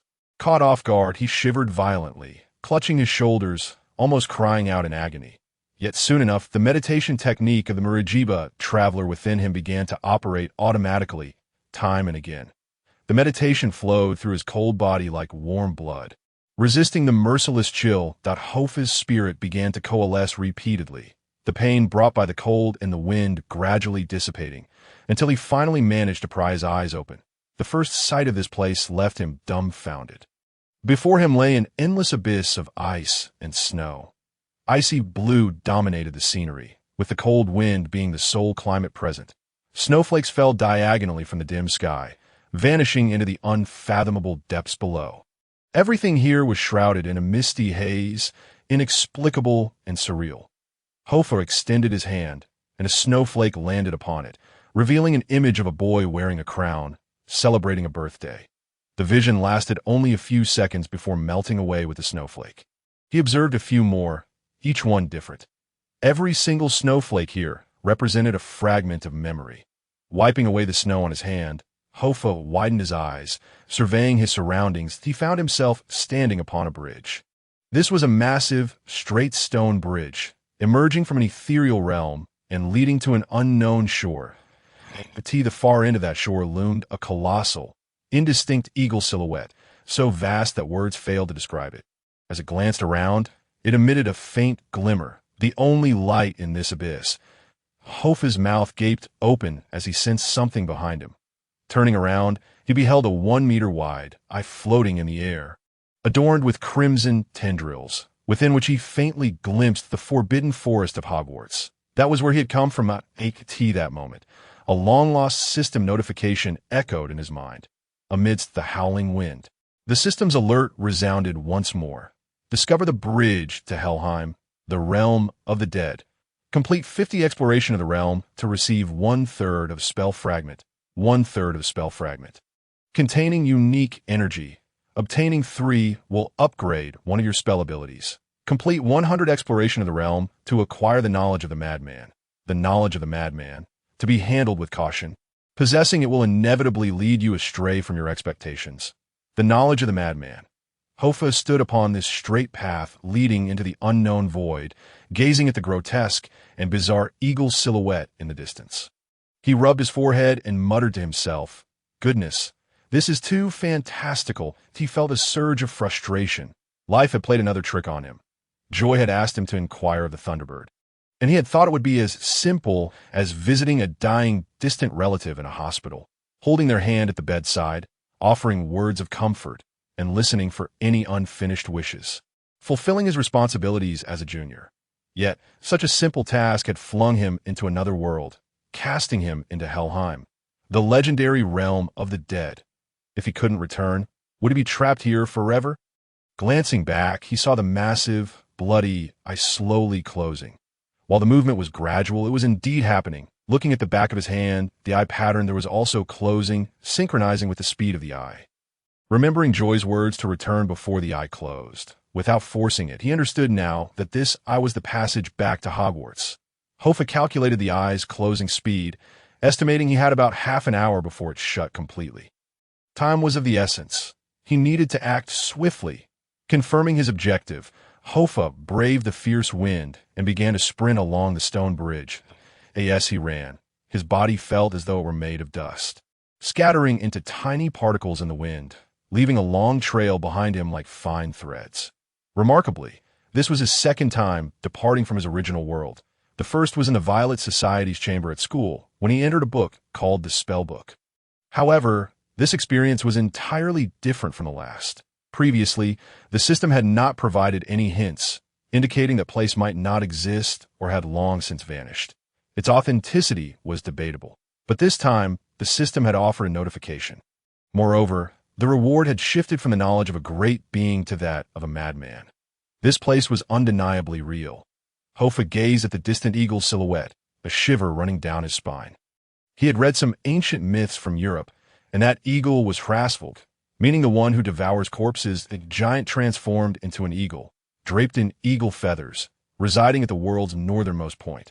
When it flapped its wings, the cold winds would howl across the land. He had thought these were mere legends, but this world was 100 times more bizarre and grand than he had imagined. If deities existed, were they still alive? The bridge was utterly deserted, devoid of any presence. Yet as Hofar continued to run forward, the exploration degree in his mind increased at an unexpectedly rapid pace. 10%, 15%, 20%.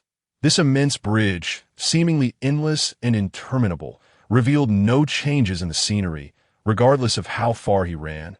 Wind, snow, void, and that towering eagle apparition remained constant.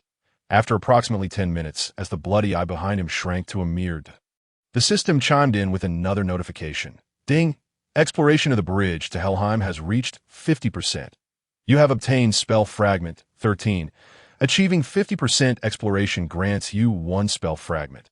Before Hofar could revel in joy, pondering what the knowledge of the madman might entail, a peculiar figure materialized on the path ahead. It was blocky and tall, moving very slowly, obscured by the fierce winds, its form peeling away significantly. Was it the Thunderbird Talus? Hofar hastened towards the peculiar entity, having traversed a considerable distance without encountering anything. This was the first animated being he had come across.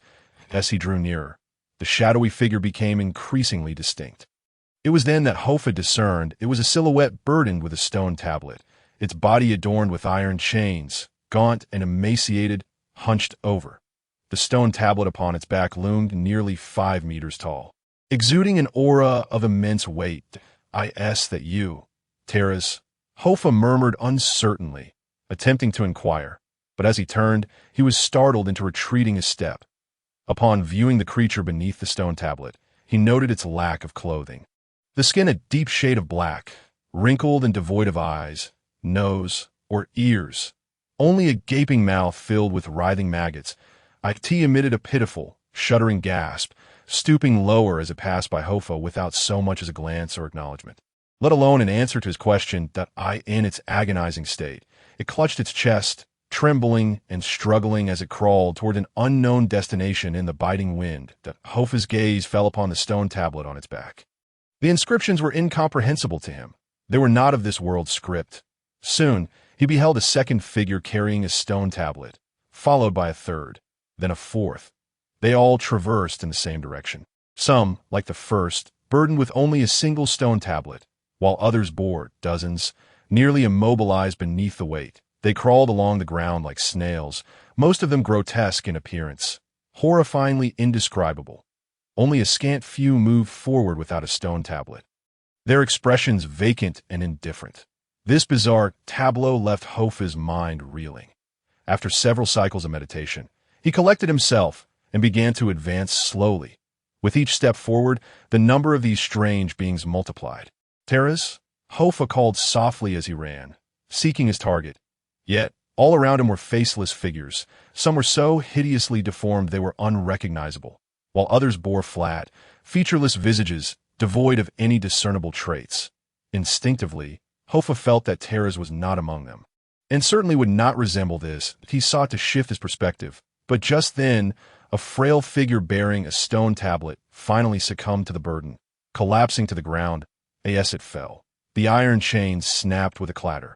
As if made of plastic, initially on all fours, it was now able to rise slightly after the tablet crashed down. Yet, freed from its burden, it did not rise easily. After letting out a heart-wrenching wail, it lunged desperately toward the fallen stone tablet, using its frail arms to tug at the chains in a futile attempt to lift it once more.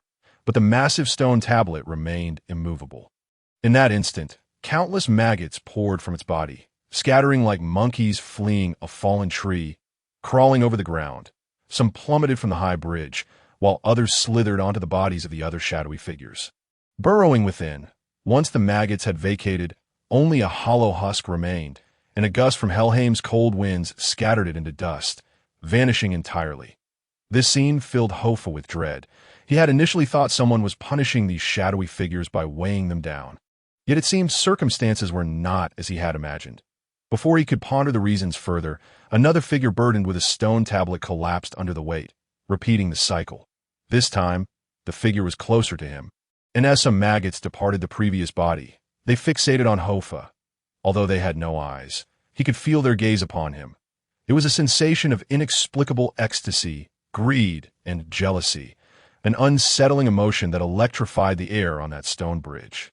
Like a stone cast into a still pond, the existence of Hofar stirred an awakening among the maggots within the other creatures. They silently descended from their original hosts, coalescing on the ground into a large mass, gradually forming a humanoid shape of writhing maggots, inching toward Hofar, standing upright as it approached, initially stumbling but soon adapting to its bipedal motion, growing to his height, resembling a grotesque version of himself. Hofar recoiled in terror, taking a step back. Yes, he did. The maggot creature opened its gaping maw, laughing maniacally as it lunged at him, its expression filled with insatiable desire. Witnessing this deranged figure rushing towards him, Hofar's countenance shifted. He had never encountered a creature so twisted at that moment. A warm sensation emanated from his waist. Startled, Hofar instinctively reached down, pulling forth his wand that had come with him. At this juncture, the seal at the end of his wand glowed a vivid red, contrasting sharply with its usual faded appearance. The maggot-formed figure roared in hunger and jealousy, drawing ever closer. What was he to do? The wand was in hand, but what spell could he conjure? "Ghost Walk," Hofar exclaimed, tapping his arm. The first spell that came to mind was the Ghost Walk. Boom! The anticipated disappearance did not occur. Hofar tumbled awkwardly. Narrowly evading a crushing blow laced with maggots, he realized he had failed to invoke the Ghost Walk. A moment's reflection made it clear. He cursed himself for his folly. This was not the material realm, and he was evidently not a corporeal being. The Ghost Walk would be ineffective here. Quickly regaining his feet, Hofar scrambled away from the encroaching maggot creatures. His mind racing, he had not learned any offensive spells. Lacking the necessary means to defend himself, what then should he do in this dire situation? On the bridge, countless maggots emerged from the void, amalgamating into grotesque forms reminiscent of creatures from a Cronenberg film. Each bore Hofar's face, their expressions rife with longing. Then a thought struck him. Those German dark wizards. Back in Hogsmeade, he had nearly fallen victim to a dark wizard's transfiguration curse. The IT was a highly effective offensive method, and the transfiguration spell appeared deceptively simple. With this thought, Hofar took immediate action. Transfiguration was his forte that he immersed his consciousness in his wand, attempting to alter its form as he had in his first transfiguration class. Upon entering this state, he discovered that the wand transformed more readily than he had anticipated. He could even sense its eagerness to change. IT yearned to be transfigured. On the stone bridge, the monsters had multiplied into dozens. Surging past the figures laden with stone tablets, madly and decisively charging at Hofar. Magical energy coursed through Hofar, dissipating rapidly. Suddenly, he opened his eyes wide. The wand in his grasp morphed swiftly, elongating, expanding, and sharpening to 8T last. A 2-meter-long greatsword materialized in his hand. Although the sword appeared heavy, it was intrinsically connected to Hofa's essence, allowing him to wield it with the same ease as his wand. With a swift motion, he swung his arm. The blade, forged through magic, was extraordinarily sharp. One maggot creature was cleaved in two by Hofa's strike, yet the other creatures relentlessly surged forward. Hofa arced the great sword, and, as he swung, it extended from 2 meters to 5. A glimmering arc of cold light slicing through the air. Dozens of maggot creatures were bisected in the wake of that blow, collapsing to the ground in a cacophony of wails. Had it worked? A surge of joy filled Hofa. The transfiguration spell proved far more effective than he had imagined. Yet his triumph was short-lived. The severed halves of the maggot creatures did not perish. They contorted and reshaped, reconstituting into 2 new monsters. With each strike, the number of foes multiplied. "Blast it!" Hofa exclaimed, aghast at the unfolding chaos. Recognizing the gravity of the situation, he poured more magical energy into the sword, which began to transform again, widening, thickening, and ultimately morphing into a massive hammer. The hammer's head was square and adorned with wicked barbs, a weapon seemingly conjured from the realms of fantasy. Boom! With a powerful swing, Hofa sent 5 or 6 grotesque maggots flying, causing them to tumble in the biting cold wind. Upon hitting the ground, they retreated, colliding into a long line of their kind. Here, spirit equates to strength. Yet, the ordeal was far from over. The fallen creatures, upon recognizing Hofa's formidable presence, exchanged glances before merging into one another, intent on transforming into a colossal maggot monstrosity. As the tide of maggots surged, Hofa resolved never to recall this haunting scene again. However, their fusion required time. With no terrors in sight, Hofa felt it was time to return. Half of the 30-minute limit had already elapsed. If he lingered any longer, he feared he might be trapped forever in the realm of the dead. Thus, Hofa retracted his magical power, transforming the massive hammer back into a wand. Just then, darkness suddenly enveloped him. Something immense flew overhead, obscuring the scant light. He looked up to see a vast flock of creatures soaring high above. Their shadows blanketed the bridge. Upon closer inspection, Hofa discerned a 6-winged bird among them. It was Terra's. Indeed, at that moment, it soared through the void, accompanied by an unknown assembly of beings, heading towards an uncharted horizon. Tar! Hofa opened his mouth, yet no sound escaped. The Thunderbird glanced down at him, then quickened its pace, vanishing from sight in the blink of an eye. Alas, it was over. Hofa, with his head held high, found himself unable to utter a word. Swallowing his thoughts instead, he mused that this was the end. That creature seemed utterly disinterested in him. Since Terra's was unwilling to linger, Hofa could not impose. He cast a final glance at the distant eyeball-like creature and then at the eye pattern on the back of his hand, which had closed halfway. It was time to depart.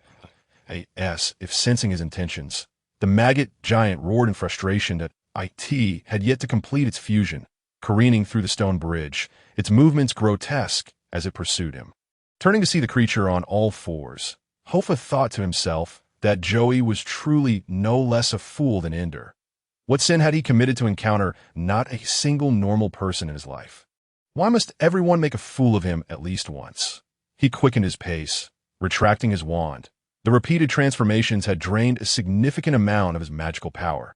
He could not afford to overextend himself. If he collapsed from a headache, who knew what might occur? With Hofa disarmed, the maggot monster surged forward, gradually morphing into a gigantic version of Hofa himself. Those hideous maggots even mimicked his running style with uncanny precision. Hofa's legs seemed but a fraction of its length as he ran. Countless shadows on the bridge were scattered, accompanied by anguished cries. A mere glance over his shoulder revealed the creature closing in on him, intensifying his anxiety. Just then, a sharp cry pierced the air, followed by a tremendous roar that nearly deafened Hofa. Turning around, he beheld a bird-shaped bolt of lightning rushing through the void, wielding unparalleled might as it pierced through the maggot giant's chest. The creature did not even have time to scream before being scattered like a torrent of mud. A dense arc of electricity crackled across the ground, sending tingles through Hoffar's scalp. Yet he remained unscathed as the maggots dissipated. A figure emerged from the electric haze. A remarkably youthful and striking man, he possessed a human form, yet his entire body was adorned with gleaming dark scales and golden patterns. "Apologies for my tardiness," the man politely remarked. "I am not human. To enter the bridge of the past, one must first obtain the guardian's consent, otherwise I would never again soar through the skies." As Hoffa observed the man approach, the electric glow gradually faded. Clad in nothing but his own skin, with gray hair and golden eyes, he was a vision of muscular splendor. Terras, Hoffa's eyes widened in disbelief, unable to reconcile this striking man with the dying Thunderbird he had encountered in the Forbidden Forest. "That was my name in my previous life." The man nodded. "I remember you. Are you not the child from that magical school? What brings you here?" The extraordinarily handsome man gazed at Hoffa, his voice gentle. "You are quite reckless. This is not a place for you. Wizards have their own rules, and the living have their own world. Had I been even a moment later, you might have been consumed by the abyssal desire worm." Desire worm? Hoffa pointed at the figures surrounding them, burdened with stone tablets. They're merely unfortunate souls unable to abandon their past, tormented by their desires and obsessions. This is the path they have chosen. Terras shook his head. Do not emulate them." After a brief moment of shock, Hoffa recalled his mission. "Right? Joey sent me to find you." Hoffa fixed his gaze on a twitching maggot electrocuted on the ground. "He asked me to tell you to not forget him, right?" Terras tilted his head, interrupting Hoffa. Hoffa nodded. "Exactly. What a reckless move, Joey." The striking man sighed. So casually send a soul into the underworld. He risks losing his lifespan. "Will you retain any memories of Joey?" Hoffa inquired, looking up at Terras, his gaze lingering on the man's shoulder. The other's bare form made him feel somewhat awkward. Terras slowly but resolutely shook his head. "Joey wishes for me to remember him, to return. I understand. The greatest agony for a human is to be forgotten by their beloved. Yet, nothing is new beneath the sun if one does not learn to forget. How can they embrace a new life with serenity? But can't you choose, like a phoenix?" Hoffa asked, puzzled, unable to fathom why a being would reject immortality. "The phoenix is unlike us. It is a witness to history, while we are but participants. For the Thunderbird, freedom is far more precious than eternal life. Only by conquering the ultimate fear can one attain the purest form of freedom." Hoffa struggled to grasp Terras' words, perhaps due to his limited understanding. Nevertheless, he was merely a messenger. Having conveyed his message, he felt no further need to speak. "Well then, I shall take my leave," Hoffa murmured, preparing to turn away. "Wait a moment." The exceptionally handsome man called after him. "What is it?" Hoffa turned back. You still have enough magical power." Upon hearing this, Hoffa realized that his magic was nearly depleted after the continuous transformations. He shook his head. "Not much left." Terras smiled. "You are certainly the most peculiar wizard I have encountered. Your mental strength is formidable, impervious even to the cold winds of Helheim. Yet your magical power is woefully lacking, barely half that of a typical wizard your age." Hoffa, Terras gestured to the bridge. "Without magical power, you cannot repel the desire worms. They are drawn to your life force and will relentlessly entangle you until you descend to their level of existence." Hoffa surveyed his surroundings, noticing the twitching maggots beginning to stir. Not only that, but an increasing number of creatures were crawling up from the abyss onto the bridge. "Is there any way to combat them?" Hoffa inquired. Terras nodded. "It seems your journey was not in vain. As I prepare to conclude my life, I still possess some residual power that is of no further use to me. Take it with you. Tell Joey to take good care of my offspring." As he spoke, he stepped forward, grasping Hoffa's hand. "Return now, and think of ways to enhance your magical power when you have the chance." With a crack of thunder, he pushed Hoffa with all his might. That a surge of overwhelming energy coursed from Hoffa's left hand throughout his entire body, and he widened his eyes in astonishment. It was a sensation he had never before experienced. He felt as though he could accomplish anything he desired. He wished to bid farewell to Talas, but before he could utter a word, Talas smiled and waved his hand, instantly transforming into a flash of lightning that vanished into the horizon. Hofar was filled with an explosive power, a glimmer of golden light flashing in his eyes. He turned and took a step, and in the blink of an eye, he had covered dozens of meters. The sensation was exhilarating. He noticed the eyes on the back of his hand were nearly closed, and Hofar sprinted with a speed 100 times greater than before, traversing the straight stone bridge. However, the maggots crawling out from beneath the bridge multiplied, and a monstrous amalgamation of countless maggots sought to possess Hofar and claim his soul. The closer he got to the giant eye, the more grotesque creatures appeared, ultimately gathering in a formidable throng, resembling an army. They fought desperately against the lightning, hundreds and thousands charging towards Hofar.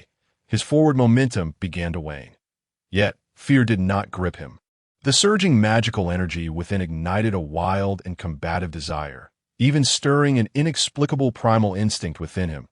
He raised his hand and clenched it, causing his wand to rapidly elongate and expand amidst the boiling magic.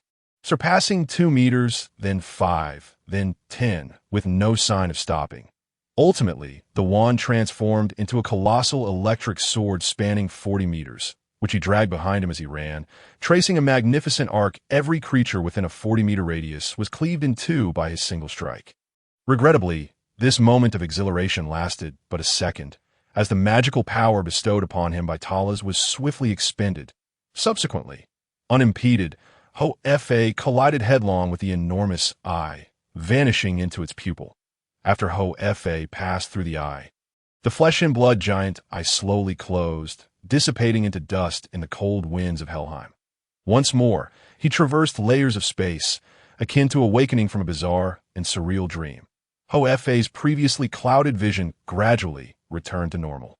A flash of electricity sparkled momentarily in his eyes.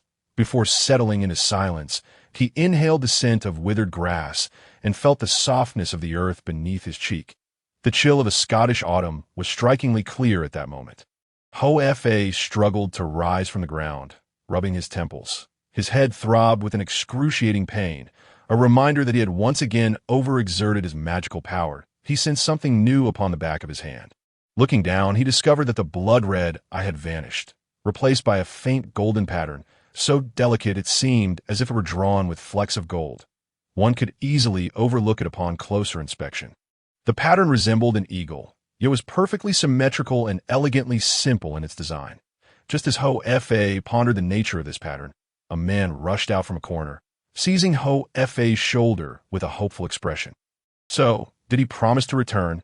It was Joy. Hofar snapped back to reality, glancing at Joy and then at the massive bird carcass beside them, shaking his head regretfully as he slowly relayed Talas's last words to him.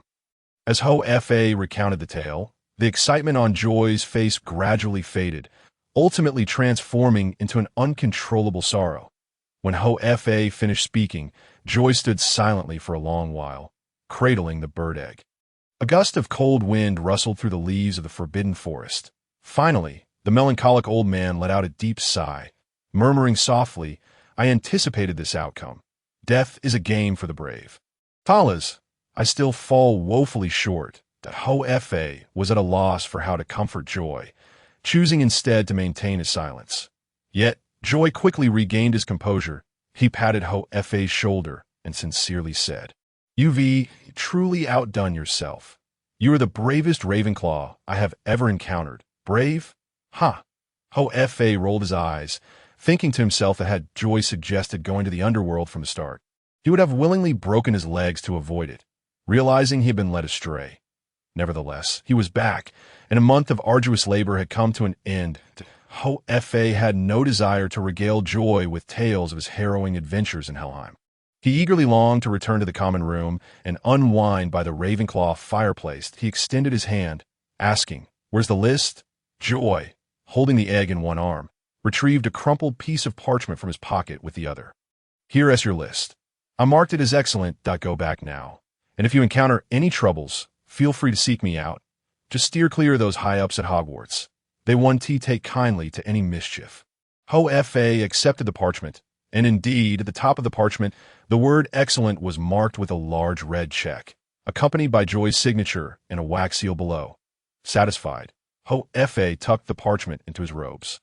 After parting ways with Joy upon returning to the treehouse, Hofar, still massaging his aching temples, made his way toward the castle. As he walked, he examined the peculiar faint golden pattern on the back of his hand. This was a mark left by Talas in the underworld. He had originally thought that the power was a one-time gift, used up and gone. Yet now, it seemed otherwise, and Hofar was curious about the true nature of this phenomenon. He had the distinct feeling that something was flowing from his body into this pattern, as if he had acquired a breathing organ, just as he was lost in contemplation upon reaching the school entrance. The pain in his head intensified, that Hofar's expression changed. Something was amiss. He had not released any magic, so why was the sensation of magical depletion growing more severe? The movement of the golden pattern on his arm became increasingly pronounced, and an unusual hunger surged within his mind. Hungry. Am I hungry? Hofar froze in place, finally understanding the situation. The golden pattern was devouring his magical power at an alarming rate. Damn it, as the throbbing in his head escalated. Hofar immediately sat cross-legged on the ground and began to meditate.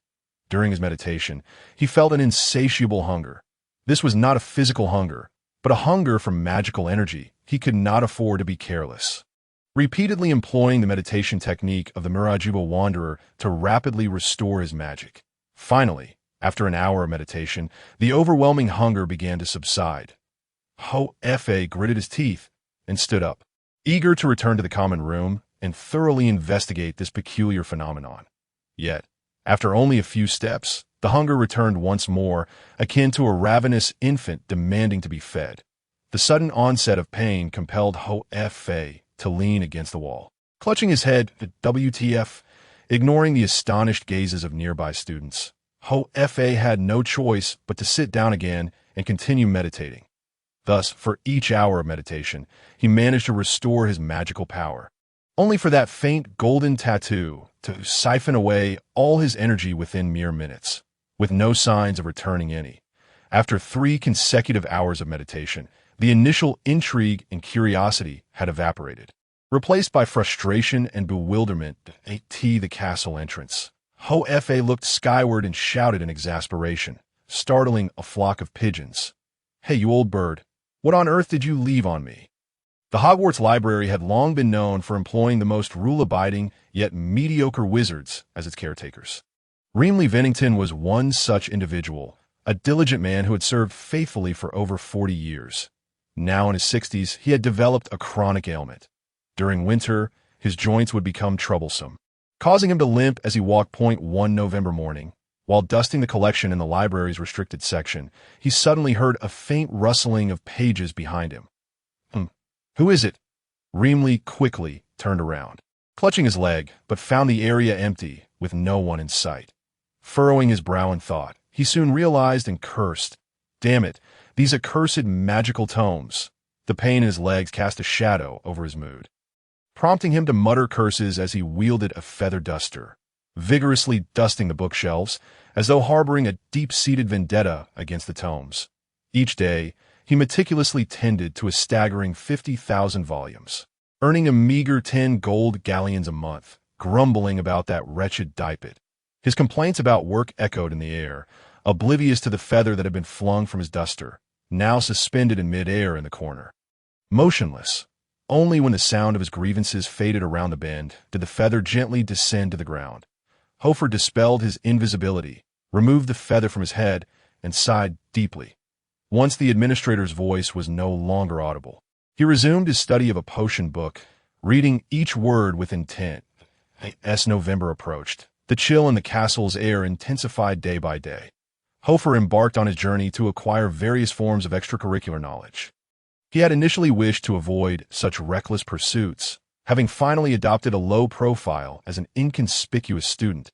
Yet, circumstances had conspired against him. On the back of his hand, that pale golden tattoo drained a significant portion of his magical energy daily, with no discernible pattern to its consumption.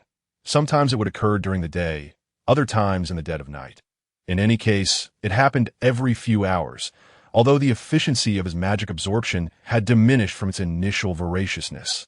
The speed at which his magic was depleted was unbearable for Hofar. Despite his limited magical reserves, which barely sufficed for combat, he had managed to maintain a semblance of normality in his daily life and studies.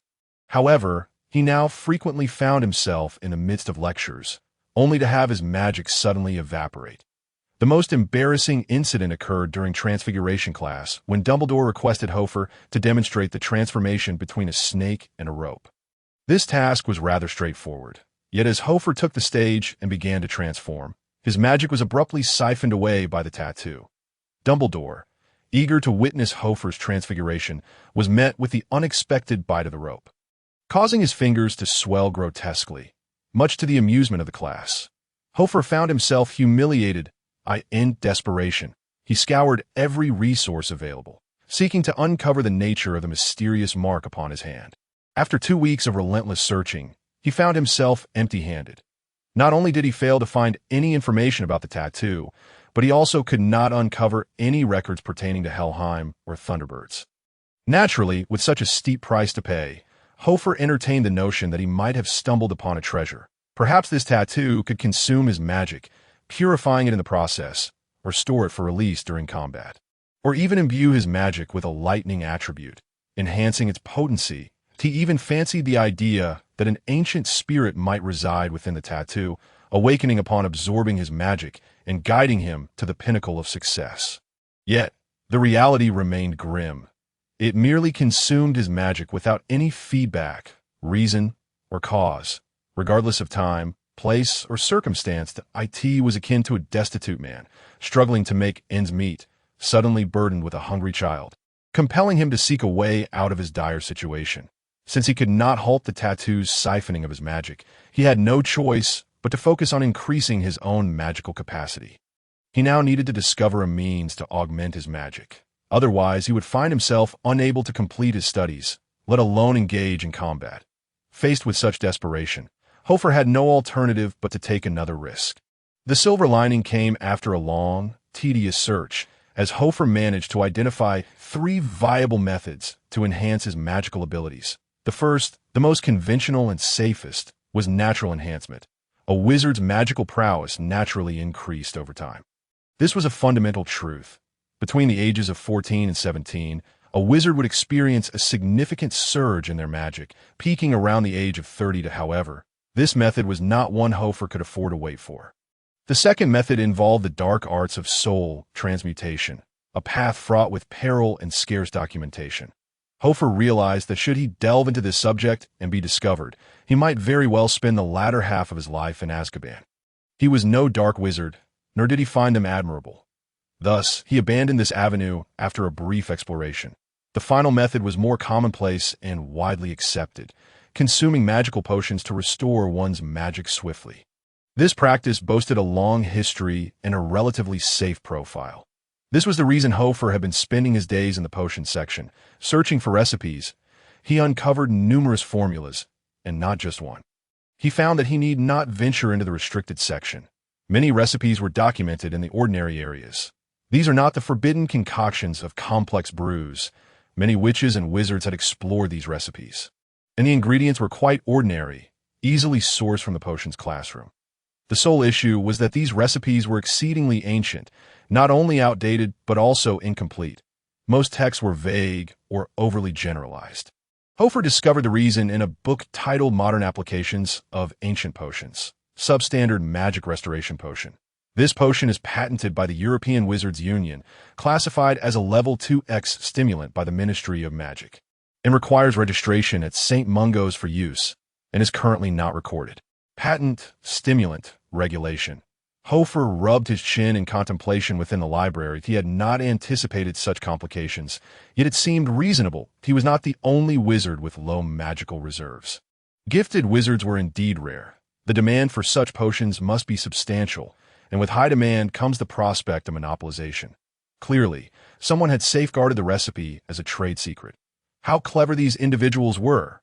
It was akin to searching for the recipe of cola online.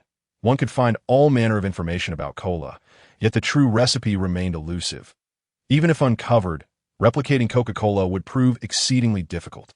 Similar products exist within the wizarding world, such as flu powder. Its recipe is deceptively simple, yet since its inception in the 13th century, no one has managed to replicate it in 6 centuries. Potion making is a precise science. A minor miscalculation can lead to catastrophic results. Unable to locate the information in the library, Hofar refused to yield. He meticulously recorded the fragments of ancient recipes he had gathered on parchment, pondering whether he should dedicate more time to studying potions. Though his aptitude for potion making was not particularly remarkable, he reasoned that attempting something was inherently better than doing nothing. He exited the restricted section. Hofar continued to contemplate strategies for overcoming his magical shortcomings, his gaze fixed on the parchment detailing the incomplete potion recipes. Suddenly, at the library's entrance, he caught sight of a glimmer of silver as a figure turned the corner.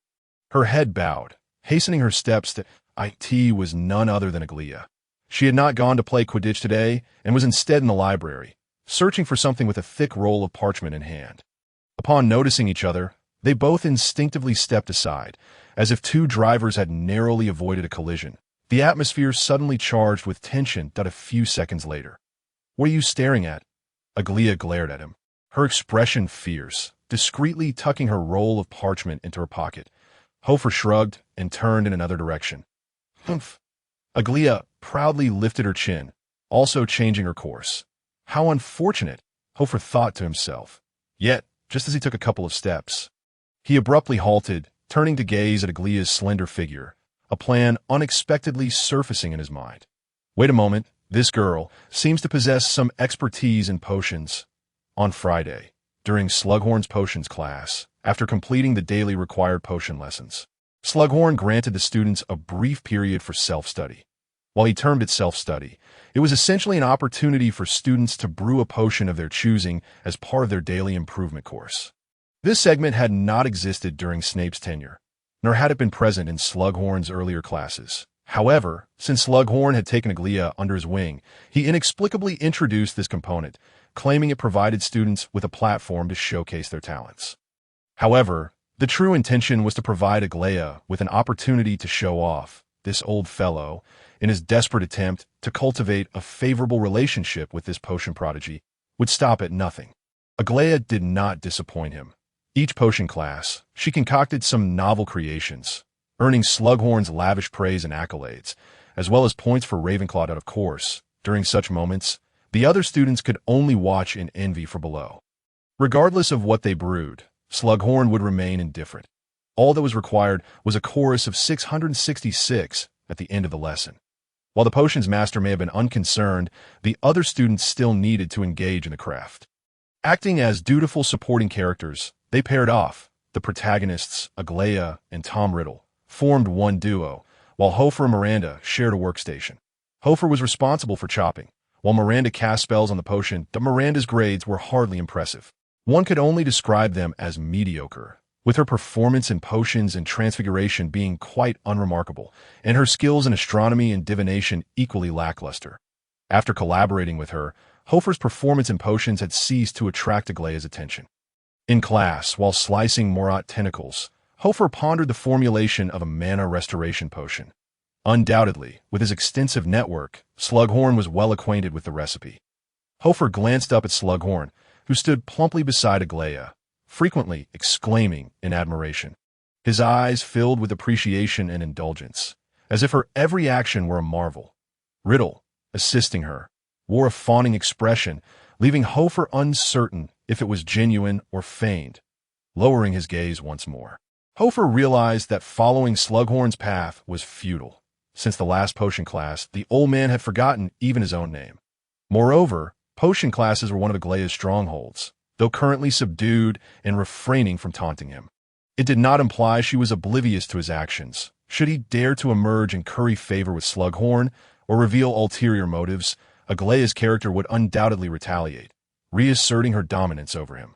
She was akin to the alpha wolf among a pack, mercilessly suppressing any challengers to her leadership until they acquiesced. However, now was not the time for subtlety. For the sake of his magical prowess, and to ensure a smooth graduation this semester, Hofar needed to stir things up a bit. He diced the Morot tentacles into tiny fragments and sprinkled them into the cauldron. Instantly, the clear water within transformed into a vibrant red, a key ingredient for the mana restoration potion. Miranda, meanwhile, was muttering incantations over the potion book, stirring the cauldron. Upon witnessing Hofar adding the Morat tentacles, she paused. "Hey, Hofar, aren't we supposed to be making a shrinking solution today?" Hofar replied softly, "Yeah, that's dull. I've been working on a new formula that's particularly fascinating. Let me handle this. All right." Then Miranda adjusted her glasses and switched places with Hofar, taking over the cauldron. Hofar began directing Miranda to chop various ingredients from the potion's classroom. Subsequently, he haphazardly tossed the chopped raw materials into the cauldron without regard for proper measurements. Naturally, such a lackadaisical approach would not yield successful potions. As the ingredients splashed into the cauldron, its color grew increasingly bizarre. As Miranda cut, she cast worried glances at the bubbling cauldron, which had begun emitting ominous hissing sounds. "Hofar, I've never seen a potion brewed this way. Are you stewing something? Shh, don't talk. Help me chop some daisy roots." All right, after throwing in more ingredients, the cauldron's color resembled a deranged expression, boiling violently and releasing an acrid smell akin to burnt shoehorns. The classmates nearby could not help but frown. As the potion exhibited increasingly abnormal signs, a perplexed Miranda pulled out her wand, intending to intervene. However, it was too late. With a resounding explosion, Hofar yanked Miranda back just in time to evade the splattering potion, causing everyone in the potion's classroom to cover their noses and turn away. Slughorn, initially engrossed in admiring Aglaea's performance, suddenly lifted his head, his brow furrowing as he strode towards Hofar's workstation. Pinching his nose and peering in, he bellowed, "What on earth is this?" "Hofar, explain yourself." The cauldron was spewing a kaleidoscope of liquid, which hissed as it dripped from the table, sprouting peculiar branches on the floor. Hofar, panic-stricken, glanced around, embodying the essence of a confused Neville. He waited in less than a second. It was as if a remote control had been pressed, triggering an inevitable event. "Humph, a subpar mana restoration potion." A cold yet mocking voice emerged from outside the crowd, causing Hofar's heart to leap with joy. "Ah, you've taken the bait. Just a failed restoration potion. I didn't expect you, Bach, to attempt such a thing, truly overestimating your capabilities." When the potion princess Aglaea spoke, the class fell silent. With her arms crossed and a disapproving expression, she appeared dismissive and impatient, yet the ecstatic glint in her eyes was impossible to conceal.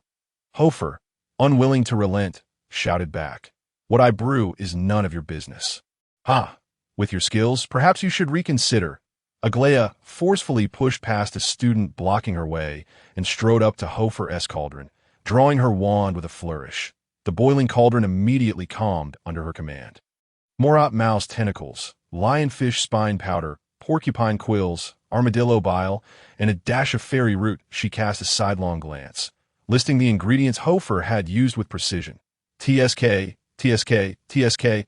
Hofar, are you a wizard from the 18th century? Such an antiquated method, and you've executed it so poorly. Rather than inciting anger, Hofar felt a surge of secret delight.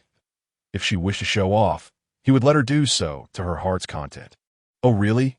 Hofar scoffed, feigning indifference. If you're so impressive, why don't you try it yourself?"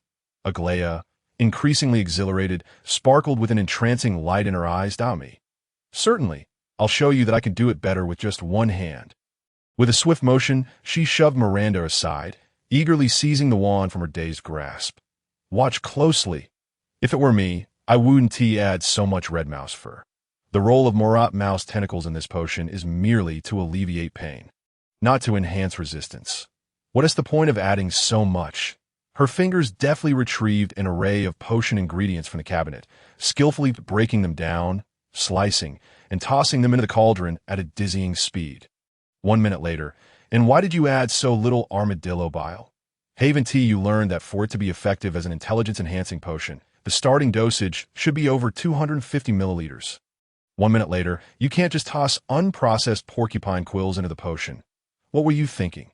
This technique was discarded by French wizards back in 1821. I can't fathom where you found that recipe." 1 minute later, adding so much daffodil root powder. What were you aiming for? To poison someone? Or do you not even comprehend its toxicity? I can't imagine how you've managed to achieve those grades 1 minute later. You really ought to work on your practical skills. Hofar, otherwise, I genuinely doubt your chances of graduating this year. Enveloped in the joy of imparting knowledge, her eyes sparkled with an intoxicated glow, completely indifferent to Hofar's gaze. That moment, Hofar paid no heed to Aglaya's mockery. He was fully immersed in his meditative practice, his mind weaving like a spider's web, attuned to the potion's transformations. The mana restoration potion was far more intricate than any he had previously concocted, demanding his complete focus to prevent the omission of any minute detail. It was only after an indeterminate period that, amidst the blank stares of her classmates, all the materials in her hands transformed into a series of small vials.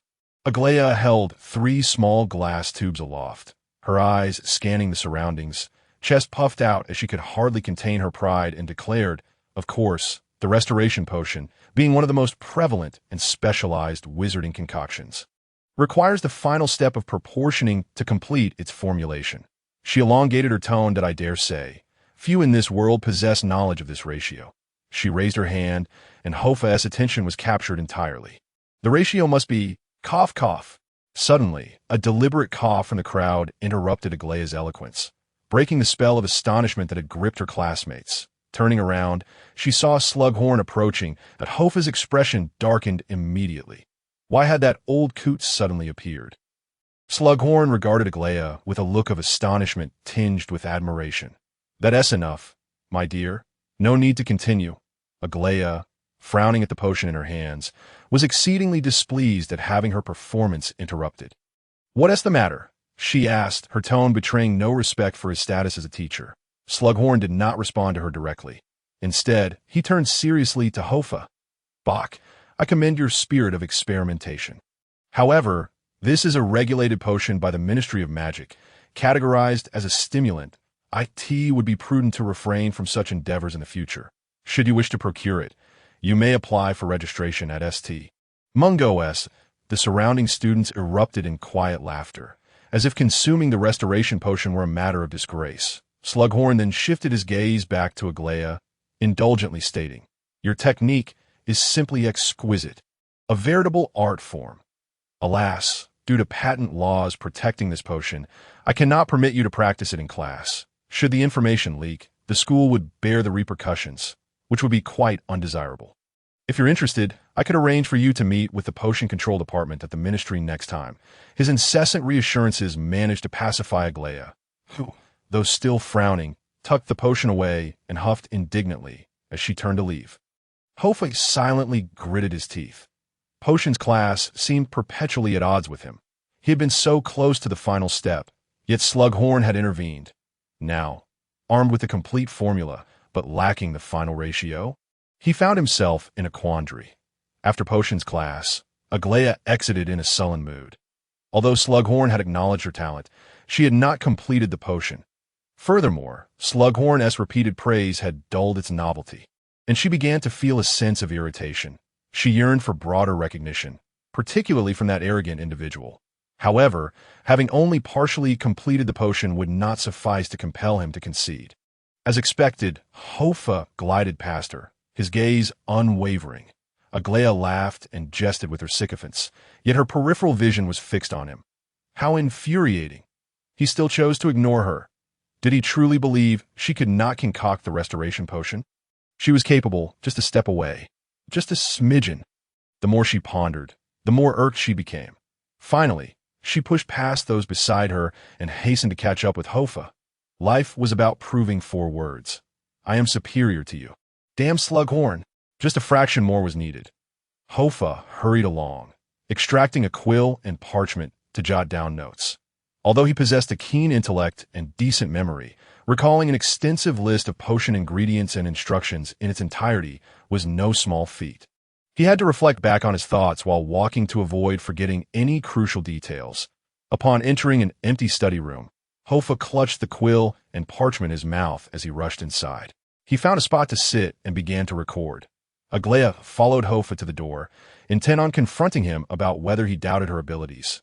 Yet, she suddenly noticed him scribbling rapidly within the room. What was he writing? Aglaya stood at the door, momentarily taken aback. Her brow furrowed in realization. She was no fool.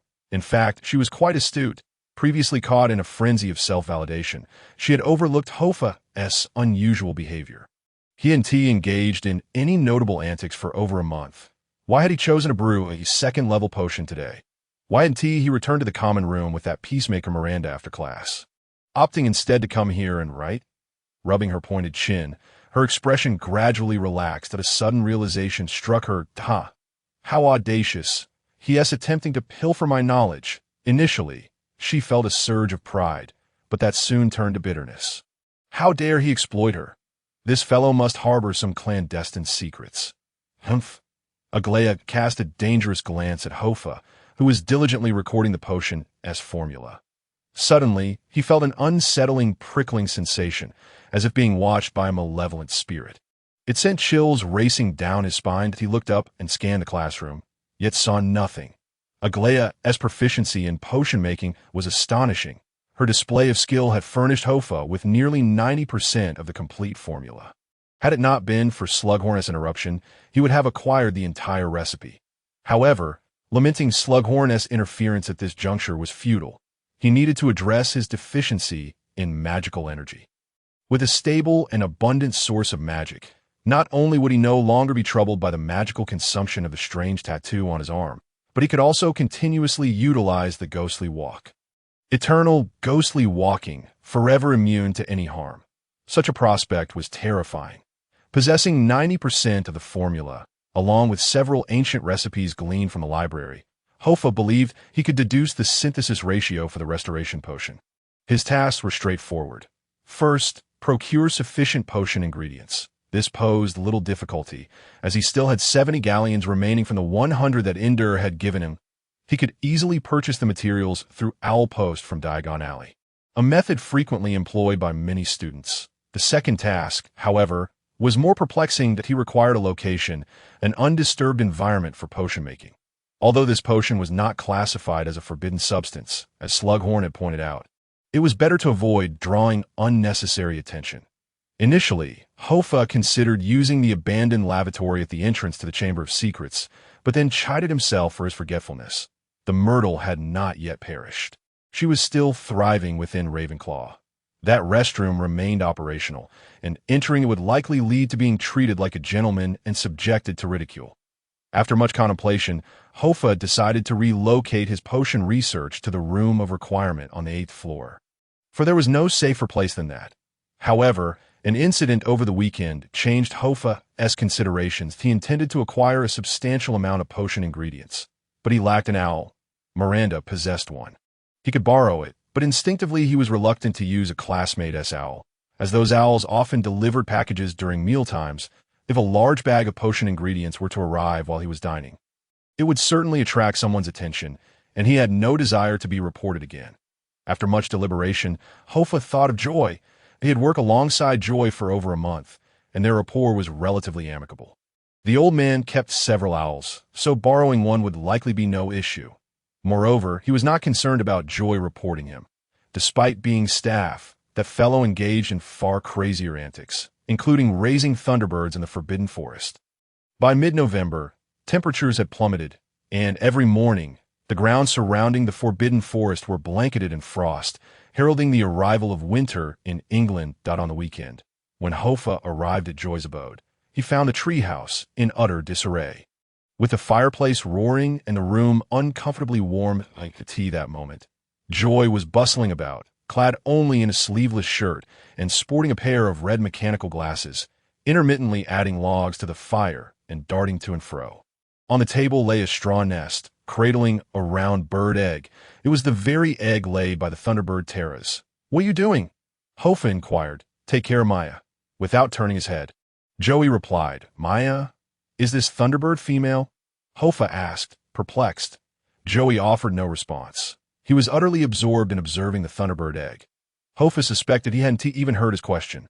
Thus, he approached Joey and nudged him twice. Finally, as if coming back to reality, he sat up straight and removed his glasses. "What do you need me for?" "To borrow an owl," Hofar stated. "May I borrow an owl?"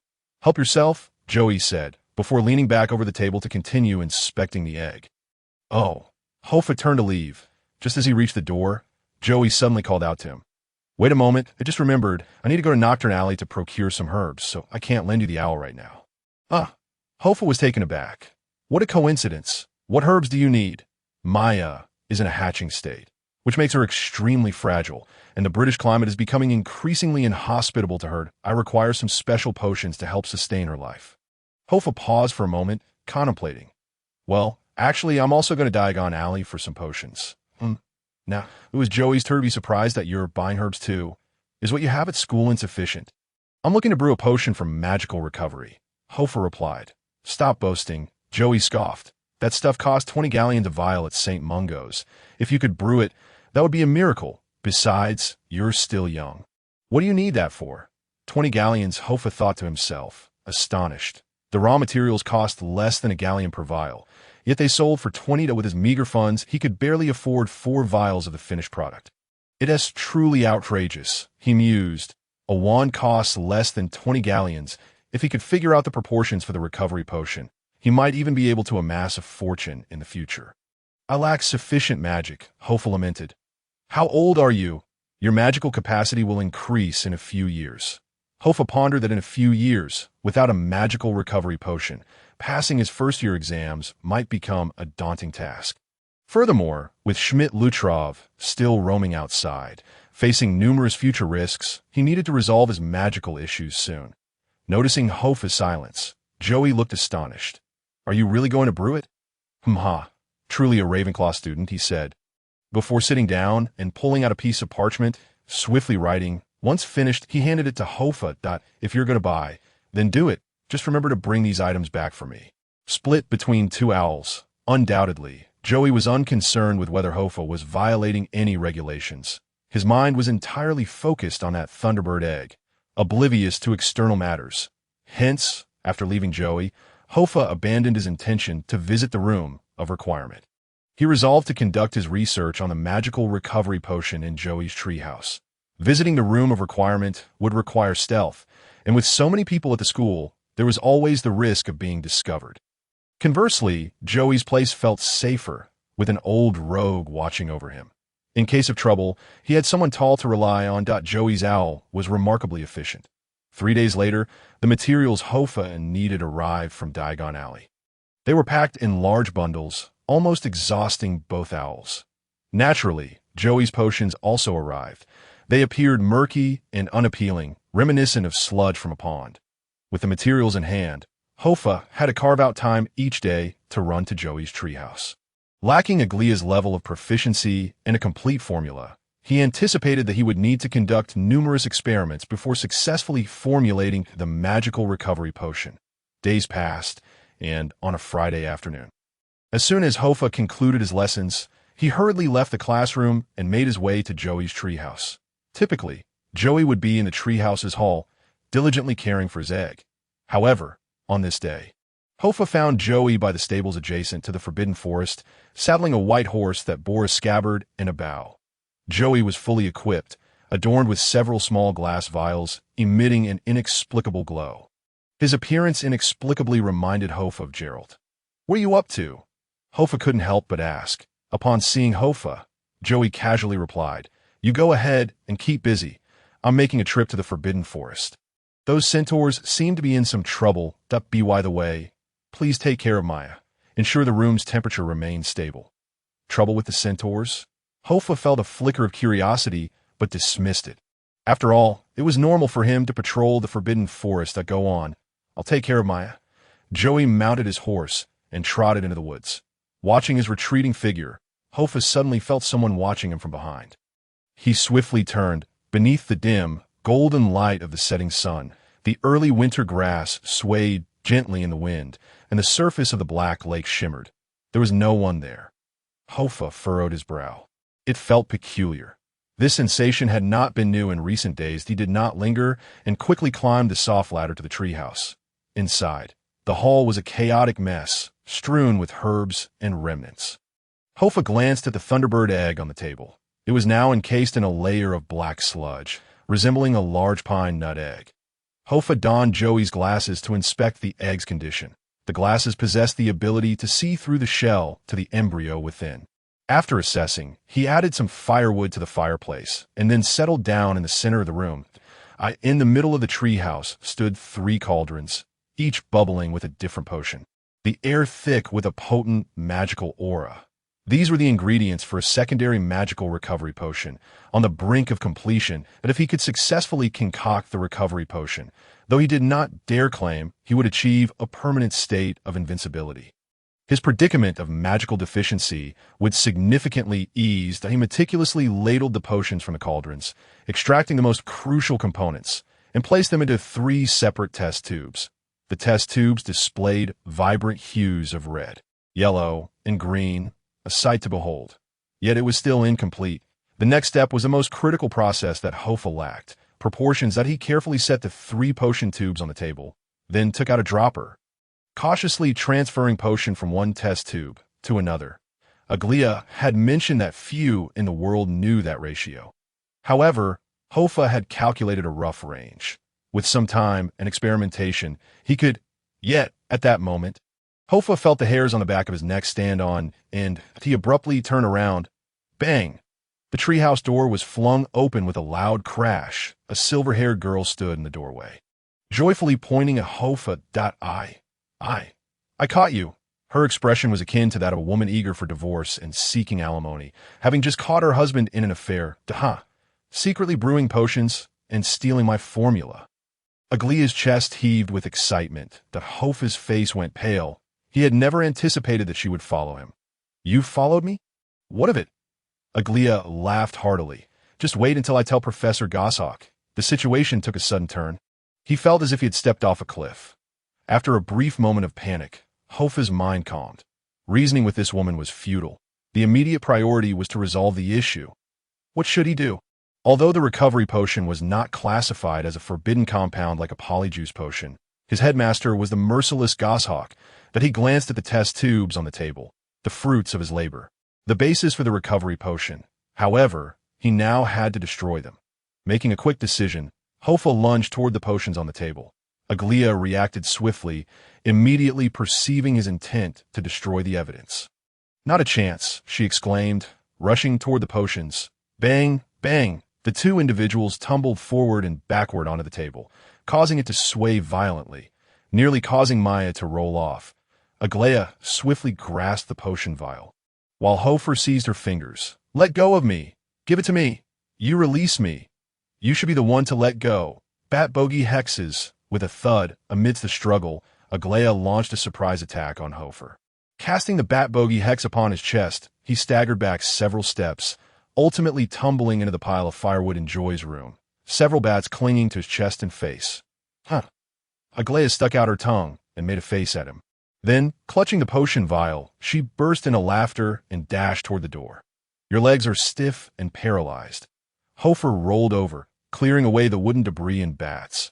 Pointing his wand at Aglia, a flash of red light shot forth.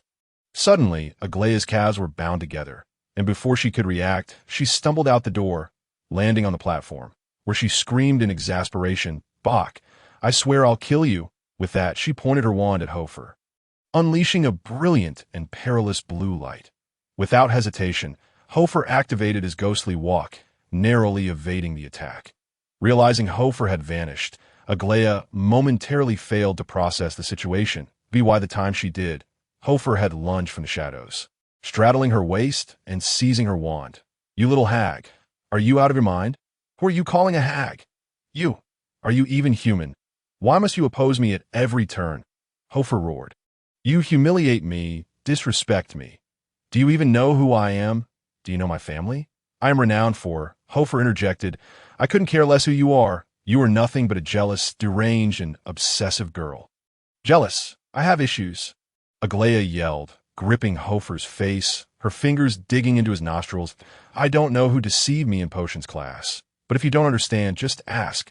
Your cunning is as abundant as the stars.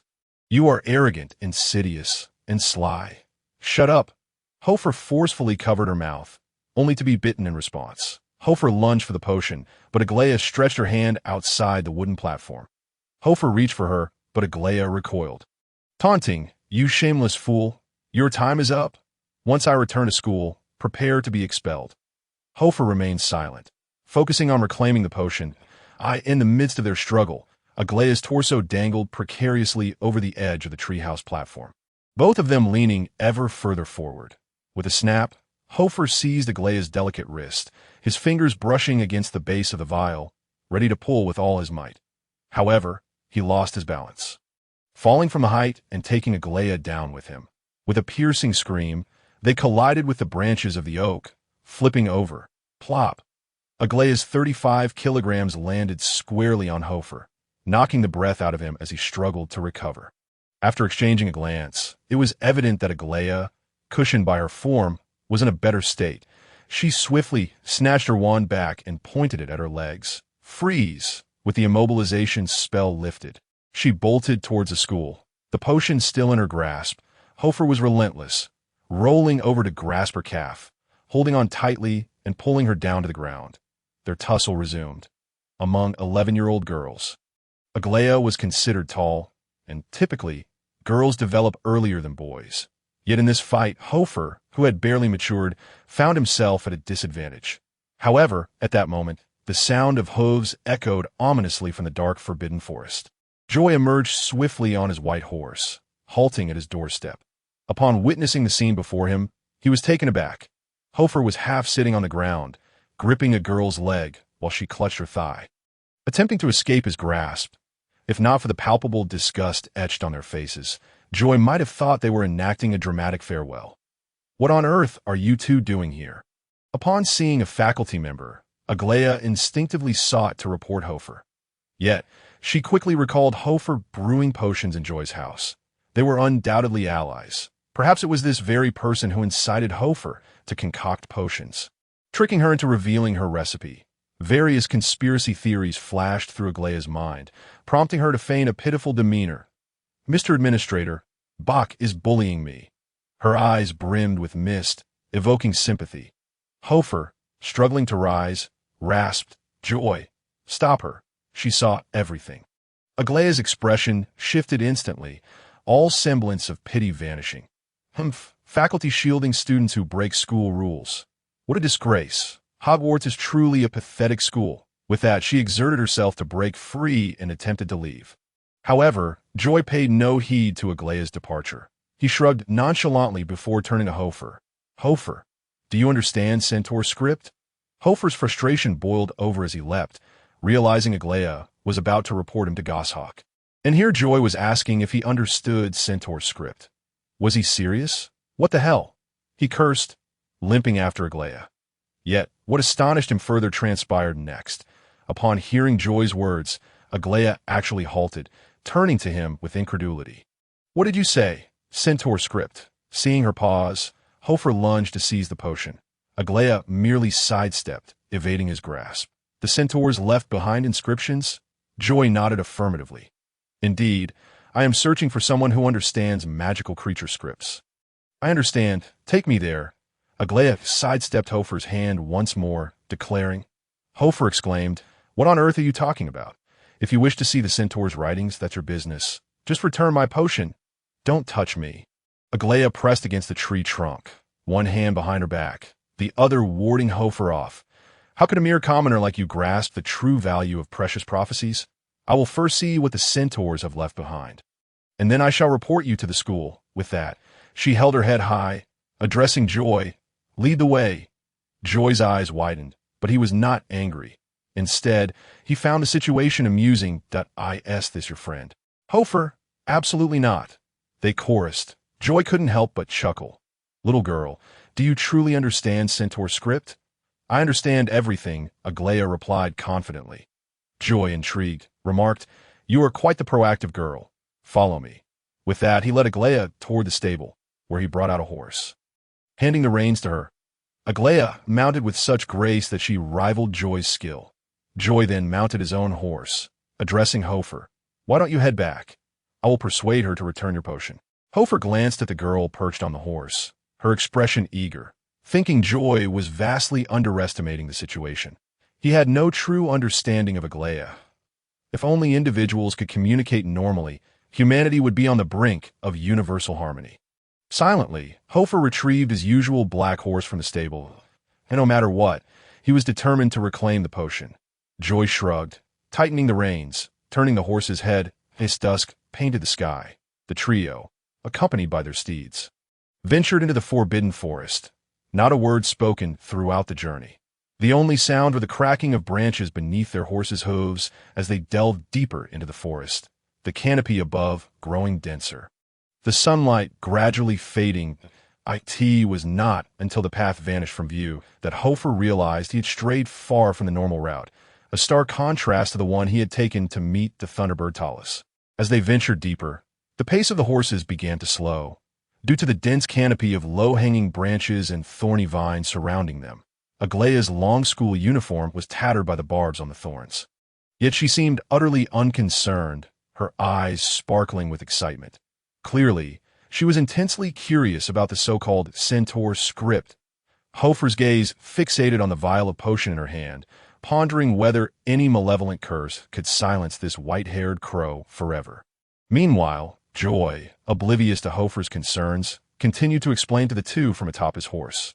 This area was once home to a centaur tribe, consisting of 17 centaurs, led by a chief named Nanu, whom Hofar had encountered before. However, just yesterday, they sent me a message via an arrow.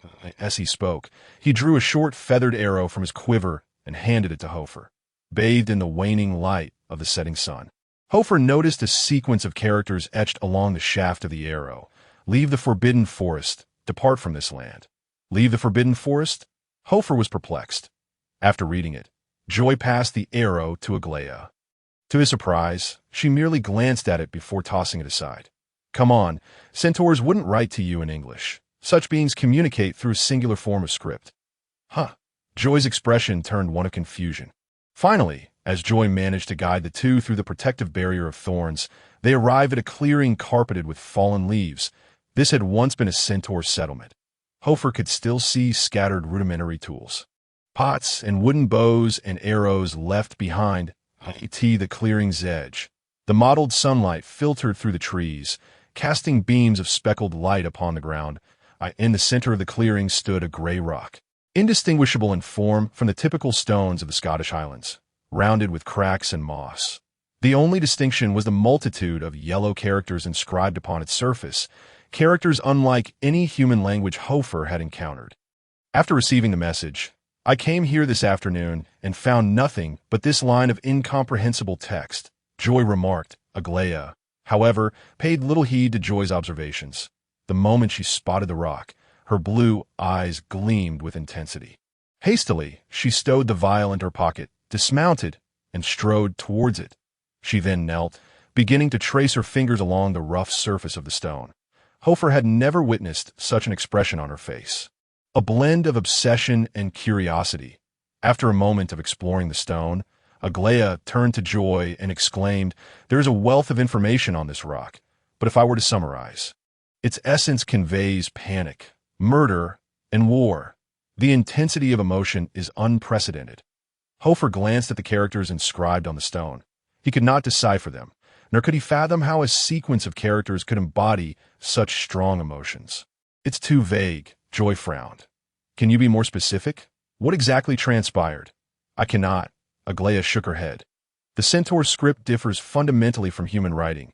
It is not a carrier of explicit information, but rather conveys an obscure sentiment. Akin to musical notes, to uncover the specifics, one would need to consult a centaur. Search for centaurs? Joy furrowed his brow, glancing at the sky, now dimming as dusk approached. The sun had descended halfway, and the horizon was ablaze with crimson clouds. Never mind, take another look. If you can translate it, do so. If not, I will escort you back. We shouldn't linger in the forbidden forest for too long. Aglaya resumed her study of the stone. Hofar, disinterested in the inscriptions, focused his thoughts on Aglaya, contemplating how to retrieve the potion concealed beneath her robe. He feared that her chilly demeanor, reminiscent of Goshak's merciless nature, might lead him to trouble. Observing Joy wandering around the clearing, frowning as he picked up scattered bows and arrows, while Aglaya appeared utterly entranced by the stone, as if it contained precious jewels worth millions. Hofar recognized an opportunity. It was a prime moment to reclaim the potion. Stealthily, he crept up behind Aglaya, Entering a state of invisibility that moment, Aglaia knelt, occasionally gliding her fingers across the stone's rough surface or pressing her ear to it, eyes closed, seemingly attuned to something. Hofar, uninterested in her mystical pursuits, bent down behind her, extending his hand towards her waist, holding his breath as he gradually extracted the potion from beneath her robe. Aglaia showed no sign of awareness. Having retrieved the potion, Hofar exhaled in relief, intending to destroy it immediately. However, he noticed several faint footprints among the fallen leaves. The prints were subtle, nearly imperceptible unless one crouched down. They were large, clearly made by an adult, and appeared somewhat chaotic. This revelation startled Hofar. This was a centaur settlement. Hoof prints were to be expected, but why were there human footprints? If they belonged to Joy, that wouldn't make sense, for he was but a child, and both he and Aglaia were mere youths. Yet these prints unmistakably indicated the presence of multiple adults. Was there someone else here? Hofar slowly straightened, following the trail of footprints for a few paces. He halted beside a fir tree, observing that the tracks diverged in different directions. Hofar sensed something amiss. Centaurs would not vanish without reason. Recklessly pursuing them would not be wise. Now that he had the potion, it was time to return. Just as this thought crossed his mind, a faint hiss in the air interrupted his steps. He looked up, his attention drawn to several green fruits hanging from the branches. These fruits were dark green, blending seamlessly into the dense foliage. Yet they seemed familiar. They bore sharp protrusions, resembling green spiky balls dangling from the branches, quivering slightly. An inexplicable light hissing sound filled the air. Hofar deactivated his invisibility and quietly moved to Joy's side, whispering, "Joy, what are those fruits on the tree? Do you recognize them?" Joy followed Hofar's pointing finger, and upon a brief glance he shuddered, exclaiming, "Damn it, it's a winged serpent. Why would such a creature be in the forbidden forest?" The sky was nearing darkness. Amidst the encircling forest, the mottled sky above the dense canopy exhibited an eerie red hue that a gust of wind swept through, causing a few withered leaves to rise and swirl. Landing at Hofar's ankles, he turned to face the wind, only to discover that the treetops were laden with hundreds of spiky fruits. As the two stared in shock, one of the fruits slowly opened, unfurling its green wings to reveal a body marbled in violet and azure hues hidden within. Hiss! It extended its long tongue, flicking it at Hofar. Realization dawned upon him. This was why it seemed familiar. The winged serpent, a pet of Schmittruthroff, a dangerous creature that fed on brain fluid. Why was it here? If it was here, could Schmidt still be far behind? "What is happening?" Joy exclaimed. "Why is this level 4X dangerous creature here? Do you remember the last attack on Hogsmeade?" Hofar's face paled, his voice trembling slightly. "Attack? The dark wizard carrying dangerous creatures actually hid in the forbidden forest. Are you certain? Who told you this?" Joy bombarded him with questions. But Hofar remained silent, unable to quell his instinct to retreat. Hiss from the treetops, several winged serpents spread their wings, their green, ravenous eyes glowing ominously in the encroaching darkness. Recalling the message, Hofar clenched his teeth in anger. "Damn it, this is a trap. A meticulously orchestrated trap." Hofar glanced at Joy, who wore a similarly bewildered and horrified expression. He bent his bow and knocked an arrow, saying, "You take that girl and leave first. I will cover your retreat." Without hesitation, Hofar dashed forward, grabbing Aglaia by the arm. She was still engrossed in her examination of the stone, oblivious to the danger. Interrupted, she snapped, "What are you doing? Do you have any idea how important this is that I'm deciphering?" "Silence, Sherlock." Hofar interrupted her ruthlessly. He dragged Aglaia towards the horses, uncertain of Schmidt's whereabouts. However, he had to leave this place before the dark wizard appeared. Just as he approached the horses, he noticed that the steed ridden by Aglaia was swaying in place. As if intoxicated, Aglaia was immensely concerned and immediately intended to check on the horse's condition. Yet Hofar keenly observed a swinging tail on the horse's nape, and his expression changed. He swiftly grasped Aglaia's wrist. In that instant, a blood-soaked naga burst through the horse's skull, sending the horse's brain matter splattering out. Aglaia screamed, clutching her head. Swish! A sharp arrow flew forth, pinning the leaping naga to the trunk of a tree. The unfortunate horse, its entire head perforated, crashed to the ground with a thud, convulsing as it succumbed to death. "Forget it. Ride another one," Joy urged. Aglaia had never witnessed such a scene, and her face turned pale, trembling uncontrollably. Hofar remained far more composed. He led Aglaia to another horse, drew his wand, and commanded, "Mount." Aglaia attempted to clamber onto the horse's back, but her repeated efforts were in vain. Hofar had no choice but to lift and push the trembling Aglaia onto the horse, steadying her before vaulting onto his own mount that moment. The dark forest was alive with hissing and flapping sounds. Hofar turned the horse around and galloped back the way they had come. Desperate to leave this place swiftly, he did not glance back at Joy, knowing that hesitation would only complicate matters further. As an adult wizard and a seasoned gamekeeper, he was confident in his ability to protect himself. Indeed, Joy unleashed a barrage of arrows from behind, each one striking down a Naga mid-flight. A deluge of blue-violet blood splattered around them. However, more and more Nagas emerged from the surrounding woods, their numbers overwhelming Joy's dwindling supply of arrows. Realizing this, Joy reached into his pocket and produced a magical glass orb, hurling it into the air. Boom! A resounding explosion ensued as the orb collided with the Nagas, erupting in a fiery blaze. Hofar, atop his horse, heard the violent detonation and saw flames erupting into the sky behind him. He cast a quick glance back to witness the forest transformed into an inferno, the trees at the epicenter reduced to mere dust.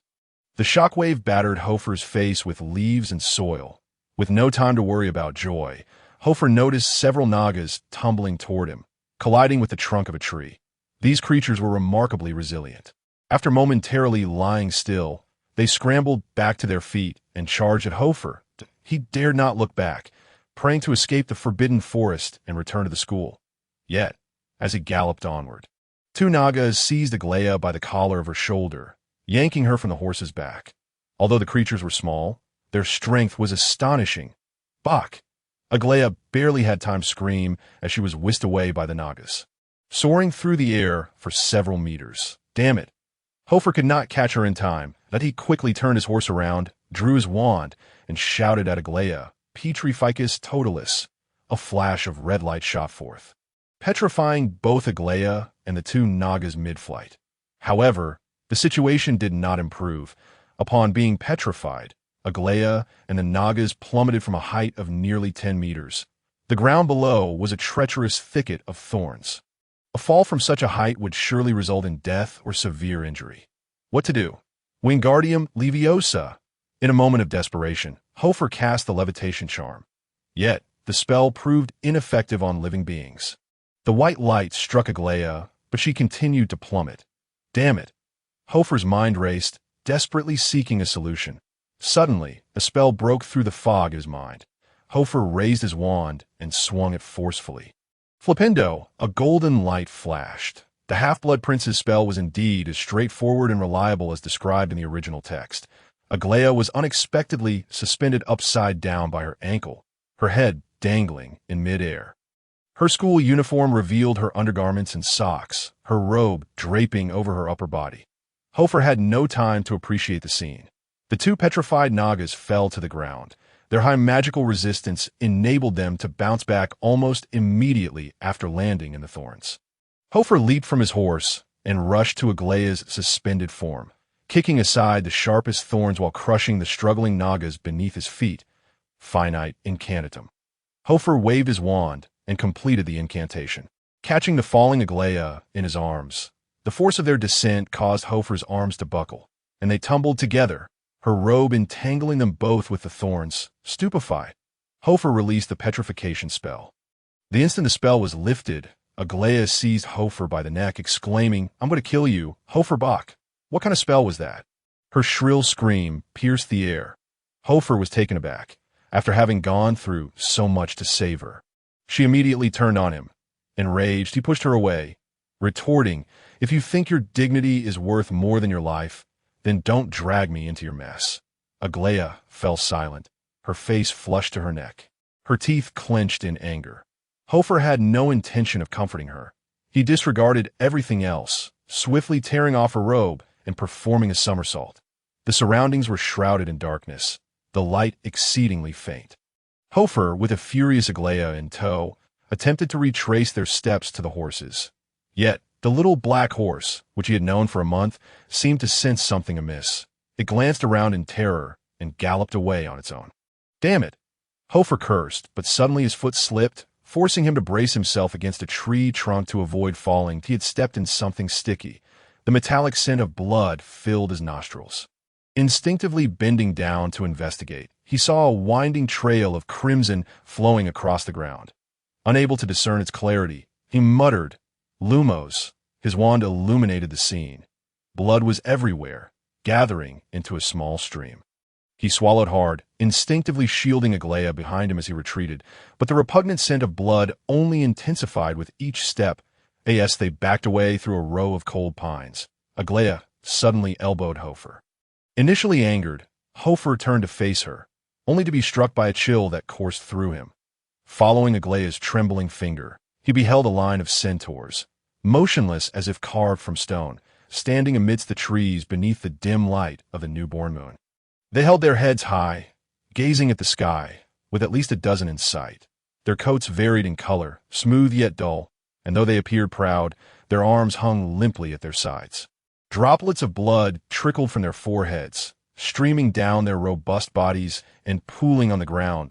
Gentle breeze rustled through their manes, causing their shadows to dance and intertwine, creating a hauntingly tragic tableau. Dozens of centaurs lay dead. Foreseeing their fate, they ultimately could not escape their doom. Upon each of their elevated heads were several nagas, feasting on their brain matter. The air was filled with a heart-wrenching sound of consumption. Hofar stepped back, colliding with Aglaia, who clutched his arm tightly, her legs trembling beneath her. Centaurs were magical creatures, yet they possessed an intelligence akin to humans, and in some respects, they even surpassed them. For so many centaurs to fall without resistance, it was undoubtedly the work of a powerful dark wizard. Schmidt-Love must be nearby. Do not make a sound. Follow me as we leave this place. In a hushed tone, Hofar uttered his words. Aglaia nodded. Having completely disregarded the slight rift between them in the face of Death's shadow, the two, wands in hand, began to retreat slowly in the opposite direction. That moment, the darkness before them suddenly parted. A tall figure emerged slowly from the woods behind the centaur, stepping into the moonlight filtering through the trees. This time, he bore no hood. The long face of a Germanic man revealed not a hint of emotion as he walked forward. Speaking softly, "I believe these mules were of great importance, but it seems I was mistaken. No one cares for this wretched species." He approached the center of the clearing, where several curled-winged creatures emerged from the centaur's head. Alighting upon his shoulder, Schmidt tilted his head and said flatly, "We meet again. I've been waiting for you." His demeanor was no different from that of a neighbor exchanging pleasantries, yet Hofar felt as if he had plunged into an icy abyss. Undoubtedly, he had fallen into a trap. Schmidt-Lutroth had been lying in wait, prepared for this moment. Hofar retreated to the edge of the clearing, saying, "Is it not better to leave England quietly? Why venture into such a perilous place as Hogwarts?" Schmidt replied softly, "I, too, wish to depart, but I have yet to complete a significant task. Moreover, young boy, you have yet to return what is mine." Before Hofar could react, Aglaia gasped, "Watch out." A sense of crisis instantly engulfed Hofar's mind as he perceived a mysterious light illuminating on both sides. The spells were upon him. At the very moment Schmidt distracted him, his two companions launched an attack simultaneously. Despite the dangers of the Forbidden Forest, it was still part of Hogwarts. Hofar could hardly have anticipated encountering Schmidt-Lutroth within the confines of the school. Yet, there was little room left for contemplation. The spells converged, casting hues of purple and green upon either side of Hofar's face.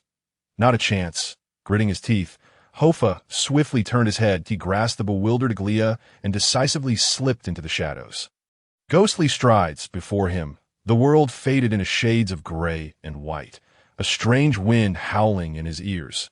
His magical energy surged like a raging inferno, burning with great intensity. The intersecting spells struck empty spaces, splattering mud, which was then instantaneously frozen into bizarre green ice by the magic.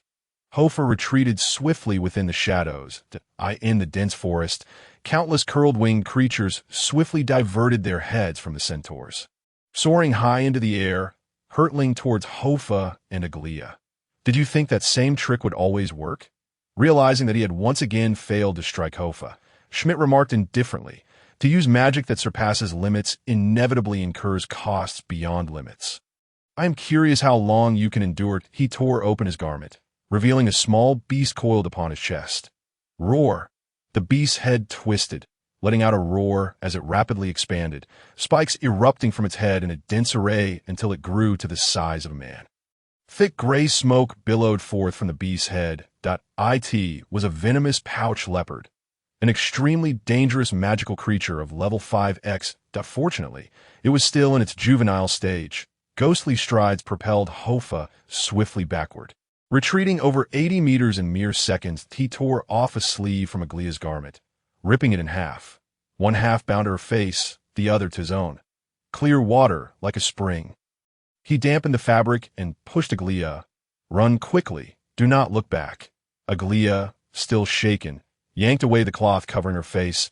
There is mist behind us. Hofar hurriedly tied the damp cloth back on her face.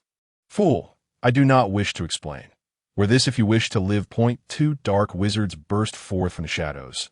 Schmidt tilted his head, commanding, bring them to me alive. Hofar seized Aglia, casting an invisibility charm upon his arm. He attempted to stealthily depart from the area. However, in the next instant, he found himself face to face with an old adversary. The silver-glimmering monkey darted among the treetops, each leap landing directly above Hofar, driving him nearly mad, for the dark wizards could easily track Hofar's position by following the monkey. Aglia also noticed the peculiar situation above and raised her wand. Bind swiftly, but the phantom monkey had already anticipated the impending action.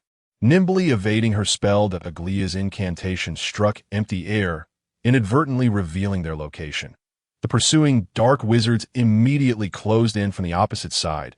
One of them waved his cloak, vanishing swiftly from sight.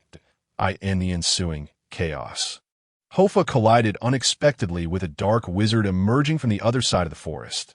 The dark wizard raised his wand, aiming directly at the invisible Hofar. In a moment of peril, a loud roar erupted from the woods. Disarmed, the dark wizard's wand flew from his grasp. It was Joy, charging out of the black forest astride his fully armed warhorse. The horse's head collided forcefully with the opponent, sending him soaring through the air. Joy caught the wand mid-flight, hurling another glass ball heavily onto the spot where the dark wizard landed. Crack! The temperature plummeted sharply. Within a 10-meter radius, all the trees became encased in frost, cracking ominously. The dark wizard, quick on his feet, executed a series of rolls, narrowly avoiding this lethal strike. His robes and shoes were thickly coated in ice. Kid, where are you? Joy called out. Hofar, revealing himself from invisibility, shouted, be careful. At that moment, another dark wizard swung his wand, unleashing scorching flames that surged toward Joy like a fire dragon. Joy immediately turned, springing off his horse, which nimbly leaped away, using the force of his motion. He evaded the inferno. Then he swiftly drew his cross sword, slicing through the air in an arc, delivering a heavy blow downward. The dark wizard, caught off guard, was struck on the shoulder, letting out a pained cry. The wound was deep enough to reveal bone. Joy gripped the sword's blade tightly, shouting, take that girl and get out of here quickly, kid. This is beyond your capability. No sooner had he spoken than another roar echoed. The mist thickened in the air, and Joy's warhorse stumbled after inhaling the toxic fumes, swaying twice before collapsing unconscious. Joy's face paled at the sight of the poison. He attempted to retrieve his wand to cast the freshwater spell. But the dark wizard he had injured clung tenaciously to the sword's blade, undeterred by the gaping wound in his hand. Joy forcefully pushed the blade. The dark wizard staggered back several steps. At that moment, a sharp voice rang out behind them. Stupor! It was another accomplice of Schmidt's. Dazzling red light sliced through the darkness. The entangled Joy and the dark wizard were both struck. They rolled in midair, crashing to the ground. Hofar witnessed this scene, feeling utterly powerless, gritting his teeth as he pulled Aglia forward. Aglia, regaining a semblance of rationality, anxiously inquired, "Are we just going to leave him?" Hofar remained silent, pressing his lips tightly together as he strode purposefully toward the exit of the forbidden forest. The only rational choice at this moment was to return to Hogwarts and seek reinforcements. Schmidt, perceptive as ever, immediately discerned Hofar's intentions. He bent down to retrieve the wand of his unconscious companion and waved his hand. The dense toxic gas within the forest swiftly expanded, forming a ring that rapidly pursued Hofar. As Schmidt spread his fingers, the wet cloth on Hofar's face was abruptly sent flying back. He intended to subdue Hofar with the noxious fumes. Glancing at his diminished magical power, now only 50%, Hofar gritted his teeth. Unwilling to hesitate any longer, he activated the ghostly walk once more. This time, he did not cancel the ability. Instead, he dragged Aglia forward with great strides, cutting through the toxic gas. Upon exiting the ghostly walk, he immediately activated it again. The consecutive bursts of speed made him vanish from Schmidt's sight in an instant. Even the phantom monkey could not predict Hofar's whereabouts. However, this brief escape came at a tremendous cost. Over 150 meters away, two figures stumbled out of the shadow state, and the familiar sensation of a splitting headache surged through Hofar once more. He collapsed to the ground, inertia causing him to drag Aglia along like a bulldozer, his vision engulfed in darkness. His magical power was once again depleted, and this time it was not in the safety of an inn. In the exceedingly dim woods, silence reigned for a few seconds before Aglia, covered in dirt and utterly disheveled, forced herself to rise from the ground. Suddenly, she jolted. "Hey!" realizing Hofar lay motionless amidst the fallen leaves. Panic overtook Aglia as she knelt beside him, pushing him urgently. "What is wrong with you?" Hofar did not respond. Truth be told, he heard her, but lacked the strength to reply. Aglia stood up and, with a mix of pushing and pulling, managed to drag Hofar to the base of a tree, slapping his face repeatedly. "Hey, are you dying? Hey, you're so weak. I'll feed you to my mom." The first thing Hofar did upon regaining a bit of strength was to swat her hand away. "Don't touch me. I've exhausted my magic." Ordinarily, Aglia would have mocked him for being a muggle, but now she remained silent, standing up and peering outside, then retreating her head, trembling as she said, "They're looking for us. There are people on 3 sides and there's toxic gas." "Shut up." His tone was quite unfriendly. Had it not been for a burden, he would not have run such a short distance despite using ghostly walk twice in succession. If it weren't for her provoking trouble, he wouldn't have fallen into this trap. "Hey, aren't you clever? Think of something quick. Are you going to die if you don't speak?" "Let me rest for a moment." Aglia clenched her teeth and fell silent, standing up and darting about like a headless chicken, rubbing her temples as if contemplating a solution. Meanwhile, Hofar seized every fleeting moment to meditate and restore his magic. After a while, Aglia grew anxious. "Have you thought of a plan? Someone is coming this way." Hofar opened his eyes, inhaled deeply, turned his head, and with a stern expression said, "To leave here, I need more magic than I have. Teach me that invisibility ability, and I'll take you with me." Aglia replied urgently, "Humph." Hofar scoffed dismissively. Not only did he doubt her ability to learn ghostly walk, but even if she could, he would not readily share his ultimate trump card with anyone. He was not yet at the end of his rope. Yet now, he had to make a choice. Undoubtedly, under the threat of death, he surrendered his pride. Hofar reached into his chest pocket and withdrew 3 vials of potion. "How long will it take you to prepare a secondary recovery potion?" Aglia's expression shifted noticeably upon seeing the vials in Hofar's hand. 10 minutes. "No. 8 minutes. 5 minutes. Hofar said softly, gazing at the silhouettes in the distant fog. "We have no time. If you can't concoct the potion within 5 minutes, we will die. And so will Joy." Aglia looked around, distressed. "It's too dark here. I can't see anything. Potion preparation requires utmost precision." "Use the Lumos charm," Hofar instructed. "You're insane. You want me to use the Lumos charm now? One tea that makes us a target?" Aglia exclaimed, stamping her feet in frustration. "That I'll distract them. You help me prepare the potion." Hofar declared, pale yet resolute. "Are you serious?" Aglia's voice trembled slightly. "This is our only chance."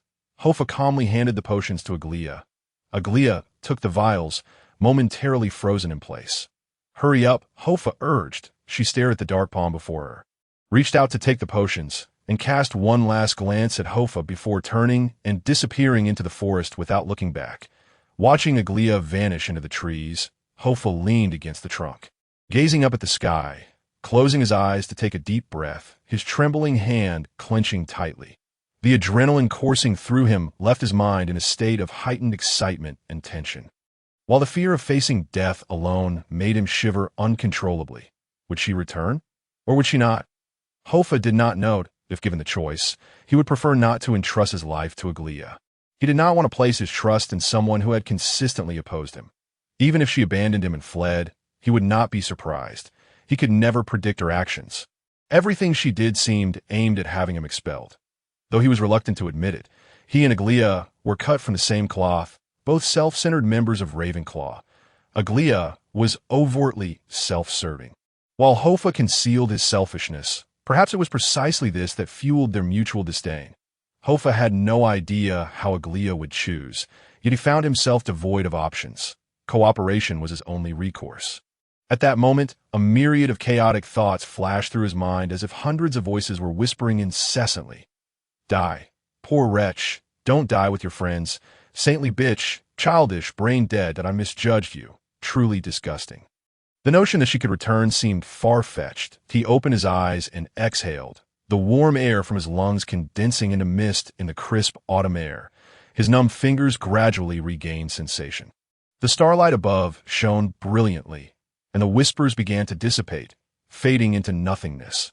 Those were the shadows within his heart, and curiously, as he made his choice, the shadows seemed to gradually disperse. The peculiar force sustained him, allowing him to confront his inner fears and face his true nature. Was it love? Was it hope? It felt as though it was none of those. He had merely liberated himself from the numbness of existence. Attempting to understand himself, behind him, the accursed phantom monkey's voice began to echo once more, bouncing around in the treetop, each leap bringing it closer to Hofar's hiding spot. Hofar remained motionless, quietly meditating. Any recovery of magic, no matter how little, was precious to last. The phantom monkey located Hofar's position, leaping excitedly onto a tree before him, tilting its head in curiosity. Hofar shot at a cold glance, focusing all his energy on meditating. Moments later, footsteps echoed from behind. Even with the phantom monkey pointing the way, the two dark wizards remained exceedingly cautious. What else can you do besides hiding? Face me. Schmidt's soft yet icy voice resonated clearly within the forbidden forest. Hofar did not stir, still concentrating on restoring his magic. Schmidt walked slowly. How could Hogwarts have such a weak student as you? Has Dipet established a new house solely for cowards? His disdain for Hofar's insults was palpable. Yet his voice resonated merely 10 meters away, and the adversary could strike at any moment. He could no longer evade. Hofar ceased his meditation and emerged from behind the tree.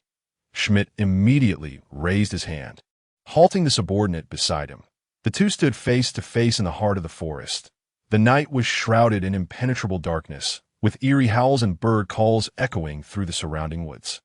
At the base of the trees, clusters of mushrooms glowed with a ghostly white luminescence, the sole source of light in the forbidden forest at night. Schmidt stood 10 meters away, while Hofar leaned against a fir tree. This fir was adorned with countless curled-winged demons, their ravenous gazes fixed upon Hofar.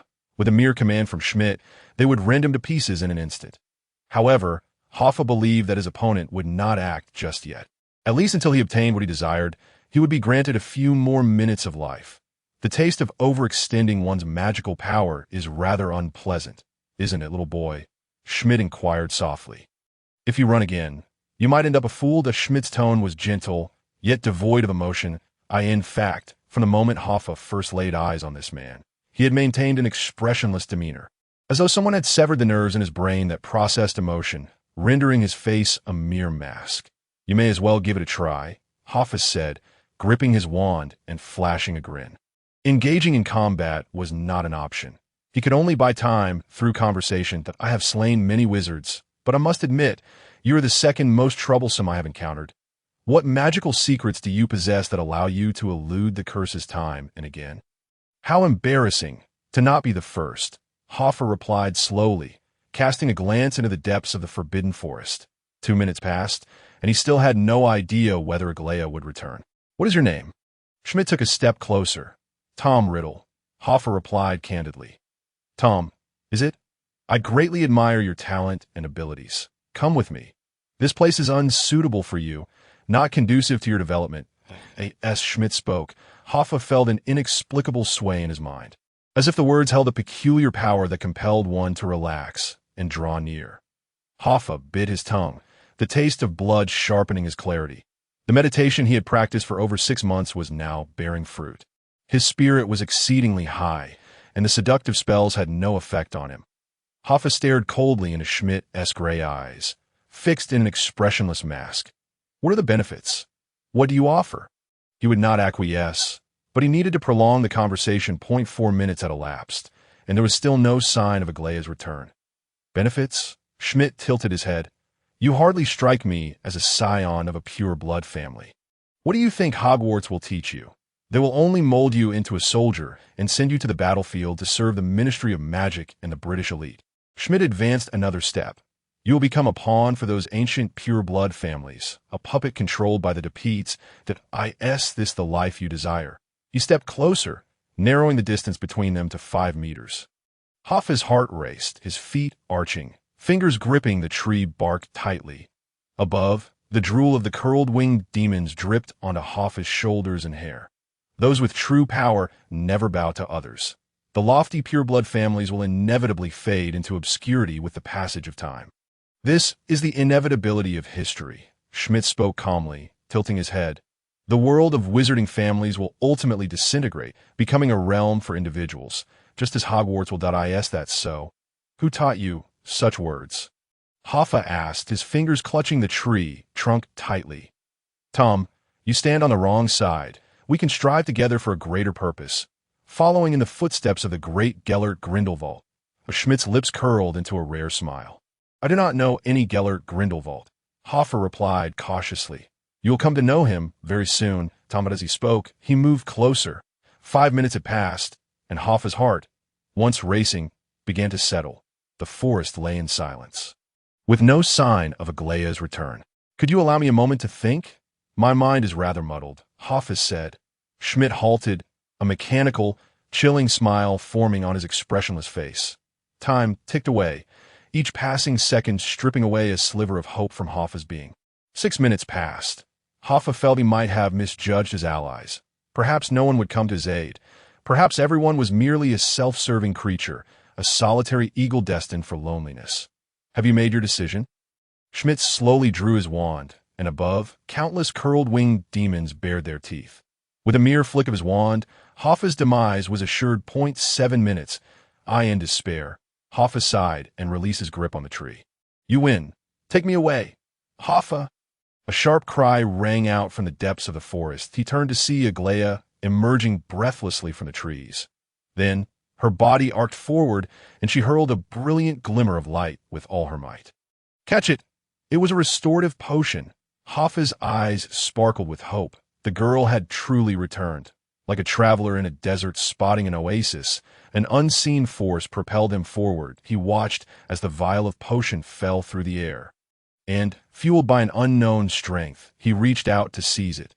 Yet Schmidt's lips curled into a slight smirk, as if he had anticipated this moment. With a lightning-fast flick of his wand, he unleashed a silver arc of energy. Striking the glass vial and shattering it with precision, fragments of glass rained down. Hoffa, poised to leap, froze in disbelief. His hope was obliterated.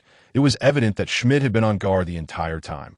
Never relaxing his vigilance, Schmidt retracted his wand, gazing at Hoffa's outstretched hand in the air, softly stating, with one less rabbit, "Did you think I would not have a backup plan?"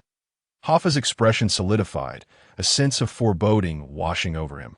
Chilling him to the bone, he abruptly turned to Aglaya, shouting, "Run!" But it was too late. Roar! In the next moment, a thunderous roar echoed as a monstrous creature, hidden within the dark forest, leapt forth that was as large as an adult lion. Ferocious beyond measure, it was Schmidt's juvenile venomous panther. It opened its maw, lined with razor-sharp teeth, and lunged at Aglaia, who stood in the forbidden forest. In one swift motion, it swallowed her upper body whole. Crack! A bite, and she was severed in two. The headless corpse crumpled to the ground. Hoffa stood in shock, utterly dumbfounded, his vision blurred, and his ears rang with deafening silence. In that instant, his blood surged to his head, and his heart pounded like a drum within his chest. An inexplicable primal rage surged through his left arm, gradually consuming his reason, turning his eyes crimson and inducing a transformation within his body. He harbored a deep-seated loathing for Aglaia. Indeed, a profound hatred. He had often fantasized how much better it would have been if he had arrived just a moment later at Platform 9. Thus avoiding that encounter altogether, he had even pondered if enduring her presence for a moment longer might have spared him from this chaotic turn of events. Yet, even this disdain did not absolve Hoffa from witnessing an 11-year-old girl perish before his eyes. Nor could he remain indifferent to such an inhumane act perpetrated by those three. It was utterly unforgivable. He possessed no magical prowess, yet he still swung a fist toward Schmidt. Unbeknownst to him, his arm began to swell, sprouting fine white fur. Schmidt, with an impassive expression, lifted his left arm and grasped Hoffa's fist. He took a slight step back before delivering a powerful kick to Hoffa's abdomen. Exerting immense force, the 11-year-old Hoffa was no match for him and was sent flying over 6 meters, crashing heavily against a tree. The trunk swayed, needles cascading down like rain. Undeterred, Hoffa climbed back up, only to feel his bones erupting with a cacophony akin to popping corn. The primal energy, surging from his left arm, threatened to overwhelm his rationality, just as he was about to unleash his fury. A pebble suddenly flew from the shadows, striking him squarely on the head. Hoffa's clarity returned somewhat, but upon seeing Aglaia's lifeless form, his rage flared anew. Another pebble struck him, rolling away with a soft thud. This time, Hoffa became considerably more aware. The peculiar transformations in his body receded entirely as he fixed his gaze upon the stone on the ground, then glanced once more at Aglaia's corpse. His racing heart gradually calmed, and he felt an odd sensation, for the half-corpse had not bled a single drop of blood. The person bitten by the venomous pouch leopard seemed as if crafted from plastic. Schmidt, too, sensed something amiss. He refrained from further attacking Hoffa and stepped forward, his expression grave as he scrutinized the corpse before him. The venomous pouch leopard was voraciously chewing on a silver head. Suddenly, the head burst with a pop, dissipating into blue smoke. Subsequently, the half-corpse also exploded into blue smoke with a resounding bang. The venomous pouch leopard, momentarily taken aback, continued chewing air. The two dark wizards stood frozen in shock. Schmidt reacted swiftly. Realizing the anomaly, he turned abruptly, but alas, it was too late. In that fleeting moment when the head and the leopard's jaws vanished, a tiny figure sprang forth from an inconspicuous corner. Racing towards Hoffa at breakneck speed, it was Aglaia. She wrapped her arm around Hoffa's back, lifting him effortlessly. The tumultuous ups and downs of life left Hoffa feeling dizzy, as if he were bungee jumping off a cliff. "What was that?" he asked, utterly astonished. "Humph, a duplication spell. Have you been learning your incantations from a dog?" Her sharp tongue was as unyielding as ever. After speaking, she supported his head and decisively poured a vial of potion into his mouth. As the potion slid down his throat, Hoffa was overcome by a singular sensation. Spiciness, extreme spiciness. It was more fiery than the hottest liquor he had ever tasted in his past life. He felt as though he were not consuming a potion, but rather an entire vial of nitroglycerin. Once inside, the potion transformed into waves of magical energy, spreading from his mouth and surging through his limbs, electrifying his nerves. As if he had been imbued with boundless strength, he sat up straight. Leaping to his feet, his pupils dilating, his mind sharpened to a razor's edge, the surging magical power within him ignited an urgent desire to unleash something. That Schmidt's expression finally shifted, and without a word, he and his companions raised their wands simultaneously. The spells erupted forth, illuminating Hoffa's pupils with a kaleidoscope of colors as the winged demons surged towards him from all directions. The venomous pouch leopard leapt from afar, propelled by thick clouds of gray poison, soaring dozens of meters. Yet just before these creatures could collide with Hoffa, He vanished into the forbidden forest, Aglaia in tow. The winged demons crashed into the ground. While the venomous pouch leopard barreled through two towering trees, dual spells obliterated the swarm of winged demons, sending purple blood gushing forth. Yet the individual who most deserved to be vanquished remained unharmed. In the face of such upheaval, Schmidt maintained his stoic demeanor. However, one of his underlings, in a fit of rage, slammed his fist against a nearby tree, drawing blood without seeming to notice. "How slippery!" he roared in German. Schmidt, composed, replied, "No matter where he runs, his objective must be the school. Head to the exit and intercept him. Do not allow him to enter Hogwarts." His deduction was not erroneous. Hofa's goal was indeed the school, and his direction was spot on. He had considered feigning a diversion, but regardless of the stratagem, his aim remained to return to school. Rather than squander time, it was more prudent to charge forth decisively. The ghostly stride propelled Hofar forward with remarkable speed, covering over 2 meters in a single bound, even while carrying Aglaia. Yet Aglaia struggled to keep pace with Hofa's rapid advance, although she stood at 1.40 meters. Quite tall among 11-year-olds, her short legs made it arduous to match Hofa's speed. After running 100 meters, Hofar disengaged from the ghostly stride, just as Aglaia, caught off guard by her own momentum, stumbled over an oak root and fell to the ground. Hofar turned to see her clutching her ankle, biting her lip as she huddled beneath the tree. "Can you walk?" Hofar inquired. Aglaia replied, her voice trembling. Without hesitation, Hofar took her arm and draped it over his shoulder, but as he took a step, she cried out in pain that "I've twisted my ankle." Her expression was genuine, and when Hofar rolled up her sock, he saw her ankle swelling visibly. Gritting his teeth, Hofar furrowed his brow, aware that the dark wizards were rapidly closing in. Without further ado, he squatted down. "Hurry up, I'll carry you." Aglaia hesitated for a moment, but upon hearing the shouts behind them, she abandoned all reservations and quickly climbed onto Hofa's back. Hofa's 11-year-old frame was already straining under the effort of running. Carrying someone else nearly stole his breath away. However, in a moment of ingenuity, he cast a levitation charm on his shoes and clothes, significantly lightening the load.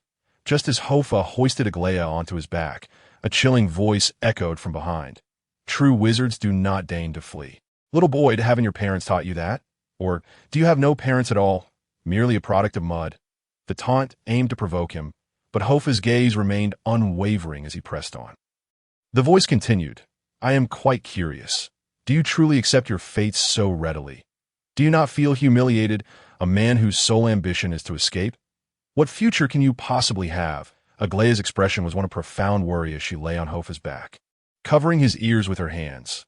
Hofar pushed her hands away, his voice cold and nearly cruel. "I will run forward. You keep an eye on them. If any spells come flying our way, alert me immediately." His calm demeanor instilled confidence in Aglaia, and she nodded resolutely. "All right." As Schmidt continued his taunts, his companion unleashed a flurry of spells from his wand. A barrage of incantations rained down upon Hofar. Hofar vaulted over 2 obstacles when suddenly Aglaia's voice rang out behind him. "Watch out for the spells." Hofar immediately employed the ghostly stride. Leaping into the shadows with Aglaia, the cacophony of chaotic spells missed their mark, landing in empty space. When they re-emerged, Hofar had put considerable distance between himself and the 2 pursuers. Schmidt squinted, refusing to relent, as he noted the boy drawing closer to the forest's exit. "Little girl, you must be from a Maiwa family, aren't you?" The cold, derisive voice pierced Hofar and Aglaia's ears. Hofar cursed inwardly, recognizing the cunning of the speaker, who had chosen to provoke him by targeting Aglaia. In his frantic dash, Hofar urged Aglaia, "Ignore him." Aglaia pressed her lips tightly together, her face pale. "I've heard that the Maiwa are creatures who know nothing but to consort with men. Are you here for a thrill with him in the woods?" Aglaia's arm shot out, turning her head away, biting her lower lip until her eyes turned crimson. Hofar panicked, gripping her arm tightly. "We need to get out. Once we're free, everything will be fine." The cold voice persisted, unyielding. "It is said that a Maiwa will consort with many different men throughout her life, each affair brief. I wonder if that is true." Hofar was taken aback, eager to warn Aglaia. Yet, it was too late. Trembling, Aglaia said to Hofar, "You should leave. Do not concern yourself with me. Hey, don't be foolish. A gentleman takes revenge even after a decade. I seek retribution immediately. Before Hoffa could utter another word, Aglaia forcefully pushed him, sliding off his back.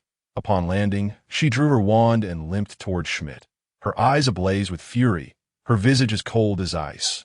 Hoffa, having narrowly escaped the edge of the forbidden forest, was nearly driven to despair upon witnessing the young girl turn back. As long as he reached the castle, safety would be assured. Glancing at the forest's exit, Hoffa painfully shut his eyes and let forth a torrent of curses. Damn it!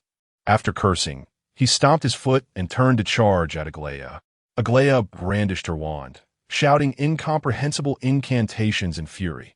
However, Schmidt merely cocked his head and differently point. Three-winged creatures surged towards Aglaia, absorbing the spell, seizing her face and tearing away the damp cloth that covered it. The venomous gas from the poisoned sac leopard instantly invaded Aglaia's heart and lungs. She clutched her throat, rendered speechless, and could only glare at Schmidt in rage and despair. Fool! With that, Schmidt delivered a swift kick to her forehead, sending her flying, crashing heavily against the stones by the stream, bloodied and unconscious. Hoffa lunged forward, reaching for Aglaia, but just then, an invisible rope tripped him. Another of Schmidt's accomplices emerged from the depths of the forbidden forest, seizing Hoffa's back and effortlessly lifting him by his school robes with one hand. Hoffa raised his wand, but it was snatched away by the dark wizard and flung to the ground. Schmidt coldly regarded Hoffa. Weakness and pity will ultimately lead to your demise. Unless you learn to discard these impurities, how can you ascend to a higher existence? Hoffa remained silent, gritting his teeth as he extended his hand. The sensation of a blood connection surged again. The wand sensed Hoffa's peril and soared towards him. In mid-flight, it rapidly transformed. By the time it landed in Hoffa's grasp, it had morphed into a sharp cross dagger. The dark wizard, holding Hoffa, caught a glint of cold light in the darkness. His brow furrowing immediately, he tightened his fist and struck Hoffa's temple. Hoffa swiftly swung the dagger backward with great force.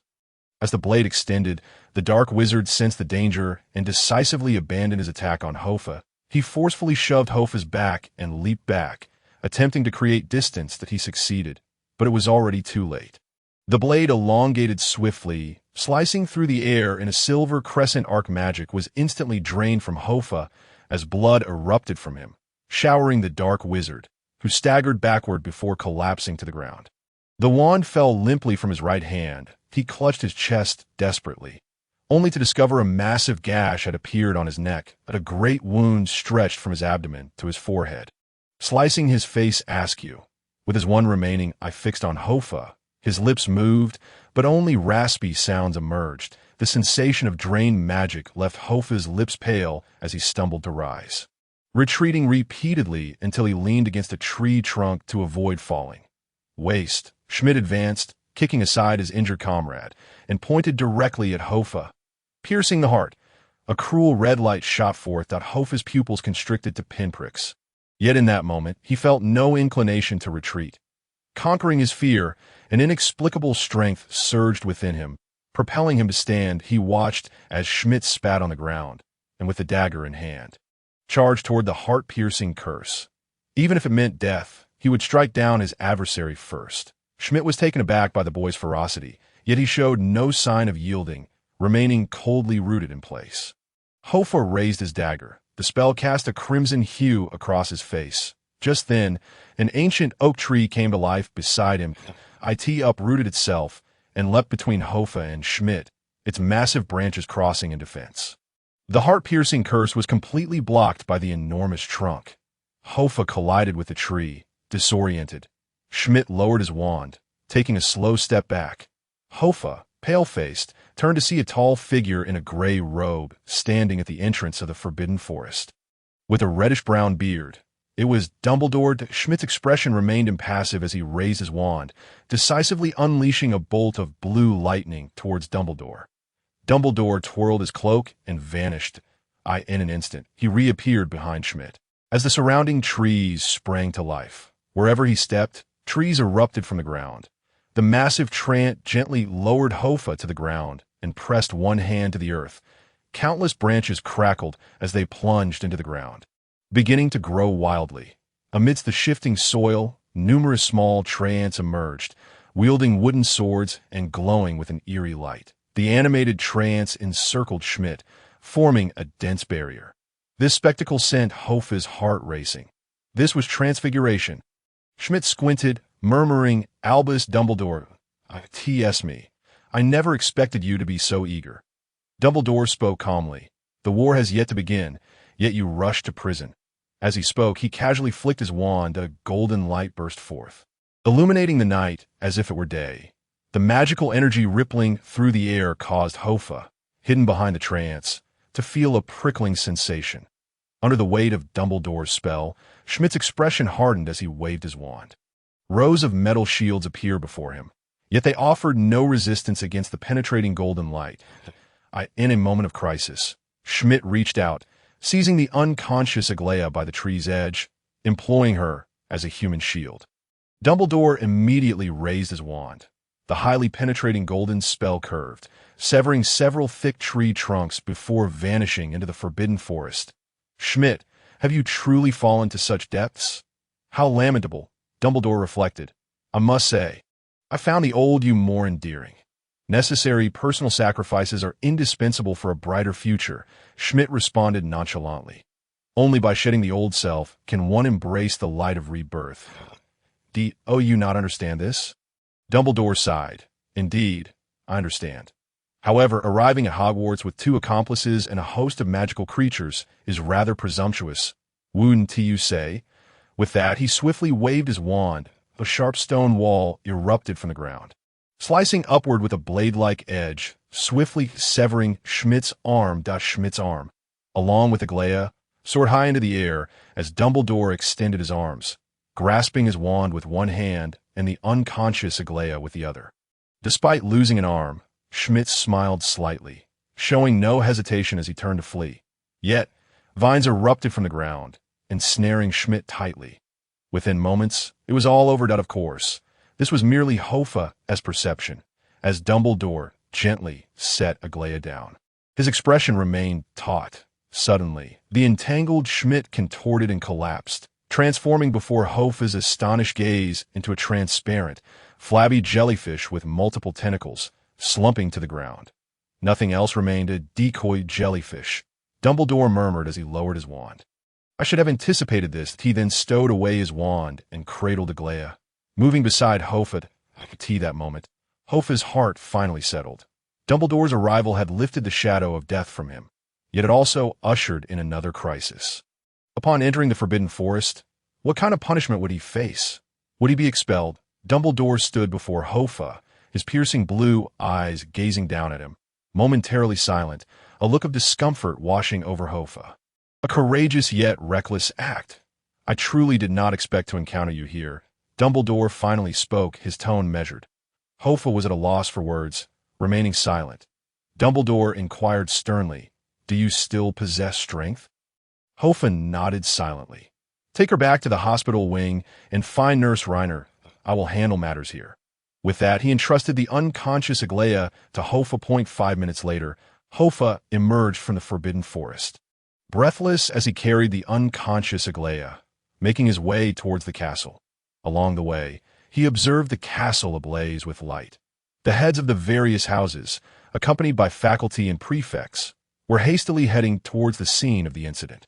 Hofa spotted Professor Mellis of Gryffindor, Professor Slughorn of Slytherin, and Professor Herbology of Hufflepuff, yet there was no sign of Professor Goshawk or Headmaster Dip-Pet.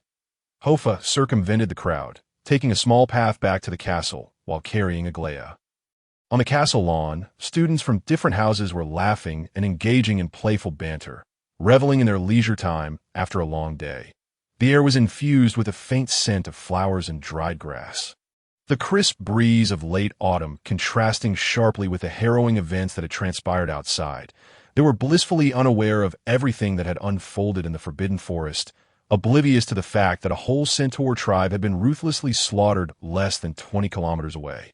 However, their joy did little to reach Hofa. His heart was heavy with worry, uncertain of Joy's fate, Aglaia's condition, and the direction his own destiny would take.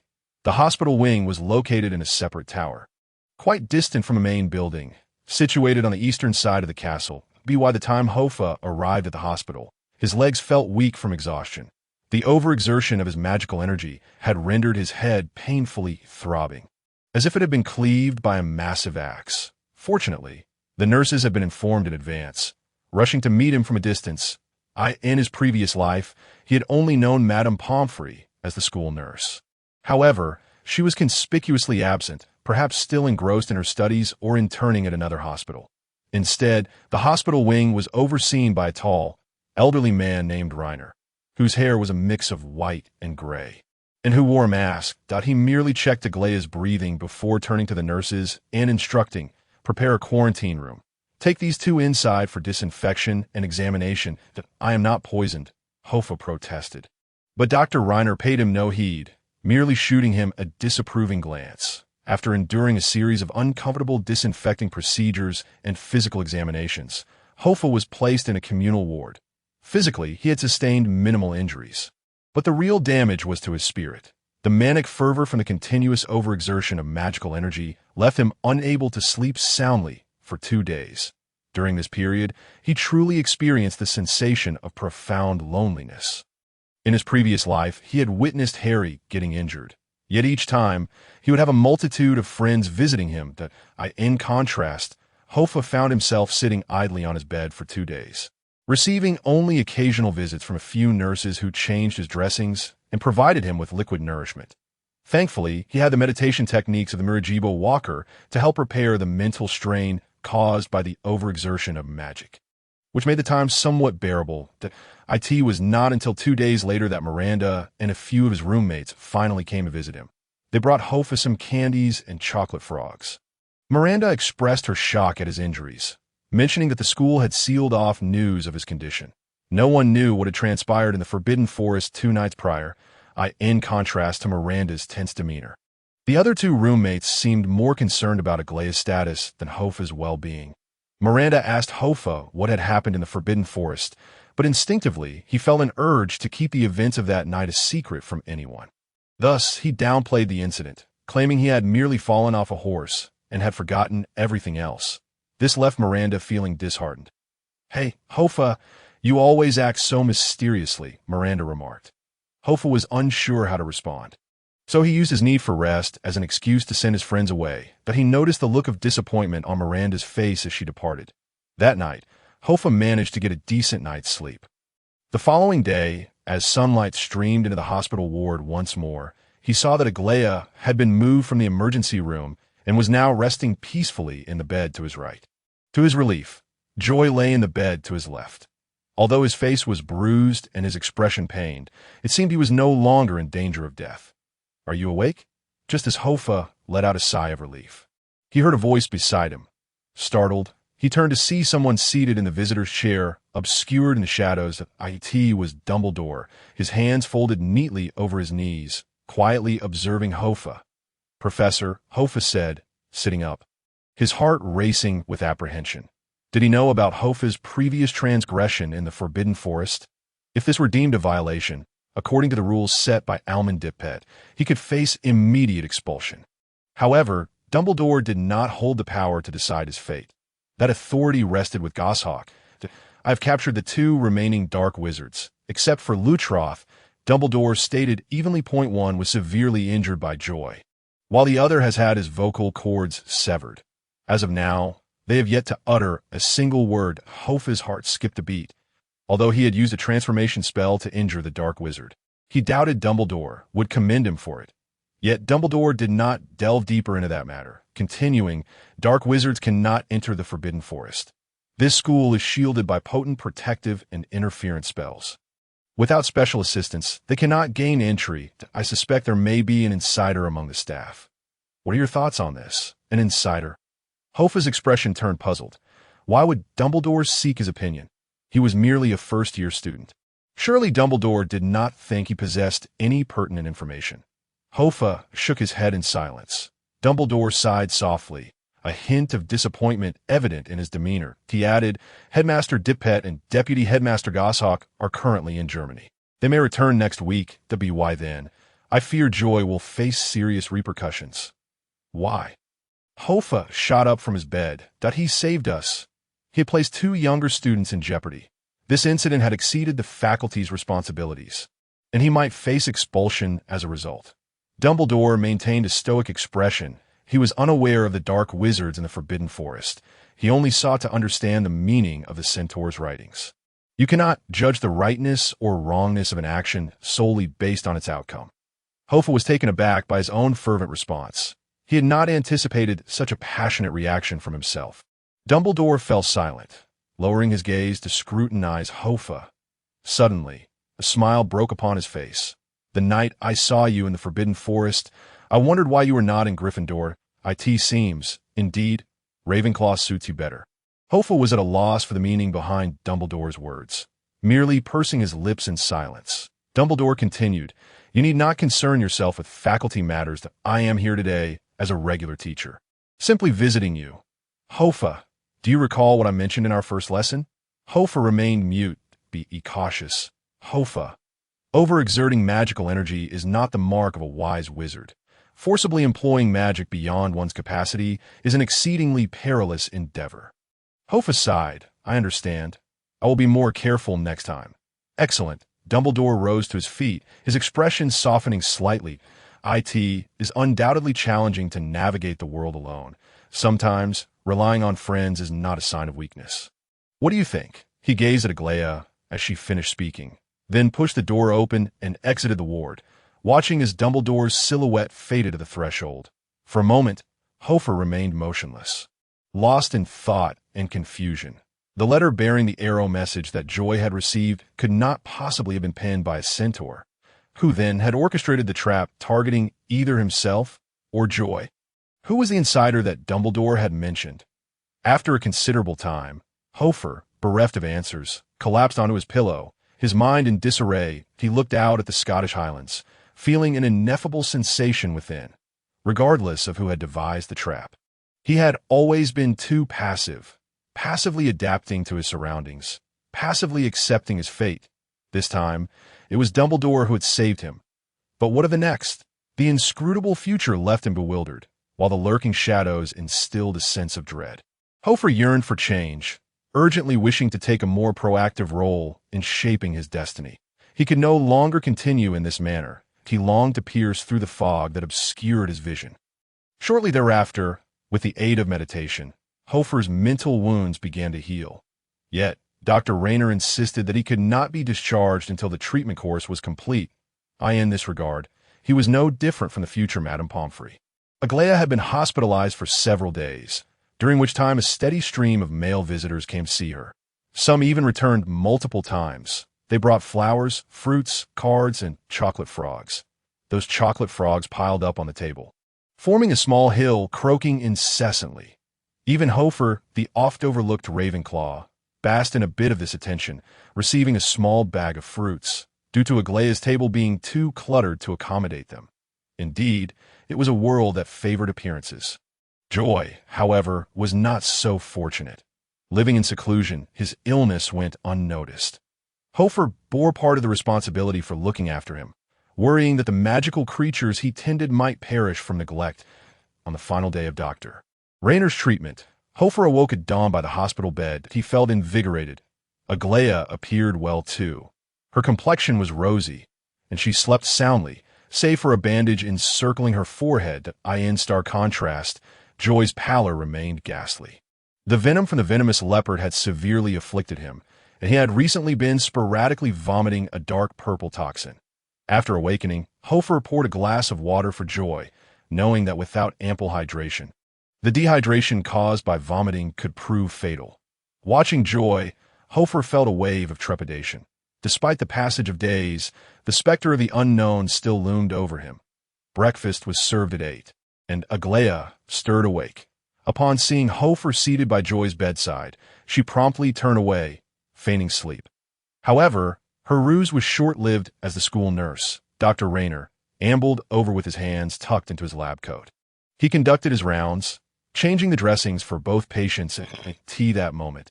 Aglaia could no longer maintain her charade and had to sit up obediently to cooperate with Dr. Rayner's examination.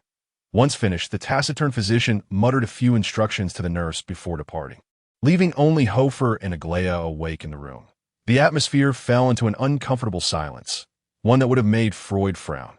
Hofar feigned interest in examining Joy, though he had already done so several times. He could not continue this charade indefinitely. Aglaia remained motionless, gazing out the window like a marble statue. Neither Aglaia nor Hofar knew how to navigate the complexities of their relationship. Friends? Rivals? Neither seemed to fit. To label her a friend felt implausible. Her self-centered nature made it difficult for him to accept her as such. She was far too domineering, always wanting to be the leader, to surpass others. Conversely, to deem her a rival felt unnecessary, that if she truly were an adversary, he would not have been so angry at her demise. Having traversed life and death together, it was time to draw a line under their farcical entanglement. This bizarre state of affairs persisted for nearly 10 minutes, the only sound being the relentless ticking of the clock, until, from the adjacent bed, Joy emitted a raspy cough, prompting both Hofar and Aglaia to turn their gazes towards him, only to swiftly revert to glaring at each other. They both began to speak simultaneously, only to fall silent at once. Hofar scratched his head, thinking how absurdly frustrating it was that Aglaia resembled a female version of a mirror, confronting him with his own reflection. Reluctant to face her, yet compelled to do so, Hofar finally decided that it would be best to leave this place. Just as he sat up, a loud bang from the door startled them both into an upright position. An elderly man clad in a deep blue robe strode in with purpose, his hands clasped behind his back, his gray eyes ablaze with ire. It was the head of Ravenclaw House, the one who truly held the power to determine Hofar and Aglaia's fates. Adabago Shack was evidently suppressing his fury, his brow furrowed as he fixed his gaze intently upon the two at the bedside. Hofar sensed the intensity of this anger, yet curiously, it did not seem directed at him. Before the headmaster, even the notoriously rebellious Aglaia lowered her gaze in silence. What a turn of events, just from a brief absence. Goshawk narrowed his eyes and spoke slowly, regarding why 2 lower-year students were found in the Forbidden Forest. I expect you both to provide me with a reasonable explanation. Hofar glanced at Aglaia. Though they had endured so much in the Forbidden Forest, the genesis of it all was rather simple. He had intended to brew a potion to restore magical power. Hofar began to speak, but Goshawk shot him a frigid glance. Wait a moment, Bach. I wish to hear her side first. Hofar fell silent, aware that his headmaster rarely adhered to conventional protocols. Aglaia met Hofar's gaze and cleared her throat. The caretaker sought me out. He mentioned needing someone versed in magical creature languages to assist him, which is why I was taken to the Forbidden Forest. And him? Why was he there? Goshawk pressed further. He was tending the horses at the hunting grounds. I can't ride, so it seems she was not adept at weaving lies. Stumbling over her words as she struggled to fabricate a coherent story, an inoppressive silence ensued. That truly all. Goshawk's gaze shifted to Hofar, who exhaled a sigh of relief and nodded. Yes. Goshawk cast a cold glance at the still unconscious Joy before striding out of the room without uttering another word. The door slammed shut behind him. Hofar and Aglaia simultaneously released a breath they had been holding, their eyes meeting and revealing a newfound understanding. The true culprit. Aglaia puffed her cheeks, her gaze flitting between Hofar and her own fingers.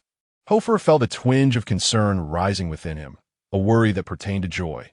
Despite being fellow staff members, Goshawk's authority clearly overshadowed Joy's, and Hofar was uncertain how Goshawk would respond to Joy's predicament. From Goshawk's demeanor, it was evident he was deeply displeased with the situation. After sitting in contemplation for a while, Hofar swung his legs over the side of the bed and politely nodded to Aglaia. You should rest well. I'll visit you again when I can. Indeed, he no longer harbored any ill feelings towards her, but the prospect of becoming intimate friends, akin to Harry and Hermione, felt far too daunting at this moment. Aglaia, having awaited this response for some time, bore a trace of disappointment on her face. As Hofar rose to leave, her eyes darted around. Wait a moment. Hofar turned. What is it? Aglaia seemed to have momentarily forgotten her question, pondering for a while before finally asking, how did you learn those spells? The one that turned a person upside down and that advanced invisibility charm. The Half-Blood Prince, Hofar replied without hesitation. I learned from a man known as the Half-Blood Prince. He shifted the entire burden of responsibility onto the future Severus Snape. This assertion holds some truth. Aside from the ethereal charm of ghostly apparitions, the art of Levi Corpus is indeed a creation of Severus Snape. Aglaia responded somewhat absent-mindedly. Hofar pushed the door open and stepped outside. It took Aglaia a considerable while to regain her senses. She turned her gaze towards the empty doorway and then lay back on the hospital bed, staring at the ceiling and murmuring to herself. There are no princes among wizards. After his discharge, Hofar experienced one of the most extraordinary periods of his life at Hogwarts School. And no one troubled him any longer. It felt akin to the sudden dissolution of the Soviet Union, an unexpected ceasefire in the Middle East, or the abrupt vanishing of keyboard warriors across the cosmos. The world had finally found tranquility. Aglaia no longer glared at him, but she also ceased to engage him in conversation. Instead, she opted to circumvent him whenever they crossed paths, feigning ignorance of his presence. At tea times, she would linger at the turn of the staircase, observing him from a distance.